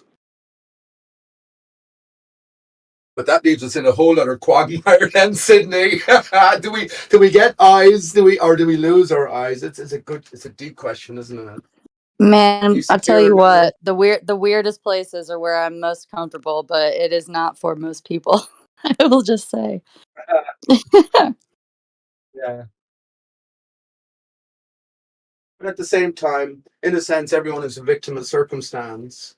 I play music. I was busking today, and you know what keeps me going is the children, especially just passing by. They see this guy playing some music, and it's a sort of innocence. You know what I mean? Being excited or being, taken aback by this new surround. And yeah, that's what I'm saying. There's within all of us is that same core. Who knows what we might have done in the same situation. If I was American, for instance, man, I probably would have been the first. Would have been, well, I wouldn't have been actually, but I might have been one of the first to pick up arms and search for Osama bin Laden. I find it also hilarious right now, especially Sydney. When I, But you would have been. one second, I send this to Sydney, especially now when I think myself that I landed on, well, not just Barack Obama being Osama bin Laden, but Will Smith playing both of them. You know what I'm saying? Man, or just Crowley being Barbara Bush. That's an interesting one. But yeah. Oh, that's hilarious. I learned that about 10 years ago or whatever. Dude, I know. I feel so late. But No, don't yeah, worry about that. they I have love to much more do to all say that, about. and then Yeah. that opens the doors Hey, to a lot listen of to other this, things. Sydney. I don't think women should be on the battlefield. I am super traditional with that. Pete's going to take up arms after he takes up leg. Yeah. You So, can call me Eileen Slightly Snacks. Let me just say to Sydney, well, absolutely, I'm bored. And don't be, everyone in their own time. I'm just saying that. Listen, I came to consider for the first time a 9/11 conspiracy in 2010. Would you believe? I think everything's pre-scripted in a place called York in England, where I just by chance ended up there as I was traveling, looking for a place to settle down and driving around. Anyway, that's where I learned the possibility of 9/11 conspiracy. And within 3 months, back then, within 3 months, even less, I would say, after going through going through the whole gauntlet, I landed where I'm at now fundamentally, which is 9/11 was a greater a It happens theater. very It was a greater quickly. theater. Yeah. Uh-huh. Mm-hmm. So after that, then you should ask me about where I've come with Aleister Crowley and all of these connections, which are obvious. Think about this, Sydney. This is not how master criminals work. That all you have to do is click a button or go into a conspiracy forum and find out this greater truth. So obviously, there's more beyond that. But I would talk to you about I would talk to you about Alice in Wonderland, Alice Through Looking Glass, and actually, do you know this, Sydney? Yeah. The author was just to say this briefly. The author He was a monster.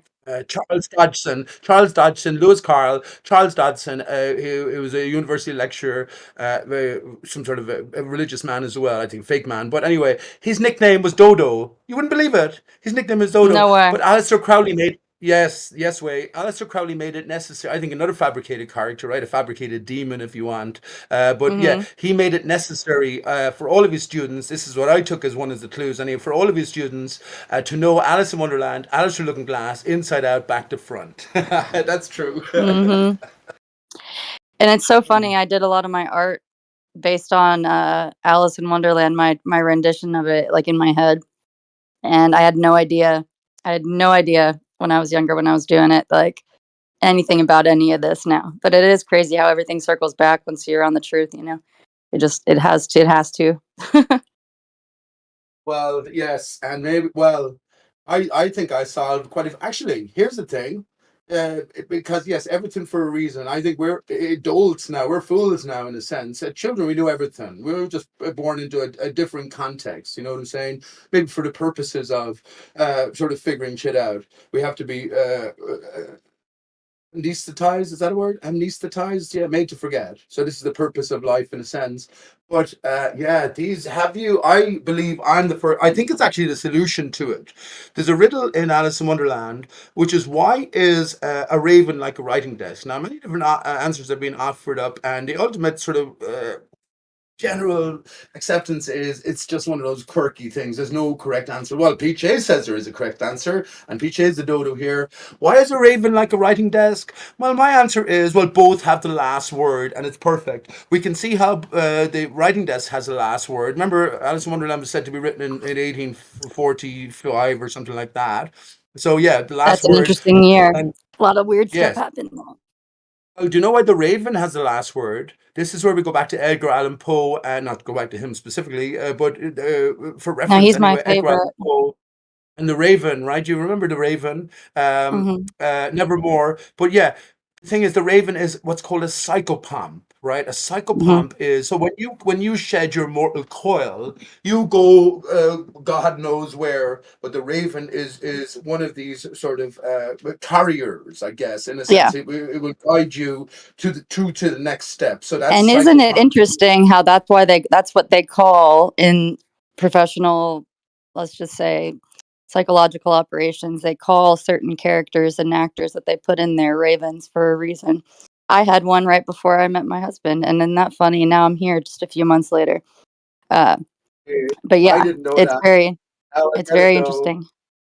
Now I get it. The point for anyone listening. So when why a raven is a psychopomp. So now your destiny or your future or whatever your path is in the hands of this guide. The raven is of the corvid family, and we all know a word that's very similar to corvid, which sort of shut down the whole world. Yeah, maybe 3 years ago now.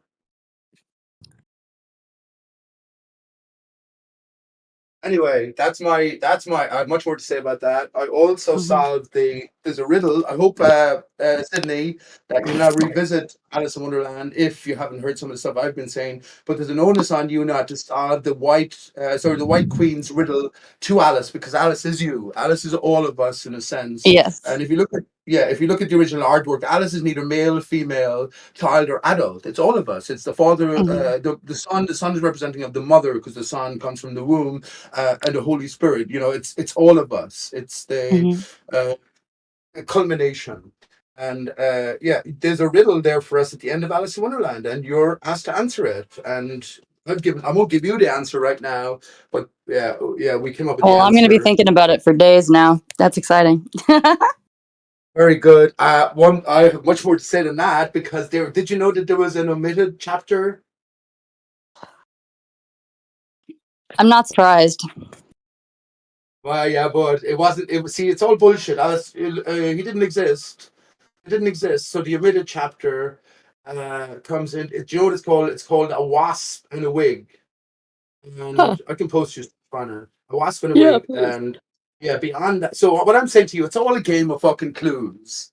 Lester Crowley, the George Bush, the Burning Bush, Uh-huh. Moses, Jesus. It's all a game of clues. So if you're involved or immersed in the game as the one player, or one players, Mm. the IPSs, then you make your way forward guess ultimately alone. Imagine it was a treasure hunt and we all took off at the same pace, but some of us just, I'm not saying some of us in any hierarchical sense, just made it a little bit further. If you're trying Yeah. to look back and tell people at clue 2 or clue 3 when you're after getting to clue 6 or 7 what the Mhm. answer to clue 5 is, they won't understand it. They won't No. understand it. You No, wouldn't they yourself. don't. What?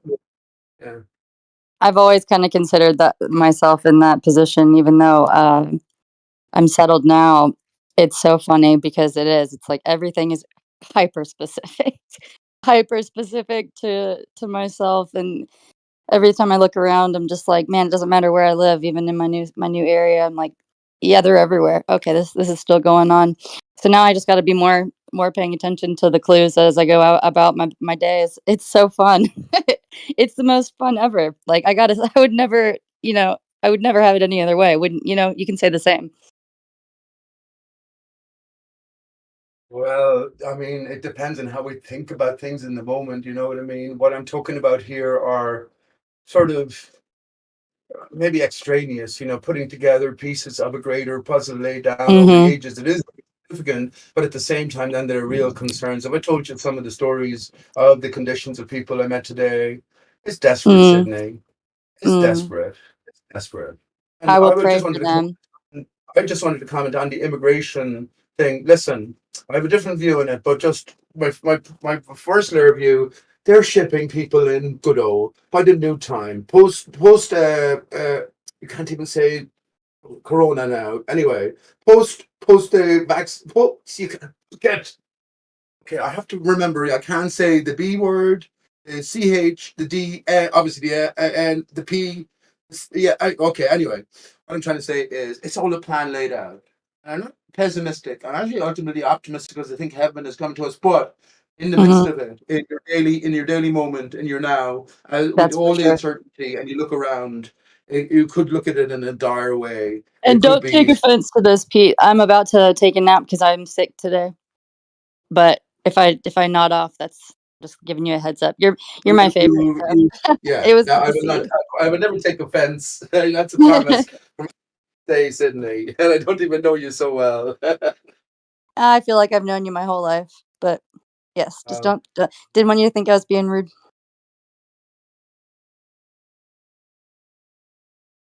I don't think anyone would ever lay that claim at your door. What I've heard, anyway. Oh, no one ever could. That's not my purpose.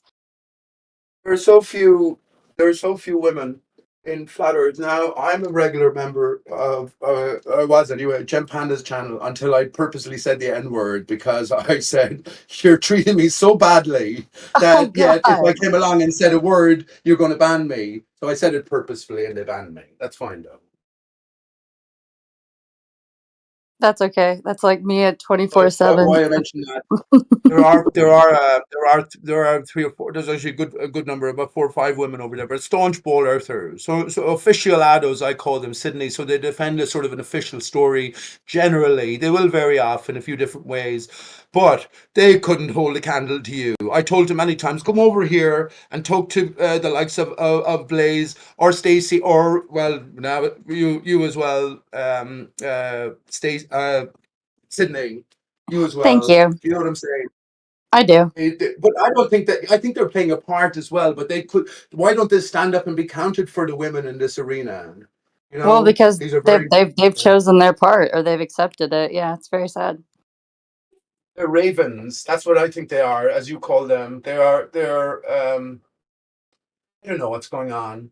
Mhm. There are people who are definitely born into situations that they're let in on greater secrets. It's not, that's when I talk about the one player. I'm definitely a one player. I have no affiliations to anyone. I haven't taken any oaths, contracts to anyone. The only what do you call it, allegiance I have is to my son Stephen and the creator. Now, I know my fellow man in that sense, you know what I mean? Putting us all in the same boat here. But in terms of knowing that there are people in play, knowing that there's a greater setting for this newfound flat earth and beyond reality, as you said, it's very exciting. It's very exciting, but at the same time, it can be very lonely, very Oh, isolating. absolutely. Absolutely. But as you say, we wouldn't have it any other way, I guess. Maybe. Yes. Let God's will, let God be true, and every man a liar. What about that one? I don't like I will using the toast to word God that. as well. Absolutely. Yeah. The creator, I often like to pray, but I don't know what to pray for, or to pray about. I just ask the creator to bless my son. But at Well, the I same will time give you then, the only thing that I always pray for, and it's the only thing I ever receive answers for, which is what my dad told me, which is really timeless. It's I pray for answers, and then when there's nothing else specific. I thank him for the daily things, but only if I'm praying for anything, it's just for answers, and then they seem to well, come. well, do you know what, Sydney? That's amazing. I have my own channel, and as you can tell, I'm like yourself. I could talk for hours because there's so many things to talk about. Intermingling other things, I played music and all that as well. But yeah, I came to that. See, I think the problem is be careful what you. So I would pray for questions, the proper questions to ask, as opposed to the answers. You know what I'm saying? I'm not saying this about what you No, just said. It just that can reminded me definitely of be what the I've been answer thinking. in the form of a question, for sure. Yeah, because if the answer is given, I don't know. Yeah, if the answer is given, but you don't understand, one doesn't understand the context, proper context of the question, And then the that's the answer, beauty of it for what me. makes, For me, at least, it simplified it all because I was getting too. I was focusing. It was actually me going against whatever was meant to be in front of me, presented by the creator, because I would get overwhelmed and try to hyper focus on a bunch of different things. But then again, that puts me in control, which is not the way it's supposed to be. So therefore, Mm. removing them, that's when I get my answers, and then I know which one to pursue. If that makes sense. As a professor of silly questions, I concur. Yeah. Think about it. If you think about, listen, it doesn't make sense, Sydney. It only doesn't because I don't know you at all in that sense. You know what I mean? I don't know what Yeah. questions you've had, what answers to what questions you've asked, what your life experience is very well at this stage, or if at all. But yes, I am with you. But at the same time, this is where flat Earth and beyond. I was going to ask you, and you don't have to answer. But I think they've stolen our imagination, and there's a lot to be said. I actually sang the song today. Would you believe this? I sang. I yeah, you'll know it. You'll know it. Actually, the guitar's a bit out of tune now because I broke a string, but I'll just give. Yeah, hang on. Let me just get the proper key. If you believe they put a man on the moon, a man on the moon. So is this the The Pete reason I show? What's mention going that, on here? it's not. It's fine. The reason I mention that, Sydney, is because one of the verses is here we go. Moses went walking with a staff. So the whole song is about fakery, in other words. But Moses went walking with a staff of wood. Here's the point I'm trying to make because it just clicked with me. Moses went walking with a staff of wood. What's the next bit? Newton got beamed by the apple good. Excellent. Talking about gravity. So the best bit here is yet to come. Egypt was troubled by a terrible asp. Here it is. Mr. Charles Darwin had the balls to ask. It clicked in my brain. I already knew it. It clicked in my brain. What he's telling us is the only reason evolution came about was because the ball was accepted, right? It's not because Mr. Charles Darwin, he was putting him up on a pedestal. He was a brave man to go against the paradigm. No, he's telling you that the only reason that evolution, according to Darwin, came about, who was a very rich man, by the way, as well, connected to the Wedgwood families, all fabricated story. But here's the point: yeah, only because the ball was accepted and understood, and its historic timeline or development or evolution was generally understood. Go ahead. No, I'm with you. And yeah, if we knew the real timeline, if we knew what really happened, then that would just be a totally different conversation. But I'm with you. Now it's my nap time. Sleep God well, bless you, dear, Pete. and nice dreams, Sydney. It's been a pleasure to talk to you. Hey, Sydney, as you go, dodo in French means to sleep. Dodo in French means to sleep. Very good. I did know that. Yeah, it's my family's native tongue, and I speak it terribly, so don't even ask me to. I wish I did. Je passe. De Palafonse come en vache espagnol, Sydney. Oh, well, yeah, I can speak Spanish better. Speak well, dear, and again, nice talking to you. And yeah, go ahead. Go ahead. Who was trying to get in there? It's not about it being the Pete show. This is 24/7 continuously. So sometimes you might get a half an hour, two people going back and forth, and the listener as well can sort of garner something. So I think, more patience in this impatient time, maybe sometimes is called for, even though I do realize, yeah, my own insistence sometimes. Go ahead, please. Go ahead.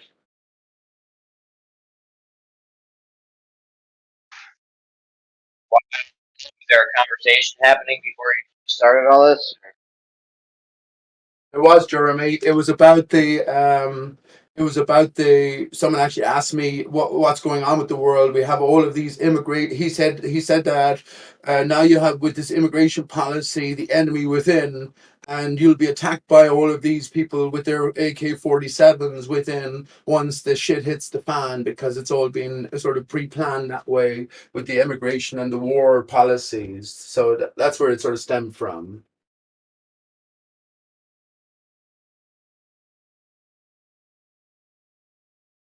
I came in then saying that I think it's all a global theater, and Sydney and myself sort of, from what I'm aware of anyway, sort of agree on a lot of things. And then we started talking about just something different. It came back to the dodo ultimately, or something greater, scripted, meta scripted, if you want. But yeah, go. Please take it back on course, Jeremy.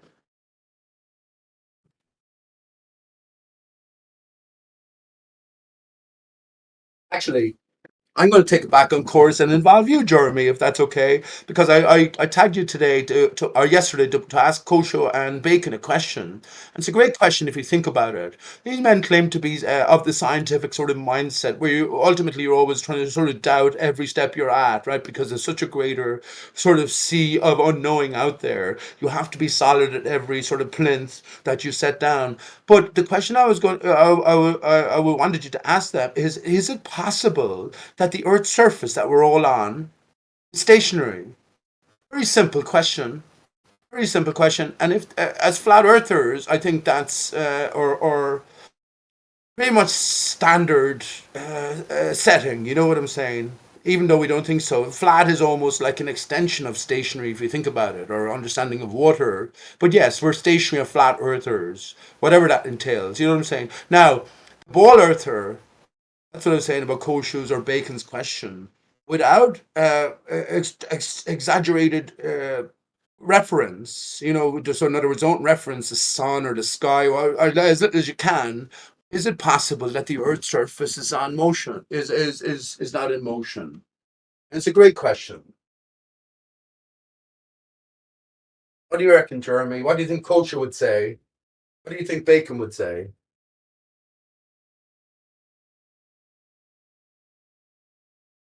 Oh man. Come on, man. I brought it back on track.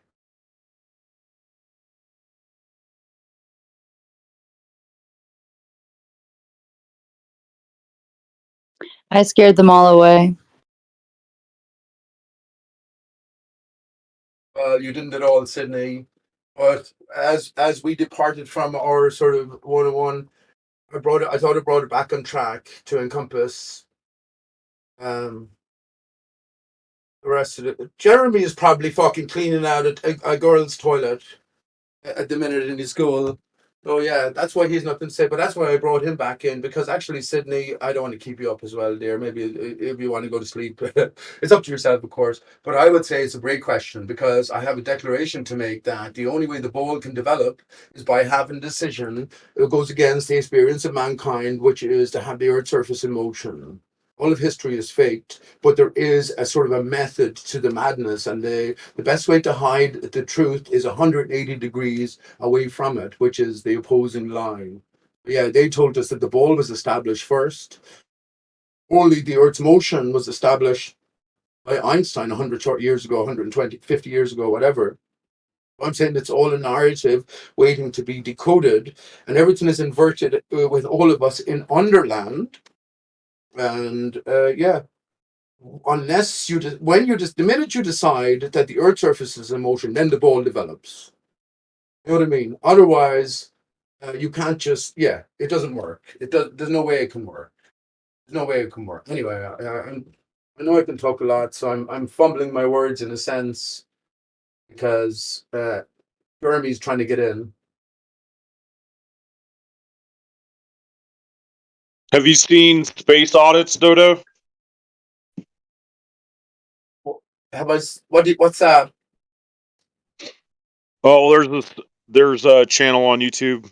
It's called Space Audits, and this guy Alan, he goes through all the laser interferometry experiments, and it's I mean, according to the experiments, the Earth is at rest.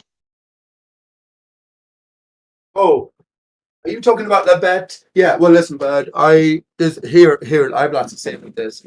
I don't need to listen to individual channels. I'm happy. I was going to ask you what's his conclusion. The Earth is at rest. Here's the problem with that. What is Earth? And genuinely, this is the problem. And we also know right now that we have a main contributor in terms of Dell, beyond the imaginary curve, talking about the Earth not being at rest, moving upwards. So this is a very great conversation at this stage to have. I really think so.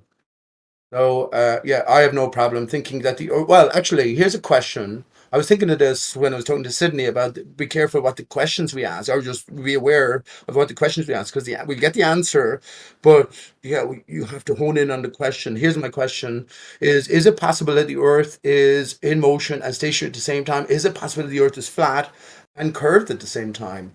Great question. My answer is yes, because we haven't said what the Earth is as flat earthers. Ball earthers have said what the Earth is on the basis of the decision to have the Earth's surface in motion and all of the rest of the greater universe and emerging around that in our mental frame of thought, right? Our mental mind, because we have a half our mind in our gut as well. Anyway, but yeah, that's the point. So now, as we come to flat Earth, everything is enclosed. Is it possible that everything is part of the Earth? So when you talk about the atmosphere, the cloud layer, the vacuum above, the superstructure, whatever it is that encloses us, the stars, the reflections, if you want, are these all part of Earth? I say yes again. I say yes again, because remember, the opposing side has given us the imagination that we have the Earth and everything else outside of us is separate from us. Our nearest neighbor being the moon, 250,000 miles away. How obnoxious. How obnoxious. You know what I'm saying? So now the Earth becomes something different. And to justify my answer, yes, the Earth can be stationary and in motion. We're on a stationary surface, but something to do with the Earth is giving us the skylights, which is in motion. That's where we go to the North Center, if you want. How can the Earth be flat and contoured? Well, the surface of the Earth is flat because of our knowledge of water. But if it's enclosed, is there a contoured barrier above us, to some degree, or barriers, which are all part of Earth and Earth's sort of generation? I think so. I think so. Or at least I don't mind thinking so. Yeah, that's a better way to put it. But I never heard of that channel, but I'm happy to hear his conclusions, bud.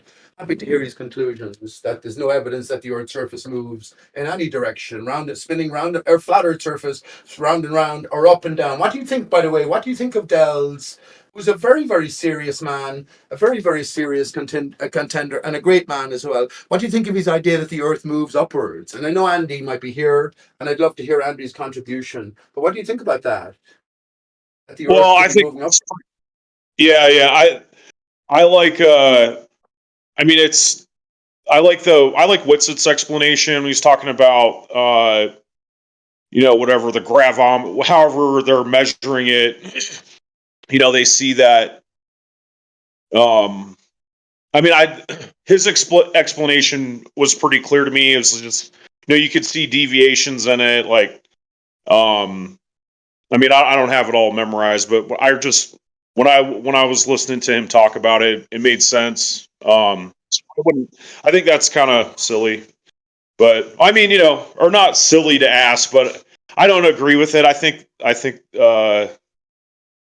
yeah, I think that I like the electrostatics, how that's an actual controlled variable that you could see, objects, basically levitate when gravity should be just pulling them down. So, at any rate, I don't really know how to respond to what you said, but I would just say, yeah, you like the laser interferometry tests are really exciting to me because it debunks relativity and it proves that the Earth is stationary, and it's a bunch of data and experiments that got buried. And it also points to like an ether and yeah, it's really exciting. So anyhow, I was just wondering if you'd seen that. Well, I have my own thoughts on this, and I of course have heard Austin speaking, and I'm not sure if you're interested in my thoughts, but again, I think is that the blue marble and all it entails, right, is a representation of reality. In other words, the greatest minds have actually worked out reality, and we have been presented now with a metaphor. So we've got to take all of the individual sort of aspects apart and apply them to a newfound reality, which is foundationally built on the Earth's surface that we're on, not in motion. Now, as I said already, Bud, think about it. Look, okay. I think this is a basic level, what do you call it, sort of stepping stone advancement, right? But if the Earth's surface isn't in motion, well, then the motion that they attributed to the Earth, or they do attribute to the Earth, could be applied to what's going on in the skylights. And for the most part, on a daily, nightly basis, all the skylights move in unison. But of course, there is variation over the month, over the season, over the year. So what's causing that? If what's causing that is at the center of this Earth, this new flat surface Earth, if you want, stationary flat surface Earth, yeah, if that's ultimately at the source, well, then it could be said that the Earth is moving in this way to give us the skylights. I think it's all metaphor ultimately, and we are challenged to piece all the disparate pieces together now that we've separated from and understood that the blue marble is a metaphor. Do you know what I'm saying? And that's where it becomes, I wasn't putting any pressure on you, but the reason I was trying to say that or bring it up is because it's a very important question, whether the Earth is moving or not. And I say that it is moving. Say it is moving. Okay, go ahead. I mean, is there a possibility anybody could respond? Go ahead, Snack, please. I'd love to hear your thoughts. You know my thoughts well enough. Were you just saying that you're setting up? Yeah, just talking about Dell, and he's thinking that their Earth's moving up, and he's a serious man. Well, that's what I'm saying. That's what I'm saying, Snacks. I have to go. Okay, I'll deal with the last comment then, just very briefly. Okay, I think gravity is a pushing force from above. It's got to do with this. What is electrostatics, magnetism? It's all got to do with ether. Ether has a source, which is in a flat Earth setting. I think in terms of a tree stump, we have a central core emanating upwards, creating the barrier surround. It's moving, but we are cut off from that via some sort of unnatural process. No forest and flat Earth sort of reference there.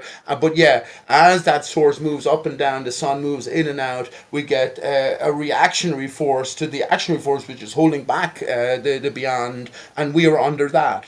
So in a sense, we experience different sort of impressions through the seasons. Winter is different than summer, for instance. We feel differently because we're under different forces. Okay, go ahead. What are you saying? Gravity anyway, change? The moon is a reflection of the sun in that setting. Go ahead. You're saying that the gravity is causing seasonal changes? Yes, of course it is. Gravity, their metaphor. Gravity is metaphor. How gravity is coming from below, I think this is where we have to decode it, right? Gravity is what Austin talks about, a pushing force from above. It's a vacating force. As you move higher and higher, the air it becomes more and more rarefied, right? Because now you're entering closer to the barrier. Every action has an equal opposite reaction. So yeah, but where is that ultimate center force coming from? Well, it's the north center, and it's beneath us. So at the core of the Earth generates the gravity, but we experience it as a pushing force down on us. That's what has to be alleviated. That's once you're aware of that, now you can raise your own vibrations given Like, to you by the is that Creator. okay? Yeah. Okay. But is that your concept, or is it Dell's concept that gravity's pushing No, down? Dell doesn't talk about any of this. Dell doesn't talk about any. He won't tell you what the stars are. He'll say it doesn't matter. I'll say to you, you have to consider everything. Well, I don't even I'll listen just to say, Dell. I like, have to whatever you listen. just said sounds like I don't want to say rehashing, but it's a little bit like the Lord Stephen Christ ether push concept. Right. Listen, dickhead. You already know it's Lord Stephen Christ who spent 33 months Sydney in jail because he threatened Obama, who I say is Osama, who I say is Will Smith.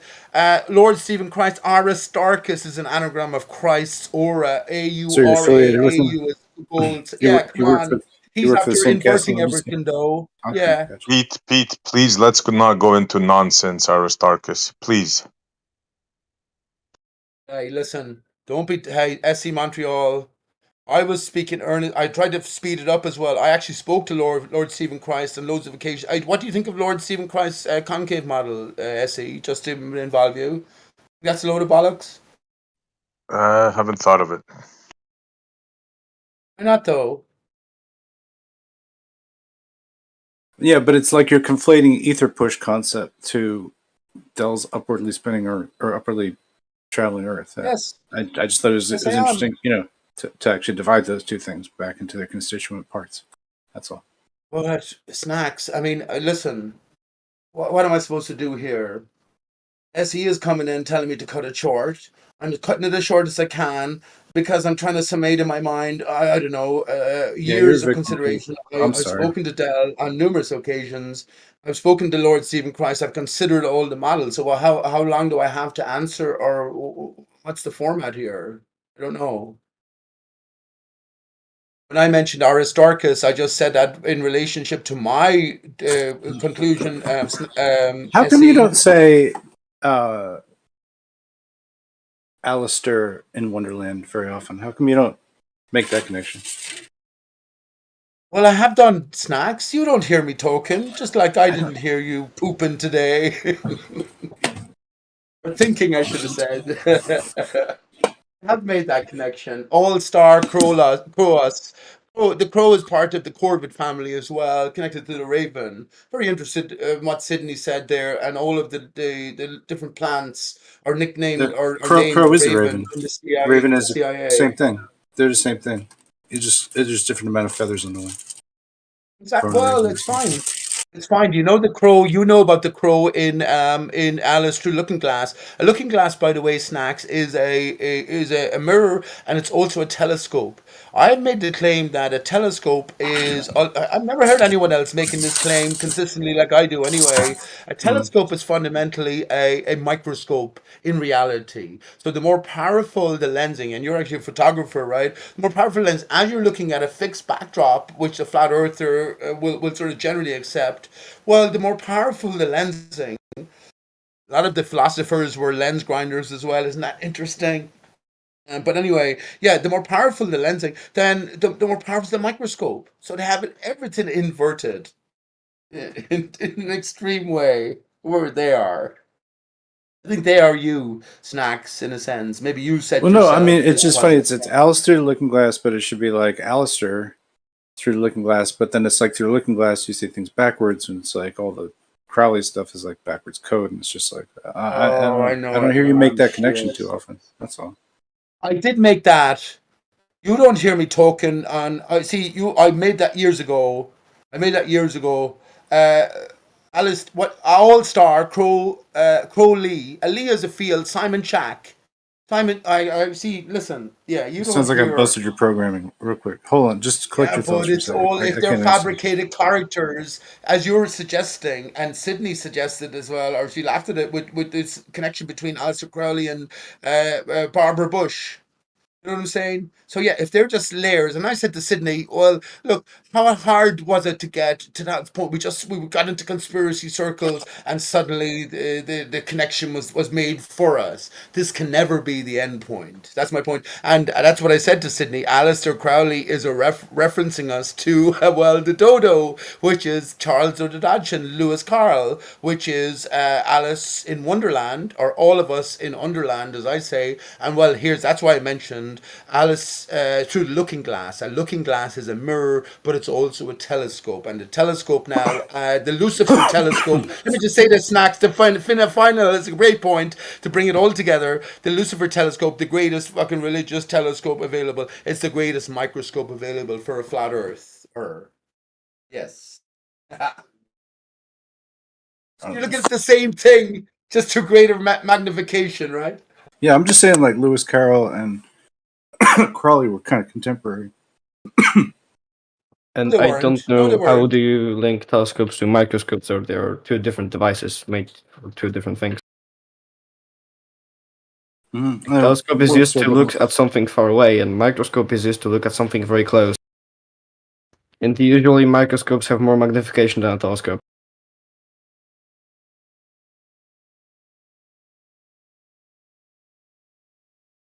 Pete, I'll let you have that one.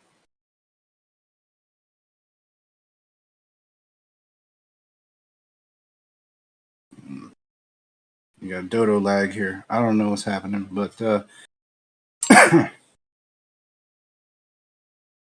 depends what kind of microscope, and it depends what kind of telescope you're talking about a little bit.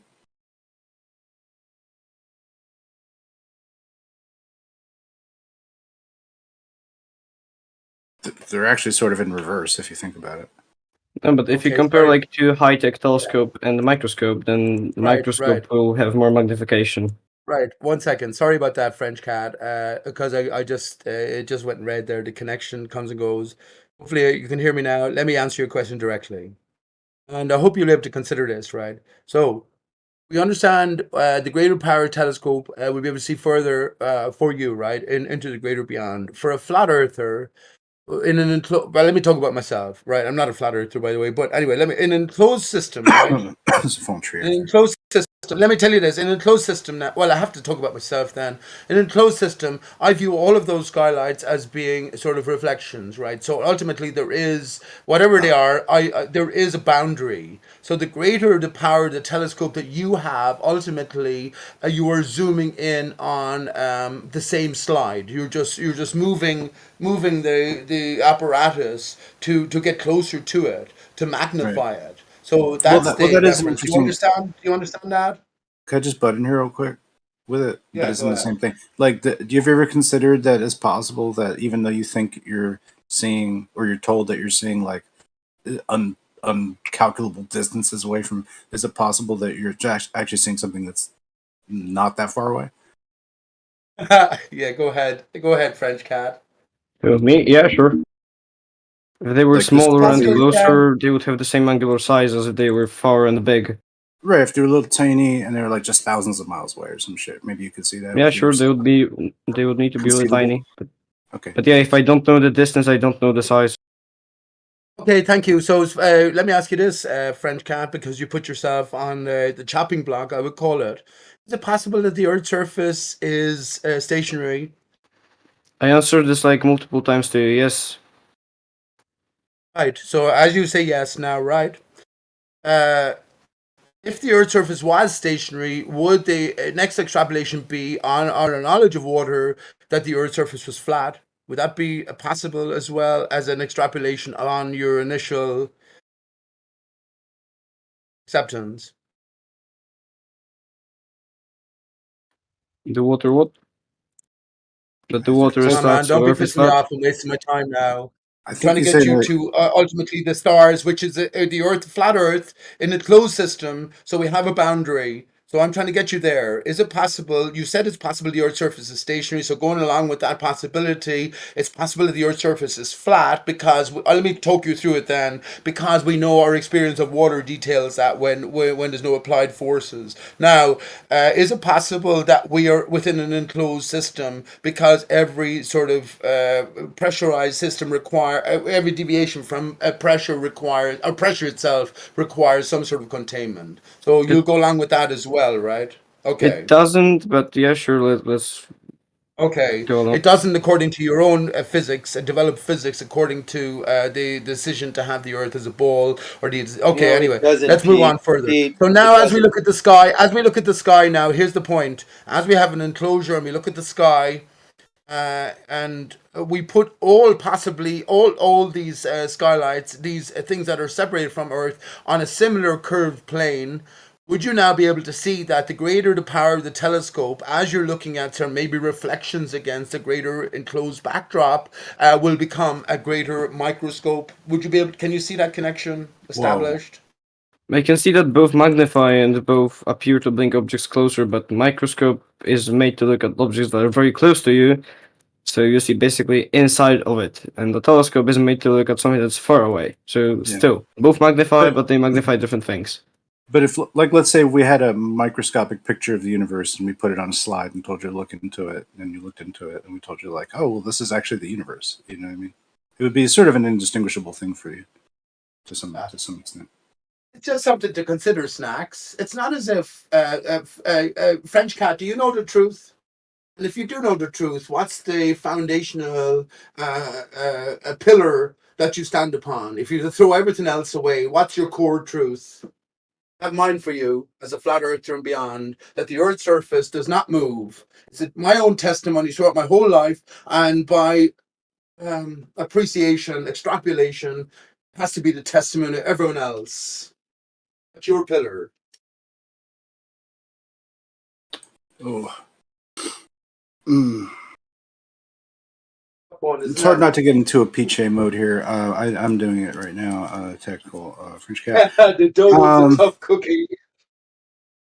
I'm just thinking of things in the way that Pete might think them, but as I think that would happen, which is obviously inaccurate, but is a variant of what Pete would think, which is unfortunate because my thoughts are awesome too.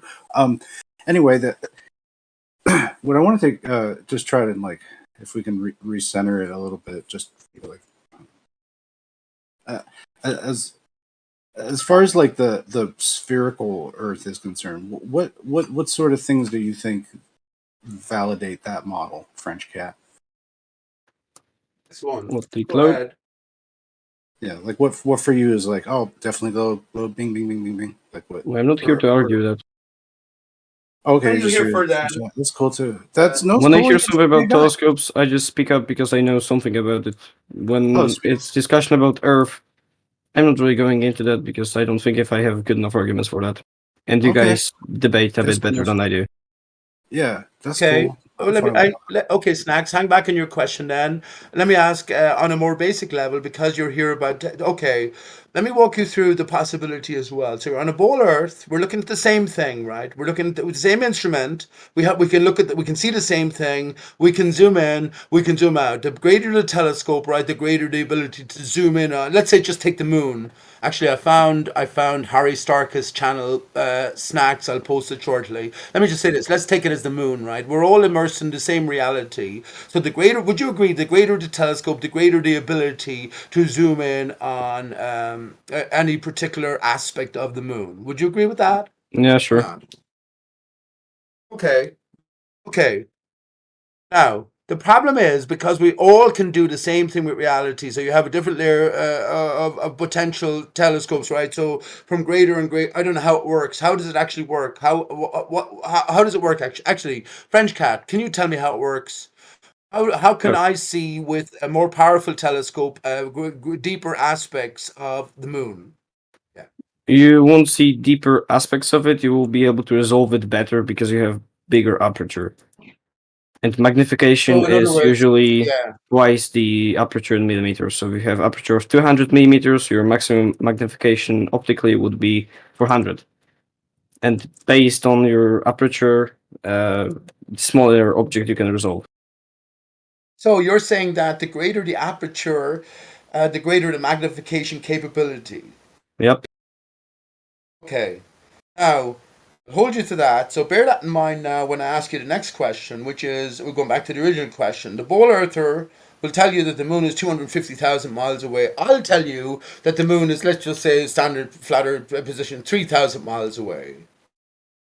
And it's fixed. It's on a sort of a backdrop that it's just a traveling. See, the thing, actually, I have to say more and more every time I get into this, but the thing is, for a flat earther, okay, let me just say this. Okay, okay. Here's the thing. As we move away from an Earth surface in motion, now the sky is in motion, right?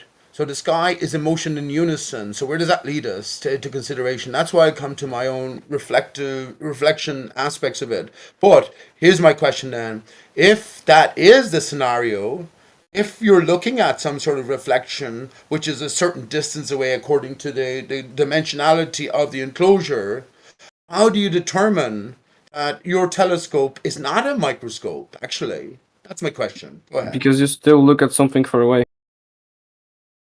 Yeah, but it's not 250,000 miles away in that setting. It's still, I'm not going to say, No, listen, distance. bud, I think, This distance go ahead. doesn't really matter. A telescope is made to look for something far away. If you put an object close in front of the telescope, it will not focus, unlike a microscope, which works the exact opposite way. So Doesn't though, because you're not Yeah. considering that the Well, objects. no, First of I all, mean you're thinking that that is they're something. objects. It's Yeah, go ahead. Go focal ahead. distance, though. Like you can only be the objective stage is like real close to the lens, whereas like a telescope is quite the opposite. yeah, I So can't interesting, focus this my one. telescope if something is less than 30 meters in front of it. Right. And how far away could you see something with a microscope? Yeah, we get it. I don't know. It's like a few millimeters at the best. Yeah, but Like, you're not seeing the equation here, bud. You're not seeing the. It's not as if I'm trying to prove you wrong. I'm just asking you to consider both points of view. You live on a stationary Earth surface which is enclosed, or you live on a moving Earth surface which is a rotund, and all of the things that you're looking at are vast distances away. It's just about your consideration of both possibilities. You don't have to defend the ball to the death. Never answer my question. Your yeah, basic I'm pillar. not defending any model with optics. It's optics. When I say a feel like telescope can't be a microscope, I'm not defending any model. Is Pete harassing you, Tactical French Cat? I don't know. don't mean to. I mean, You tell us, I got Pete. used to him having a conversation not well. But I don't just think know. I just know you're. One second, You're posting. Snacks. Yeah, hey, French Cat, that was a bit of an insult against me. Can I ask you, do you believe that man landed on the moon? Yes or no? Yeah, sure. But I'm not here to debate it. Well, if you believe that they put a man on the moon, nothing is cool, bud. You won't understand my references then earlier on. Sure. So because I think man landed on the moon, I cannot say that telescope is not a microscope. Interesting. Snacks, this is to you, Snacks. I said it to Sydney. Mr. Charles Darwin had the balls to ask. I figured it out today why that was. Because, well, the only reason human evolution. Not that I thought about. I knew this, but I only figured out the context in the song. Right. The only reason he had the balls to ask, he had the ball. The only reason mankind's evolution come about is when the ball Earth's evolution was established. That's a great one. It's excellent. But that wasn't to you, French Cat. Yeah, but isn't it the gall to ask? Oh, he had the balls to ask. He had the balls to ask. Well, I think it says he had the gall to ask. I'm sure it's the balls. I'm positive it's the balls, bud. If it's not, see, this is what I'm saying to you. That's what I said. One interpretation would be that yes, he was so brave. He went against the church. He went against all of that. Anyway, but no, it is Mr. Charles Darwin had the balls to ask. And if I'm wrong about that, I'm gonna either question my sanity or else declare a Mandela effect. Go ahead.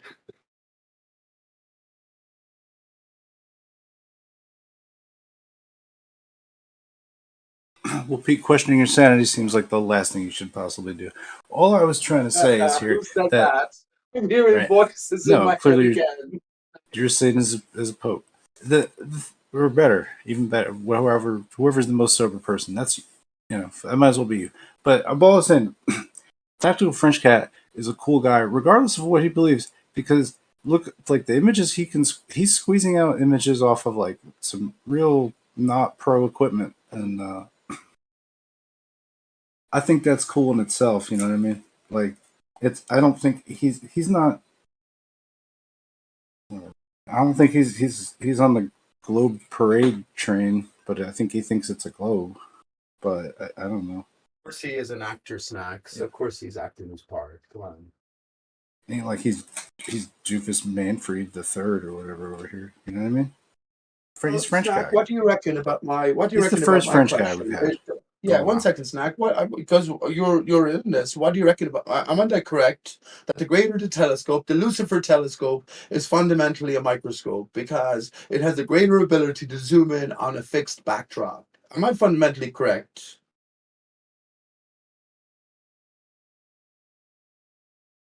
You don't have to answer, bud. You don't have Oh, to hold up, answer. Pete. I just made some waffles, dog. Let me just eat these real quick. What's gonna happen? I put some syrup on those snacks. Yeah, no, I did it. It's been rude. And Maximum bacon. I saturation. put some bacon and tofu on it. Bacon. I was just watching a whole thing about how to make mushroom bacon. Pete, I'll share the video with you since you're vegetarian. Gio was asking me how I got on with the mushrooms the other evening. And they dried out. They were probably only about a gram. They're definitely Liberty caps. And I was thinking then, oh yeah, I slept well. But I was thinking about the story, not necessarily back then, but I'm thinking about it now. The story about some sort of guru or something like that who took acid. Was it the Dalai Lama? And he was asked how he felt a few minutes or hours later, and he said, "I feel fine." The idea was that his head was already in the fucking clouds. You know what I mean? The acid did nothing to him because his thought process was already gone beyond. I'll leave it there. Gone beyond. Flat Earth. Your imagination now is activated, and you're gone beyond. You're gone beyond. You know what I'm saying? So yeah, but I think yeah, I need to take more than 1 gram of mushrooms, and even if I took 3 or 4, I look forward to it. I look forward to that the next time. I did actually take acid on my own when I did one of my own shows, Snacks. For the most part, I felt grand. I saw like some rainbow colors and all that sort of stuff. But I think at the end of it, I never listened back to my own hangouts. But at the end of it, I made some keen realizations, and it was got to do, as far as I remember, because I was thinking about it as well. It's got to do with the rain falling on a puddle and all of the intersecting circles. And also, here's the thing, right? When we look at the sky now in a new setting, we're looking to locate ourselves in the opposite, the opposing of the Earth, the extraterrestrial. But how do we locate ourselves? It's via the lines, the 88 constellations, right? 88, it had to be 88, right? Like 88 keys on a grand piano. But yes, all drawn in lines, the lines of man. But God deals in circles. So if we take away the lines, we should be able to connect the circles in the sky ourselves. They decided it's got to be 88. There's 88 Messier objects, but there could be more if they wanted them. By the way, Snacks, if you're 88 is the interested, number of Donald Trump, right? Am I not wrong? Why is that? What are you going to say, Fresh Cat? if you're interested in Friday, because I think you're in the US, I may be wrong. So in Friday I should be able to take my telescope out and see something. So if you'll be interested, I could stream it on here instead of MMM. Oh, do that. That'd be great. Yeah, bro. Gio will can facilitate stream. you a French cat. That would be brilliant. That'd be Yeah, Jill give you the French benefits, bro. It's cool. Hello. How you guys doing? All right. All right.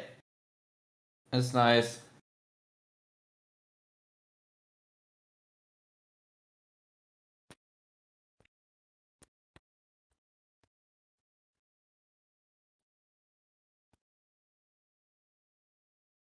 What's up, Clay? Hope all is well, brother. Everything's good, man. How about you, man?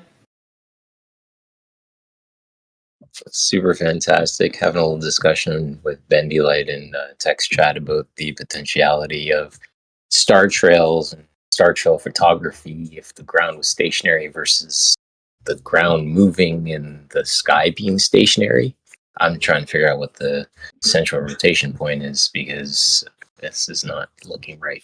It depends on which part you focus. If you set your camera to move on the sky, then the ground will rotate. If you set to have the ground stationary, then the stars will have trails.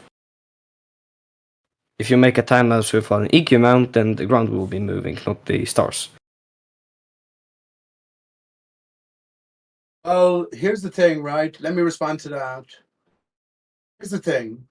I've said this many times over in Gem Pandas. I know you're part of the crew, French Cat, but I'm not it's on not Gem about your Pandas. model being correct. It's not about your model being correct, right? Or model being wrong. It's about the development of both models and seeing how they compare to reality and ultimately experience of mankind in general. That's what it's about. It's not you. It's not. You know what I'm saying? This is the scientific mind, the open mind in these new fresh times. Go ahead. I'm not on who's that, Gem Pandas or whatever. I've heard his name quite a lot, but I know his server if he has a Well, you server. should be on Gem Pandas if you're not. Well, I'm not. There's a Frenchman called Nico. He lives in South Korea. He's a shipbuilder. You get on great with. Anyway, you're in other words, you're part of the same sort of argumentative crew. And that's fine. But can you consider now a differing Earth? Let me paint you my picture briefly. A tree stump. That's what I think of. Think of a tree stump, right? Flat surface, Like a tree enclosed. stump in water, right, Pete? I have to go for like 20 minutes, But so save your rant for hang then. on, the tree stump is the energy coming from the core of the tree stump is holding back the waters. But because the tree was cut, we had an inundation of waters. So the point is now that we're dealing with some sort of energized barrier withholding the beyond from the Earth itself, right? So here's my point. It's not as if I'm wrong and you're right. It's about developing different models. Stephen Christ was mentioned earlier. He just developed a different model as well, but comparing them against reality. So here's the thing. All of these skylights now become sort of reflected emanations from the core center, the energy that's holding back the waters beyond. You know what I mean? And now you've got to decide, well, is the Earth's surface in motion, or is it that the skylights are in motion? That's all. That's all. It's as simple as that. All right. Done. Welcome to Waterworld, Pete. I'm with you, MG. I'm with you, Mr. bud. Master, I thank know. you. God bless. All right. Mr. Master, yeah, Mr. Good Maestro, job. I'm with you. You know that. Man, look at the time. 12:22, Pete. So that's my time. What's it over there where you're at?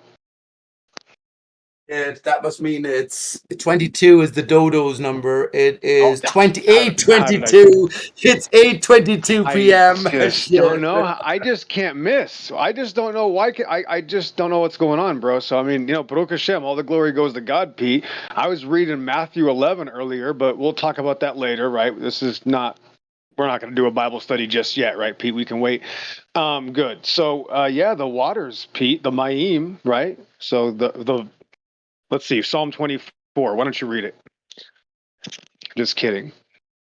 So Pete. So just put water. So listen, I didn't get you this like tree stump thing. All right, bro. Listen, I'm not going to change your life or anything, but if you tell them that it's like maybe something like that in water, you might get a much different and maybe a better, maybe a higher quality reaction. Like I do that. I do that, Maestro. I do that because I say that it is the Earth is the division. You mean you dodo between our existence and the waters beyond. So everything is immersed within waters. We're just a separation, like a fart in a bathtub. Whoa, no, that's ridiculous. See, right there, that's the problem. You went right to a problem. You see how you couldn't control yourself, and eventually you said something that it was not effective. That was very foolish. Like a fart in a bathtub. Hey, bud, I was perfectly correct. You just didn't have the not going to let patience. you out of that cage, yeah. Hey, you have the patience for Job. Hang on, bud. You got me wrong. I don't have that good You got me wrong. You have the patience. You go ahead. You got me all wrong, Jimmy. Yeah, he got me wrong though. Pillbox.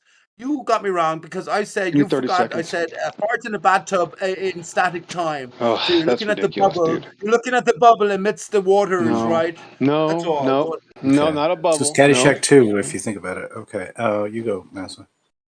Oh, it's okay. Listen, Snack to the Future, there's levels to this. If this offends you, I'm sorry, but I'm not interested in your weird things that are cringe. You can have a conversation with somebody else. I can leave for now if you want to take over. If you want to keep talking, you can go ahead, Snack, but please don't No, bother me I with your just. What are you invalid talking little about? pathetic trash. Just don't bother me with your just. trash, bro. It's okay. I'm You'll just be trying okay. to. I'm I know. just trying Just to be moderate. quiet. I was like, you Well, go. I'll I was leave. trying No, to. if you're gonna moderate like a weirdo, I'll just leave. That's fine. People don't need to hear this. I guess it's not my I was time to just be trying to here. Then stop Pete from talking about farting in the you bathtub. no, he can do that. He's just fine. No, you don't need to tell me anything. Yeah. So that He is my did real that. name. I'm Mr. Massa. Snacks, That's don't my take the channel. What bait. always finds its level is on my What profile. did I say wrong now? So yeah. So Pete, Well, have tell him patience it's in then. water. I'm just telling. Tell Have him it's in patience water, then, Pete. Snack. Yeah, have Okay, Yeah, patience okay, then, guys, Snack. chill Okay, out, Pete, chill for out. other people to EXO, talk tone once it in a down, while. please, bro. One at a Is it time. okay, SC? I just want to think that maybe it's okay for somebody to talk once in a while. That's different. I'm only here once in a while. So Okay. I talk, was trying, bro. You're free to trying talk. to provide you Okay, space to very talk. good. Amen. Baruch Hashem. Yeah, I'm not asking for too much, right? Like I said, I can sit back down. It's okay. Let Snacks respond then, Maestro. Go ahead, Snacks. What the fuck? No, I'm trying to let him respond because you keep talking Okay. about bubbles. Yeah, you're bringing up other people again, Pete. Listen, I don't need Pete. I could just talk to myself then. You know, if you need to talk to other We're just people, never talking mind. I'll to go Snacks. away. Yeah, so that's okay. We're Yeah, just because he's saying stuff and interrupting, and you obviously, as usual, you're going to keep talking through anyway. So go ahead. I'll give you 30 seconds, and I'll try again. Go ahead, Snack, if you want. Okay, see again, the voice of the Lord is upon the waters, the God of glory thundereth, the Lord is upon many waters. So, because I can't have a sane conversation, we'll look at some Bible verses that'll never get discussed in this arena because people are trying to hide the truth, So now apparently. you're just gonna monologue now. Unbelievable. No.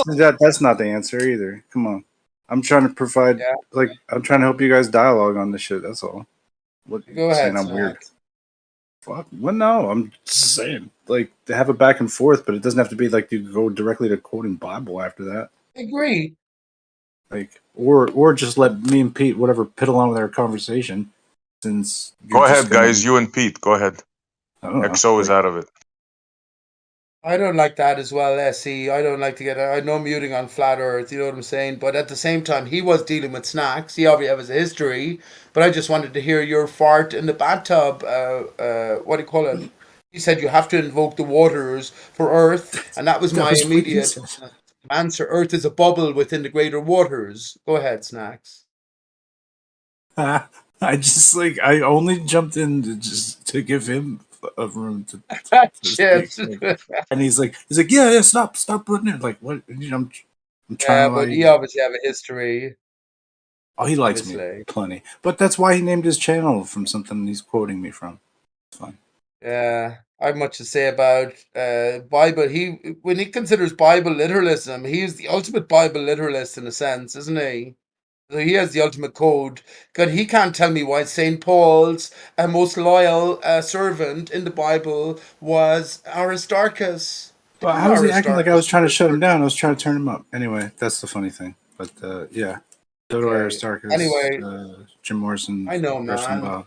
Okay. All right, Shirality back admitted to reality tonight here.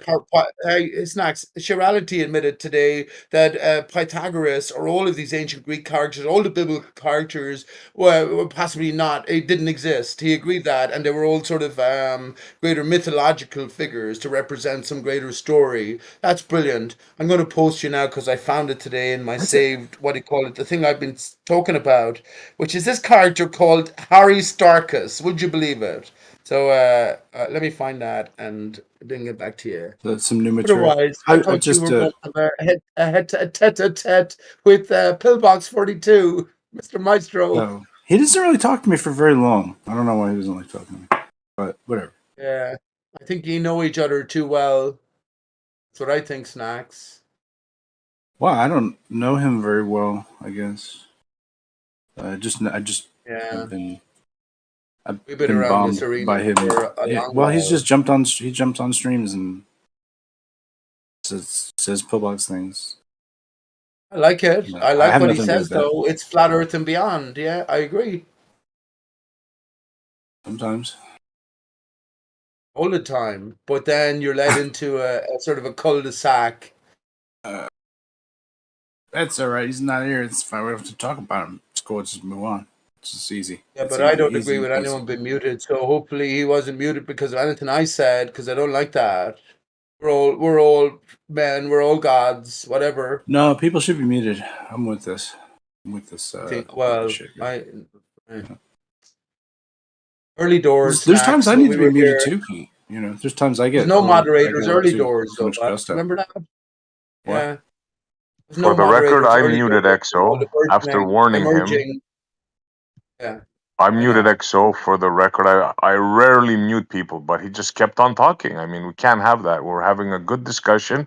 EXO, you're welcome to come back, bro, but you can't interrupt. It's as simple as that. Well, unmute him. So, see, because Snacks just said he was only drive-by shooting, intermittent comment. So I would say unmute him, and Well, he's not I'll here. He could listen. come back. I will gladly unmute him. He's on, is he? Okay. Whatever.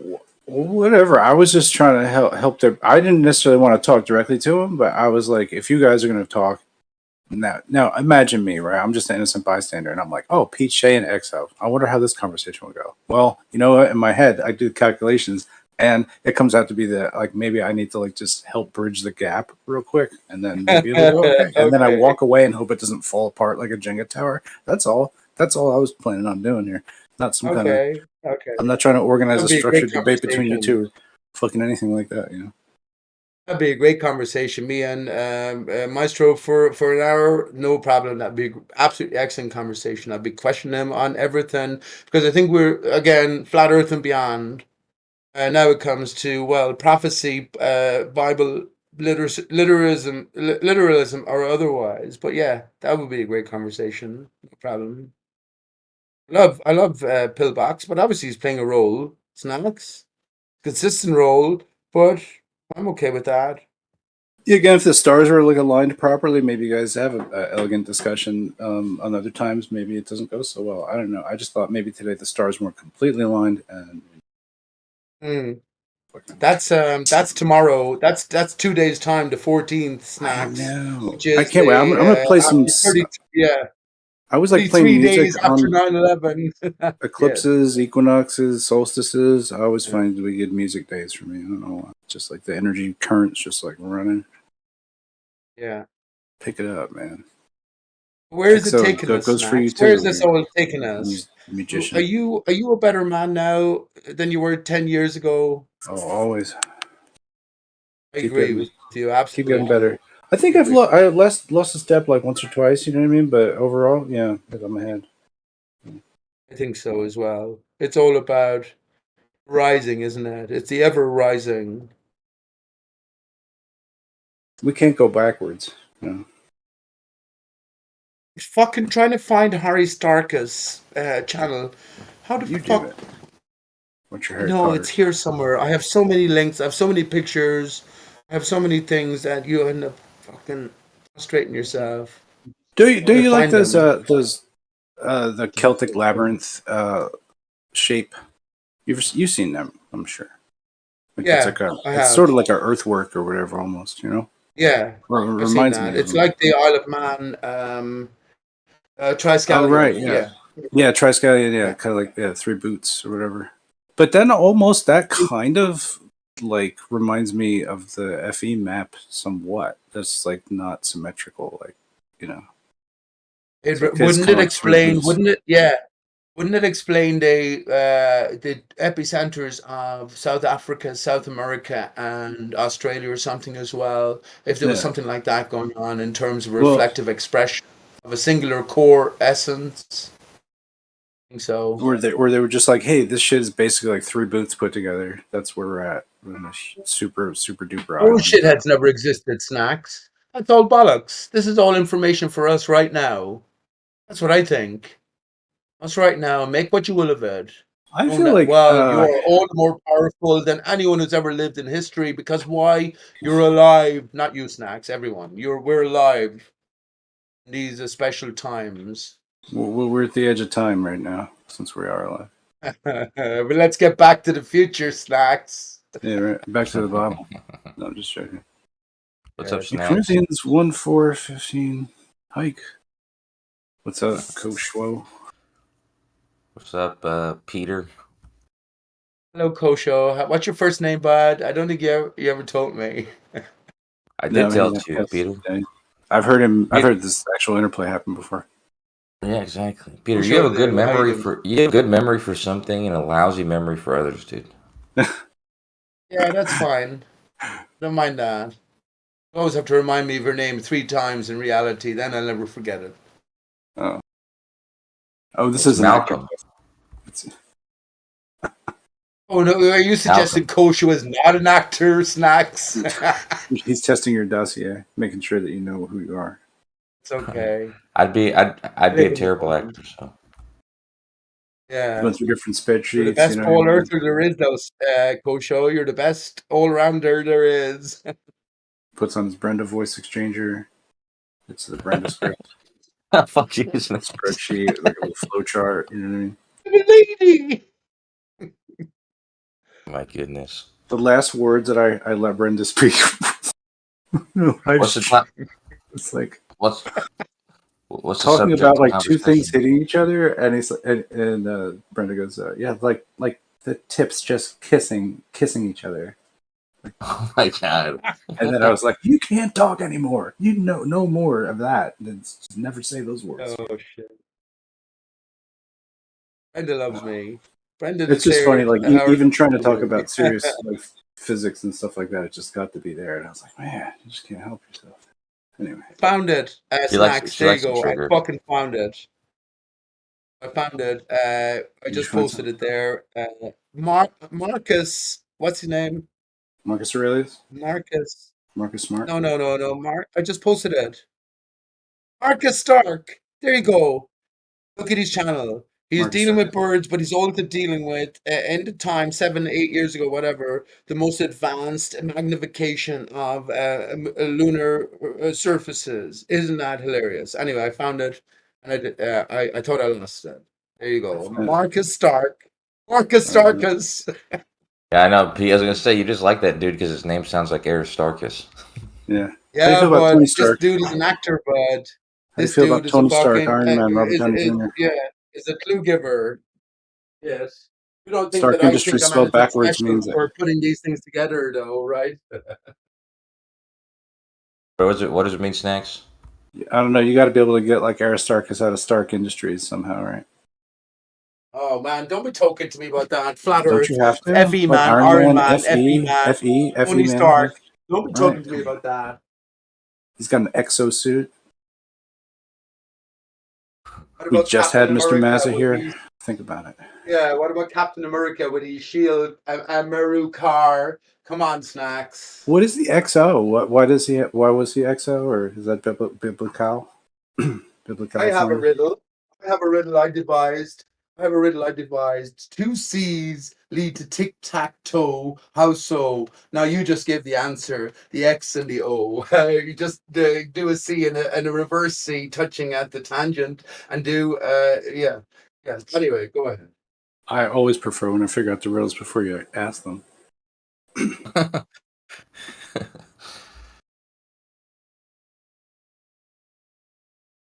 I don't know what you know. Max, you are 1 in 110 million Americans, as far as I can tell. You're a jewel. You're a jewel amongst men.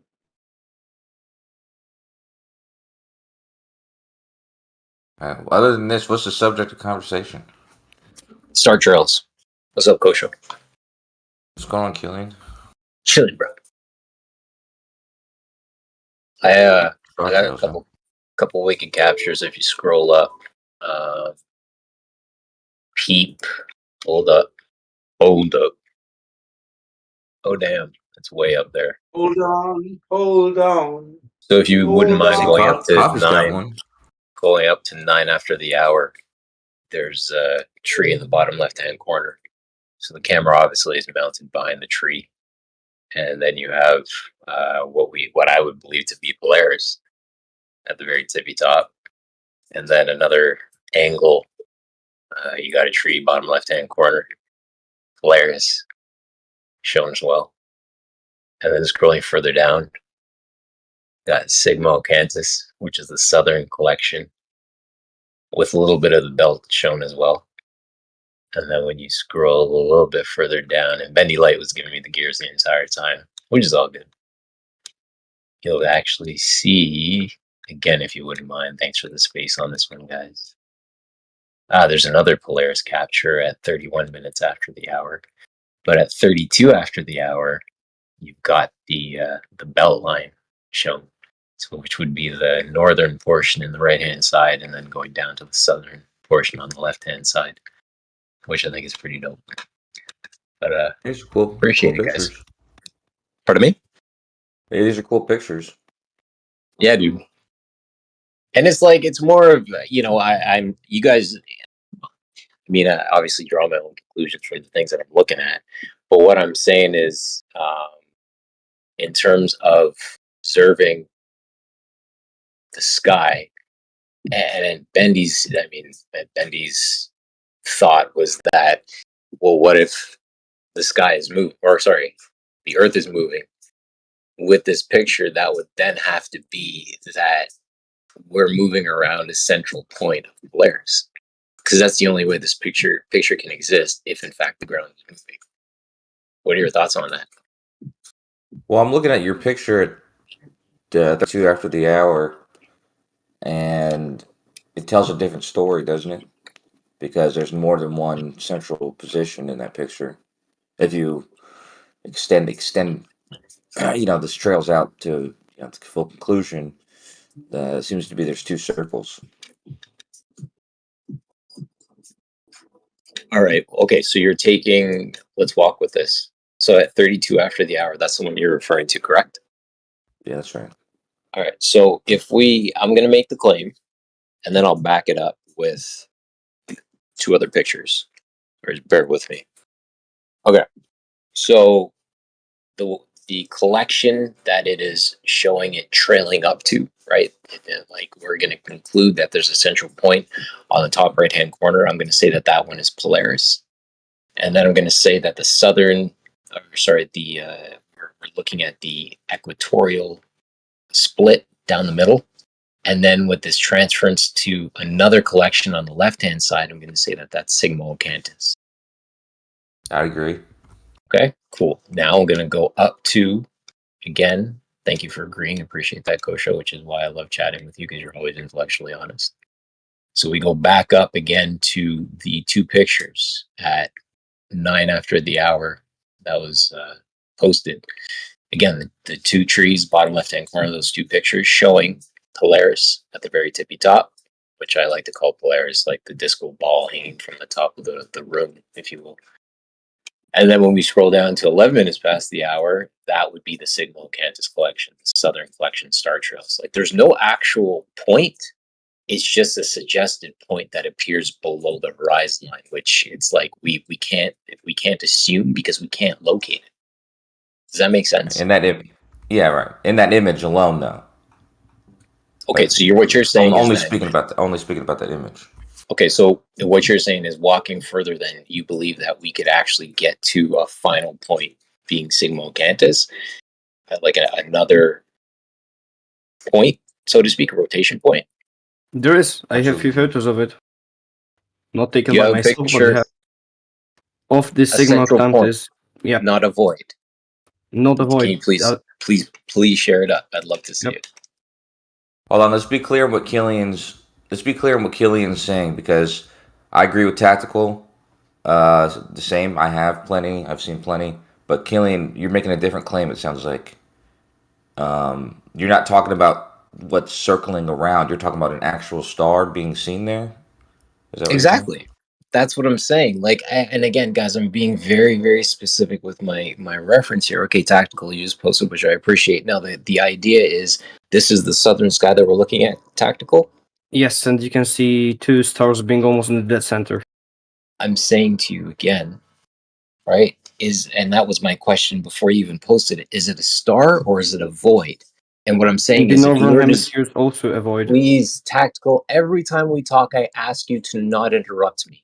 Okay, I'm going to give you another try and say that if we zoom into that spot, are we going to see one centrally located star? No, and you won't on the northern hemisphere also. Thank you. I'll withdraw at this point. So there's technically void in 2 hemispheres.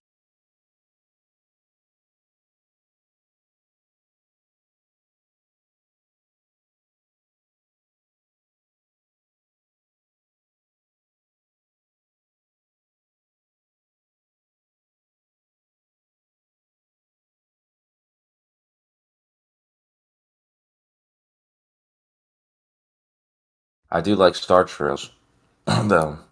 I tried to make one in my old office, and I was in my underwear. And I tried to make sure that wasn't in the footage, but I think it was Bandsaw. You know how he is. He wants to freeze frame every single scene in it. He found the scene where you could see me in my underwear. So, but I think Travis was trying to find out if this could be recreated, like the two like the two different polar directions or whatever, 2 different circles, if just by spinning the camera around or something like that. I forget what the claim was, but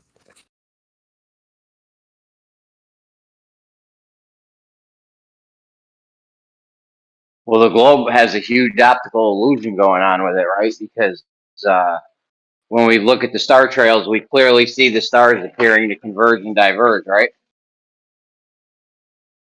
yeah, the words that you use, man, it just annoys me because then I got to agree and disagree at the same time.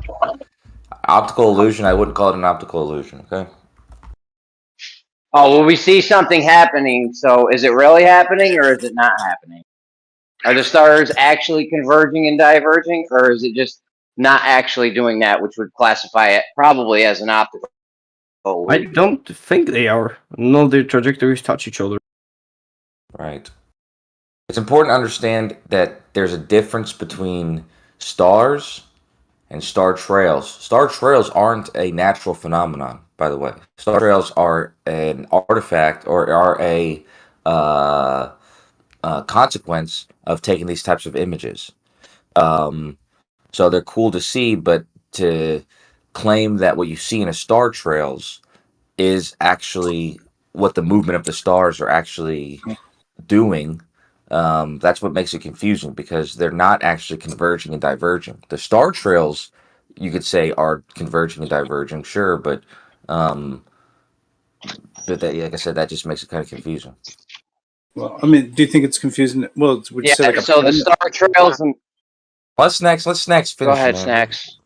Oh, no, I'll let Jeremy go. Yeah, I know, because you don't want to deal with me. I know, Kosho. Go ahead, Snacks. I want some of this too. I want some too. If you're stacking a bunch of planetary images, it's not a natural image you see either. So no planet images can be natural if a star trail image is not natural. That's all. Okay. Come on, that's not what I meant. But go ahead, Jeremy. No, Jeremy. I'm not. Jeremy, please. Yeah, obviously the star trails themselves are not natural. However, if we were to just hold our head into one position and not move our head and just watch the stars over time, that would be natural. And the positions we see the stars in would match the positions they are in the star trail footage, would it not? Yeah, it would. But that's just what I'm saying about when you say converging and Okay. diverging. All right, go ahead. Go ahead. I'm gonna let you finish your point. Well, I just wanted to make sure we both agreed on that. So the positions appear to be converging and diverging, right? No, that's what I was saying. That's what I was trying to finish saying. Is that the thing that's unnatural about this is a collection of the paths over a long period of time, whereas what you're describing is not star trails. What you're describing is stars' positions in relationship to themselves. So stars, let's say the stars in Orion. So the stars in relationship to themselves at any given point in time, which aren't star trails. So at any given point in time, if you take the angular distance between any of those stars, they're going to be consistent at any point in the night. So they're not converging and diverging. This is my point. Exactly. I know, but they. No, sorry, Jared. Dude, I don't know why you're. I don't know why you're tiptoe dancing around this. If I just keep my head still and look at the stars, do I see the positions of stars? Listen, man, I agree with you on this because it was me and you were And why are actually you fighting battling me? a lot of the guys in gems. But I'm just telling you, the language that you're using makes it confusing because they're not actually converging and diverging. The star trails, you can say, are converging and diverging with relationship to other stars trails, like the ones in the north, ones in the south. But to actually say the stars are doing that isn't the truth.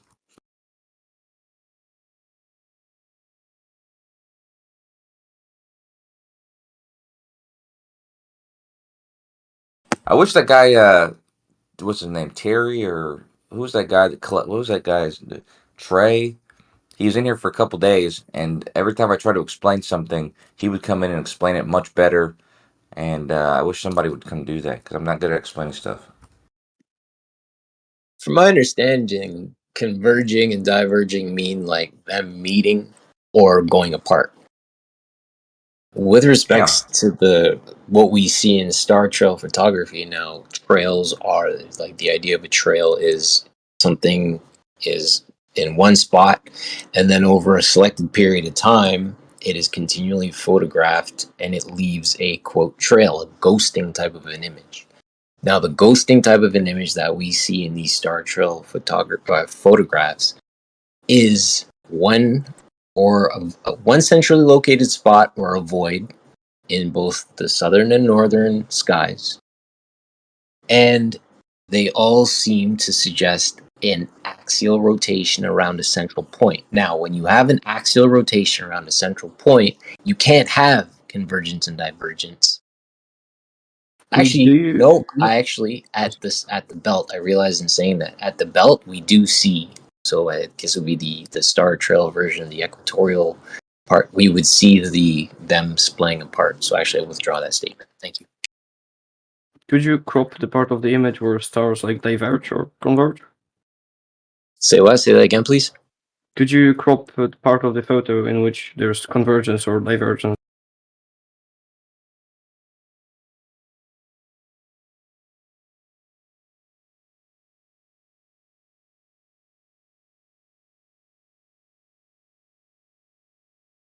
Crop the photo. Let me write up. Okay, first of all, the language I'm using is not confusing. Everyone understood every word I said. I didn't say them in some kind of jumbled up order. All right, you're just. I don't know why you won't. I don't know why you won't admit to it that there is an optical illusion happening.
How do you guys like my latest meme?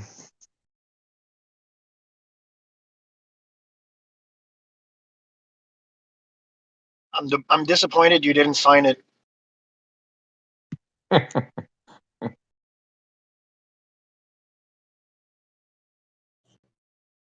check.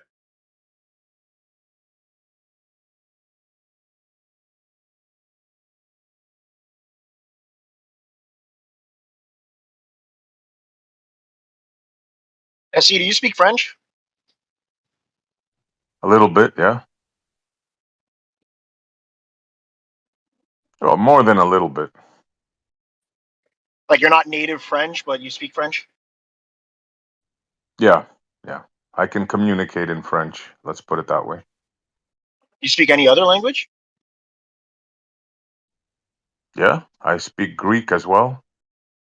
Ah, that's where. Are you Greek? I am.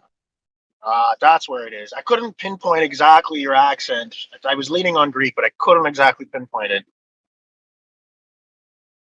Yeah, but I grew up Canadian, so No, I get that. I know a lot of Greeks. Like I've worked with a lot of Greek guys, and now that you mention it, I definitely hear like that Greek vernacular in you. I know you're Canadian, but obviously you grew up speaking Greek. yeah. You have one of those really complicated Greek names. The last name, yeah. All Greek names are funny, complicated. I know. It's like the one language in which I find names to be fucking almost impossible to sound out by reading it. Yeah. Hey, SC, do you have a Z in your last name? No. All right, cool. SC, do you have an Opolis in your name? No, but that's very popular. Yeah. Can I get Do you have an an Otis? Do you have an Otis in your name? Negative. Okay. All right. We've knocked off the two more popular Greek names. All right. Enough trying to dox SE here.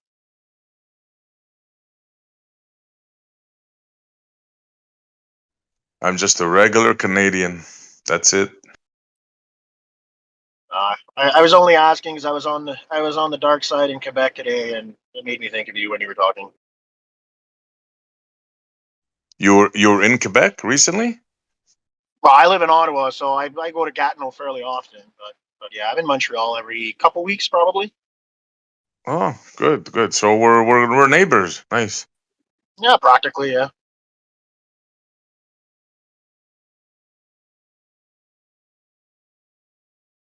Let me guess. Let me guess what you are. You. I have two choices. Male or You're female? either Jewish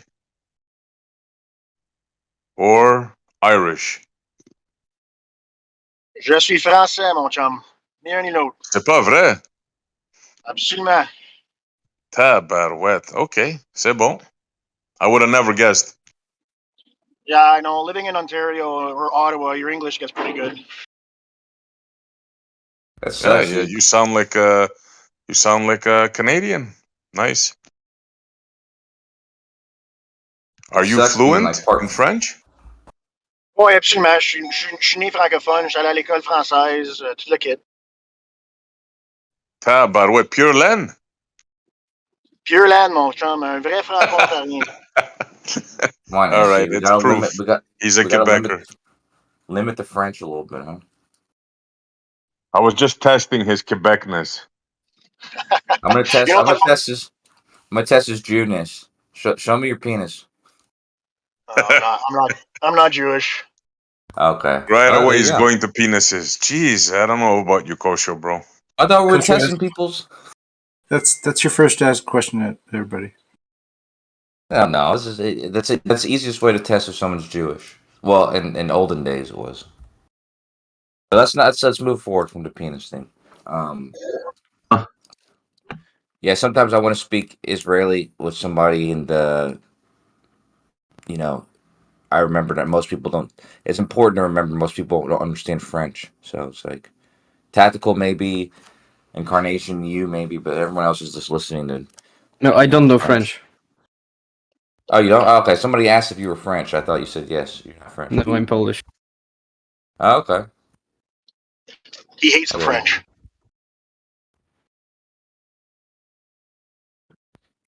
True story, tactical. My grandfather, 500 years ago, he was king of Poland for one day. True story.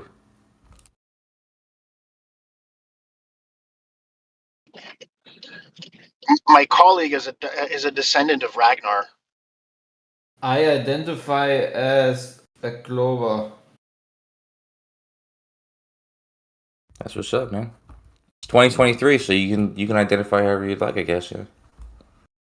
2023. I identify as a billionaire. Please give me money.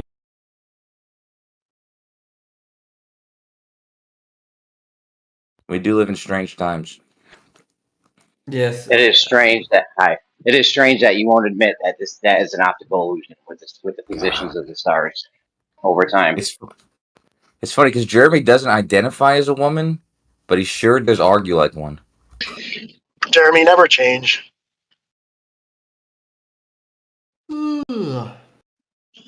Bring up shit Earth? from years ago. Dude, here. Listen. Come on, let's bring it back. Go ahead. Sorry, you guys go ahead. I was gonna say, I'll say this. I was on a 24/7 server on I don't know, some political channel, and I'm gonna tell you this: you guys are fucking amazing in this server. That's all I'm gonna say. It's because of Geo. He sets standards and he makes us all abide by the standards, and I think that's important. Yeah, I agree. Like this server is amazing compared to a lot of other ones I've been to. I just wanted to let you guys know that. The Earth is a spinning wobbling tilted space ball. It's spinning? Did you say the Yeah. Earth is spinning?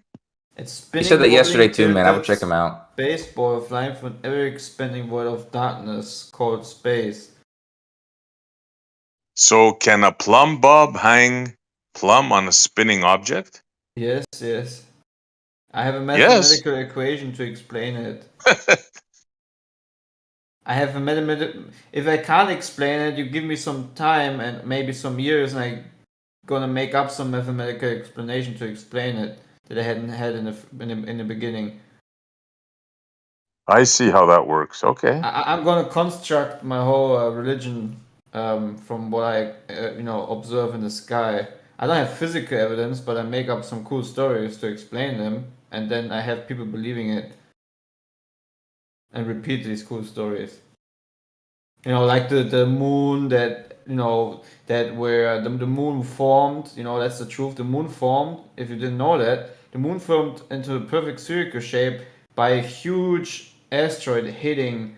A huge asteroid. I think the size of Mars hitting the Earth, and then all these funny little rocks they split up from the Earth, and then Earth at some point looked like Saturn. And they spinned and spinned and spinned, and through some magical glue and some magic that I can explain with mathematical equations, it formed into this perfect spherical white ball that is now, within the gravitational field of Earth, making tides working. So Earth itself gave birth to its tides maker. Isn't that I like cool? it. Tides maker. It's a better name for the moon. Tides maker. Sounds like a native. It's like if the moon was Native American, that would be its name. Yeah. Tides maker. No, but what's your evidence for that, Clay? What's your evidence for that, Clay? What's your evidence for the The moon being formed from the majority Earth? believes it. And if you want to claim that the story is not true, you must be a flat earther. I'm not claiming that. I'd like the evidence, and to be honest, Can't dude. you see how obvious it is that it's very logical. A big piece of rock hits the Earth and then makes boom, boom, bam. Then parts of the Earth go into orbit and they go around the Earth, and then over billions of trillions of years that you can't really. All right, prove orbit. Just prove one thing of your entire sentence. Just one thing, and then I'll be good. It's a good question, Sydney. You know what, Clay? I got There's a friend. mathematical equations for orbits. mathematical equations. Don't The you know about observations that? of orbit count. Yeah, exactly. Observations of orbit. Don't you see all the stuff orbiting in front of the moon, all the satellites and stuff every day? Don't you Or see all the intercont. satellites reflecting the sunlight every day, like little mirrors? Like, No, don't no, you I meant see? like orbiting moons of Jupiter, for example. Yeah, exactly. That's the Interesting. truth. That's interesting, tactical cat. Do you guys know that the Apollo missions weren't all just glitz and glamour? And Yeah. the Apollo missions, there was actually purpose behind some of those missions. And a buddy of mine named Scott Veach, his uncle named Edgar Mitchell was on one of those missions, and he stepped foot on the moon supposedly. And the purpose of his mission was to collect rocks for geological investigation. So there was actually a geological studies where they were trying to figure out, the life of the Earth, like how old the Earth was, what the what the thing you're talking about, the possibility that Yeah. the moon is caused by a collision that took surface off of the moon and landed it on what is that? What is doofus posting? Anyways, it's distracting me. Anyways, the point is that so there is evidence actually, Clay, to what you'd said. There Yeah. is evidence. There is evidence that the Yeah, the moon, man. contents of the moon are actually derivative of it came from the Earth. 100%, dude. I believe that Well, there's tons of wholeheartedly. evidence actually. The Did you moon know that is my savior. the iron core that we have, or supposedly, it's actually abnormally large comparatively. Like the contents of our the iron and nickel that we have compared to the crust, compared to most other planetary systems or whatever, um, it's actually, like I said, abnormally large. And this is also one of the reasons why they say that there was a collision between another planet-like thing and the Earth, and then the core of that thing kind of combined with our core, and the surface of the Earth actually separated with the rest of that thing, and also that basically the moon is like it's more surface than it is core. If that makes sense. Yeah. So And there's But Kosho, evidence like, for it. Yeah. Kosho, isn't there also a thing that it would be almost impossible for the moon to be where it is had it not collided with the planet? I'm not sure if that's true. There's some papers that talk about like technically speaking in physics, the moon couldn't be where it is if it had not collided with the planet. I've never heard that, but I mean, it probably makes sense. I just I've never heard that per se. There is coincidences about the size, like the thing that like the eclipse that's coming up. It is kind of a coincidental kind of thing that allows the moon and the sun to appear to be the same size, but that could just be, like I said, coincidence. And actually, it's not even a perfect coincidence because they're not perfectly the same size. So. Actually, this eclipse coming up in a couple days is evidence that they're not perfectly the same size because it's not going to completely cover the sun. So it's kind of interesting. But you're probably right. You're probably right. I just never heard that. Yeah, it just has something to do with just the size of the moon being as close to the planet as it is. There's no way that Earth's gravity would have actually pulled it into its orbit at the distance that it's at, had it not sort of collided with the planet to slow its momentum down so that it could then swing itself into orbit around the Earth. Okay, that makes. Yeah, I see where you're coming from. Okay, that makes sense. It is kind of large for the yeah, like they're comparable in size. Like it's only like what, like a third the size, or a third to a fourth of the size, whereas most of the other moons and planetary relations, they're much there's a much bigger gap between the size and the that kind of thing. So, America. Yeah, We like all this. live The in ratio is America. much bigger for other planets because Jupiter right, yeah, has roughly moon size of ours, but it's like way bigger. right, So the exactly. ratio is a bit bigger than for the Earth. America. Yeah, so like the ratio of the moon to the Earth is bigger than what we see elsewhere in the solar system, right? Yeah, this is gonna sound kind of gay. Not that there's anything wrong with that, but I'm just saying that there's something kind of like every moon has a story, probably. Like every moon on every system, because like there's that one Titan, and there's another one Triton. Like they're like mysterious, like kind of how they came about and stuff like that. And I think our moon is the same way, where it's got kind of its own story, or how it came into form and everything. Like the Little Mermaid. Yeah, like the Little Mermaid. Yeah, Triton. We all living in America. Amerika ist wunderbar.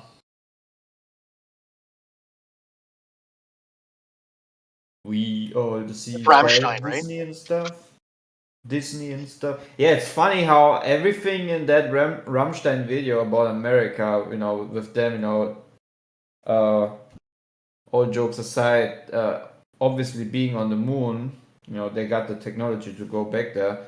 And with mentioning of Mickey Mouse and the music, it just all these weird coincidences that is almost like the same thing we always talk about. How the cult and the Freemasonry and Disney and some very famous people within that realms have worked together during the same year period. Why we have the moon landing? It's just it's a big coincidence. It's a big coincidence, like this dog flying in the International Space Station. I don't see the strings, so I must, according to most of the smart globals in here, I must say this dog is indeed in space. It's just unreleased footage. Because you can't see the strings, right? If you can't see the strings, they must be floating. Is that right? Can everybody agree? Just say yes. If you don't see the strings, everyone is floating. There's 0G. Copperfield, he actually paid NASA to build a machine to make him float on stage in front of a live audience. Because if you can't see the strings, it's real. That's what I have learned from years of listening to Globers. So show me one string. You can't. Stupid Flurf. ISS is real.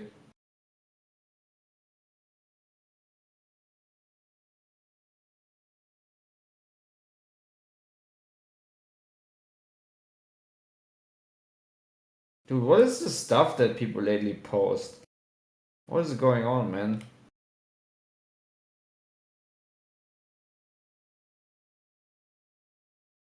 Like Dodo, what?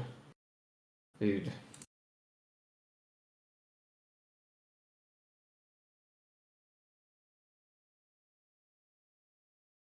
Why is everyone quiet now? We're just listening to your docile tones. What? It's Hey, time for Clay talk. I got a question. I got my I got a neck mat out. I got a question for the Globers. It just came to mind. So we know the idea of mass attraction, attract the mass. So these moons that are orbiting Jupiter, how come they don't just get absorbed by Jupiter? Why don't they crash into Jupiter? What's keeping them in orbit? Other They have mass the in the speed. solar. Other mass. They have speed parallel to the Jupiter, so they will need to stop, and then they would be crashing into Jupiter. But since they have that speed, they're falling around it, but never touch it. For thousands of years. Like, because there's also the idea that our moon is like slowly drifting away, like a half a centimeter a year, an inch a year. What's keeping these moons from slowly crashing into Jupiter? They probably will slowly crash into Jupiter, at least some of them. But yeah, don't expect to see that in your lifetime. Jupiter's so big, you'd expect all that mass to be pulling these moons in. Just No, like because they're in orbit around it.